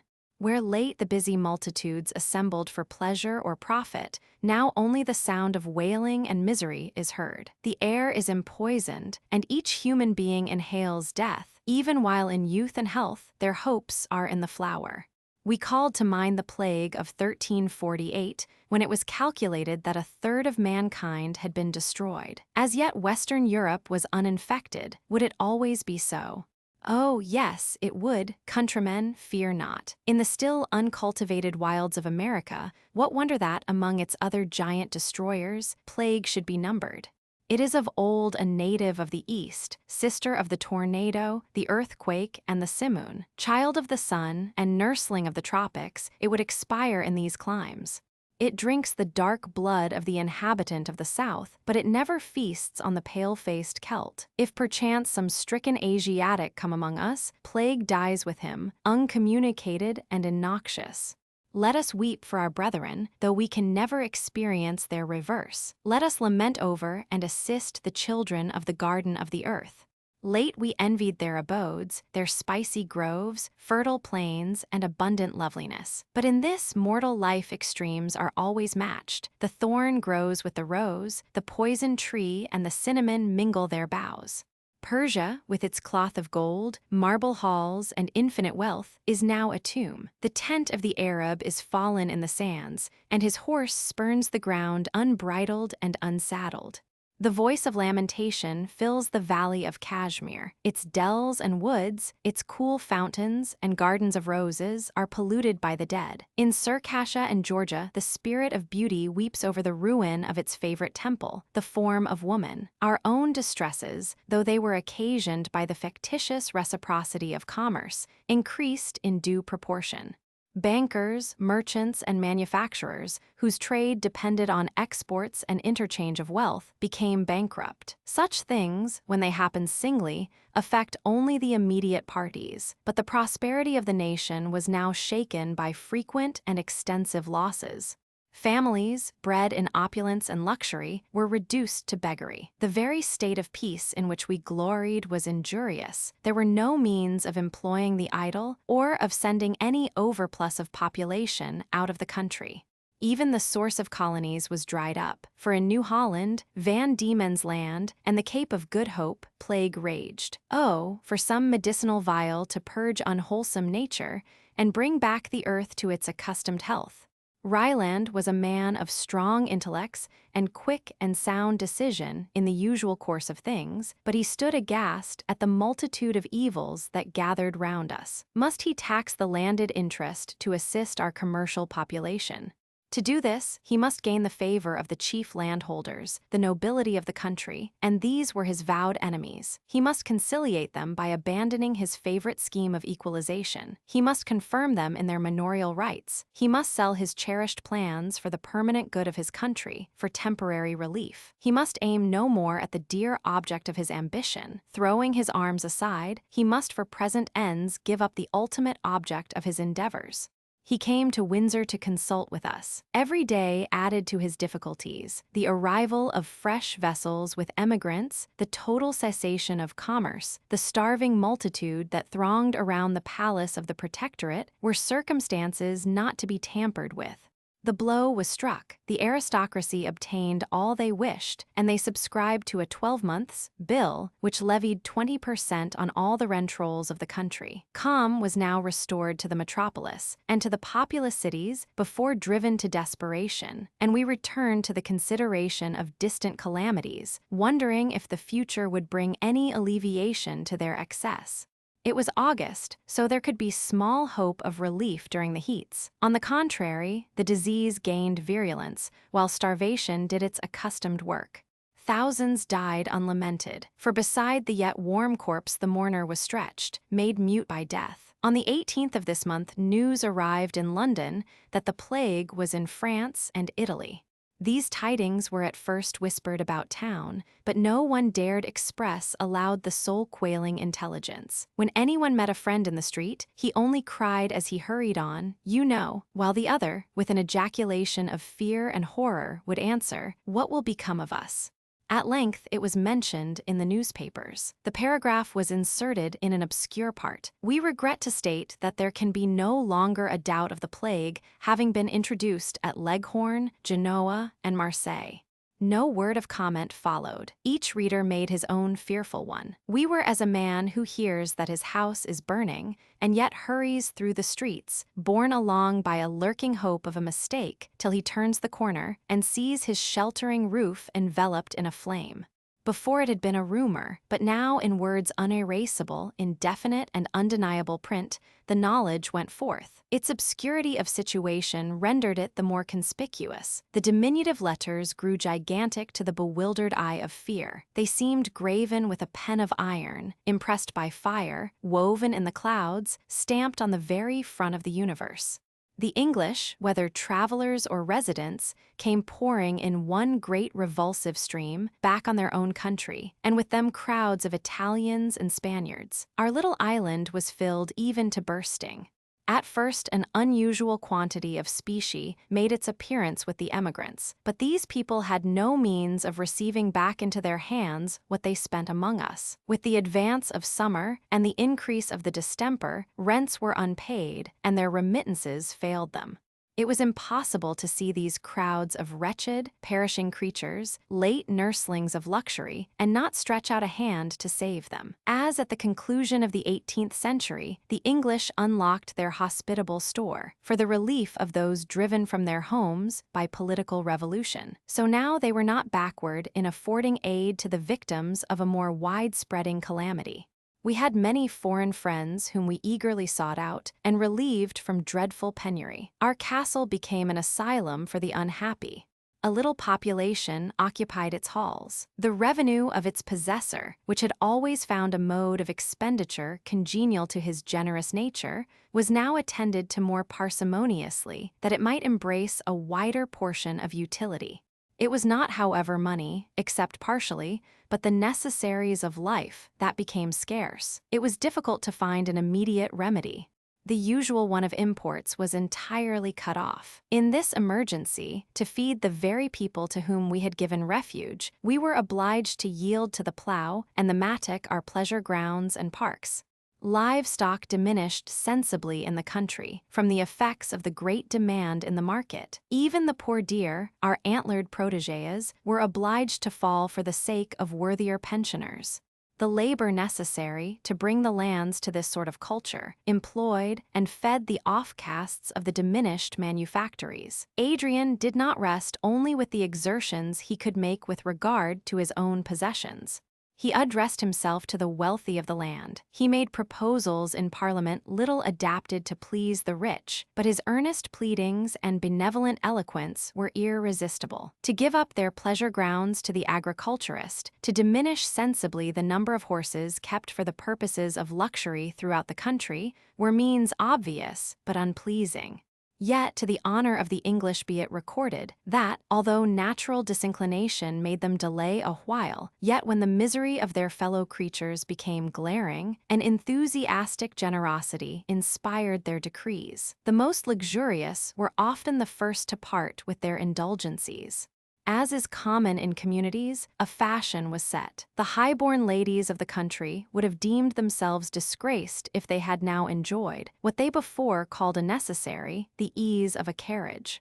Chairs, as in olden time, and Indian palanquins were introduced for the infirm, but else it was nothing singular to see females of rank going on foot to places of fashionable resort. It was more common for all who possessed landed property to secede to their estates, attended by whole troops of the indigent, to cut down their woods to erect temporary dwellings, and to portion out their parks, parterres, and flower gardens to necessitous families.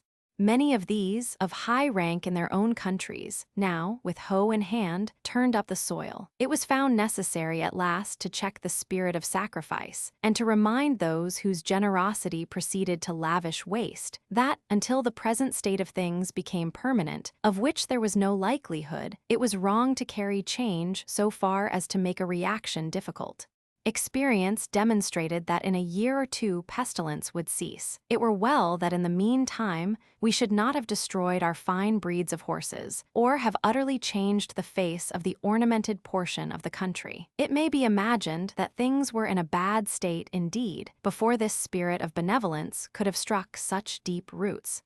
The infection had now spread in the southern provinces of France, but that country had so many resources in the way of agriculture that the rush of population from one part of it to another and its increase through foreign emigration was less felt than with us. The panic struck appeared of more injury than disease and its natural concomitants. Winter was hailed a general and never-failing physician. The embrowning woods and swollen rivers, the evening mists and morning frosts were welcomed with gratitude. The effects of purifying cold were immediately felt, and the lists of mortality abroad were curtailed each week. Many of our visitors left us. Those whose homes were far in the south fled delightedly from our northern winter and sought their native land, secure of plenty even after their fearful visitation. We breathed again. What the coming summer would bring, we knew not, but the present months were our own, and our hopes of a cessation of pestilence were high. Chapter 17. I have lingered thus long on the extreme bank, the wasting shoal that stretched into the stream of life, dallying with the shadow of death. Thus long, I have cradled my heart in retrospection of past happiness, when hope was, why not forever thus? I am not immortal, and the thread of my history might be spun out to the limits of my existence. But the same sentiment that first led me to portray scenes replete with tender recollections now bids me hurry on.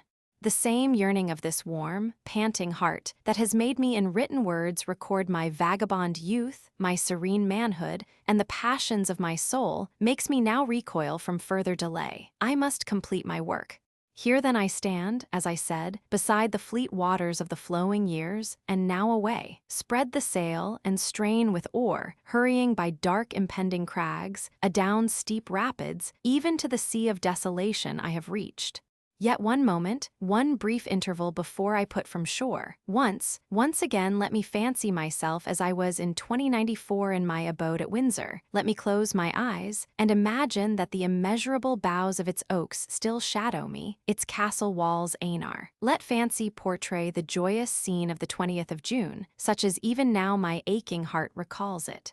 Circumstances had called me to London. Here I heard talk that symptoms of the plague had occurred in hospitals of that city. I returned to Windsor. My brow was clouded, my heart heavy. I entered the little park, as was my custom, at the Frogmore Gate, on my way to the castle. A great part of these grounds had been given to cultivation, and strips of potato land and corn were scattered here and there. The rooks cawed loudly in the trees above. Mixed with their hoarse cries, I heard a lively strain of music. It was Alfred's birthday. The young people, the Etonians, and children of the neighboring gentry held a mock fair, to which all the country people were invited. The park was speckled by tents, whose flaunting colors and gaudy flags, waving in the sunshine, added to the gaiety of the scene. On a platform erected beneath the terrace, a number of the younger part of the assembly were dancing. I leaned against a tree to observe them. The band played the wild Eastern air of Weber introduced in Abon Hassan. Its volatile notes gave wings to the feet of the dancers, while the lookers-on unconsciously beat time. At first, the tripping measure lifted my spirit with it, and for a moment my eyes gladly followed the mazes of the dance. The revulsion of thought passed like keen steel to my heart. Ye are all going to die, I thought. Already your tomb is built up around you. A while, because you are gifted with agility and strength, you fancy that you live, but frail is the bower of flesh that encaskets life, dissoluble the silver cord that binds you to it. The joyous soul, charioted from pleasure to pleasure by the graceful mechanism of well-formed limbs, will suddenly feel the axletree give way, and spring and wheel dissolve in dust. Not one of you, oh, fated crowd, can escape, not one. Not my own ones, not my Idris and her babes. Horror and misery. Already the gay dance vanished, the green sward was strewn with corpses, the blue air above became fetid with deathly exhalations. Shriek, ye clarions, ye loud trumpets howl. Pile dirge on dirge, rouse the funereal chords, let the air ring with dire wailing, let wild discord rush on the wings of the wind. Ashy pale, Raymond and Perdita sat apart, looking on with sad smiles. Adrian's countenance flitted across, tainted by death. Idris, with eyes languidly closed and livid lips, was about to slide into the wide grave. The confusion grew, their looks of sorrow changed to mockery, they nodded their heads in time to the music, whose clang became maddening. I felt that this was insanity. I sprang forward to throw it off. I rushed into the midst of the crowd. Idris saw me. With light step she advanced. As I folded her in my arms, feeling as I did that I thus enclosed what was to me a world, yet frail as the water drop which the noonday sun will drink from the water lily's cup. Tears filled my eyes, unwont to be thus moistened. The joyful welcome of my boys, the soft gratulation of Clara, the pressure of Adrian's hand, contributed to unman me. I felt that they were near, that they were safe, yet methought this was all deceit. The earth reeled, the firman-rooted trees moved, dizziness came over me, I sank to the ground. My beloved friends were alarmed, nay, they expressed their alarm so anxiously that I dared not pronounce the word plague that hovered on my lips, lest they should construe my perturbed looks into a symptom and see infection in my languor. I had scarcely recovered, and with feigned hilarity had brought back smiles into my little circle when we saw Ryland approach. Ryland had something the appearance of a farmer, of a man whose muscles and full-grown stature had been developed under the influence of vigorous exercise and exposure to the elements. This was to a great degree the case, for, though a large landed proprietor yet, being a projector, and of an ardent and industrious disposition, he had on his own estate given himself up to agricultural labors. When he went as ambassador to the northern states of America, he, for some time, planned his entire migration and went so far as to make several journeys far westward on that immense continent for the purpose of choosing the site of his new abode. Ambition turned his thoughts from these designs. Ambition, which laboring through various lets and hindrances, had now led him to the summit of his hopes in making him Lord Protector of England. His countenance was rough but intelligent. His ample brow and quick gray eyes seemed to look out over his own plans and the opposition of his enemies. His voice was stentorian. His hand stretched out in debate seemed by its gigantic and muscular form to warn his hearers that words were not his only weapons. Few people had discovered some cowardice and much infirmity of purpose under this imposing exterior. No man could crush a butterfly on the wheel with better effect. No man better cover a speedy retreat from a powerful adversary. This had been the secret of his secession at the time of Lord Raymond's election. In the unsteady glance of his eye, in his extreme desire to learn the opinions of all, in the feebleness of his handwriting, these qualities might be obscurely traced, but they were not generally known. He was now our Lord Protector. He had canvassed eagerly for this post. His protectorate was to be distinguished by every kind of innovation on the aristocracy. This, his selected task, was exchanged for the far different one of encountering the ruin caused by the convulsions of physical nature. He was incapable of meeting these evils by any comprehensive system. He had resorted to expedient after expedient and could never be induced to put a remedy in force till it came too late to be of use. Certainly the Ryland that advanced towards us now bore small resemblance to the powerful, ironical, seemingly fearless canvasser for the first rank among Englishmen. Our native oak, as his partisans called him, was visited truly by a nipping winter. He scarcely appeared half his usual height, his joints were unknit, his limbs would not support him, his face was contracted, his eye wandering. Debility of purpose and dastard fear were expressed in every gesture. In answer to our eager questions, one word alone fell, as it were involuntarily, from his convulsed lips: the plague. Where? Everywhere we must fly, all fly, but whither? No man can tell. There is no refuge on earth. It comes on us like 1,000 packs of wolves. We must all fly. Where shall you go? Where can any of us go? These words were syllabled trembling by the iron man. Adrian replied, "Whither indeed would you fly? We must all remain, and do our best to help our suffering fellow creatures." "Help," said Ryland, "there is no help. Great God, who talks of help? All the world has the plague. Then to avoid it, we must quit the world," observed Adrian with a gentle smile. Ryland groaned. Cold drops stood on his brow. It was useless to oppose his paroxysm of terror, but we soothed and encouraged him, so that after an interval he was better able to explain to us the ground of his alarm. It had come sufficiently home to him. One of his servants, while waiting on him, had suddenly fallen down dead. The physician declared that he died of the plague. We endeavored to calm him, but our own hearts were not calm. I saw the eye of Idris wander from me to her children with an anxious appeal to my judgment. Adrian was absorbed in meditation. For myself, I own that Ryland's words rang in my ears. All the world was infected. In what uncontaminated seclusion could I save my beloved treasures? Until the shadow of death had passed from over the earth, we sunk into silence, a silence that drank in the doleful accounts and prognostications of our guest.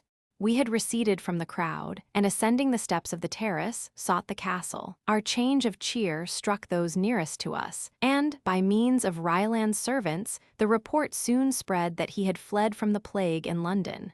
The sprightly parties broke up. They assembled in whispering groups. The spirit of gaiety was eclipsed. The music ceased. The young people left their occupations and gathered together. The lightness of heart which had dressed them in masquerade habits, had decorated their tents, and assembled them in fantastic groups, appeared a sin against, and a provocative to, the awful destiny that had laid its palsying hand upon hope and life. The merriment of the hour was an unholy mockery of the sorrows of man. The foreigners whom we had among us, who had fled from the plague in their own country, now saw their last asylum invaded, and, fear making them garrulous, they described to eager listeners the miseries they had beheld in cities visited by the calamity, and gave fearful accounts of the insidious and irremediable nature of the disease. We had entered the castle. Idris stood at a window that overlooked the park. Her maternal eyes sought her own children among the young crowd. An Italian lad had got an audience about him, and with animated gestures was describing some scene of horror. Alfred stood immovable before him, his whole attention absorbed. Little Evelyn had endeavored to draw Clara away to play with him, but the Italian's tale arrested her. She crept near, her lustrous eyes fixed on the speaker. Either watching the crowd in the park or occupied by painful reflection, we were all silent. Ryland stood by himself in an embrasure of the window. Adrian paced the hall, revolving some new and overpowering idea. Suddenly he stopped and said, "I have long expected this. Could we in reason expect that this island should be exempt from the universal visitation? The evil is come home to us, and we must not shrink from our fate. What are your plans, my Lord Protector, for the benefit of our country? For heaven's love!" "Windsor," cried Ryland, "do not mock me with that title. Death and disease level all men. I neither pretend to protect nor govern an hospital. Such will England quickly become. Do you then intend, now in time of peril, to recede from your duties?" "Duties? Speak rationally, my lord. When I am a plague-spotted corpse, where will my duties be? Every man for himself. The devil take the protectorship, say I, if it expose me to danger." "Faint-hearted man," cried Adrian indignantly, "your countrymen put their trust in you, and you betray them." "I betray them," said Ryland. "The plague betrays me, faint-hearted." "It is well, shut up in your castle, out of danger, to boast yourself out of fear. Take the protectorship who will, before God I renounce it." "And before God," replied his opponent fervently, "do I receive it. No one will canvass for this honor now, none envy my danger or labors. Deposit your powers in my hands. Long have I fought with death, and much," he stretched out his thin hand, "much have I suffered in the struggle. It is not by flying, but by facing the enemy, that we can conquer. If my last combat is now about to be fought, and I am to be worsted, so let it be. But come, Ryland, recollect yourself. Men have hitherto thought you magnanimous and wise. Will you cast aside these titles? Consider the panic your departure will occasion. Return to London. I will go with you. Encourage the people by your presence. I will incur all the danger. Shame. Shame, if the first magistrate of England be foremost to renounce his duties."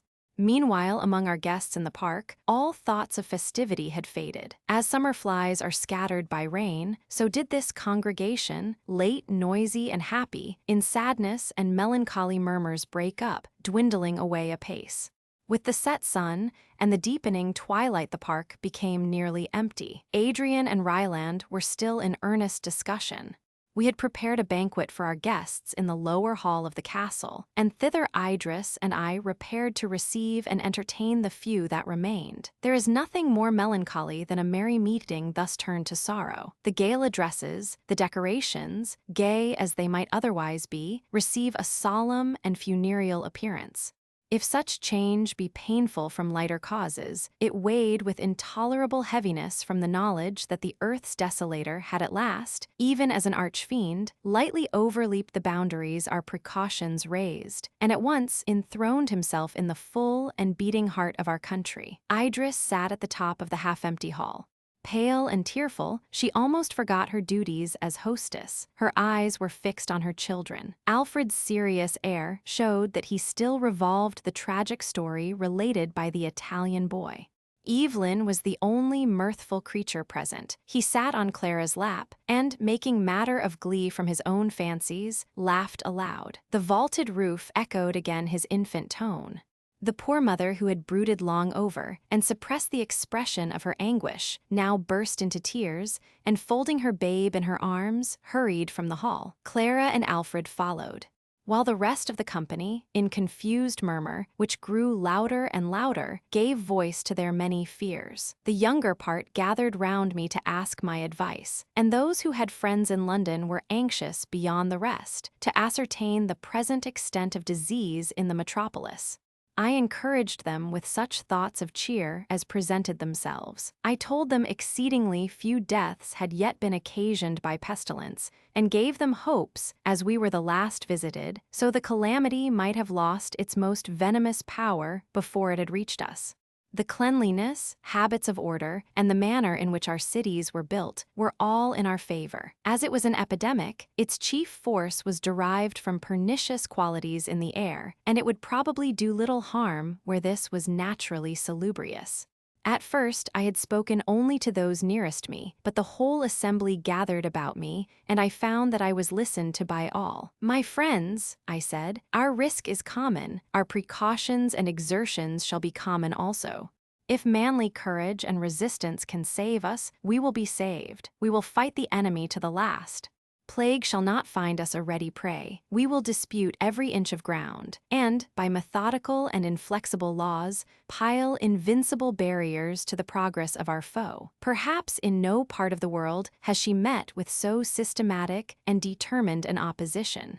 Perhaps no country is naturally so well protected against our invader, nor has nature anywhere been so well assisted by the hand of man. We will not despair.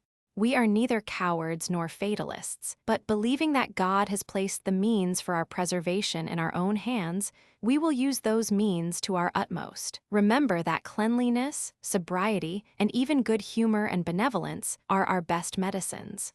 There was little I could add to this general exhortation, for the plague, though in London, was not among us. I dismissed the guests therefore, and they went thoughtful, more than sad, to await the events in store for them. I now sought Adrian, anxious to hear the result of his discussion with Ryland. He had in part prevailed. The Lord Protector consented to return to London for a few weeks, during which time things should be so arranged as to occasion less consternation at his departure. Adrian and Idris were together. The sadness with which the former had first heard that the plague was in London had vanished. The energy of his purpose informed his body with strength. The solemn joy of enthusiasm and self-devotion illuminated his countenance, and the weakness of his physical nature seemed to pass from him, as the cloud of humanity did in the ancient fable from the divine lover of Semele. He was endeavoring to encourage his sister, and to bring her to look on his intent in a less tragic light than she was prepared to do, and with passionate eloquence he unfolded his designs to her. "Let me, at the first word," he said, "relieve your mind from all fear on my account. I will not task myself beyond my powers, nor will I needlessly seek danger. I feel that I know what ought to be done, and as my presence is necessary for the accomplishment of my plans, I will take especial care to preserve my life. I am now going to undertake an office fitted for me. I cannot intrigue or work a tortuous path through the labyrinth of men's vices and passions, but I can bring patience and sympathy and such aid as art affords to the bed of disease. I can raise from earth the miserable orphan and awaken to new hopes the shut heart of the mourner. I can enchain the plague in limits and set a term to the misery it would occasion. Courage, forbearance, and watchfulness are the forces I bring towards this great work. Oh, I shall be something now. From my birth I have aspired like the eagle, but unlike the eagle, my wings have failed and my vision has been blinded. Disappointment and sickness have hitherto held dominion over me. Twin born with me, my would, was forever enchained by the shall not of these my tyrants. A shepherd boy that tends a silly flock on the mountains was more in the scale of society than I. Congratulate me, then, that I have found fitting scope for my powers. I have often thought of offering my services to the pestilence-stricken towns of France and Italy, but fear of paining you and expectation of this catastrophe withheld me. To England and to Englishmen I dedicate myself. If I can save one of her mighty spirits from the deadly shaft, if I can ward disease from one of her smiling cottages, I shall not have lived in vain. Strange ambition this, yet such was Adrian. He appeared given up to contemplation, averse to excitement, a lowly student, a man of visions, but afford him worthy theme, and like to the lark at break of day arising from sullen earth, sings hymns at heaven's gate. So did he spring up from listlessness and unproductive thought to the highest pitch of virtuous action. With him went enthusiasm, the high-wrought resolve, the eye that without blenching could look at death. With us remained sorrow, anxiety, and unendurable expectation of evil. The man, says Lord Bacon, who hath wife and children, has given hostages to fortune. Vain was all philosophical reasoning, vain all fortitude, vain, a reliance on probable good. I might heap high the scale with logic, courage, and resignation, but let one fear for Idris and our children enter the opposite one, and, overweighed, it kicked the beam. The plague was in London. Fools that we were not long ago to have foreseen this. We wept over the ruin of the boundless continents of the East and the desolation of the Western world, while we fancied that the little channel between our island and the rest of the earth was to preserve us alive among the dead. It were no mighty leap, methinks, from Calais to Dover. The eye easily discerns the sister land. They were united once, and the little path that runs between looks in a map but as a trodden footway through high grass. Yet this small interval was to save us. The sea was to rise a wall of adamant, without disease and misery, within a shelter from evil, a nook of the garden of paradise, a particle of celestial soil which no evil could invade. Truly we were wise in our generation to imagine all these things, but we are awake now. The plague is in London, the air of England is tainted, and her sons and daughters strew the unwholesome earth. And now, the sea, late our defense, seems our prison bound. Hemmed in by its gulfs, we shall die like the famished inhabitants of a besieged town. Other nations have a fellowship in death, but we, shut out from all neighborhood, must bury our own dead, and little England become a wide, wide tomb. This feeling of universal misery assumed concentration and shape when I looked on my wife and children, and the thought of danger to them possessed my whole being with fear. How could I save them? I revolved 1,000 plans. They should not die. First I would be gathered to nothingness, ere infection should come anar these idols of my soul. I would walk barefoot through the world to find an uninfected spot. I would build my home on some wave-tossed plank, drifted about on the barren, shoreless ocean. I would betake me with them to some wild beast's den, where a tiger's cubs, which I would slay, had been reared in health. I would seek the mountain eagle's eyrie, and live years suspended in some inaccessible recess of a sea-bounding cliff. No labor too great, no scheme too wild, if it promised life to them. Oh, ye heartstrings of mine, could ye be torn asunder, and my soul not spend itself in tears of blood for sorrow?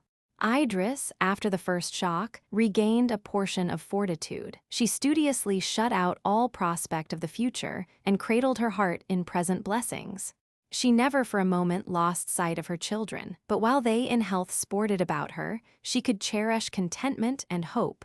A strange and wild restlessness came over me, the more intolerable because I was forced to conceal it. My fears for Adrian were ceaseless. August had come, and the symptoms of plague increased rapidly in London. It was deserted by all who possessed the power of removing, and he, the brother of my soul, was exposed to the perils from which all but slaves enchained by circumstance fled. He remained to combat the fiend, his side unguarded, his toils unshared. Infection might even reach him, and he die unattended and alone. By day and night these thoughts pursued me. I resolved to visit London to see him, to quiet these agonizing throes by the sweet medicine of hope or the opiate of despair.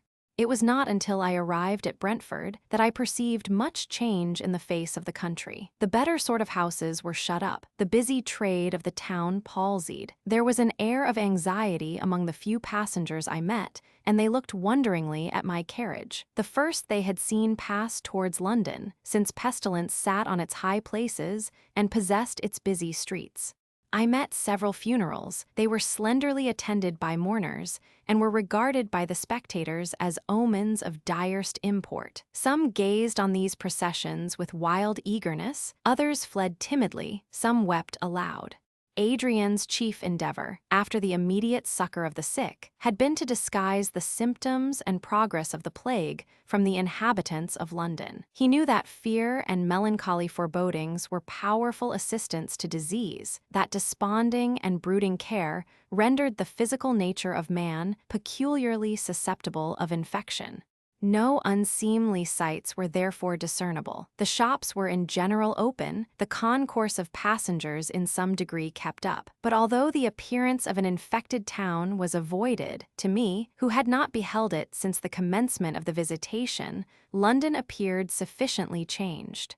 There were no carriages, and grass had sprung high in the streets. The houses had a desolate look. Most of the shutters were closed, and there was a ghast and frightened stare in the persons I met, very different from the usual businesslike demeanor of the Londoners. My solitary carriage attracted notice, as it rattled along towards the Protectoral Palace, and the fashionable streets leading to it wore a still more dreary and deserted appearance. I found Adrian's antechamber crowded. It was his hour for giving audience. I was unwilling to disturb his labors, and waited, watching the ingress and egress of the petitioners. They consisted of people of the middling and lower classes of society, whose means of subsistence failed with the cessation of trade, and of the busy spirit of money-making in all its branches, peculiar to our country. There was an air of anxiety, sometimes of terror in the newcomers, strongly contrasted with the resigned and even satisfied mien of those who had had audience. I could read the influence of my friend in their quickened motions and cheerful faces. 2 o'clock struck, after which none were admitted. Those who had been disappointed went sullenly or sorrowfully away, while I entered the audience chamber. I was struck by the improvement that appeared in the health of Adrian. He was no longer bent to the ground, like an over-nursed flower of spring, that, shooting up beyond its strength, is weighed down even by its own coronal of blossoms. His eyes were bright, his countenance composed. An air of concentrated energy was diffused over his whole person, much unlike its former languor. He sat at a table with several secretaries, who were arranging petitions or registering the notes made during that day's audience. 2 or 3 petitioners were still in attendance. I admired his justice and patience.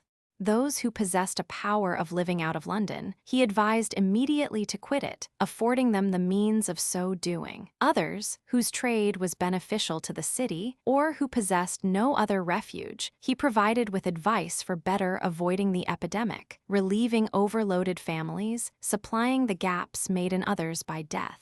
Order, comfort, and even health rose under his influence, as from the touch of a magician's wand. "I am glad you are come," he said to me, when we were at last alone. "I can only spare a few minutes, and must tell you much in that time. The plague is now in progress. It is useless closing one's eyes to the fact. The deaths increase each week. What will come I cannot guess.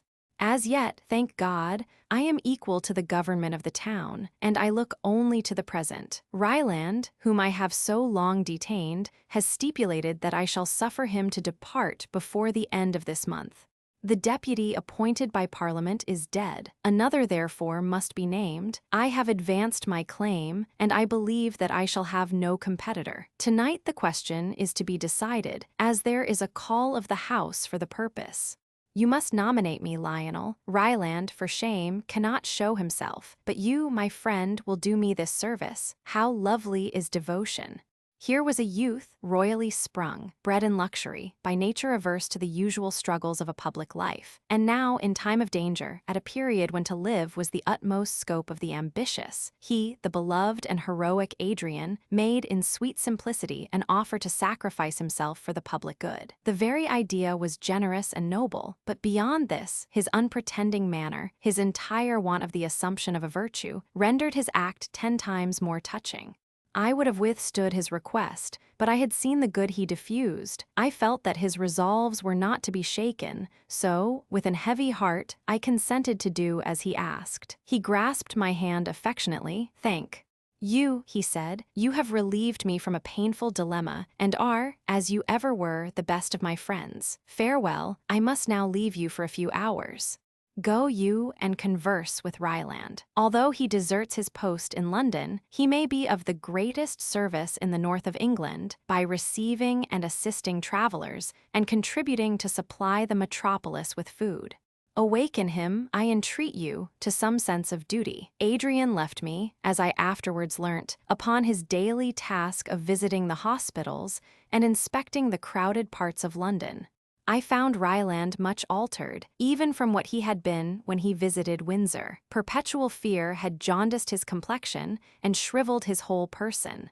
I told him of the business of the evening, and a smile relaxed the contracted muscles. He desired to go. Each day he expected to be infected by pestilence. Each day he was unable to resist the gentle violence of Adrian's detention. The moment Adrian should be legally elected his deputy, he would escape to safety. Under this impression, he listened to all I said, and, elevated almost to joy by the near prospect of his departure, he entered into a discussion concerning the plans he should adopt in his own county, forgetting, for the moment, his cherished resolution of shutting himself up from all communication in the mansion and grounds of his estate. In the evening, Adrian and I proceeded to Westminster. As we went, he reminded me of what I was to say and do, yet, strange to say, I entered the chamber without having once reflected on my purpose. Adrian remained in the coffee room, while I, in compliance with his desire, took my seat in St. Stephen's. There reigned unusual silence in the chamber. I had not visited it since Raymond's Protectorate, a period conspicuous for a numerous attendance of members, for the eloquence of the speakers, and the warmth of the debate. The benches were very empty. Those by custom occupied by the hereditary members were vacant. The city members were there, the members for the commercial towns, few landed proprietors, and not many of those who entered Parliament for the sake of a career. The first subject that occupied the attention of the House was an address from the Lord Protector, praying them to appoint a deputy during a necessary absence on his part. A silence prevailed, till one of the members coming to me, whispered that the Earl of Windsor had sent him word that I was to move his election, in the absence of the person who had been first chosen for this office. Now for the first time I saw the full extent of my task, and I was overwhelmed by what I had brought on myself. Ryland had deserted his post through fear of the plague. From the same fear, Adrian had no competitor. And I, the nearest kinsman of the Earl of Windsor, was to propose his election. I was to thrust this selected and matchless friend into the post of danger, impossible. The die was cast. I would offer myself as candidate. The few members who were present had come more for the sake of terminating the business by securing a legal attendance than under the idea of a debate. I had risen mechanically, my knees trembled. Irresolution hung on my voice as I uttered a few words on the necessity of choosing a person adequate to the dangerous task in hand. But when the idea of presenting myself in the room of my friend intruded, the load of doubt and pain was taken from off me. My words flowed spontaneously. My utterance was firm and quick. I adverted to what Adrian had already done. I promised the same vigilance in furthering all his views. I drew a touching picture of his vacillating health. I boasted of my own strength. I prayed them to save even from himself this scion of the noblest family in England.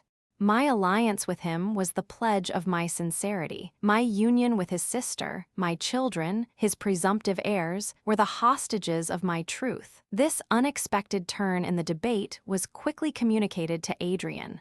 He hurried in and witnessed the termination of my impassioned harangue. I did not see him. My soul was in my words. My eyes could not perceive that which was, while a vision of Adrian's form, tainted by pestilence and sinking in death, floated before them. He seized my hand as I concluded. "Unkind," he cried, "you have betrayed me." Then, springing forwards, with the air of one who had a right to command, he claimed the place of deputy as his own. He had bought it, he said, with danger, and paid for it with toil. His ambition rested there, and, after an interval devoted to the interests of his country, was I to step in and reap the profit. Let them remember what London had been when he arrived. The panic that prevailed brought famine, while every moral and legal tie was loosened. He had restored order. This had been a work which required perseverance, patience, and energy, and he had neither slept nor waked but for the good of his country. Would they dare wrong him thus? Would they wrest his hard-earned reward from him, to bestow it on one who, never having mingled in public life, would come a tyro to the craft, in which he was an adept? He demanded the place of deputy as his right. Ryland had shewn that he preferred him. Never before had he, who was born even to the inheritance of the throne of England, never had he asked favor or honor from those now his equals, but who might have been his subjects. Would they refuse him? Could they thrust back from the path of distinction and laudable ambition, the heir of their ancient kings, and heap another disappointment on a fallen house? No one had ever before heard Adrian allude to the rights of his ancestors. None had ever before suspected that power, or the suffrage of the many, could in any manner become dear to him. He had begun his speech with vehemence. He ended with unassuming gentleness, making his appeal with the same humility, as if he had asked to be the first in wealth, honor, and power among Englishmen, and not, as was the truth, to be the foremost in the ranks of loathsome toils and inevitable death. A murmur of approbation rose after his speech. "Oh, do not listen to him," I cried. "He speaks false to himself." I was interrupted, and silence being restored, we were ordered, as was the custom, to retire during the decision of the House. I fancied that they hesitated, and that there was some hope for me. I was mistaken. Hardly had we quitted the chamber before Adrian was recalled and installed in his office of Lord Deputy to the Protector. We returned together to the palace. "Why, Lionel," said Adrian, "what did you intend? You could not hope to conquer, and yet you gave me the pain of a triumph over my dearest friend." "This is mockery," I replied. "You devote yourself, you, the adored brother of Idris, the being, of all the world contains, dearest to our hearts, you devote yourself to an early death. I would have prevented this. My death would be a small evil, or rather I should not die, while you cannot hope to escape." "As to the likelihood of escaping," said Adrian, "10 years hence the cold stars may shine on the graves of all of us. But as to my peculiar liability to infection, I could easily prove, both logically and physically, that in the midst of contagion I have a better chance of life than you. This is my post. I was born for this, to rule England in anarchy, to save her in danger, to devote myself for her. The blood of my forefathers cries aloud in my veins, and bids me be first among my countrymen. Or, if this mode of speech offend you, let me say that my mother, the proud queen, instilled early into me a love of distinction, and all that, if the weakness of my physical nature and my peculiar opinions had not prevented such a design, might have made me long since struggle for the lost inheritance of my race. But now my mother, or, if you will, my mother's lessons, awaken within me. I cannot lead on to battle. I cannot, through intrigue and faithlessness, rear again the throne upon the wreck of English public spirit. But I can be the first to support and guard my country, now that terrific disasters and ruin have laid strong hands upon her. That country and my beloved sister are all I have. I will protect the first, the latter I commit to your charge. If I survive and she be lost, I were far better dead. Preserve her, for her own sake I know that you will. If you require any other spur, think that, in preserving her, you preserve me. Her faultless nature, one sum of perfections, is wrapped up in her affections. If they were hurt, she would droop like an unwatered floweret, and the slightest injury they receive is a nipping frost to her. Already she fears for us. She fears for the children she adores, and for you, the father of these, her lover, husband, protector, and you must be near her to support and encourage her. Return to Windsor then, my brother, for such you are by every tie, fill the double place my absence imposes on you, and let me, in all my sufferings here, turn my eyes towards that dear seclusion and say, there is peace. Chapter 18. I did proceed to Windsor, but not with the intention of remaining there. I went but to obtain the consent of Idris, and then to return and take my station beside my unequaled friend, to share his labors and save him, if so it must be, at the expense of my life. Yet I dreaded to witness the anguish which my resolve might excite in Idris. I had vowed to my own heart never to shadow her countenance even with transient grief, and should I prove recreant at the hour of greatest need. I had begun my journey with anxious haste. Now, I desired to draw it out through the course of days and months.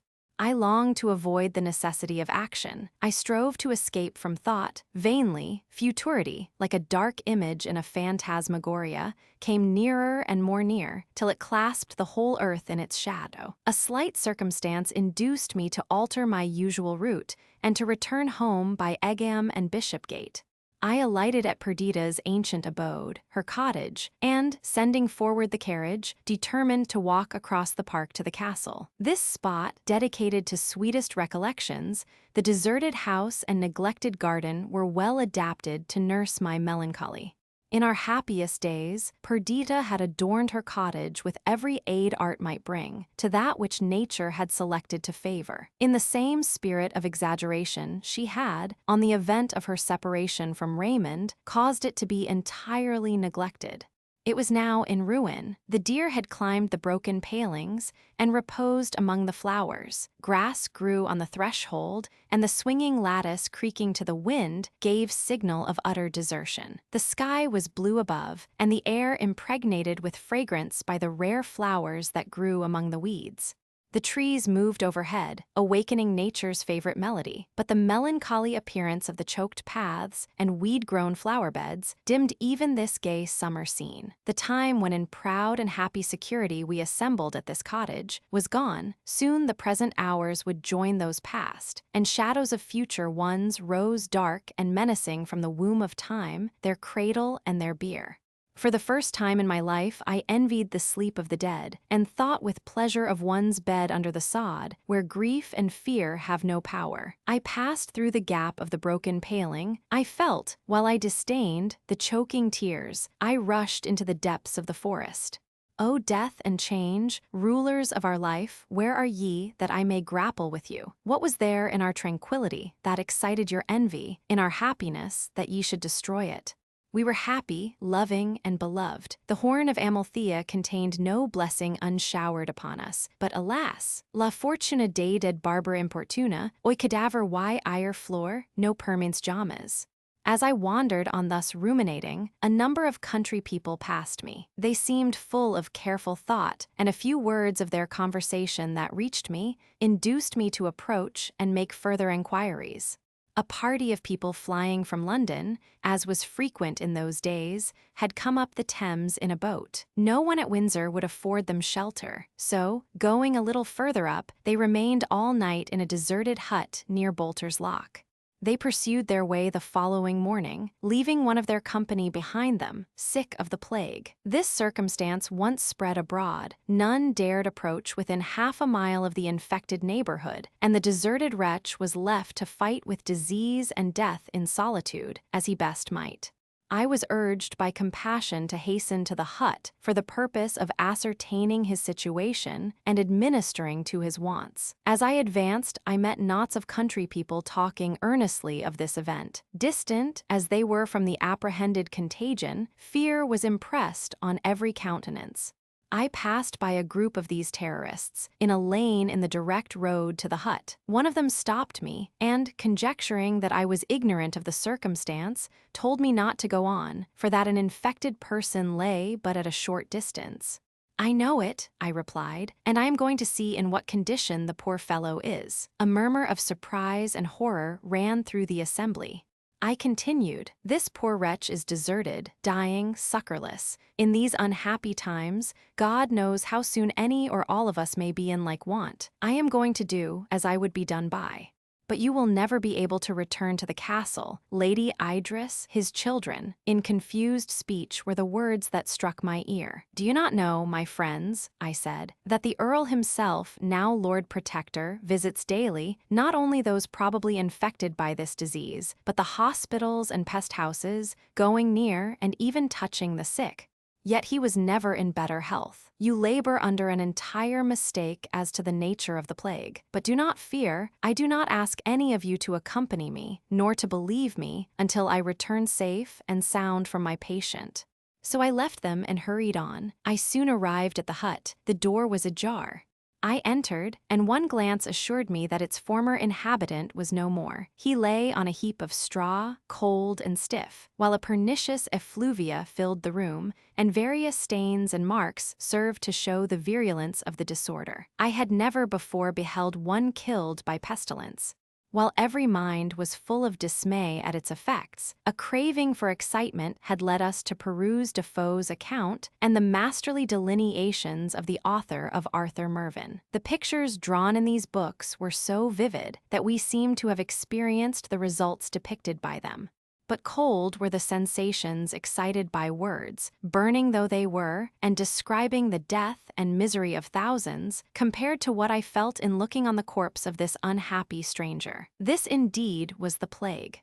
I raised his rigid limbs, I marked the distortion of his face, and the stony eyes lost to perception. As I was thus occupied, chill horror congealed my blood, making my flesh quiver and my hair to stand on end.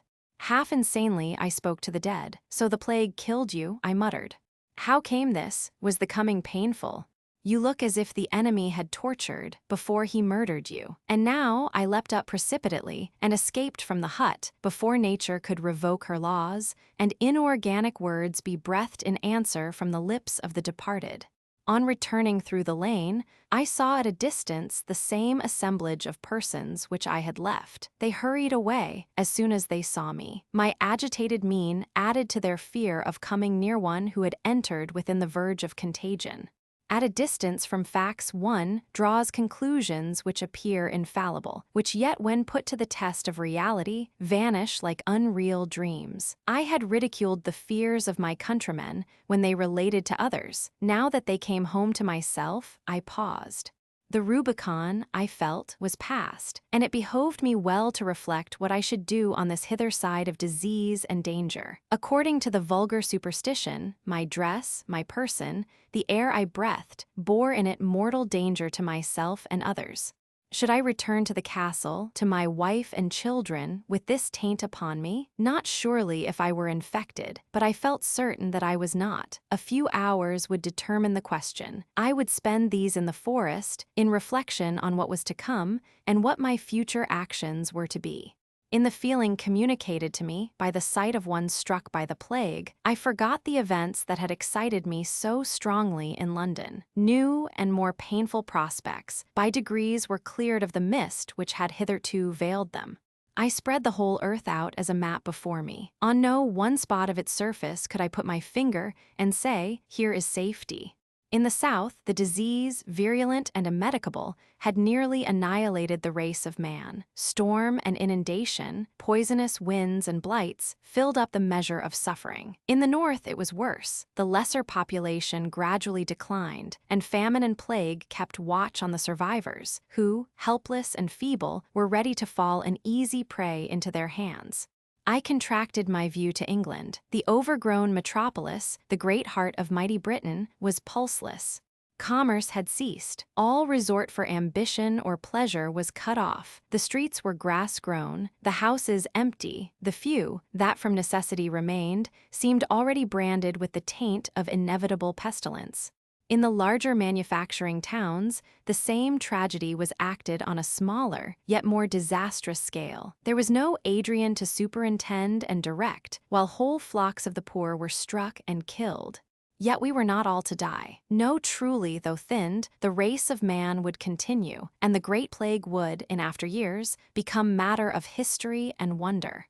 Doubtless this visitation was for extent unexampled. More need that we should work hard to dispute its progress. Ere this men have gone out in sport, and slain their thousands and tens of thousands. But now man had become a creature of price. The life of one of them was of more worth than the so-called treasures of kings.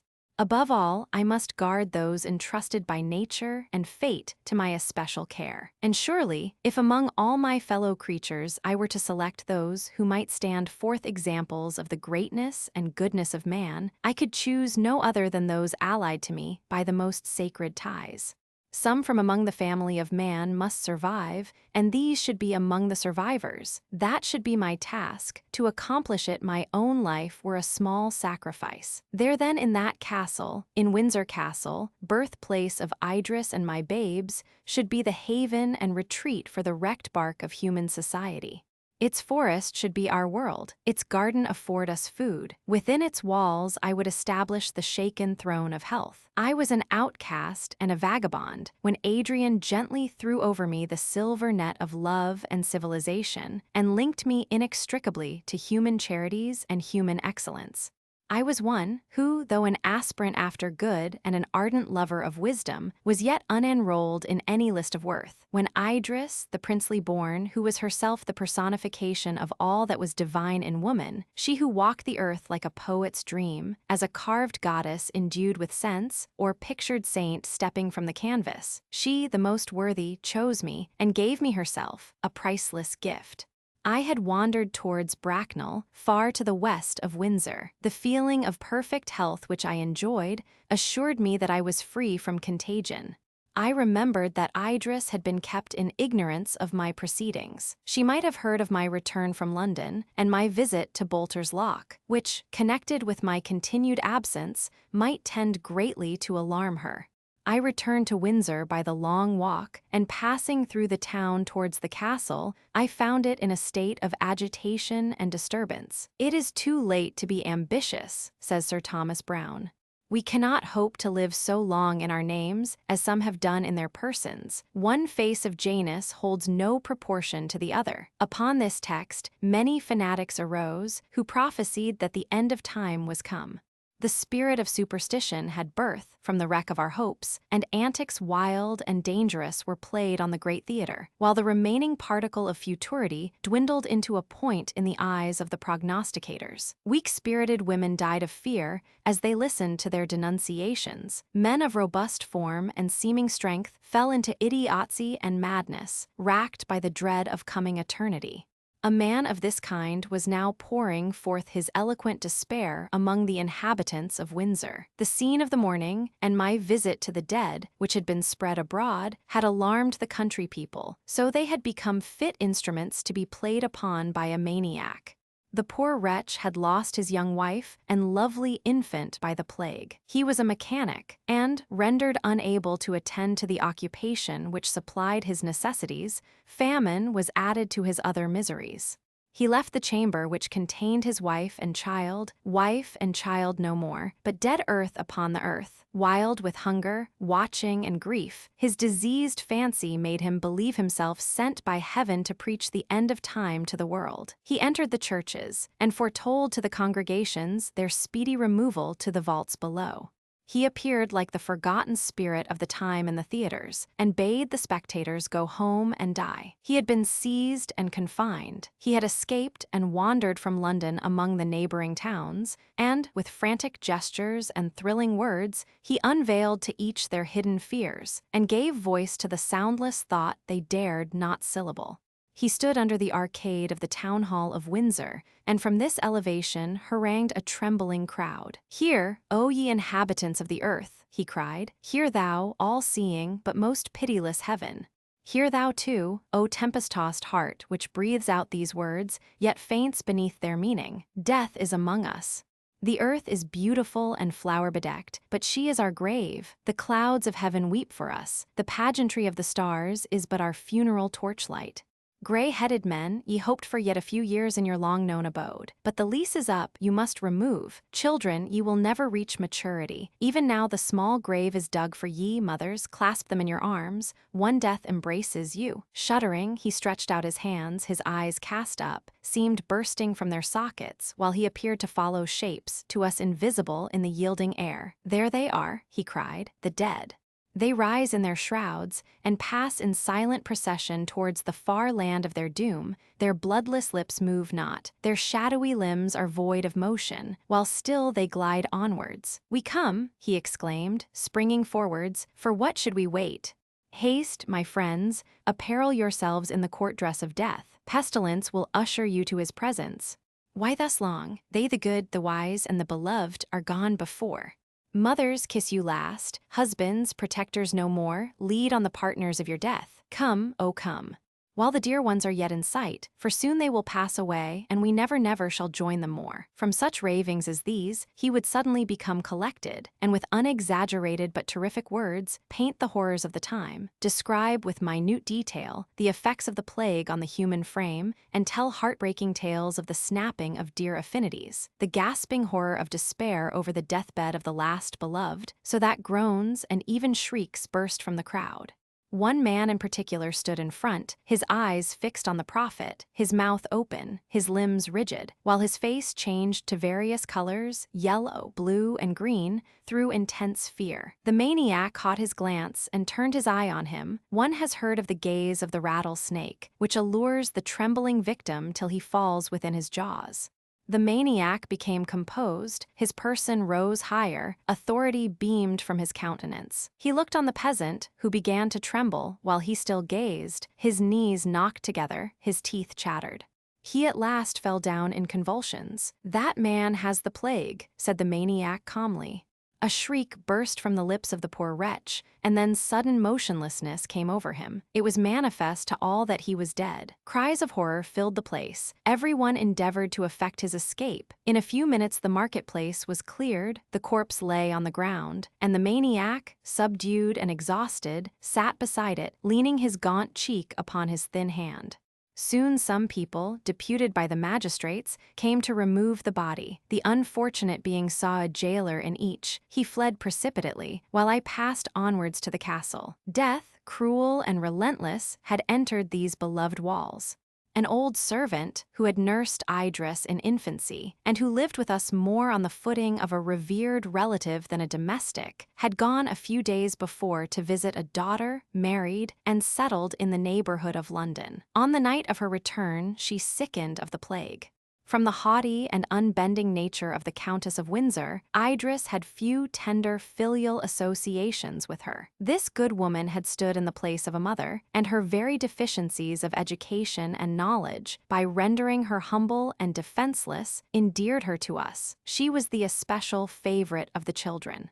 I found my poor girl, there is no exaggeration in the expression, wild with grief and dread. She hung over the patient in agony, which was not mitigated when her thoughts wandered towards her babes, for whom she feared infection. My arrival was like the newly discovered lamp of a lighthouse to sailors who are weathering some dangerous point. She deposited her appalling doubts in my hands. She relied on my judgment and was comforted by my participation in her sorrow. Soon our poor nurse expired, and the anguish of suspense was changed to deep regret, which though at first more painful, yet yielded with greater readiness to my consolations. Sleep, the sovereign balm, at length steeped her tearful eyes in forgetfulness. She slept, and quiet prevailed in the castle, whose inhabitants were hushed to repose. I was awake, and during the long hours of dead night, my busy thoughts worked in my brain, like 10,000 mill wheels, rapid, acute, untamable. All slept, all England slept, and from my window, commanding a wide prospect of the star-illumined country, I saw the land stretched out in placid rest. I was awake, alive, while the brother of death possessed my race. What if the more potent of these fraternal deities should obtain dominion over it? The silence of midnight, to speak truly, though apparently a paradox, rung in my ears. The solitude became intolerable. I placed my hand on the beating heart of Idris. I bent my head to catch the sound of her breath, to assure myself that she still existed. For a moment I doubted whether I should not awake her. So effeminate an horror ran through my frame. Great God, would it one day be thus? One day all extinct, save myself, should I walk the earth alone? Were these warning voices, whose inarticulate and oracular sense forced belief upon me?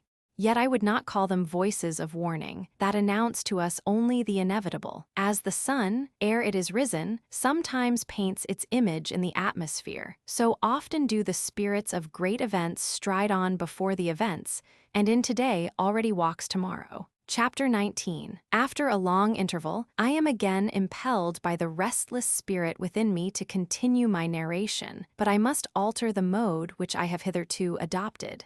The details contained in the foregoing pages, apparently trivial, yet each slightest one weighing like lead in the depressed scale of human afflictions, this tedious dwelling on the sorrows of others, while my own were only an apprehension, this slowly laying bare of my soul's wounds, this journal of death, this long-drawn and tortuous path, leading to the ocean of countless tears, awakens me again to keen grief.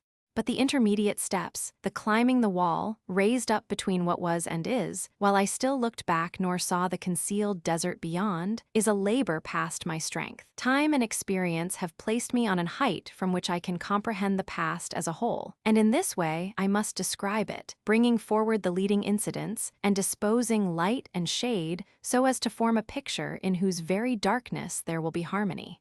It would be needless to narrate those disastrous occurrences, for which a parallel might be found in any slighter visitation of our gigantic calamity. Does the reader wish to hear of the pest houses, where death is the comforter, of the mournful passage of the death cart, of the insensibility of the worthless, and the anguish of the loving heart, of harrowing shrieks and silence dire, of the variety of disease, desertion, famine, despair, and death? There are many books which can feed the appetite craving for these things. Let them turn to the accounts of Boccaccio, Defoe, and Browne. I had returned from London possessed by the idea, with the intimate feeling that it was my first duty to secure, as well as I was able, the well-being of my family, and then to return and take my post beside Adrian. The events that immediately followed on my arrival at Windsor changed this view of things. The plague was not in London alone, it was everywhere. It came on us, as Ryland had said, like 1,000 packs of wolves, howling through the winter night, gaunt and fierce. When once disease was introduced into the rural districts, its effects appeared more horrible, more exigent, and more difficult to cure than in towns. There was a companionship in suffering there, and the neighbors keeping constant watch on each other, and inspired by the active benevolence of Adrian, succor was afforded, and the path of destruction smoothed. But in the country, among the scattered farmhouses, in lone cottages, in fields and barns, tragedies were acted harrowing to the soul, unseen, unheard, unnoticed. Medical aid was less easily procured, food was more difficult to obtain, and human beings, unwithheld by shame, for they were unbeheld of their fellows, ventured on deeds of greater wickedness, or gave way more readily to their abject fears. Deeds of heroism also occurred, whose very mention swells the heart and brings tears into the eyes. Such is human nature, that beauty and deformity are often closely linked. In reading history, we are chiefly struck by the generosity and self-devotion that follow close on the heels of crime, veiling with supernal flowers the stain of blood. Such acts were not wanting to adorn the grim train that waited on the progress of the plague. The inhabitants of Berkshire and Bucks had been long aware that the plague was in London, in Liverpool, Bristol, Manchester, York, in short, in all the more populous towns of England. They were not, however, the less astonished and dismayed when it appeared among themselves. They were impatient and angry in the midst of terror. They would do something to throw off the clinging evil, and, while in action, they fancied that a remedy was applied. The inhabitants of the smaller towns left their houses, pitched tents in the fields, wandering separate from each other careless of hunger or the sky's inclemency, while they imagined that they avoided the death-dealing disease. The farmers and cottagers, on the contrary, struck with the fear of solitude and madly desirous of medical assistance, flocked into the towns. But winter was coming, and with winter, hope. In August, the plague had appeared in the country of England, and during September it made its ravages. Towards the end of October it dwindled away, and was in some degree replaced by a typhus, of hardly less virulence. The autumn was warm and rainy. The infirm and sickly died off. Happier they, many young people flushed with health and prosperity, made pale by wasting malady, became the inhabitants of the grave. The crop had failed, the bad corn, and want of foreign wines added vigor to disease. Before Christmas, half England was under water. The storms of the last winter were renewed, but the diminished shipping of this year caused us to feel less the tempests of the sea. The flood and storms did more harm to continental Europe than to us, giving, as it were, the last blow to the calamities which destroyed it. In Italy the rivers were unwatched by the diminished peasantry, and, like wild beasts from their lair when the hunters and dogs are afar, did Tiber, Arno, and Po rush upon and destroy the fertility of the plains. Whole villages were carried away. Rome and Florence and Pisa were overflowed, and their marble palaces, late mirrored in tranquil streams, had their foundations shaken by their winter-gifted power. In Germany and Russia, the injury was still more momentous, but frost would come at last, and with it a renewal of our lease of earth. Frost would blunt the arrows of pestilence and enchain the furious elements, and the land would in spring throw off her garment of snow, released from her menace of destruction. It was not until February that the desired signs of winter appeared. For 3 days the snow fell, ice stopped the current of the rivers, and the birds flew out from crackling branches of the frost-whitened trees. On the 4th morning all vanished. A southwest wind brought up rain. The sun came out, and mocking the usual laws of nature, seemed even at this early season to burn with solstitial force. It was no consolation that with the first winds of March the lanes were filled with violets, the fruit trees covered with blossoms, that the corn sprung up, and the leaves came out, forced by the unseasonable heat. We feared the balmy air, we feared the cloudless sky, the flower-covered earth, and delightful woods, for we looked on the fabric of the universe no longer as our dwelling, but our tomb, and the fragrant land smelled to the apprehension of fear like a wide churchyard. Pisando la tierra dura de continuo, el hombre esta y cada paso, quedais saber su sepultura.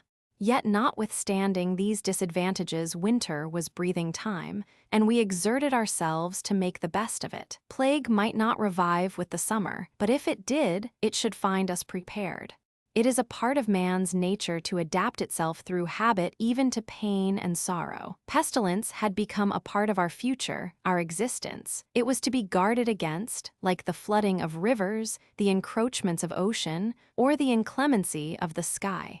After long suffering and bitter experience, some panacea might be discovered. As it was, all that received infection died. All, however, were not infected, and it became our part to fix deep the foundations and raise high the barrier between contagion and the sane, to introduce such order as would conduce to the well-being of the survivors, and as would preserve hope and some portion of happiness to those who were spectators of the still renewed tragedy. I wish to imitate his example, but men are used to move altogether, if they move at all, and I could find no means of leading the inhabitants of scattered towns and villages, who forgot my words as soon as they heard them not, and veered with every baffling wind that might arise from an apparent change of circumstance. I adopted another plan. Those writers who have imagined a reign of peace and happiness on earth have generally described a rural country where each small township was directed by the elders and wise men. This was the key of my design. Each village, however small, usually contains a leader, one among themselves whom they venerate, whose advice they seek in difficulty, and whose good opinion they chiefly value. I was immediately drawn to make this observation by occurrences that presented themselves to my personal experience.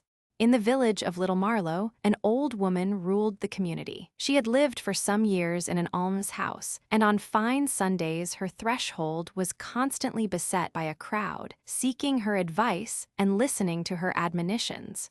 She had been a soldier's wife and had seen the world. Infirmity, induced by fevers caught in unwholesome quarters, had come on her before its time, and she seldom moved from her little cot. The plague entered the village, and while fright and grief deprived the inhabitants of the little wisdom they possessed, old Martha stepped forward and said, "Before now I have been in a town where there was the plague." "And you escaped?" "No, but I recovered." After this Martha was seated more firmly than ever on the regal seat, elevated by reverence and love.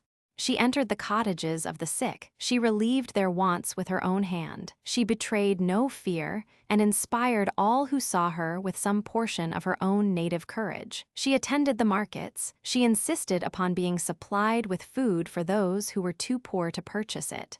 She showed them how the well-being of each included the prosperity of all. She would not permit the gardens to be neglected, nor the very flowers in the cottage lattices to droop from want of care. Hope, she said, was better than a doctor's prescription, and everything that could sustain and enliven the spirits, of more worth than drugs and mixtures. It was the sight of Little Marlow and my conversations with Martha that led me to the plan I formed. I had before visited the manor houses and gentlemen's seats, and often found the inhabitants actuated by the purest benevolence, ready to lend their utmost aid for the welfare of their tenants. But this was not enough. The intimate sympathy generated by similar hopes and fears, similar experience and pursuits, was wanting here. The poor perceived that the rich possessed other means of preservation than those which could be partaken of by themselves, seclusion, and, as far as circumstances permitted, freedom from care. They could not place reliance on them, but turned with tenfold dependence to the succor and advice of their equals. I resolved therefore to go from village to village, seeking out the rustic archon of the place, and by systematizing their exertions and enlightening their views, increase both their power and their use among their fellow cottagers. Many changes also now occurred in these spontaneous regal elections. Depositions and abdications were frequent, while, in the place of the old and prudent, the ardent youth would step forward, eager for action, regardless of danger.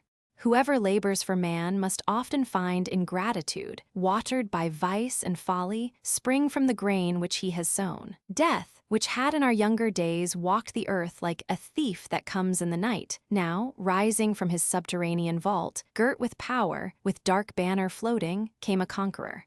Many saw, seated above his vice-regal throne, a supreme providence, who directed his shafts and guided his progress, and they bowed their heads in resignation, or at least in obedience. Others perceived only a passing casualty. They endeavored to exchange terror for heedlessness, and plunged into licentiousness, to avoid the agonizing throes of worst apprehension.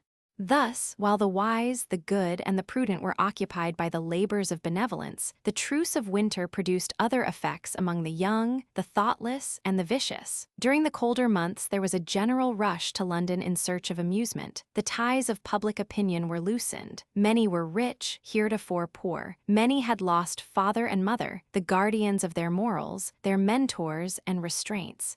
It would have been useless to have opposed these impulses by barriers, which would only have driven those actuated by them to more pernicious indulgencies. The theaters were open and thronged. Dance and midnight festival were frequented. In many of these decorum was violated, and the evils, which hitherto adhered to an advanced state of civilization, were doubled. The student left his books, the artist his study. The occupations of life were gone, but the amusements remained. Enjoyment might be protracted to the verge of the grave. All factitious coloring disappeared. Death rose like night, and protected by its murky shadows the blush of modesty, the reserve of pride, the decorum of prudery were frequently thrown aside as useless veils. This was not universal. Among better natures, anguish and dread, the fear of eternal separation, and the awful wonder produced by unprecedented calamity drew closer the ties of kindred and friendship. Philosophers opposed their principles as barriers to the inundation of profligacy or despair, and the only ramparts to protect the invaded territory of human life. The religious, hoping now for their reward, clung fast to their creeds, as the rafts and planks which over the tempest-vexed sea of suffering would bear them in safety to the harbor of the unknown continent. The loving heart, obliged to contract its view, bestowed its overflow of affection in triple portion on the few that remained. Yet even among these, the present, as an unalienable possession, became all of time to which they dared commit the precious freight of their hopes. The experience of immemorial time had taught us formerly to count our enjoyments by years, and extend our prospect of life through a lengthened period of progression and decay. The long road threaded a vast labyrinth, and the valley of the shadow of death, in which it terminated, was hid by intervening objects. But an earthquake had changed the scene. Under our very feet the earth yawned, deep and precipitous the gulf below opened to receive us, while the hours charioted us towards the chasm. But it was winter now, and months must elapse before we are hurled from our security. We became ephemera, to whom the interval between the rising and setting sun was as a long-drawn year of common time. We should never see our children ripen into maturity, nor behold their downy cheeks roughen, their blithe hearts subdued by passion or care. But we had them now, they lived, and we lived. What more could we desire? With such schooling did my poor Idris try to hush thronging fears, and in some measure succeeded. It was not as in summer-time, when each hour might bring the dreaded fate. Until summer, we felt sure, and this certainty, short-lived as it must be, yet for a while satisfied her maternal tenderness. I know not how to express or communicate the sense of concentrated, intense, though evanescent transport that imparadized us in the present hour. Our joys were dearer because we saw their end. They were keener because we felt, to its fullest extent, their value. They were purer because their essence was sympathy. As a meteor is brighter than a star, did the felicity of this winter contain in itself the extracted delights of a long, long life. How lovely is spring! As we looked from Windsor Terrace on the 16 fertile counties spread beneath, speckled by happy cottages and wealthier towns, all looked as in former years, heart-cheering and fair. The land was plowed, the slender blades of wheat broke through the dark soil, the fruit trees were covered with buds, the husbandman was abroad in the fields, the milkmaid tripped home with well-filled pails, the swallows and martins struck the sunny pools with their long, pointed wings, the new-dropped lambs reposed on the young grass, the tender growth of leaves lifts its sweet head into the air and feeds a silent space with ever-sprouting green. Where was the plague? Here, everywhere. One voice of horror and dismay exclaimed, when in the pleasant days of a sunny May the destroyer of man brooded again over the earth, forcing the spirit to leave its organic chrysalis and to enter upon an untried life. Sights of woe now became familiar to me, and were I to tell all of anguish and pain that I witnessed, of the despairing moans of age, and the more terrible smiles of infancy in the bosom of horror, my reader, his limbs quivering and his hair on end, would wonder how I did not, seized with sudden frenzy, dash myself from some precipice, and so close my eyes forever on the sad end of the world. A feeling of devotion, of duty, of a high and steady purpose, elevated me, a strange joy filled my heart. In the midst of saddest grief I seemed to tread air, while the spirit of good shed round me an ambrosial atmosphere, which blunted the sting of sympathy and purified the air of sighs. If my wearied soul flagged in its career, I thought of my loved home, of the casket that contained my treasures, of the kiss of love and the filial caress, while my eyes were moistened by purest dew, and my heart was at once softened and refreshed by thrilling tenderness. Maternal affection had not rendered Idris selfish. At the beginning of our calamity, she had, with thoughtless enthusiasm, devoted herself to the care of the sick and helpless. I checked her, and she submitted to my rule. I told her how the fear of her danger palsied my exertions, how the knowledge of her safety strung my nerves to endurance. I showed her the dangers which her children incurred during her absence, and she at length agreed not to go beyond the enclosure of the forest. Indeed, within the walls of the castle, we had a colony of the unhappy, deserted by their relatives, and in themselves helpless, sufficient to occupy her time and attention, while ceaseless anxiety for my welfare and the health of her children, however she strove to curb or conceal it, absorbed all her thoughts and undermined the vital principle. After watching over and providing for their safety, her second care was to hide from me her anguish and tears. Each night I returned to the castle and found there repose and love awaiting me. Often I waited beside the bed of death till midnight, and through the obscurity of rainy, cloudy nights rode many miles, sustained by one circumstance only, the safety and sheltered repose of those I loved. If some scene of tremendous agony shook my frame and fevered my brow, I would lay my head on the lap of Idris, and the tumultuous pulses subsided into a temperate flow. Her smile could raise me from hopelessness, her embrace bathed my sorrowing heart in calm peace. Summer advanced, and, crowned with the sun's potent rays, plague shot her unerring shafts over the earth. The nations beneath their influence bowed their heads and died.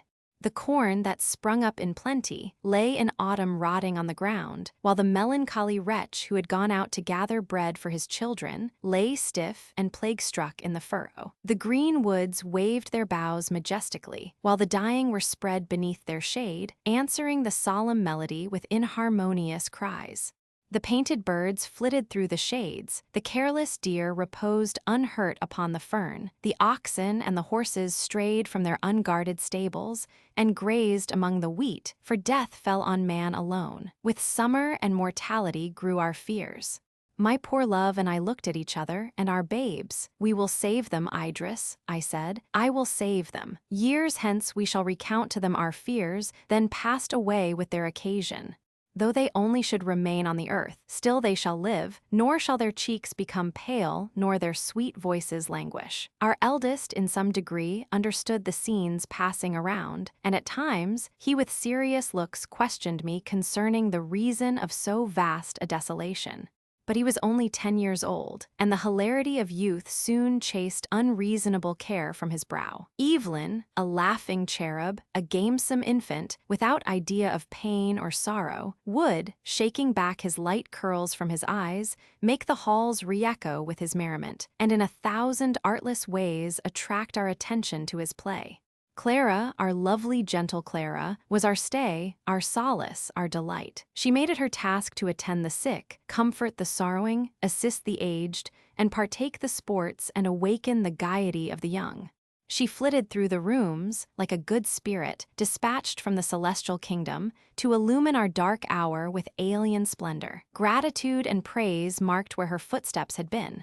Yet when she stood in unassuming simplicity before us, playing with our children, or with girlish assiduity performing little kind offices for Idris, one wondered in what fair lineament of her pure loveliness, in what soft tone of her thrilling voice, so much of heroism, sagacity, and active goodness resided. The summer passed tediously, for we trusted that winter would at least check the disease. That it would vanish altogether was an hope too dear, too heartfelt, to be expressed. When such a thought was heedlessly uttered, the hearers, with a gush of tears and passionate sobs, bore witness how deep their fears were, how small their hopes. For my own part, my exertions for the public good permitted me to observe more closely than most others the virulence and extensive ravages of our sightless enemy. A short month has destroyed a village, and where in May the first person sickened, in June the paths were deformed by unburied corpses, the houses tenantless, no smoke arising from the chimneys, and the housewife's clock marked only the hour when death had been triumphant.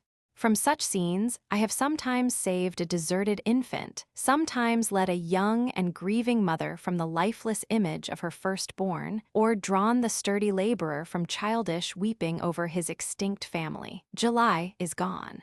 August must pass, and by the middle of September we may hope. Each day was eagerly counted, and the inhabitants of towns, desirous to leap this dangerous interval, plunged into dissipation and strove, by riot, and what they wished to imagine to be pleasure, to banish thought and opiate despair. None but Adrian could have tamed the motley population of London, which, like a troop of unbitted steeds rushing to their pastures, had thrown aside all minor fears through the operation of the fear paramount. Even Adrian was obliged in part to yield, that he might be able, if not to guide, at least to set bounds to the license of the times. The theaters were kept open, every place of public resort was frequented, though he endeavored so to modify them as might best quiet the agitation of the spectators, and at the same time prevent a reaction of misery when the excitement was over. Tragedies deep and dire were the chief favorites. Comedy brought with it too great a contrast to the inner despair. When such were attempted, it was not unfrequent for a comedian, in the midst of the laughter occasioned by his disproportioned buffoonery, to find a word or thought in his part that jarred with his own sense of wretchedness, and burst from mimic merriment into sobs and tears, while the spectators, seized with irresistible sympathy, wept, and the pantomimic revelry was changed to a real exhibition of tragic passion. Once, however, I witnessed a scene of singular interest at one of the theaters, where nature overpowered art, as an overflowing cataract will tear away the puny manufacture of a mock cascade, which had before been fed by a small portion of its waters. I had come to London to see Adrian. He was not at the palace, and, though the attendants did not know whither he had gone, they did not expect him till late at night. I was now in Holborn, and passed by a public house filled with uproarious companions, whose songs, laughter, and shouts were more sorrowful than the pale looks and silence of the mourner. Such an one was near, hovering round this house. The sorry plight of her dress displayed her poverty. She was ghastly pale, and continued approaching, first the window and then the door of the house, as if fearful, yet longing to enter. A sudden burst of song and merriment seemed to sting her to the heart. She murmured, "Can he have the heart?" And then, mustering her courage, she stepped within the threshold. The landlady met her in the passage. The poor creature asked, "Is my husband here? Can I see George?"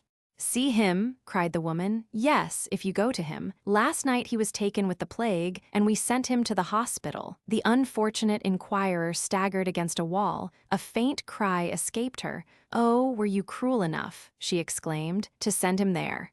The landlady meanwhile hurried away, but a more compassionate barmaid gave her a detailed account, the sum of which was that her husband had been taken ill after a night of riot and sent by his boon companions with all expedition to St. Bartholomew's Hospital. I went up to her and offered my services. She hardly looked up. "You can do me no good," she replied. "I must go to the hospital if I do not die before I get there." There were still a few hackney coaches accustomed to stand about the streets, more truly from habit than for use. I put her in one of these and entered with her that I might secure her entrance into the hospital. Our way was short, and she said little, except interrupted ejaculations of reproach that he had left her, exclamations on the unkindness of some of his friends, and hope that she would find him alive. There was a simple, natural earnestness about her that interested me in her fate, especially when she assured me that her husband was the best of men, had been so, till want of business during these unhappy times had thrown him into bad company. "He could not bear to come home," she said, "only to see our children die. A man cannot have the patience a mother has with her own flesh and blood." We were set down at St. Bartholomew's and entered the wretched precincts of the house of disease. The poor creature clung closer to me, as she saw with what heartless haste they bore the dead from the wards, and took them into a room whose half-opened door displayed a number of corpses, horrible to behold by one unaccustomed to such scenes. We were directed to the ward where her husband had been first taken, and still was, the nurse said, if alive. My companion looked eagerly from one bed to the other, till at the end of the ward she espied, on a wretched bed, a squalid, haggard creature, writhing under the torture of disease. She rushed towards him, she embraced him, blessing God for his preservation. The enthusiasm that inspired her with this strange joy blinded her to the horrors about her, but they were intolerably agonizing to me.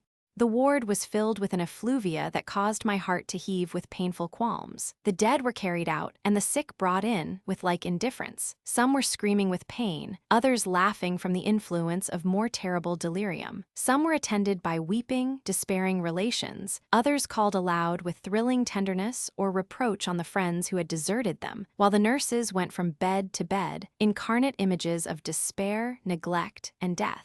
I gave gold to my luckless companion. I recommended her to the care of the attendants. I then hastened away, while the tormentor, the imagination, busied itself in picturing my own loved ones, stretched on such beds, attended thus. The country afforded no such mass of horrors. Solitary wretches died in the open fields, and I have found a survivor in a vacant village, contending at once with famine and disease, but the assembly of pestilence, the banqueting hall of death, was spread only in London.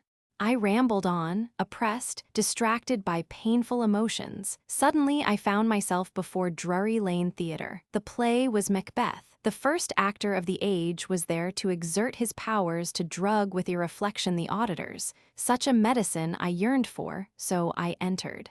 The theatre was tolerably well filled. Shakespeare, whose popularity was established by the approval of 4 centuries, had not lost his influence even at this dread period, but was still ut magus, the wizard to rule our hearts and govern our imaginations. I came in during the interval between the 3rd and 4th act. I looked round on the audience. The females were mostly of the lower classes, but the men were of all ranks, come hither to forget a while the protracted scenes of wretchedness which awaited them at their miserable homes. The curtain drew up, and the stage presented the scene of the witches' cave. The wildness and supernatural machinery of Macbeth was a pledge that it could contain little directly connected with our present circumstances. Great pains had been taken in the scenery to give the semblance of reality to the impossible. The extreme darkness of the stage, whose only light was received from the fire under the cauldron, joined to a kind of mist that floated about it, rendered the unearthly shapes of the witches obscure and shadowy.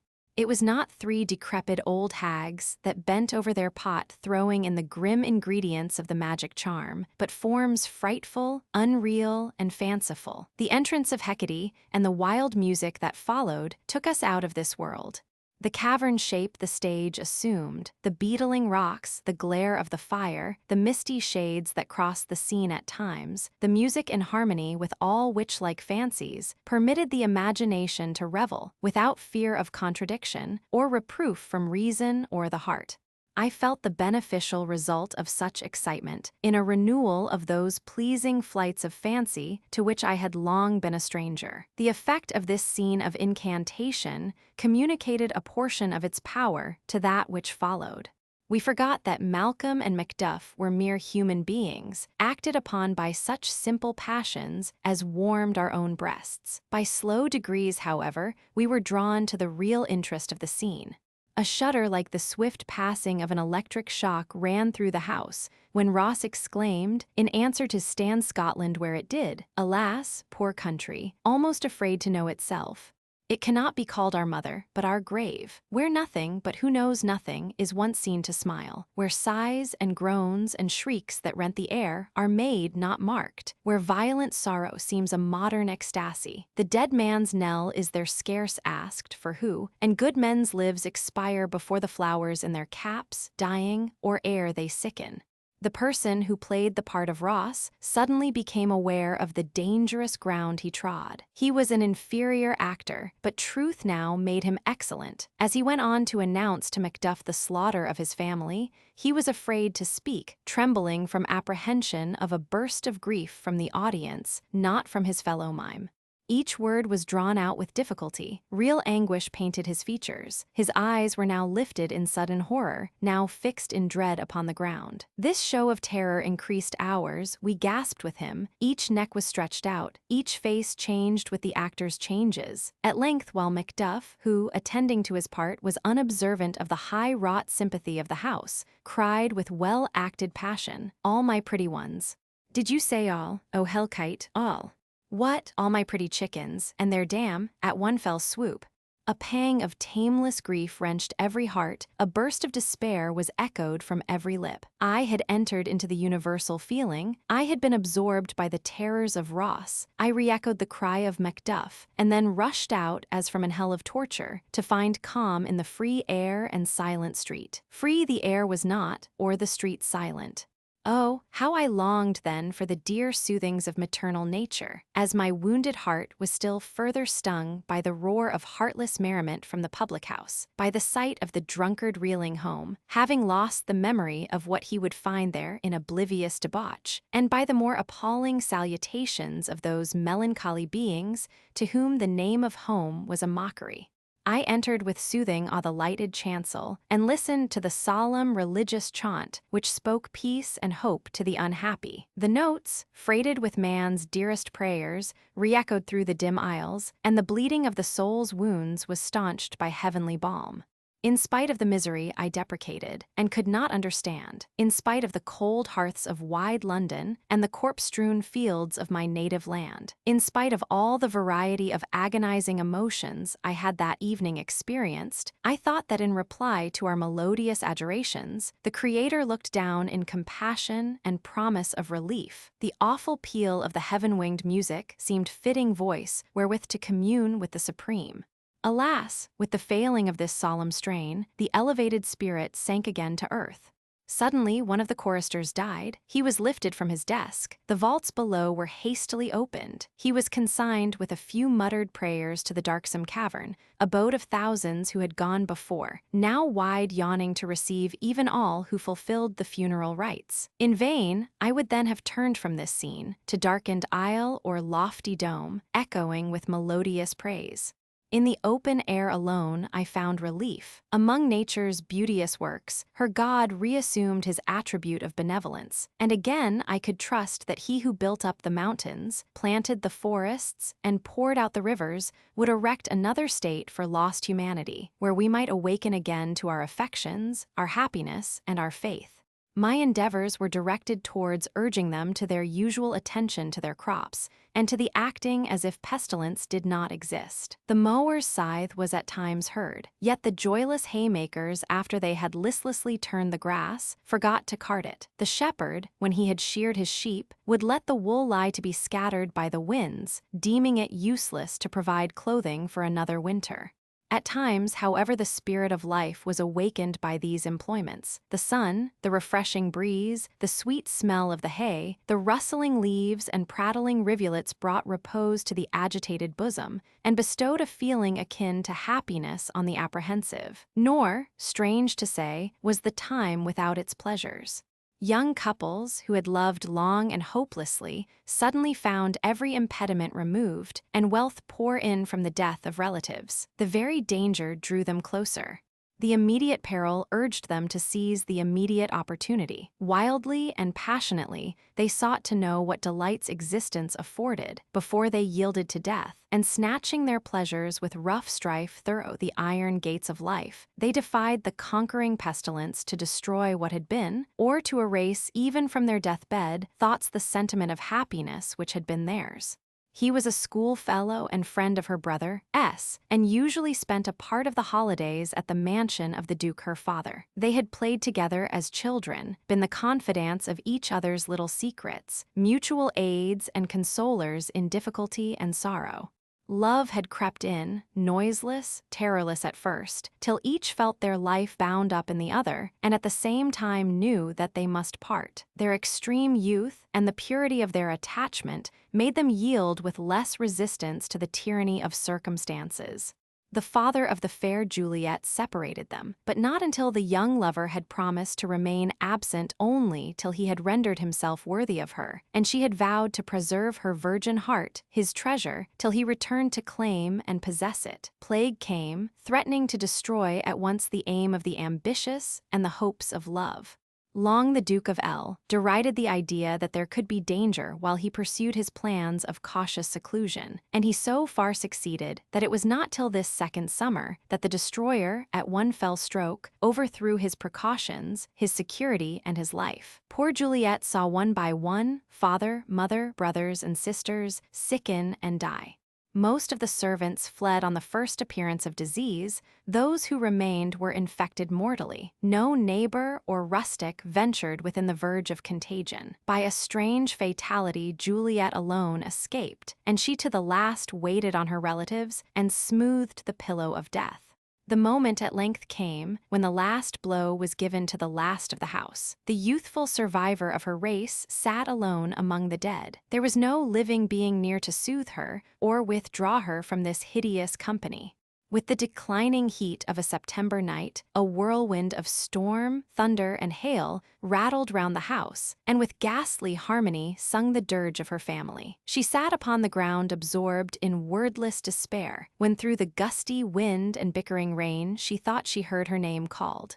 Whose could that familiar voice be? Not one of her relations, for they lay glaring on her with stony eyes. Again her name was syllabled, and she shuddered as she asked herself, "Am I becoming mad, or am I dying that I hear the voices of the departed?" A second thought passed, swift as an arrow, into her brain. She rushed to the window, and a flash of lightning showed to her the expected vision, her lover in the shrubbery beneath. Joy lent her strength to descend the stairs, to open the door, and then she fainted in his supporting arms. 1,000 times she reproached herself, as with a crime, that she should revive to happiness with him. The natural clinging of the human mind to life and joy was in its full energy in her young heart. She gave herself impetuously up to the enchantment. They were married, and in their radiant features I saw incarnate, for the last time, the spirit of love, of rapturous sympathy, which once had been the life of the world. I envied them, but felt how impossible it was to imbibe the same feeling, now that years had multiplied my ties in the world. Wretched beings crawled to die under our succoring roof. The inhabitants of the castle decreased daily, while the survivors huddled together in fear, and, as in a famine-struck boat, the sport of the wild, interminable waves, each looked in the other's face to guess on whom the death lot would next fall. All this I endeavored to veil, so that it might least impress my Idris. Yet, as I have said, my courage survived even despair. I might be vanquished, but I would not yield. One day, it was the 9th of September, seemed devoted to every disaster, to every harrowing incident. Early in the day, I heard of the arrival of the aged grandmother of one of our servants at the castle. This old woman had reached her 100th year. Her skin was shriveled, her form was bent and lost in extreme decrepitude. But as still from year to year she continued in existence, outliving many younger and stronger, she began to feel as if she were to live forever. The plague came, and the inhabitants of her village died. Clinging, with the dastard feeling of the aged, to the remnant of her spent life, she had, on hearing that the pestilence had come into her neighborhood, barred her door and closed her casement, refusing to communicate with any. She would wander out at night to get food, and returned home, pleased that she had met no one, that she was in no danger from the plague. As the earth became more desolate, her difficulty in acquiring sustenance increased. At first, her son, who lived near, had humored her by placing articles of food in her way. At last he died. But even though threatened by famine, her fear of the plague was paramount, and her greatest care was to avoid her fellow creatures. She grew weaker each day, and each day she had further to go. The night before, she had reached Datchet, and, prowling about, had found a baker's shop open and deserted. Laden with spoil, she hastened to return and lost her way. The night was windless, hot, and cloudy. Her load became too heavy for her, and one by one she threw away her loaves, still endeavoring to get along, though her hobbling fell into lameness, and her weakness at last into inability to move. She lay down among the tall corn and fell asleep. Deep in midnight, she was awaked by a rustling near her. She would have started up, but her stiff joints refused to obey her will. A low moan close to her ear followed, and the rustling increased. She heard a smothered voice breathe out, "Water, water," several times, and then again a sigh heaved from the heart of the sufferer. The old woman shuddered. She contrived at length to sit upright, but her teeth chattered and her knees knocked together. Close, very close, lay a half-naked figure, just discernible in the gloom, and the cry for water and the stifled moan were again uttered. Her motions at length attracted the attention of her unknown companion. Her hand was seized with a convulsive violence that made the grasp feel like iron, the fingers like the keen teeth of a trap. "At last you are come," were the words given forth, but this exertion was the last effort of the dying. The joints relaxed, the figure fell prostrate. One low moan, the last, marked the moment of death. Morning broke, and the old woman saw the corpse, marked with the fatal disease, close to her. Her wrist was livid with the hold loosened by death. She felt struck by the plague. Her aged frame was unable to bear her away with sufficient speed. And now, believing herself infected, she no longer dreaded the association of others, but as swiftly as she might, came to her granddaughter at Windsor Castle, there to lament and die. The sight was horrible. Still she clung to life and lamented her mischance with cries and hideous groans, while the swift advance of the disease showed, what proved to be the fact, that she could not survive many hours. While I was directing that the necessary care should be taken of her, Clara came in. She was trembling and pale, and when I anxiously asked her the cause of her agitation, she threw herself into my arms weeping and exclaiming, "Uncle, dearest uncle, do not hate me forever. I must tell you, for you must know, that Evelyn, poor little Evelyn," her voice was choked by sobs. The fear of so mighty a calamity as the loss of our adored infant made the current of my blood pause with chilly horror, but the remembrance of the mother restored my presence of mind. I sought the little bed of my darling. He was oppressed by fever, but I fondly and fearfully trusted, that there were no symptoms of the plague.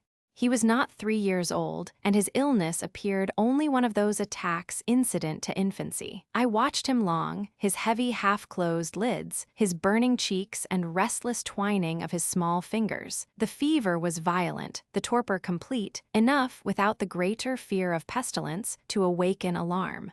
Idris must not see him in this state. Clara, though only 12 years old, was rendered, through extreme sensibility, so prudent and careful that I felt secure in entrusting the charge of him to her, and it was my task to prevent Idris from observing their absence.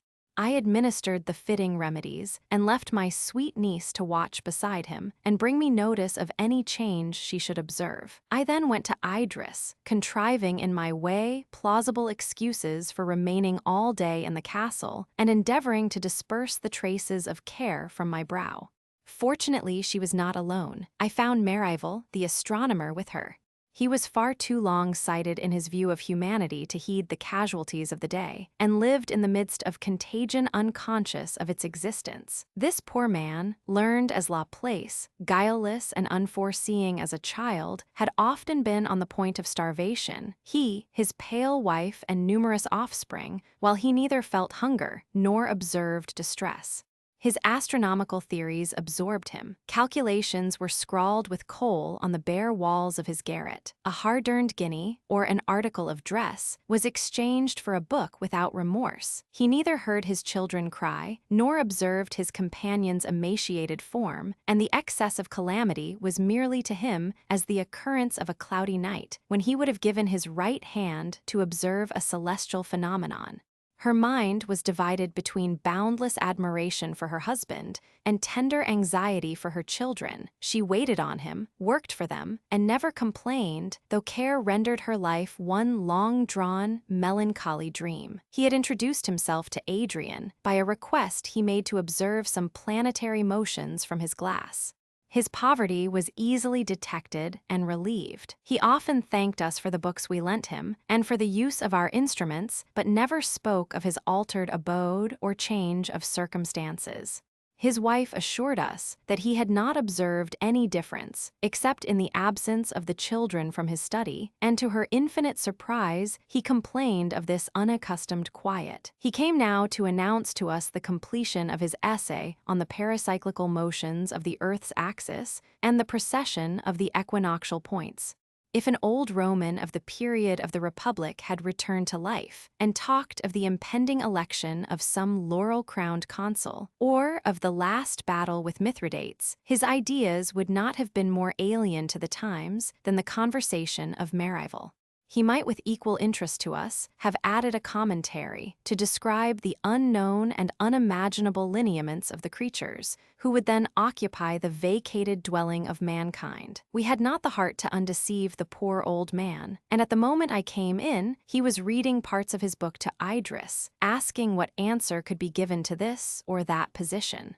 Idris could not refrain from a smile as she listened. She had already gathered from him that his family was alive and in health. Though not apt to forget the precipice of time on which she stood, yet I could perceive that she was amused for a moment by the contrast between the contracted view we had so long taken of human life and the 7-league strides with which Merivale paced a coming eternity.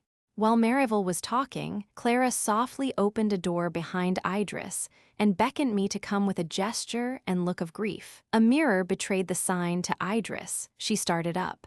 To suspect evil, to perceive that, Alfred being with us, the danger must regard her youngest darling, to fly across the long chambers into his apartment, was the work but of a moment. There she beheld her Evelyn lying fever-stricken and motionless.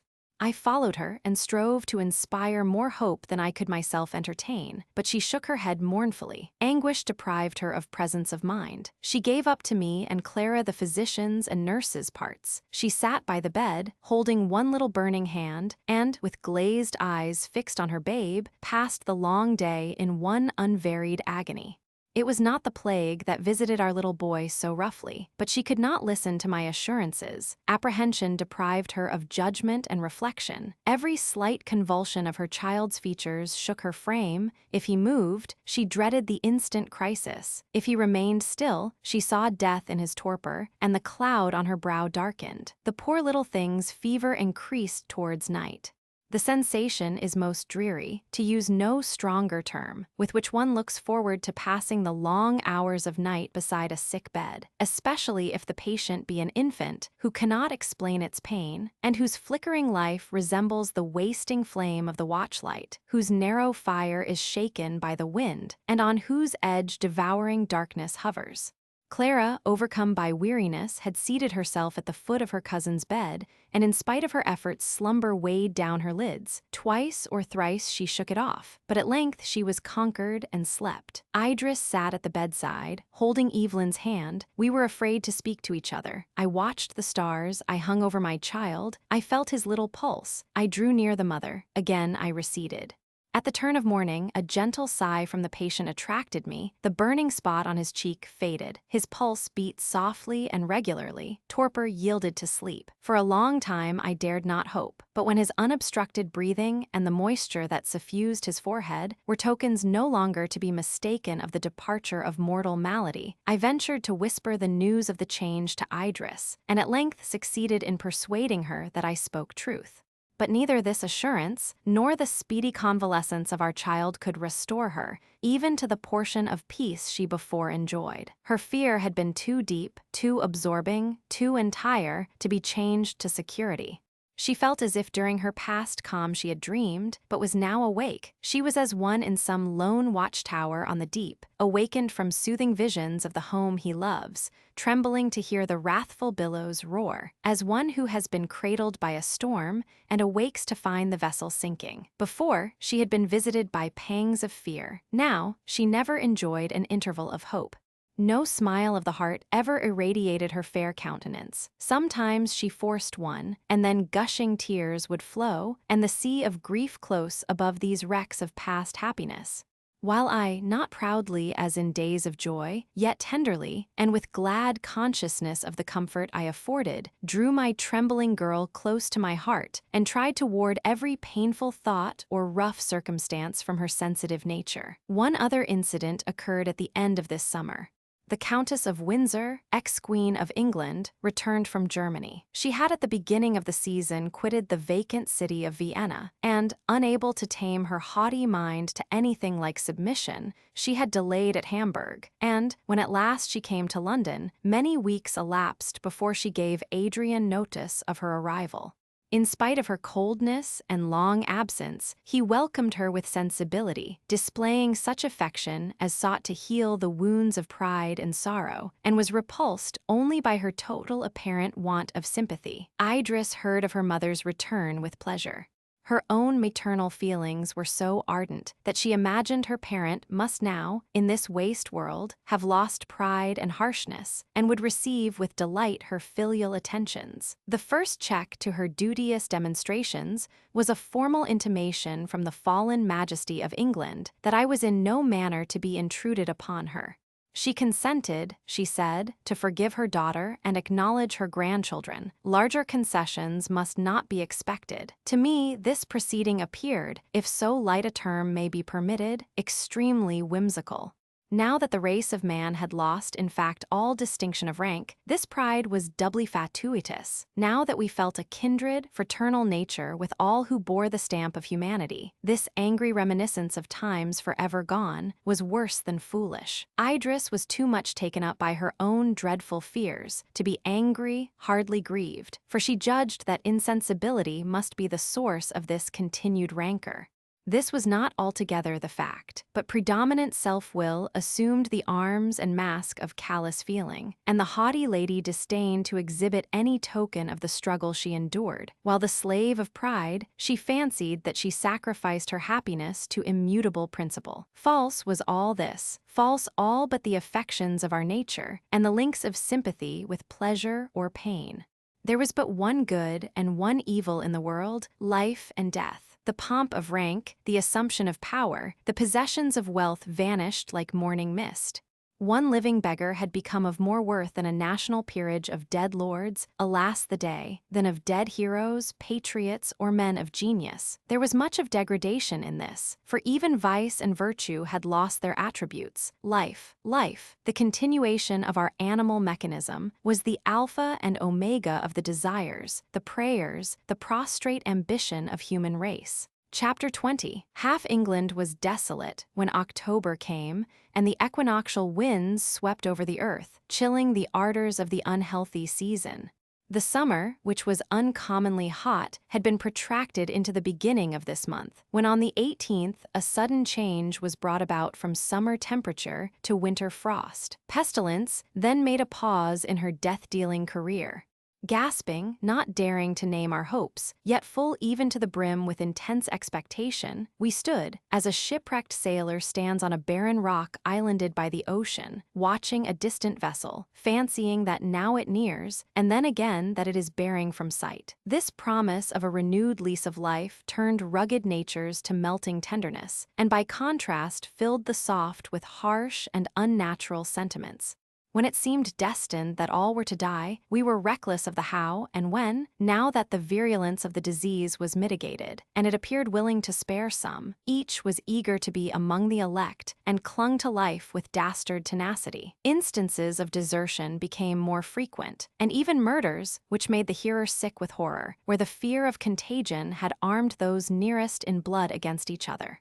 But these smaller and separate tragedies were about to yield to a mightier interest, and while we were promised calm from infectious influences, a tempest arose wilder than the winds, a tempest bred by the passions of man, nourished by his most violent impulses, unexampled and dire. A number of people from North America, the relics of that populous continent, had set sail for the East with mad desire of change, leaving their native plains for lands not less afflicted than their own. Several hundreds landed in Ireland about the 1st of November and took possession of such vacant habitations as they could find, seizing upon the superabundant food and the stray cattle. As they exhausted the produce of one spot, they went on to another. At length, they began to interfere with the inhabitants, and strong in their concentrated numbers, ejected the natives from their dwellings and robbed them of their winter store. A few events of this kind roused the fiery nature of the Irish, and they attacked the invaders.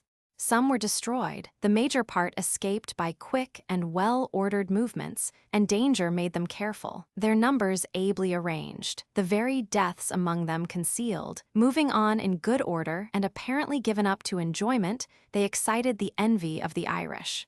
The Americans permitted a few to join their band, and presently the recruits outnumbered the strangers, nor did they join with them, nor imitate the admirable order which, preserved by the transatlantic chiefs, rendered them at once secure and formidable. The Irish followed their track in disorganized multitudes, each day increasing, each day becoming more lawless. The Americans were eager to escape from the spirit they had roused, and, reaching the eastern shores of the island, embarked for England. Their incursion would hardly have been felt had they come alone, but the Irish, collected in unnatural numbers, began to feel the inroads of famine, and they followed in the wake of the Americans for England also. The crossing of the sea could not arrest their progress. The harbors of the desolate seaports of the west of Ireland were filled with vessels of all sizes, from the man-of-war to the small fisher's boat, which lay sailorless and rotting on the lazy deep. The emigrants embarked by hundreds, and unfurling their sails with rude hands, made strange havoc of buoy and cordage. Those who modestly betook themselves to the smaller craft, for the most part achieved their watery journey in safety.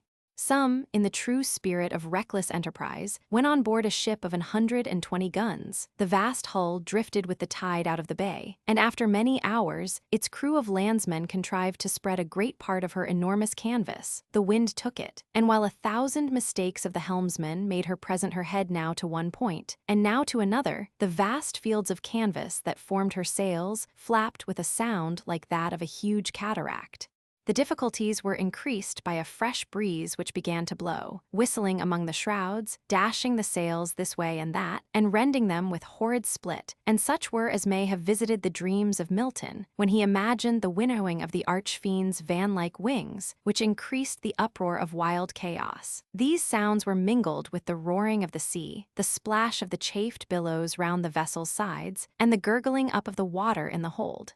The crew, many of whom had never seen the sea before, felt indeed as if heaven and earth came ruining together as the vessel dipped her bows in the waves or rose high upon them. Their yells were drowned in the clamor of elements and the thunder rivings of their unwieldy habitation. They discovered at last that the water gained on them, and they betook themselves to their pumps. They might as well have labored to empty the ocean by bucketfuls. As the sun went down, the gale increased. The ship seemed to feel her danger. She was now completely waterlogged and presented other indications of settling before she went down. The bay was crowded with vessels, whose crews, for the most part, were observing the uncouth sportings of this huge, unwieldy machine. They saw her gradually sink, the waters now rising above her lower decks. They could hardly wink before she had utterly disappeared, nor could the place where the sea had closed over her be at all discerned. Some few of her crew were saved, but the greater part clinging to her cordage and masts went down with her, to rise only when death loosened their hold. This event caused many of those who were about to sail to put foot again on firm land, ready to encounter any evil rather than to rush into the yawning jaws of the pitiless ocean.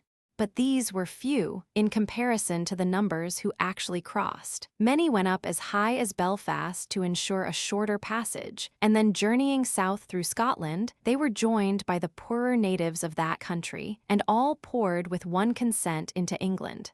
Such incursions struck the English with affright in all those towns where there was still sufficient population to feel the change. When unopposed, they spread their ravages wide. In cases of danger they clustered, and by dint of numbers overthrew their weak and despairing foes. They came from the east and the north, and directed their course without apparent motive, but unanimously towards our unhappy metropolis. Communication had been to a great degree cut off through the paralyzing effects of pestilence, so that the van of our invaders had proceeded as far as Manchester and Derby before we received notice of their arrival. They swept the country like a conquering army, burning, laying waste, murdering. The lower and vagabond English joined with them. Some few of the Lord's lieutenant who remained endeavored to collect the militia, but the ranks were vacant, panic seized on all, and the opposition that was made only served to increase the audacity and cruelty of the enemy. They talked of taking London, conquering England, calling to mind the long detail of injuries which had for many years been forgotten. Such vaunts displayed their weakness, rather than their strength, yet still they might do extreme mischief, which, ending in their destruction, would render them at last objects of compassion and remorse. We were now taught how, in the beginning of the world, mankind clothed their enemies in impossible attributes, and how details proceeding from mouth to mouth might, like Virgil's ever-growing rumor, reach the heavens with her brow, and clasp Hesperus and Lucifer with her outstretched hands. Gorgon and centaur, dragon and iron-hoofed lion, vast sea monster and gigantic hydra, were but types of the strange and appalling accounts brought to London concerning our invaders. Their landing was long unknown, but having now advanced within 100 miles of London, the country people flying before them arrived in successive troops, each exaggerating the numbers, fury, and cruelty of the assailants. Tumult filled the before quiet streets. Women and children deserted their homes, escaping they knew not whither. Fathers, husbands, and sons stood trembling, not for themselves, but for their loved and defenseless relations. As the country people poured into London, the citizens fled southwards. They climbed the higher edifices of the town, fancying that they could discern the smoke and flames the enemy spread around them. As Windsor lay, to a great degree, in the line of march from the west, I removed my family to London, assigning the Tower for their sojourn, and joining Adrian, acted as his lieutenant in the coming struggle. We employed only 2 days in our preparations, and made good use of them. Artillery and arms were collected. The remnants of such regiments, as could be brought through many losses into any show of muster, were put under arms, with that appearance of military discipline which might encourage our own party, and seem most formidable to the disorganized multitude of our enemies. Even music was not wanting. Banners floated in the air, and the shrill fife and loud trumpet breathed forth sounds of encouragement and victory. A practiced ear might trace an undue faltering in the step of the soldiers, but this was not occasioned so much by fear of the adversary as by disease, by sorrow, and by fatal prognostications, which often weighed most potently on the brave and quelled the manly heart to abject subjection. Adrian led the troops. He was full of care. It was small relief to him that our discipline should gain us success in such a conflict. While plague still hovered to equalize the conqueror and the conquered, it was not victory that he desired, but bloodless peace. As we advanced, we were met by bands of peasantry, whose almost naked condition, whose despair and horror, told at once the fierce nature of the coming enemy. The senseless spirit of conquest and thirst of spoil blinded them, while with insane fury they deluged the country in ruin. The sight of the military restored hope to those who fled, and revenge took place of fear. They inspired the soldiers with the same sentiment. Languor was changed to ardor, the slow step converted to a speedy pace, while the hollow murmur of the multitude, inspired by one feeling, and that deadly, filled the air, drowning the clang of arms and sound of music. Adrian perceived the change, and feared that it would be difficult to prevent them from wreaking their utmost fury on the Irish. He rode through the lines, charging the officers to restrain the troops, exhorting the soldiers, restoring order, and quieting in some degree the violent agitation that swelled every bosom. We first came upon a few stragglers of the Irish at St. Albans. They retreated, and, joining others of their companions, still fell back, till they reached the main body. Tidings of an armed and regular opposition recalled them to a sort of order. They made Buckingham their headquarters, and scouts were sent out to ascertain our situation. We remained for the night at Luton. In the morning, a simultaneous movement caused us each to advance. It was early dawn, and the air, impregnated with freshest odor, seemed in idle mockery to play with our banners, and bore onwards towards the enemy the music of the bands, the neighings of the horses, and regular step of the infantry. The first sound of martial instruments that came upon our undisciplined foe inspired surprise, not unmingled with dread. It spoke of other days of concord and order. It was associated with times when plague was not, and man lived beyond the shadow of imminent fate. The pause was momentary. Soon we heard their disorderly clamor, the barbarian shouts, the untimed step of thousands coming on in disarray. Their troops now came pouring on us from the open country or narrow lanes. A large extent of unenclosed fields lay between us. We advanced to the middle of this, and then made a halt. Being somewhat on superior ground, we could discern the space they covered. When their leaders perceived us drawn out in opposition, they also gave the word to halt, and endeavored to form their men into some imitation of military discipline. The first ranks had muskets, some were mounted, but their arms were such as they had seized during their advance, their horses those they had taken from the peasantry. There was no uniformity, and little obedience, but their shouts and wild gestures showed the untamed spirit that inspired them. Our soldiers received the word, and advanced to quickest time, but in perfect order. Their uniform dresses, the gleam of their polished arms, their silence and looks of sullen hate were more appalling than the savage clamor of our innumerous foe. I was beside Adrian, a moment before he had again given the word to halt, and had remained a few yards distant from us in deep meditation. He was forming swiftly his plan of action, to prevent the effusion of blood. The noise of cannon, the sudden rush of the troops, and yell of the foe startled him. With flashing eyes he exclaimed, "Not one of these must perish," and plunging the rowels into his horse's sides, he dashed between the conflicting bands. The soldiery, perceiving him, paused in their onset. He did not swerve from the bullets that passed near him, but rode immediately between the opposing lines. Silence succeeded to clamor. About 50 men lay on the ground dying or dead. Adrian raised his sword and act to speak. "By whose command," he cried, addressing his own troops, "do you advance? Who ordered your attack? Fall back, these misguided men shall not be slaughtered, while I am your general. Sheath your weapons, these are your brothers, commit not fratricide. Soon the plague will not leave one for you to glut your revenge upon. Will you be more pitiless than pestilence? As you honor me, as you worship God, in whose image those also are created, as your children and friends are dear to you, shed not a drop of precious human blood. Lay down your arms, barbarous and cruel men, men whose hands are stained with the blood of the innocent, whose souls are weighed down by the orphan's cry. We shall conquer, for the right is on our side. Already your cheeks are pale, the weapons fall from your nerveless grasp. Lay down your arms, fellow men, brethren.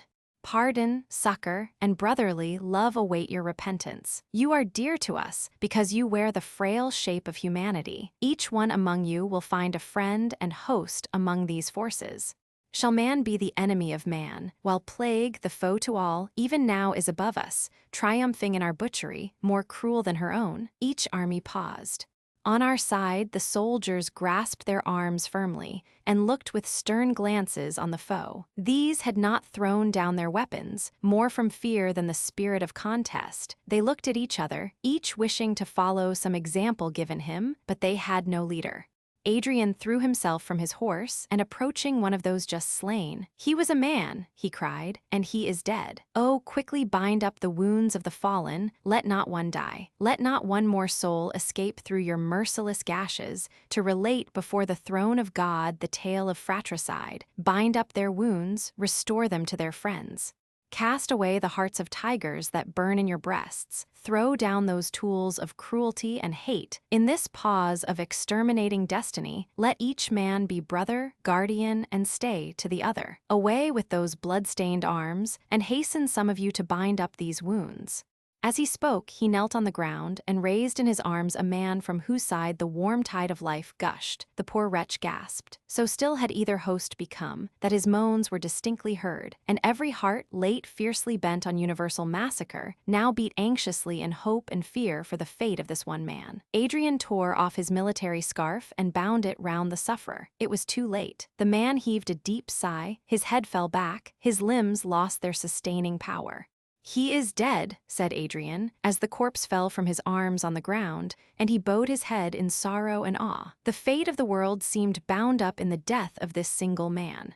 On either side the bands threw down their arms, even the veterans wept, and our party held out their hands to their foes, while a gush of love and deepest amity filled every heart. The two forces mingling, unarmed and hand in hand, talking only how each might assist the other, the adversaries conjoined, each repenting, the one side their former cruelties, the other their late violence. They obeyed the orders of the general to proceed towards London.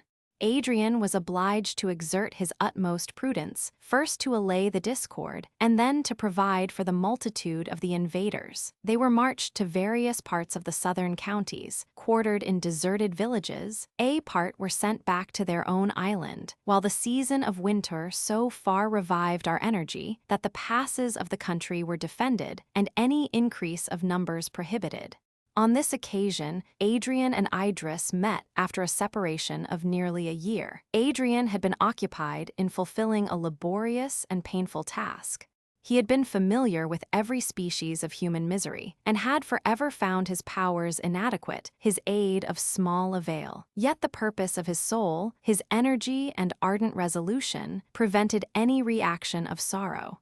He seemed born anew, and virtue, more potent than Median alchemy, endued him with health and strength. Idris hardly recognized the fragile being, whose form had seemed to bend even to the summer breeze, in the energetic man, whose very excess of sensibility rendered him more capable of fulfilling his station of pilot in storm-tossed England.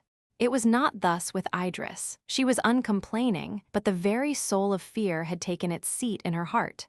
She had grown thin and pale, her eyes filled with involuntary tears, her voice was broken and low. She tried to throw a veil over the change which she knew her brother must observe in her, but the effort was ineffectual, and when alone with him, with a burst of irrepressible grief, she gave vent to her apprehensions and sorrow.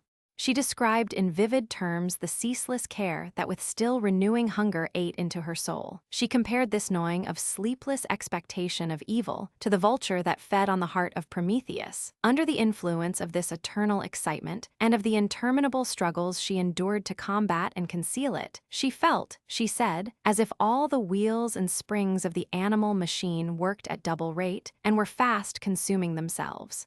To this state there was no hope, no alleviation, unless the grave should quickly receive its destined prey, and she be permitted to die before she experienced 1,000 living deaths in the loss of those she loved. Her present visit to London tended to augment her state of inquietude by showing in its utmost extent the ravages occasioned by pestilence. It hardly preserved the appearance of an inhabited city. Grass sprung up thick in the streets, the squares were weed-grown, the houses were shut up, while silence and loneliness characterized the busiest parts of the town.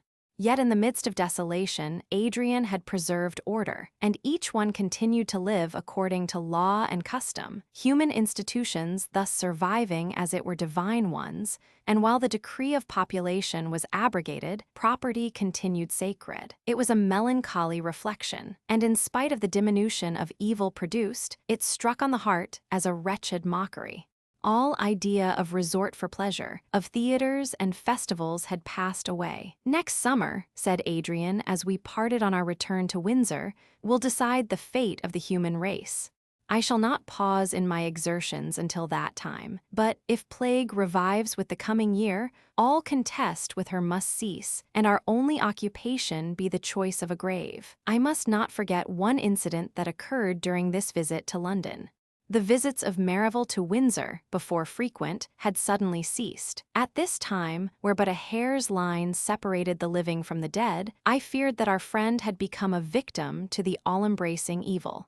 On this occasion, I went, dreading the worst, to his dwelling, to see if I could be of any service to those of his family who might have survived. The house was deserted, and had been one of those assigned to the invading strangers quartered in London. I saw his astronomical instruments put to strange uses, his globes defaced, his papers covered with abstruse calculations destroyed. The neighbors could tell me little, till I lighted on a poor woman who acted as nurse in these perilous times. She told me that all the family were dead, except Merivale himself, who had gone mad. She called it, yet on questioning her further, it appeared that he was possessed only by the delirium of excessive grief. Through long habit they had become a part of himself. His want of worldly knowledge, his absence of mind and infant guilelessness made him utterly dependent on them. The old man felt the system of universal nature, which he had so long studied and adored, slide from under him, and he stood among the dead and lifted his voice in curses. No wonder that the attendant should interpret as frenzy the harrowing maledictions of the grief-struck old man. I had commenced my search late in the day, a November day that closed in early with pattering rain and melancholy wind. As I turned from the door, I saw Merivale, or rather the shadow of Merivale, attenuated and wild, pass me and sit on the steps of his home. The breeze scattered the gray locks on his temples, the rain drenched his uncovered head, he sat hiding his face in his withered hands. I pressed his shoulder to awaken his attention, but he did not alter his position. "Merivale," I said, "it is long since we have seen you. You must return to Windsor with me. Lady Idris desires to see you. You will not refuse her request. Come home with me."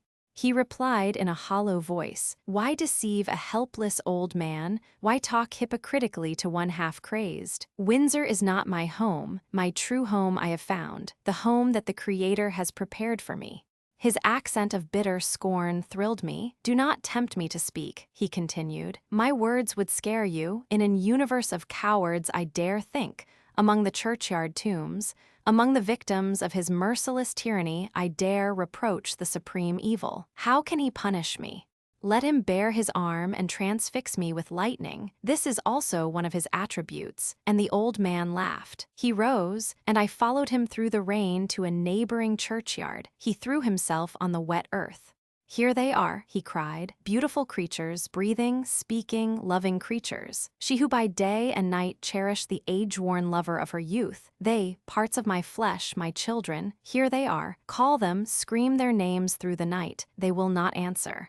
He clung to the little heaps that marked the graves. "I ask but one thing. I do not fear his hell, for I have it here. I do not desire his heaven. Let me but die and be laid beside them. Let me but, when I lie dead, feel my flesh as it moulders, mingle with theirs.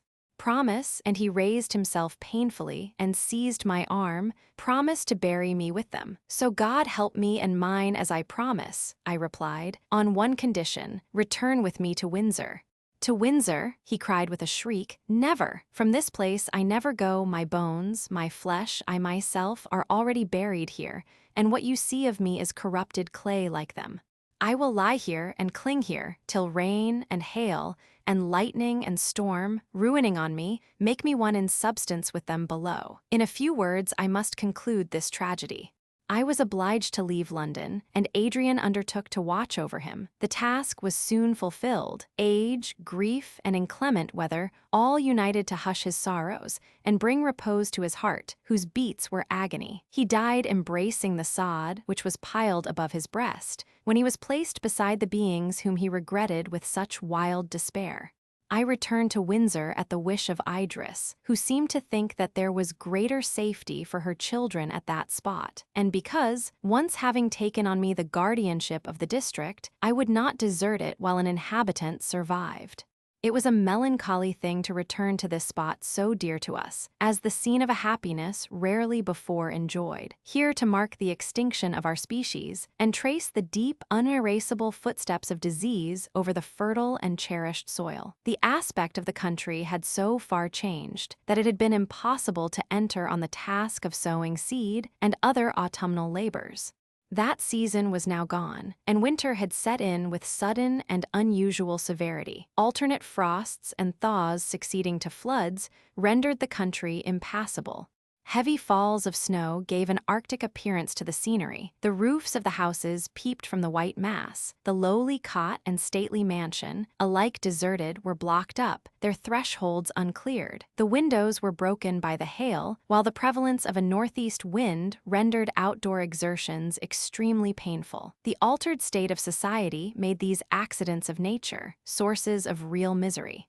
The luxury of command and the attentions of servitude were lost. It is true that the necessaries of life were assembled in such quantities as to supply to superfluity the wants of the diminished population, but still much labor was required to arrange these, as it were, raw materials, and depressed by sickness and fearful of the future, we had not energy to enter boldly and decidedly on any system.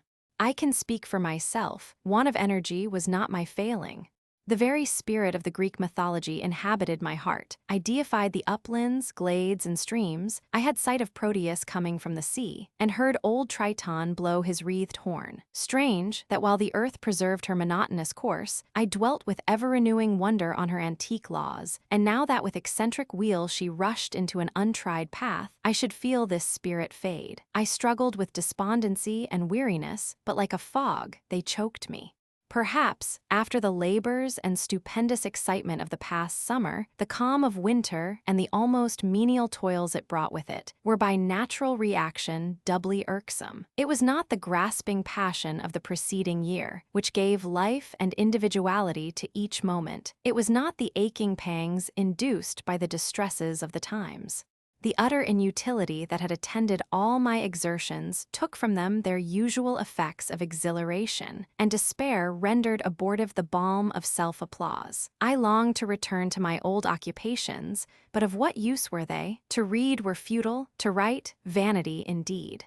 The earth, late wide circus for the display of dignified exploits, vast theater for a magnificent drama, now presented a vacant space, an empty stage. For actor or spectator, there was no longer aught to say or hear. Our little town of Windsor, in which the survivors from the neighboring counties were chiefly assembled, wore a melancholy aspect.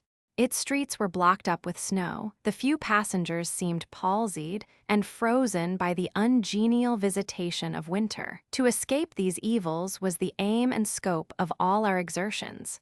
Families late devoted to exalting and refined pursuits, rich, blooming, and young, with diminished numbers and care-fraught hearts, huddled over a fire, grown selfish and groveling through suffering. Without the aid of servants, it was necessary to discharge all household duties. Hands unused to such labor must knead the bread, or in the absence of flour, the statesman or perfumed courtier must undertake the butcher's office. Poor and rich were now equal, or rather the poor were the superior, since they entered on such tasks with alacrity and experience, while ignorance, inaptitude, and habits of repose rendered them fatiguing to the luxurious, galling to the proud, disgustful to all whose minds, bent on intellectual improvement, held it their dearest privilege to be exempt from attending to mere animal wants. But in every change, goodness and affection can find field for exertion and display. Among some, these changes produced a devotion and sacrifice of self at once graceful and heroic. It was a sight for the lovers of the human race to enjoy, to behold, as in ancient times, the patriarchal modes in which the variety of kindred and friendship fulfilled their duteous and kindly offices. Youths, nobles of the land, performed for the sake of mother or sister the services of menials with amiable cheerfulness. They went to the river to break the ice and draw water. They assembled on foraging expeditions, or axe in hand, felled the trees for fuel. The females received them on their return with the simple and affectionate welcome known before only to the lowly cottage, a clean hearth and bright fire, the supper ready cooked by beloved hands, gratitude for the provision for tomorrow's meal, strange enjoyments for the high-born English, yet they were now their sole, hard-earned, and dearly prized luxuries. She saw my despondency and the aching cares of Idris. Her perpetual study was to relieve us from labor and to spread ease and even elegance over our altered mode of life. We still had some attendants spared by disease and warmly attached to us, but Clara was jealous of their services. She would be sole handmaid of Idris, sole minister to the wants of her little cousins. Nothing gave her so much pleasure as our employing her in this way. She went beyond our desires, earnest, diligent, and unwearied. Abra was ready.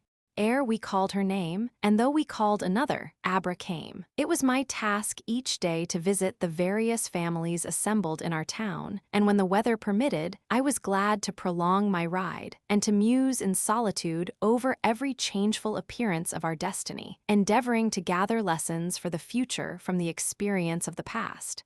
The impatience with which, while in society, the ills that afflicted my species inspired me were softened by loneliness, when individual suffering was merged in the general calamity, strange to say, less afflicting to contemplate. Thus often, pushing my way with difficulty through the narrow, snow-blocked town, I crossed the bridge and passed through Eton.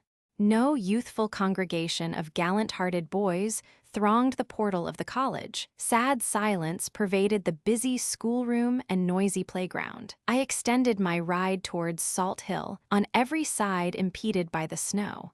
Were those the fertile fields I loved? Was that the interchange of gentle upland and cultivated dale, once covered with waving corn, diversified by stately trees, watered by the meandering Thames? One sheet of white covered it, while bitter recollection told me that cold as the winter-clothed earth were the hearts of the inhabitants. I met troops of horses, herds of cattle, flocks of sheep, wandering at will, here throwing down a hayrick and nestling from cold in its heart, which afforded them shelter and food, there having taken possession of a vacant cottage. Once on a frosty day, pushed on by restless, unsatisfying reflections, I sought a favorite haunt, a little wood not far distant from Salt Hill. A bubbling spring prattles over stones on one side, and a plantation of a few elms and beeches hardly deserve and yet continue the name of wood. This spot had for me peculiar charms. It had been a favorite resort of Adrian. It was secluded, and he often said that in boyhood his happiest hours were spent here. Having escaped the stately bondage of his mother, he sat on the rough-hewn steps that led to the spring, now reading a favorite book, now musing, with speculation beyond his years, on the still unraveled skein of morals or metaphysics. A robin redbreast dropped from the frosty branches of the trees upon the congealed rivulet. Its panting breast and half-closed eyes showed that it was dying. A hawk appeared in the air. Sudden fear seized the little creature. It exerted its last strength, throwing itself on its back, raising its talons in impotent defense against its powerful enemy. I took it up and placed it in my breast. I fed it with a few crumbs from a biscuit. By degrees it revived, its warm, fluttering heartbeat against me. I cannot tell why I detail this trifling incident, but the scene is still before me. One fine February day, when the sun had reassumed some of its genial power, I walked in the forest with my family. It was one of those lovely winter days which assert the capacity of nature to bestow beauty on barrenness. The leafless trees spread their fibrous branches against the pure sky. Their intricate and pervious tracery resembled delicate seaweed. The deer were turning up the snow in search of the hidden grass. The white was made intensely dazzling by the sun, and trunks of the trees, rendered more conspicuous by the loss of preponderating foliage, gathered around like the labyrinthine columns of a vast temple. It was impossible not to receive pleasure from the sight of these things.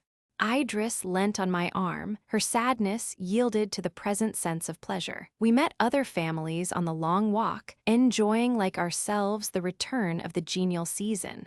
At once I seemed to awake. I cast off the clinging sloth of the past months. Earth assumed a new appearance, and my view of the future was suddenly made clear. I exclaimed, "I have now found out the secret."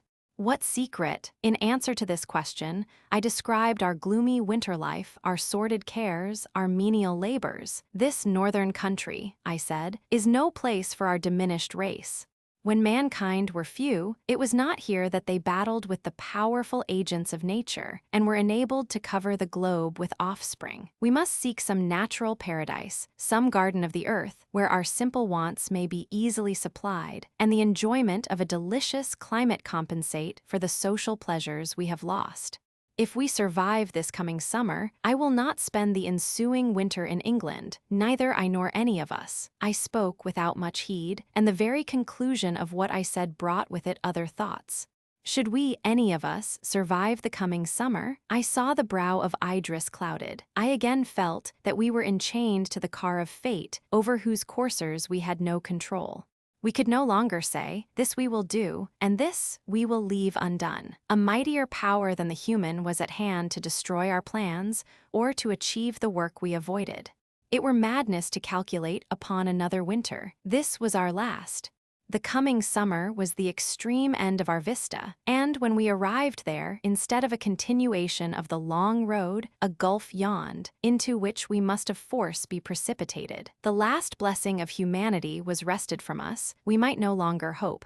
Can the madman, as he clanks his chains, hope? Can the wretch, led to the scaffold, who, when he lays his head on the block, marks the double shadow of himself and the executioner, whose uplifted arm bears the axe, hope?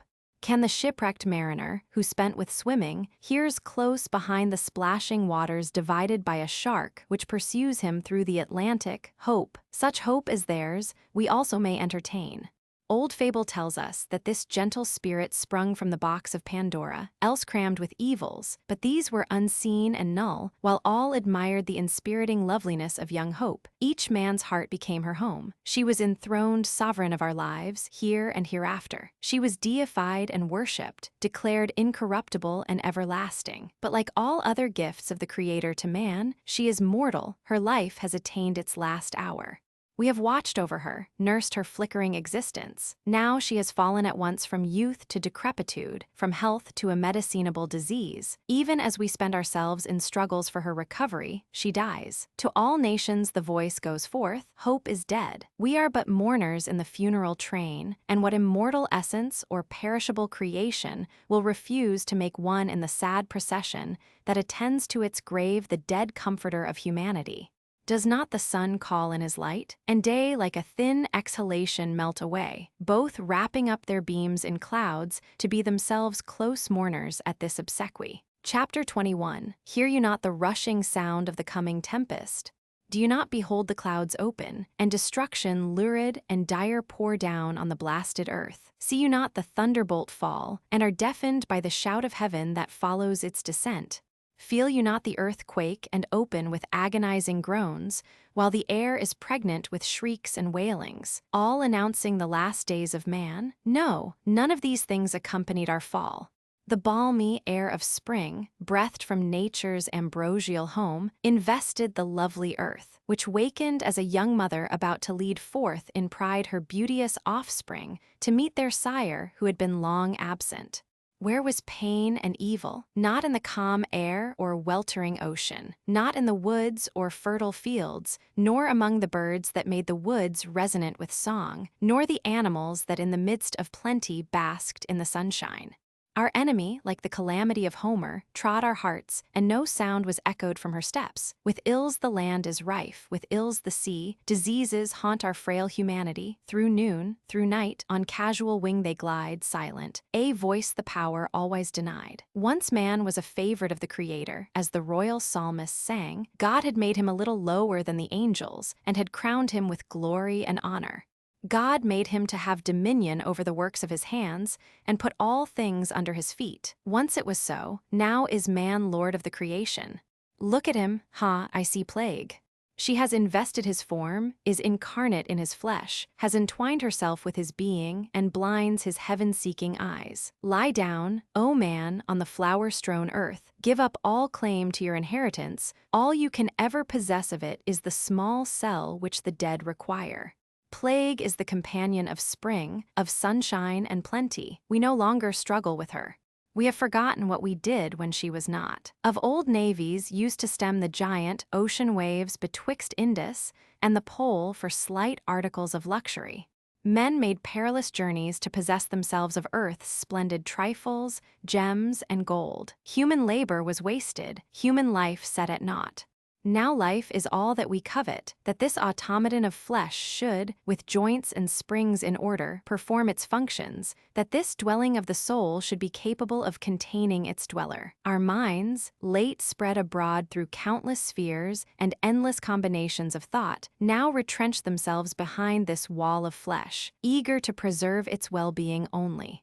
We were surely sufficiently degraded. At first the increase of sickness in spring brought increase of toil to such of us, who, as yet spared to life, bestowed our time and thoughts on our fellow creatures.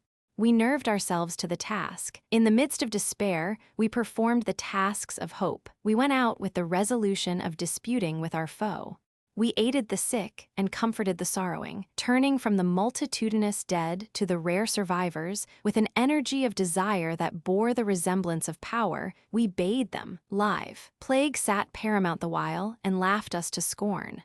Have any of you, my readers, observed the ruins of an anthill immediately after its destruction? At first it appears entirely deserted of its former inhabitants. In a little time you see an ant struggling through the upturned mold. They reappear by twos and threes, running hither and thither in search of their lost companions. Such were we upon earth, wondering aghast at the effects of pestilence. Our empty habitations remained, but the dwellers were gathered to the shades of the tomb. As the rules of order and pressure of laws were lost, some began with hesitation and wonder to transgress the accustomed uses of society. Palaces were deserted, and the poor man dared at length, unreproved, intrude into the splendid apartments, whose very furniture and decorations were an unknown world to him.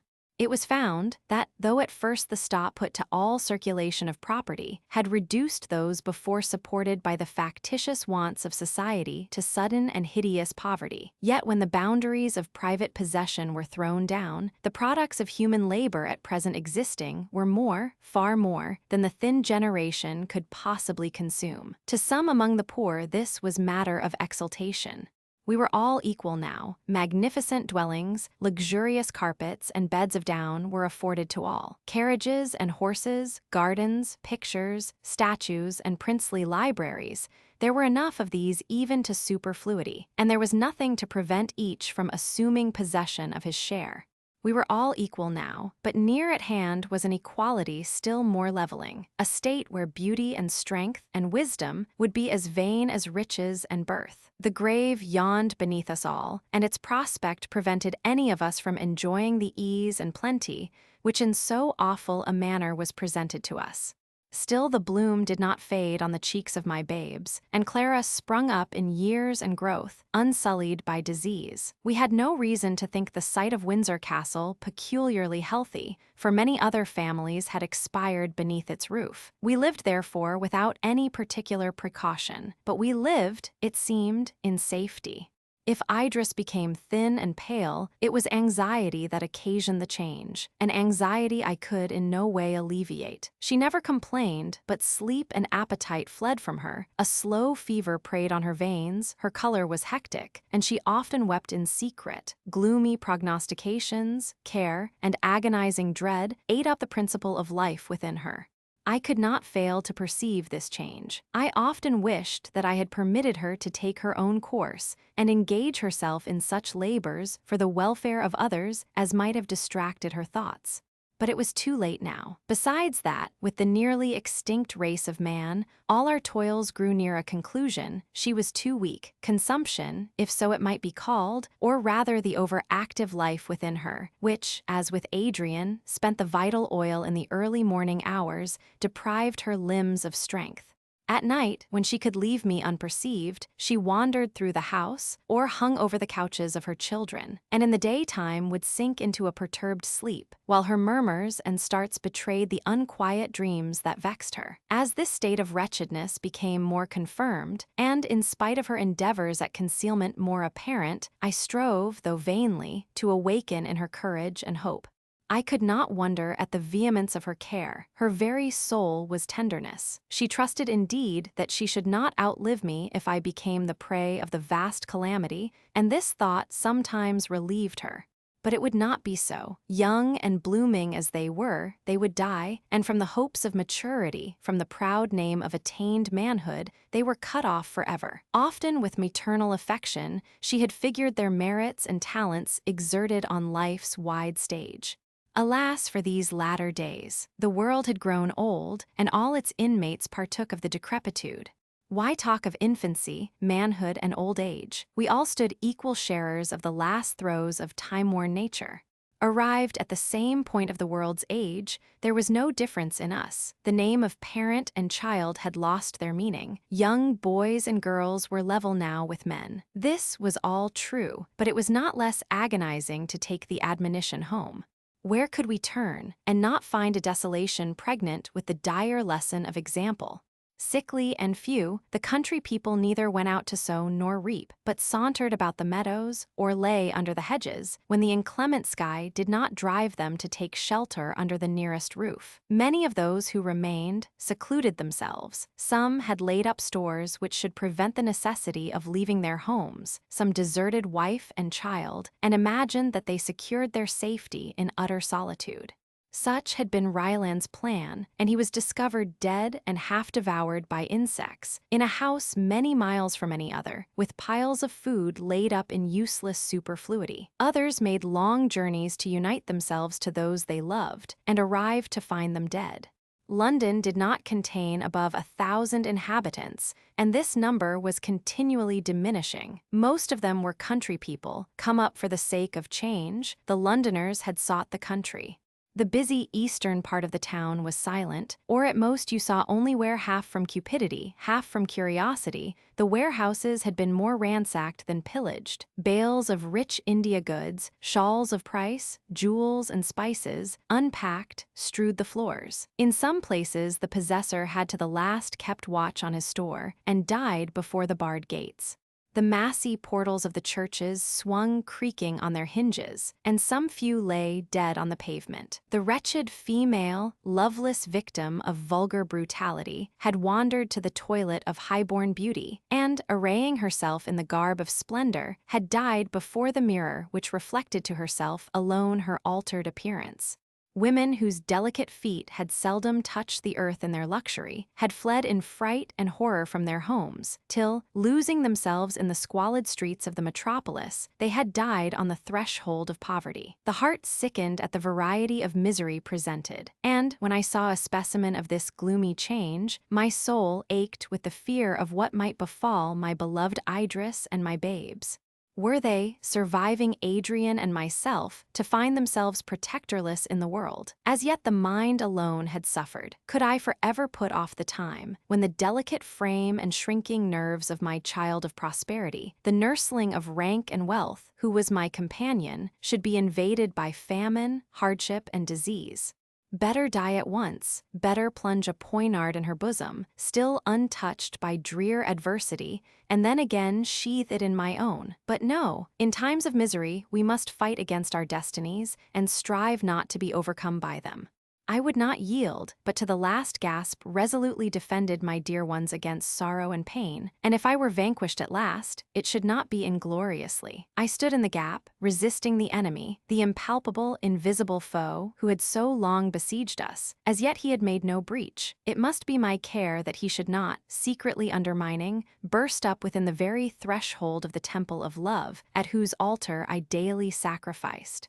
The hunger of death was now stung more sharply by the diminution of his food. Or was it that before, the survivors being many, the dead were less eagerly counted? Now each life was a gem, each human breathing form of far more worth than subtlest imagery of sculptured stone. And the daily, nay, hourly decrease visible in our numbers, visited the heart with sickening misery.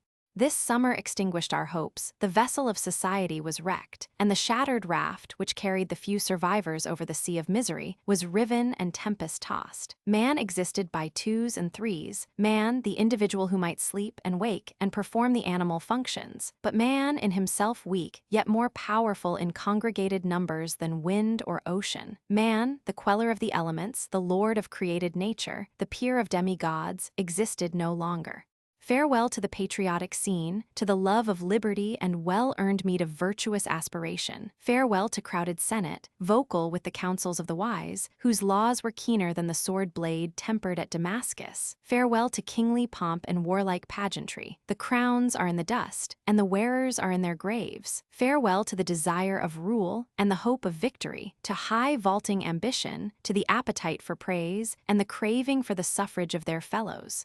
No senate sits in council for the dead. No scion of a time-honored dynasty pants to rule over the inhabitants of a charnel house. The general's hand is cold, and the soldier has his untimely grave dug in his native fields, unhonored, though in youth. The marketplace is empty. The candidate for popular favor finds none whom he can represent.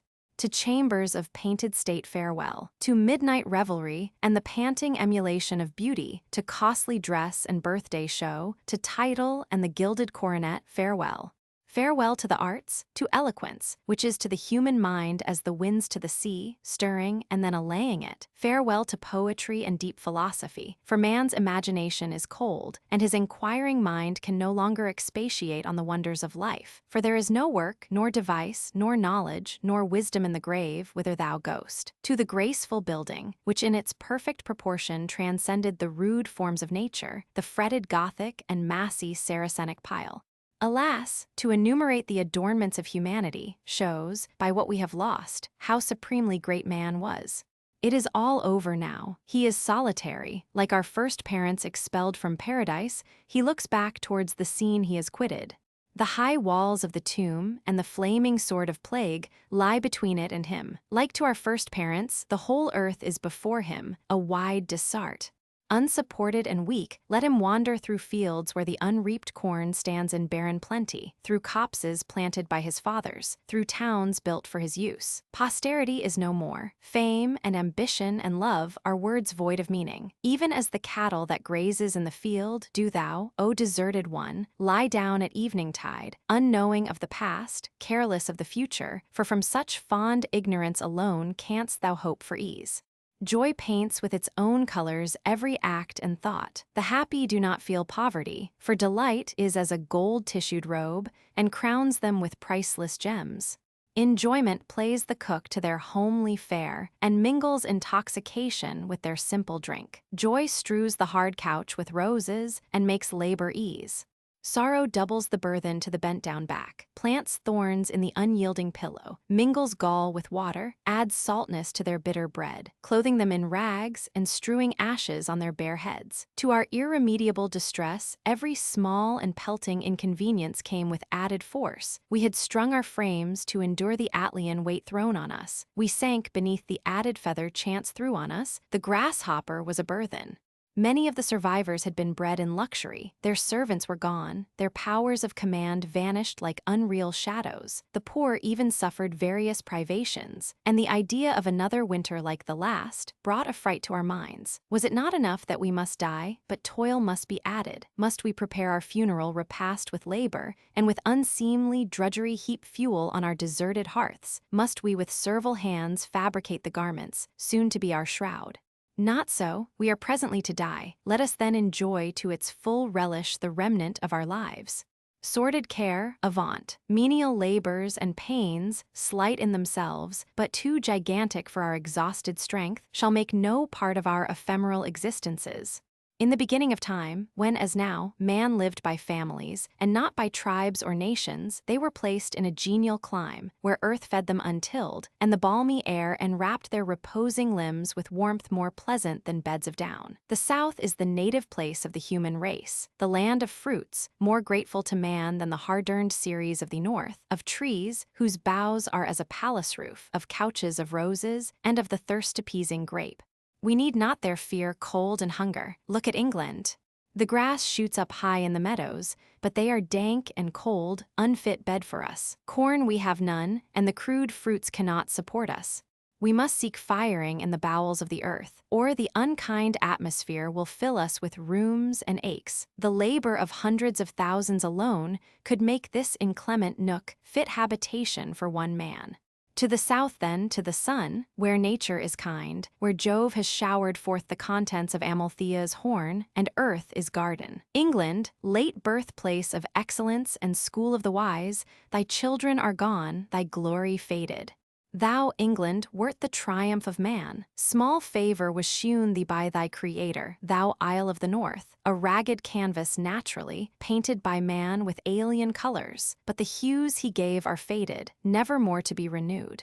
So we must leave thee, thou marvel of the world. We must bid farewell to thy clouds, and cold and scarcity forever. Thy manly hearts are still, thy tale of power and liberty at its close. Bereft of man, O little isle, the ocean waves will buffet thee, and the raven flap his wings over thee. Thy soil will be birthplace of weeds, thy sky will canopy barrenness. It was not for the rose of Persia thou wert famous, nor the banana of the East, not for the spicy gales of India, nor the sugar groves of America, not for thy vines nor thy double harvests, nor for thy vernal airs nor solstitial sun, but for thy children their unwearied industry and lofty aspiration. They are gone, and thou goest with them the oft-trodden path that leads to oblivion. Farewell, sad isle, farewell, thy fatal glory is summed, cast up, and cancelled in this story. Chapter 22. In the autumn of this year 2096, the spirit of emigration crept in among the few survivors, who, congregating from various parts of England, met in London. This spirit existed as a breath, a wish, a far-off thought, until communicated to Adrian, who imbibed it with ardor, and instantly engaged himself in plans for its execution. The fear of immediate death vanished with the heats of September. Another winter was before us, and we might elect our mode of passing it to the best advantage. Perhaps in rational philosophy, none could be better chosen than this scheme of migration, which would draw us from the immediate scene of our woe, and, leading us through pleasant and picturesque countries, amuse for a time our despair. The idea once broached, all were impatient to put it in execution. We were still at Windsor. Our renewed hopes medicined the anguish we had suffered from the late tragedies. The death of many of our inmates had weaned us from the fond idea that Windsor Castle was a spot sacred from the plague, but our lease of life was renewed for some months, and even Idris lifted her head, as a lily after a storm, when a last sunbeam tinges its silver cup. Just at this time, Adrian came down to us. His eager looks showed us that he was full of some scheme. He hastened to take me aside and disclosed to me with rapidity his plan of emigration from England, to leave England forever, to turn from its polluted fields and groves, and, placing the sea between us, to quit it, as a sailor quits the rock on which he has been wrecked, when the saving ship rides by. Such was his plan. To leave the country of our fathers made holy by their graves, we could not feel even as a voluntary exile of old, who might for pleasure or convenience forsake his native soil. Though thousands of miles might divide him, England was still a part of him, as he of her. He heard of the passing events of the day. He knew that, if he returned and resumed his place in society, the entrance was still open, and it required but the will to surround himself at once with the associations and habits of boyhood. Not so with us, the remnant. We left none to represent us, none to repeople the desart land, and the name of England died when we left her, in vagabond pursuit of dreadful safety. Yet let us go. England is in her shroud. We may not enchain ourselves to a corpse. Let us go. The world is our country now, and we will choose for our residence its most fertile spot. Shall we, in these desart halls, under this wintry sky, sit with closed eyes and folded hands, expecting death? Let us rather go out to meet it gallantly. Or perhaps, for all this pendulous orb, this fair gem in the sky's diadem, is not surely plague-stricken. Perhaps, in some secluded nook, amidst eternal spring and waving trees and purling streams, we may find life. The world is vast, and England, though her many fields and widespread woods seem interminable, is but a small part of her. At the close of a day's march over high mountains and through snowy valleys, we may come upon health, and committing our loved ones to its charge, replant the uprooted tree of humanity, and send to late posterity the tale of the anti-pestilential race, the heroes and sages of the lost state of things. Hope beckons and sorrow urges us. The heart beats high with expectation, and this eager desire of change must be an omen of success. Oh, come, farewell to the dead. Farewell to the tombs of those we loved. Farewell to giant London and the placid Thames, to river and mountain or fair district, birthplace of the wise and good, to Windsor Forest and its antique castle, farewell. Themes for story alone are they, we must live elsewhere. Such were in part the arguments of Adrian, uttered with enthusiasm and unanswerable rapidity. Something more was in his heart, to which he dared not give words.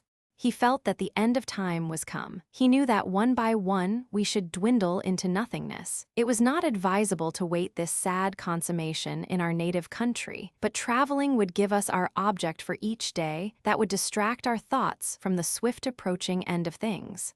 If we went to Italy, to sacred and eternal Rome, we might with greater patience submit to the decree which had laid her mighty towers low. We might lose our selfish grief in the sublime aspect of its desolation. All this was in the mind of Adrian, but he thought of my children, and, instead of communicating to me these resources of despair, he called up the image of health and life to be found, where we knew not, when we knew not, but if never to be found, forever and forever to be sought. He won me over to his party, heart, and soul. It devolved on me to disclose our plan to Idris. The images of health and hope which I presented to her made her with a smile consent. With a smile, she agreed to leave her country, from which she had never before been absent, and the spot she had inhabited from infancy, the forest and its mighty trees, the woodland paths and green recesses, where she had played in childhood, and had lived so happily through youth. She would leave them without regret, for she hoped to purchase thus the lives of her children. They were her life, dearer than a spot consecrated to love, dearer than all else the earth contained. The boys heard with childish glee of our removal. Clara asked if we were to go to Athens. "It is possible," I replied, and her countenance became radiant with pleasure. There she would behold the tomb of her parents, and the territory filled with recollections of her father's glory. In silence, but without respite, she had brooded over these scenes. It was the recollection of them that had turned her infant gaiety to seriousness, and had impressed her with high and restless thoughts. There were many dear friends whom we must not leave behind, humble though they were.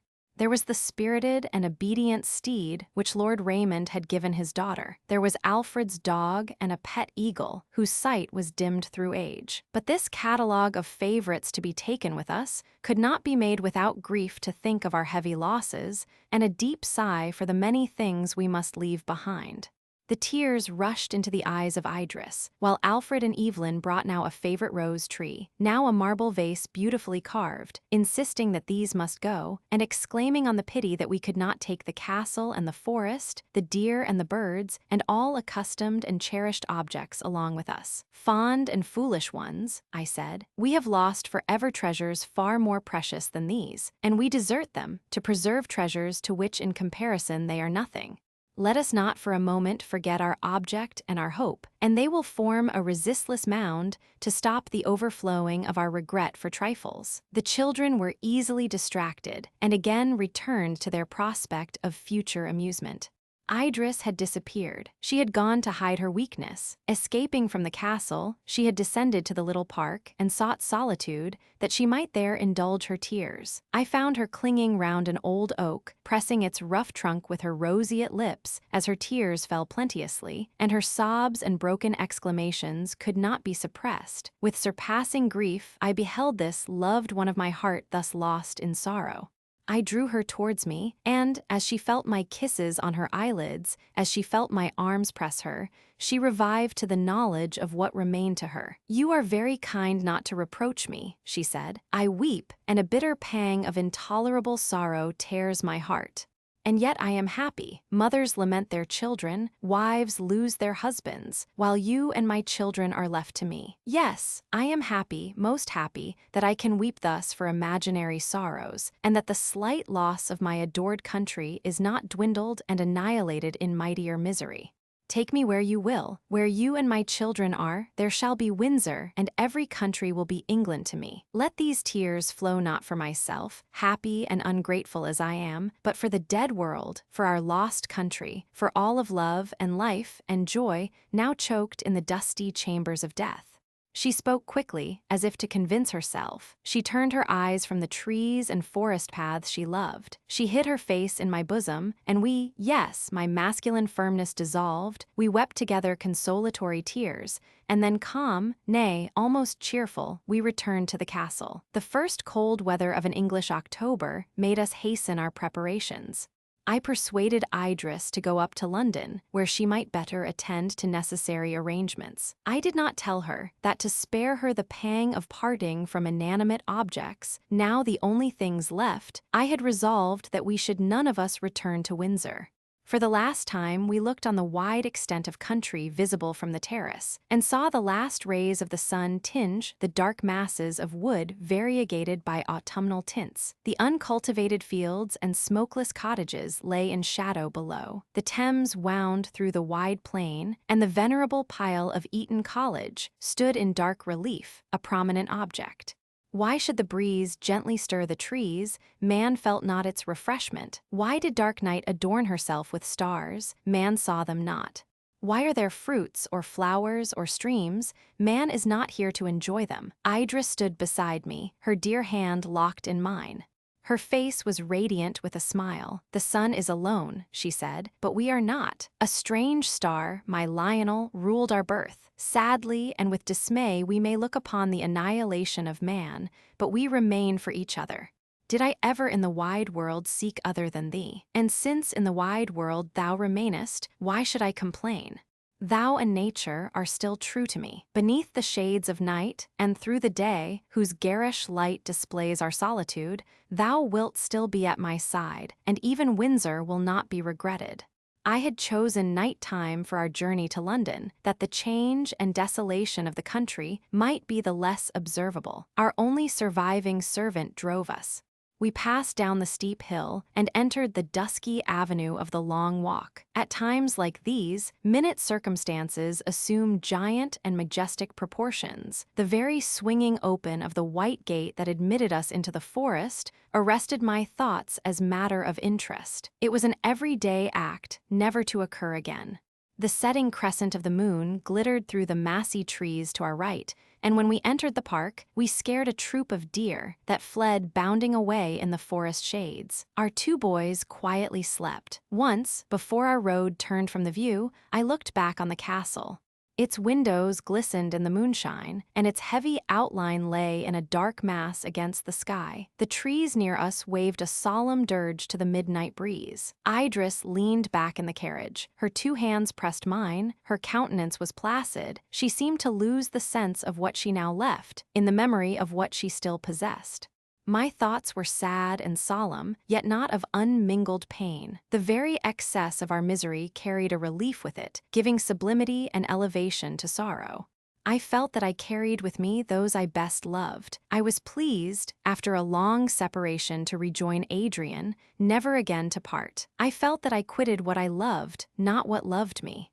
The castle walls and long familiar trees did not hear the parting sound of our carriage wheels with regret. And, while I felt Idris to be near, and heard the regular breathing of my children, I could not be unhappy.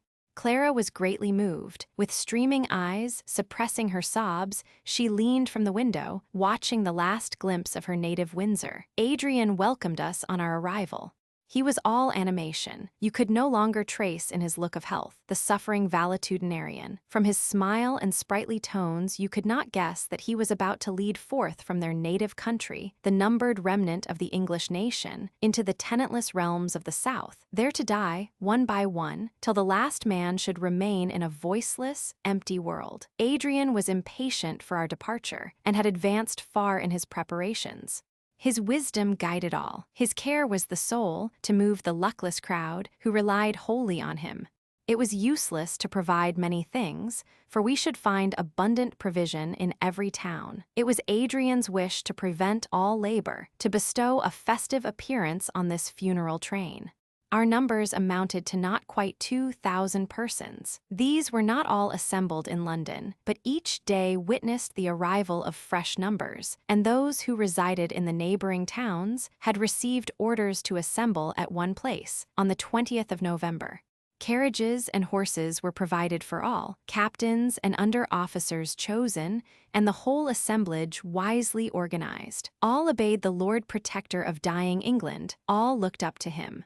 His council was chosen. It consisted of about 50 persons. Distinction and station were not the qualifications of their election. We had no station among us, but that which benevolence and prudence gave, no distinction save between the living and the dead. Although we were anxious to leave England before the depth of winter, yet we were detained. Small parties had been dispatched to various parts of England in search of stragglers. We would not go until we had assured ourselves that in all human probability we did not leave behind a single human being. On our arrival in London, we found that the aged Countess of Windsor was residing with her son in the palace of the Protectorate. We repaired to our accustomed abode near Hyde Park. Idris now for the first time for many years saw her mother, anxious to assure herself that the childishness of old age did not mingle with unforgotten pride, to make this high-born dame still so inveterate against me. Age and care had furrowed her cheeks and bent her form, but her eye was still bright, her manners authoritative and unchanged. She received her daughter coldly, but displayed more feeling as she folded her grandchildren in her arms. It is our nature to wish to continue our systems and thoughts to posterity through our own offspring. The Countess had failed in this design with regard to her children. Perhaps she hoped to find the next remove in birth more tractable. Once Idris named me casually. A frown, a convulsive gesture of anger, shook her mother, and with voice trembling with hate, she said, "I am of little worth in this world. The young are impatient to push the old off the scene. But Idris, if you do not wish to see your mother expire at your feet, never again name that person to me. All else I can bear, and now I am resigned to the destruction of my cherished hopes." But the haughty ex-queen thought as Octavius Caesar and Mark Antony, we could not stall together in the whole world. The period of our departure was fixed for the 25th of November. The weather was temperate, soft rains fell at night, and by day the wintry sun shone out. Our numbers were to move forward in separate parties, and to go by different routes, all to unite at last at Paris. Adrian and his division, consisting in all of 500 persons, were to take the direction of Dover and Calais. On the 20th of November, Adrian and I rode for the last time through the streets of London. They were grass-grown and desert. The open doors of the empty mansions creaked upon their hinges. Rank herbage and deforming dirt had swiftly accumulated on the steps of the houses. The voiceless steeples of the churches pierced the smokeless air. The churches were open, but no prayer was offered at the altars. Mildew and damp had already defaced their ornaments. Birds and tame animals, now homeless, had built nests and made their lairs in consecrated spots. We passed St. Paul's, London, which had extended so far in suburbs in all direction, had been somewhat deserted in the midst, and much of what had in former days obscured this vast building was removed. Its ponderous mass, blackened stone, and high dome made it look not like a temple, but a tomb. Methought above the portico was engraved the Hic Jacet of England. We passed on eastwards, engaged in such solemn talk as the times inspired. No human step was heard, nor human form discerned. Troops of dogs, deserted of their masters, passed us, and now and then a horse, unbridled and unsaddled, trotted towards us, and tried to attract the attention of those which we rode, as if to allure them to seek like liberty. An unwieldy ox who had fed in an abandoned granary suddenly lowed, and showed his shapeless form in a narrow doorway. Everything was desert, but nothing was in ruin. And this medley of undamaged buildings and luxurious accommodation in trim and fresh youth was contrasted with the lonely silence of the unpeopled streets. Night closed in, and it began to rain. We were about to return homewards when a voice, a human voice, strange now to hear, attracted our attention. It was a child singing a merry, lightsome air. There was no other sound. We had traversed London from Hyde Park even to where we now were in the Minories, and had met no person, heard no voice nor footstep. The singing was interrupted by laughing and talking. Never was merry ditty so sadly timed, never laughter more akin to tears. The door of the house from which these sounds proceeded was open. The upper rooms were illuminated as for a feast. It was a large, magnificent house, in which doubtless some rich merchant had lived. The singing again commenced and rang through the high-roofed rooms, while we silently ascended the staircase. Lights now appeared to guide us, and a long suite of splendid rooms illuminated made us still more wonder. Their only inhabitant, a little girl, was dancing, waltzing, and singing about them, followed by a large Newfoundland dog who, boisterously jumping on her and interrupting her, made her now scold, now laugh, now throw herself on the carpet to play with him. She was dressed grotesquely, in glittering robes and shawls fit for a woman. She appeared about 10 years of age. We stood at the door looking on this strange scene, till the dog, perceiving us, barked loudly. The child turned and saw us. Her face, losing its gaiety, assumed a sullen expression. She slunk back, apparently meditating an escape. I came up to her and held her hand. She did not resist, but with a stern brow, so strange in childhood, so different from her former hilarity, she stood still, her eyes fixed on the ground. "What do you do here?" I said gently. "Who are you?" She was silent but trembled violently. "My poor child," asked Adrian, "are you alone?" There was a winning softness in his voice that went to the heart of the little girl. She looked at him, then snatching her hand from me, threw herself into his arms, clinging round his neck, ejaculating, "Save me, save me," while her unnatural sullenness dissolved in tears. "I will save you," he replied. "Of what are you afraid?" "You need not fear my friend, he will do you no harm. Are you alone?" "No, Lion is with me, and your father and mother." "I never had any, I am a charity girl." "Everybody is gone for a great many days, but if they come back and find me out, they will beat me so." She readily consented to go with Adrian. Day by day during that time, the health of my Idris declined. Her heart was broken. Neither sleep nor appetite, the chosen servants of health, waited on her wasted form. To watch her children hour by hour, to sit by me, drinking deep the dear persuasion that I remained to her, was all her pastime.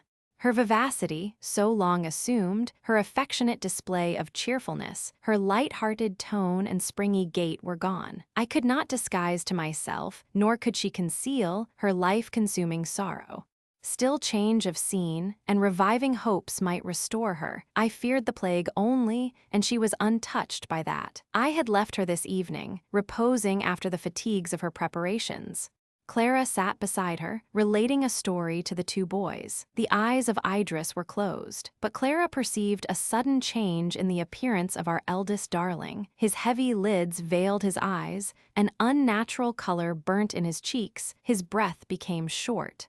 Clara looked at the mother. She slept, yet started at the pause the narrator made. Fear of awakening and alarming her caused Clara to go on at the eager call of Evelyn, who was unaware of what was passing. Her eyes turned alternately from Alfred to Idris. With trembling accents she continued her tale till she saw the child about to fall. Starting forward she caught him, and her cry roused Idris.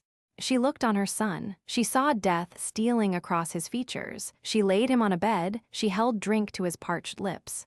Yet he might be saved. If I were there, he might be saved. Perhaps it was not the plague. Without a counselor, what could she do? Stay and behold him die? Why at that moment was I away? Look to him, Clara, she exclaimed. I will return immediately. She inquired among those who, selected as the companions of our journey, had taken up their residence in our house. She heard from them merely that I had gone out with Adrian. She entreated them to seek me. She returned to her child. He was plunged in a frightful state of torpor. Again she rushed downstairs. All was dark, desert, and silent. She lost all self-possession. She ran into the street. She called on my name. The pattering rain and howling wind alone replied to her. Wild fear gave wings to her feet. She darted forward to seek me, she knew not where. But putting all her thoughts, all her energy, all her being in speed only, most misdirected speed, she neither felt, nor feared, nor paused, but ran right on, till her strength suddenly deserted her so suddenly that she had not thought to save herself. Her knees failed her, and she fell heavily on the pavement. She was stunned for a time, but at length rose, and though sorely hurt, still walked on, shedding a fountain of tears, stumbling at times, going she knew not whither. Only now and then with feeble voice she called my name, adding with heart-piercing exclamations that I was cruel and unkind. Human being there was none to reply, and the inclemency of the night had driven the wandering animals to the habitations they had usurped. Her thin dress was drenched with rain. Her wet hair clung round her neck. She tottered through the dark streets, till, striking her foot against an unseen impediment, she again fell. She could not rise. She hardly strove, but gathering up her limbs, she resigned herself to the fury of the elements and the bitter grief of her own heart. She breathed an earnest prayer to die speedily, for there was no relief but death. While hopeless of safety for herself, she ceased to lament for her dying child, but shed kindly, bitter tears for the grief I should experience in losing her. While she lay, life almost suspended, she felt a warm, soft hand on her brow, and a gentle female voice asked her, with expressions of tender compassion, if she could not rise. That another human being, sympathetic and kind, should exist near, roused her. Half rising, with clasped hands and fresh-springing tears, she entreated her companion to seek for me, to bid me hasten to my dying child, to save him, for the love of heaven, to save him. The woman raised her. She led her under shelter. She entreated her to return to her home, whither perhaps I had already returned. Idris easily yielded to her persuasions. She leaned on the arm of her friend. She endeavored to walk on, but irresistible faintness made her pause again and again. Quickened by the increasing storm, we had hastened our return. Our little charge was placed before Adrian on his horse. There was an assemblage of persons under the portico of our house, in whose gestures I instinctively read some heavy change, some new misfortune.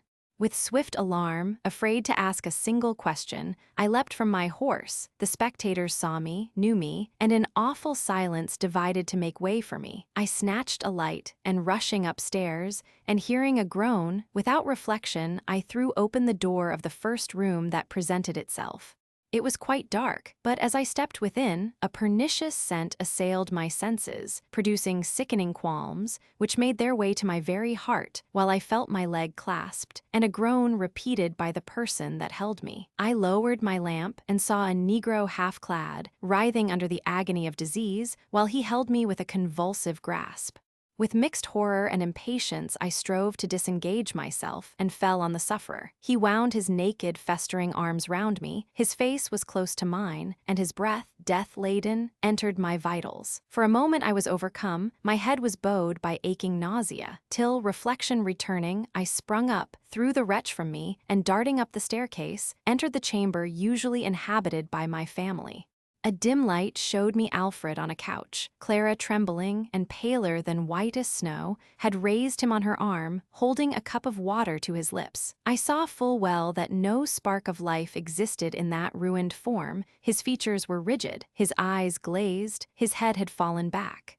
I took him from her, I laid him softly down, kissed his cold little mouth, and turned to speak in a vain whisper, when loudest sound of thunder-like cannon could not have reached him in his immaterial abode. And where was Idris?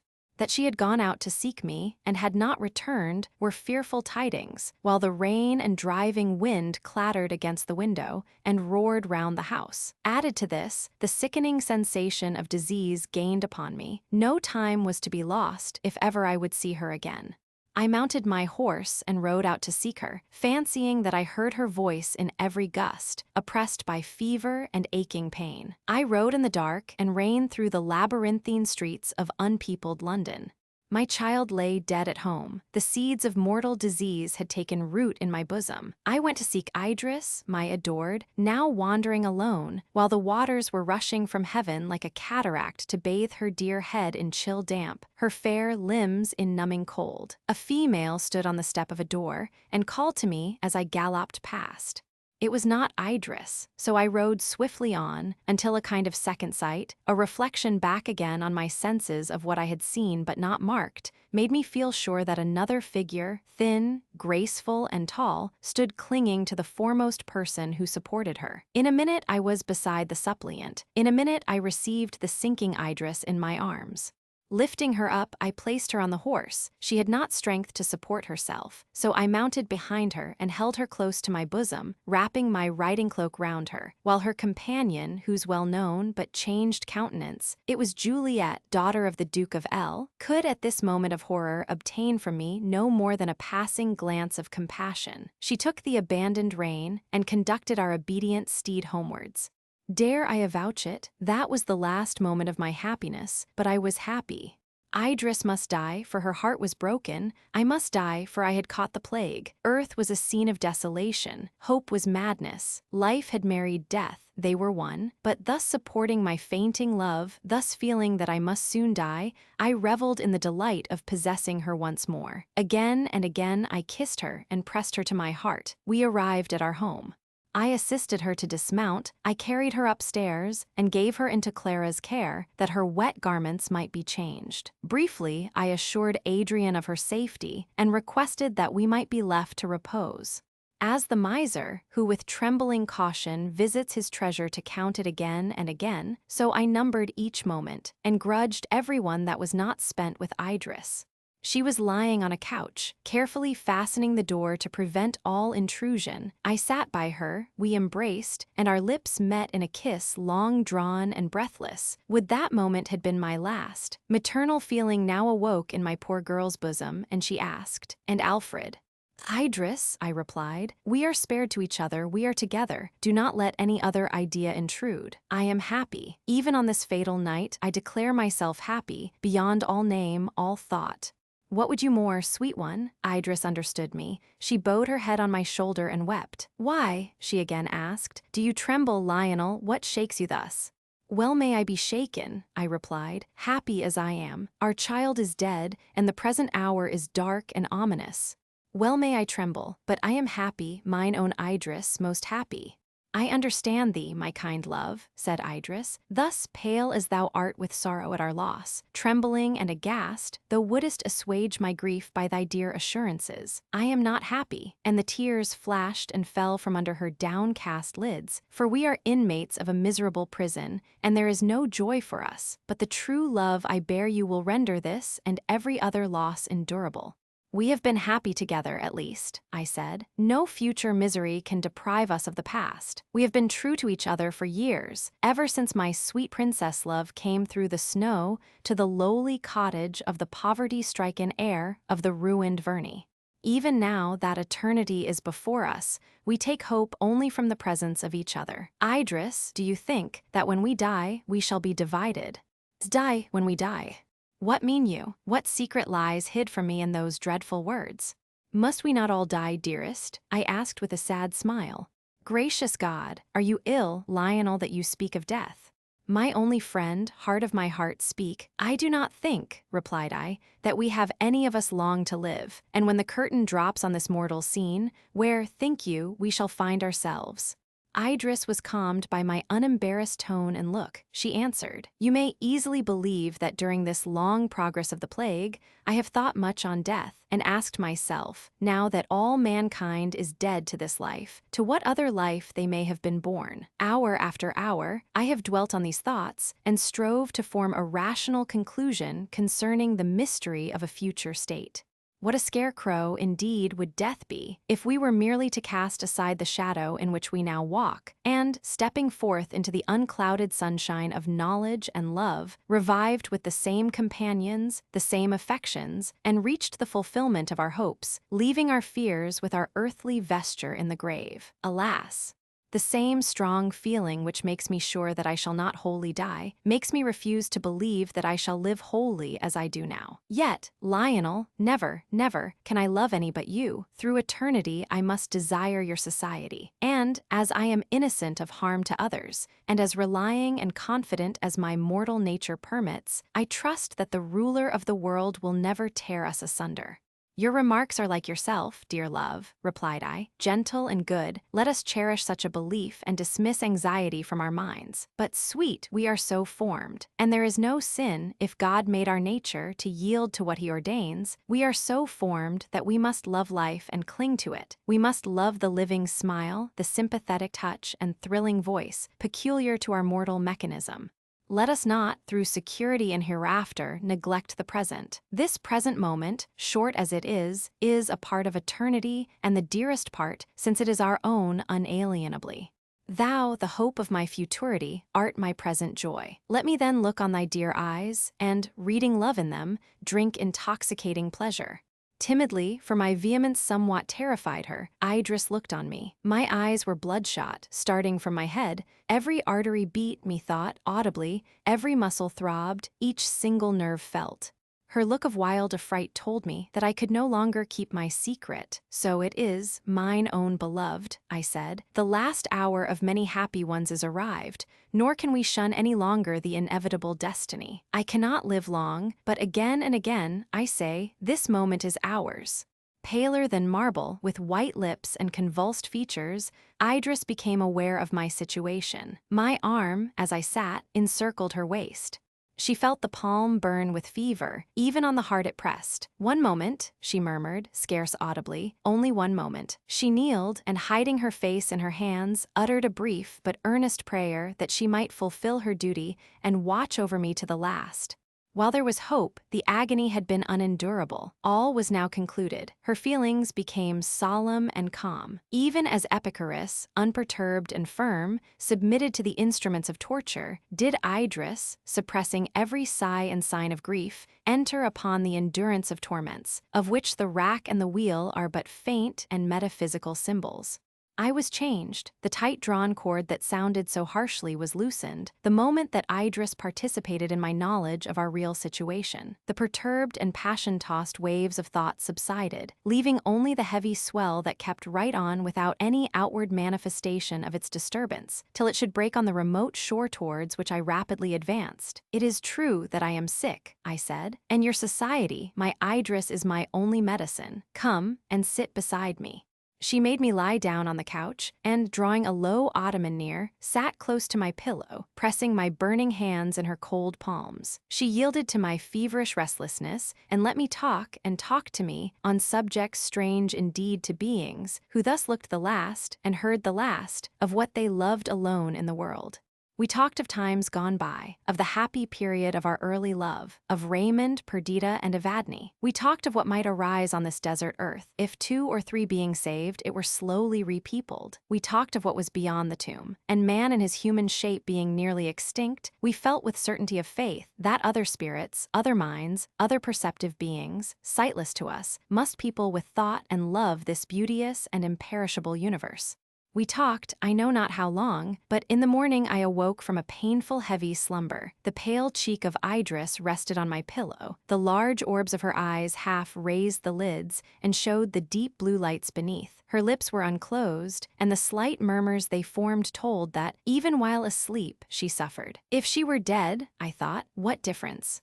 Now that form is the temple of a residing deity. Those eyes are the windows of her soul. All grace, love, and intelligence are throned on that lovely bosom. Were she dead, where would this mind, the dearer half of mine, be? For quickly the fair proportion of this edifice would be more defaced than are the sand-choked ruins of the desert temples of Palmyra.